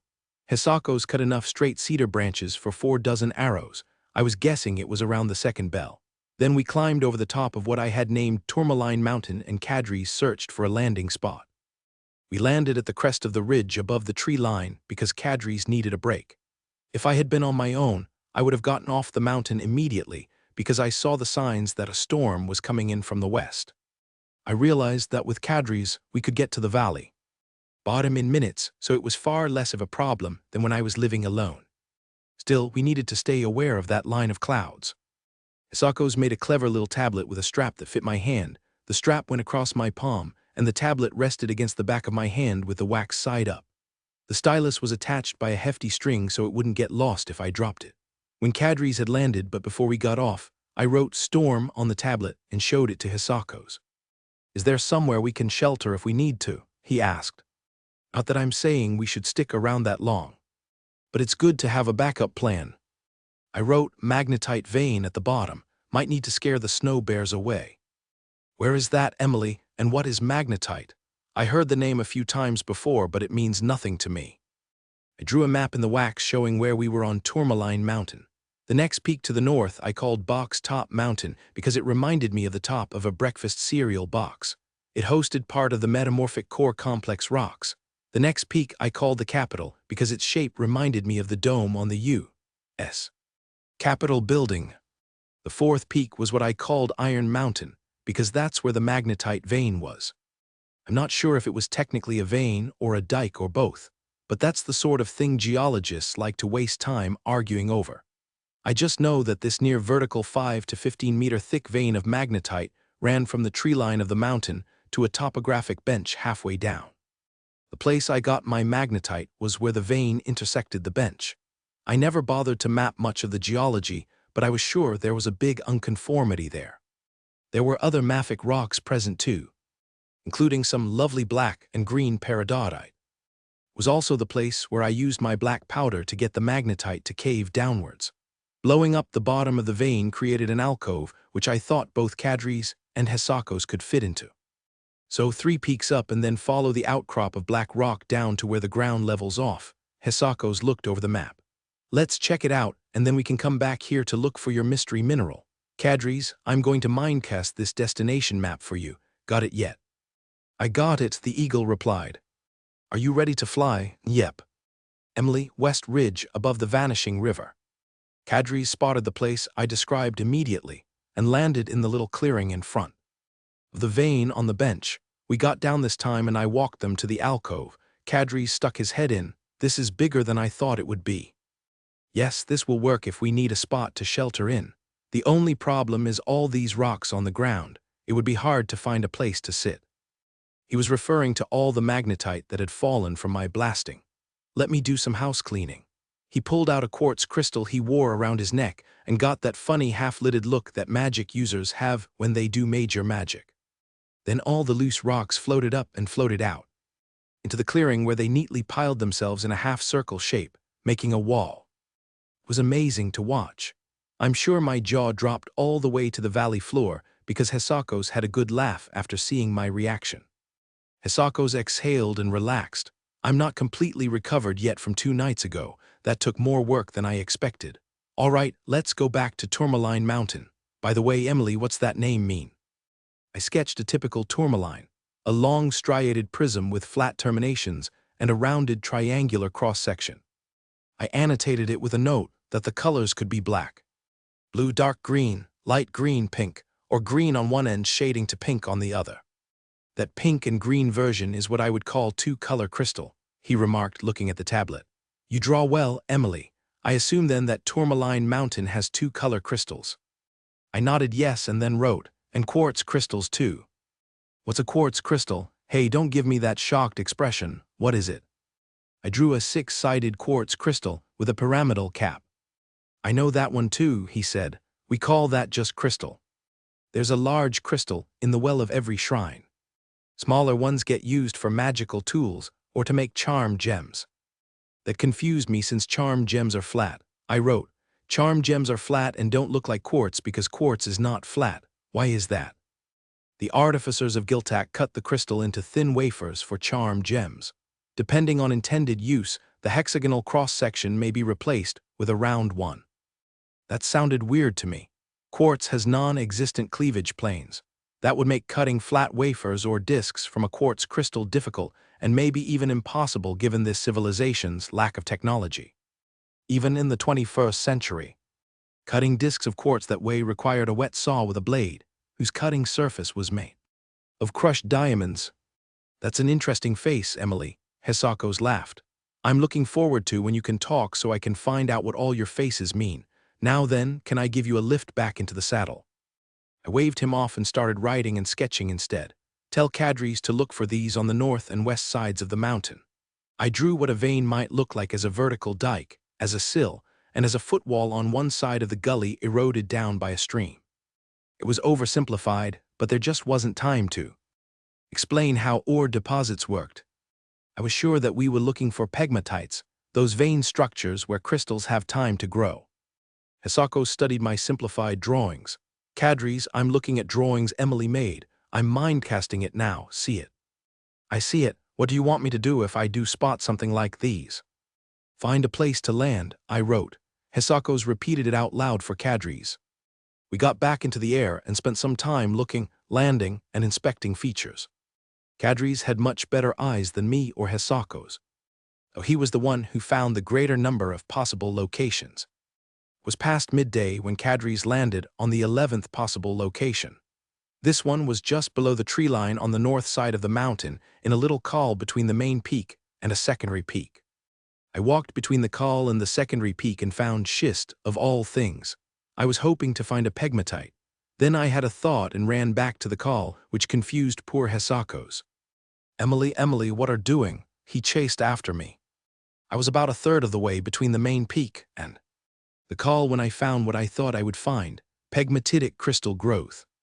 I had found a skarn, the hydrothermally altered minerals between the metamorphic schist and the tonalite exposed on the east and south sides of the mountain. Tonalite is a lovely salt and pepper igneous rock, often mistaken for granite by people who never bothered to learn any geology. The tree line stopped at the transition between the schist and the skarn mineralization, which wasn't surprising since changes in vegetation are often controlled by the underlying geology. I started walking the contact, which took me west into the trees and downward. The trees had covered many small protrusions of skarn rock, so they weren't visible looking at the mountain from a distance. I ran from outcrop to outcrop, with Hisako's on my heels, trying to get me to stop and answer him, but I was too excited to slow down. My first find was book mica. The second was cassiterite. That got me more excited because cassiterite is the main ore mineral of tin. This was looking better by the minute since tin and bismuth sometimes occur together. I found some quartz crystals, and then I saw bismuth. Not bismuthinite, but elemental bismuth in a little pocket with quartz. It was the sort of mineral you could only see in a museum in my former life. Stacks of planar triangular faces of pinkish silver metal on a bed of little quartz crystals. What is that? Hisako's dropped to one knee to get a better look. I wrote, it's what we're looking for. Can you get the tools? He closed his eyes briefly. Kadris is coming. It's better if we stick together. While we waited, I looked at other nearby outcroppings and found bismuthinite intergrown with elemental bismuth. As soon as Kadris arrived, I grabbed a hammer and pointed chisel and started working on liberating some of the bismuthinite to take back with us. I decided after a minute or two that bronze did not make good tools for rocks. The point on the chisel was mushed beyond saving in no time at all. You want some of this, Emily? Hisako's was studying what I was doing. Here, let me try something. He took out a quartz crystal that he was wearing as a pendant under his tunic and then got that half-lidded look again. Pieces of bismuthinite started falling out of the outcrop. Great imitation of a fish, Emily. He teased me over my wide-eyed and open-mouthed expression. I was gobsmacked watching him take apart an outcrop in seconds. I ran over to the book mica and pointed at it. You want that too? He walked over and liberated 2 huge books of mica while I grinned over the thought of furnace windows and a way to cover the slit in my horn eye protectors. I then walked over to the elemental bismuth. My greed for beautiful minerals was getting the better of me. I could have looked at that rock all day. This will need to be the last one, Emily, or I'll run out of stamina. He got on his knees and sat back on his heels. Then the rock around the bismuth started spalling off. All around the specimen, trimming all the rock away from around the quartz pocket. Soon it was the only thing left on that part of the outcrop. He made a horizontal cut below to detach it. I was already picking up the bismuthinite and mica and stuffing them in a canvas sack. The hard part was packing up the bismuth in the quartz pocket so it wouldn't be destroyed in transit. Hisako solved that problem by repacking his pemmican into another sack so we could use the wooden box it came in for the mineral specimen. It was then that the wind started to pick up noticeably. That's not good. Hisako looked up at the sky as he finished stowing the sacks in the saddlebags. He strapped the pemmican box down immediately behind the seat of the saddle. Up you go. He picked me up and deposited me on Kadri's and got on himself. He did up my straps faster than I could do them myself, and then we flew up through the trees to get airborne. We've made a bad mistake, folks, Hisako's remarked as we all looked at the leading edge of a storm almost upon us. We'll run into that no matter where we try to go on the other side of the lava plains. It's going northeast, and we need to go east or south to get to any town on the Salt River. It's a good thing we scouted out shelter, Emily, because we need to use it. Kadri's, get us back to where we were this morning. I was really surprised at how fast the weather had changed, and then I corrected my thinking. From the empty rumble of my stomach, I realized it was much later than I thought. I had lost track of time while focusing on the outcrops we had found, and so had Hisako's. It started to snow on us while we flew. It only took a few minutes for Kadri's to land back at the bottom of the magnetite vein. At this lower altitude, it was rain that was falling. When we got into the alcove under the vein, Hisako's cast a charm to dry off me and Kadri's followed by a charm of warmth. He then pulled a leather and canvas bucket out of the baggage Kadri's carried. He took his crystal and concentrated. The bucket slowly filled up with water. I would like some of that water when it's full, Kadri said. It's for you, but I'm afraid it's short rations for you. He patted the eagle on the neck. I did see some mountain sheep in the valley, but they're probably in the trees by now with this rain. Missing one evening of dinner will not kill me, the eagle replied. He dragged the bucket over to Kadri's. I have sweet tea for you and me, Emily. He produced 2 leather skins of cold tea from the saddlebags and put one in front of me. I couldn't even lift it. Blarg, I'm an idiot. He smacked himself on the side of the face. He then dug back into the saddlebags and produced a small beaker made of horn. He filled it up from his bag of tea and handed it to me. Do you want it hot? I nodded and it was instantly hot. Having magic sure was nice. I was feeling a bit envious. He spread our sheepskin flying cloaks on the ground to sit on and laid down on his back. We're stuck here for the night. It's not the wet that's the problem. It's the wind. Getting caught in a wind shear or a downdraft could break Kadri's wings. We'll have to wait for more stable air once the storm has passed over. This looks like the beginning of the harvest to cold season weather pattern, which is about right since the harvest season will be starting soon. There will be snow in the morning where we found our rocks. If we hadn't come here today, you would have to wait until planting season to locate what Mube wanted you to find. That would have been difficult to deal with. The thought of spending the entire harvest in cold seasons wondering if a god had really visited me in a dream was chilling. The fact that a god did visit me in a dream was not exactly a cause for celebration. I did not like the feeling that I was just a puppet dancing on some deity's strings, especially given my secular leanings in my previous life. Wow, that's a face that could sour milk, Hisako sat up. What's wrong? Thinking about gods meddling in my life, that's all. I wrote on the wrist tablet. Yeah, I can see where that could be a burden rather than an advantage, he nodded. It's not been an easy year for you, has it? Not more or less difficult, I wrote, just a different kind of difficult. It's hard living in the wilderness, he nodded. I did it for 2 years after I ran away from home. Dang, Emily, that's a great face you're making. I wish there were a way to capture all your expressions. Curse my brain, I immediately pondered how hard it would be to make a camera. I know that look, Emily. You're thinking of something outrageous again. Do you have a way to capture expressions? He looked expectant and curious. I sighed and wrote ruefully. There is a way to capture images on silver. I knew I could make a primitive daguerreotype with a camera obscura, with silver-plated copper sheet or silver fused onto glass, then converted to silver halide, and developed by exposure to mercury fumes.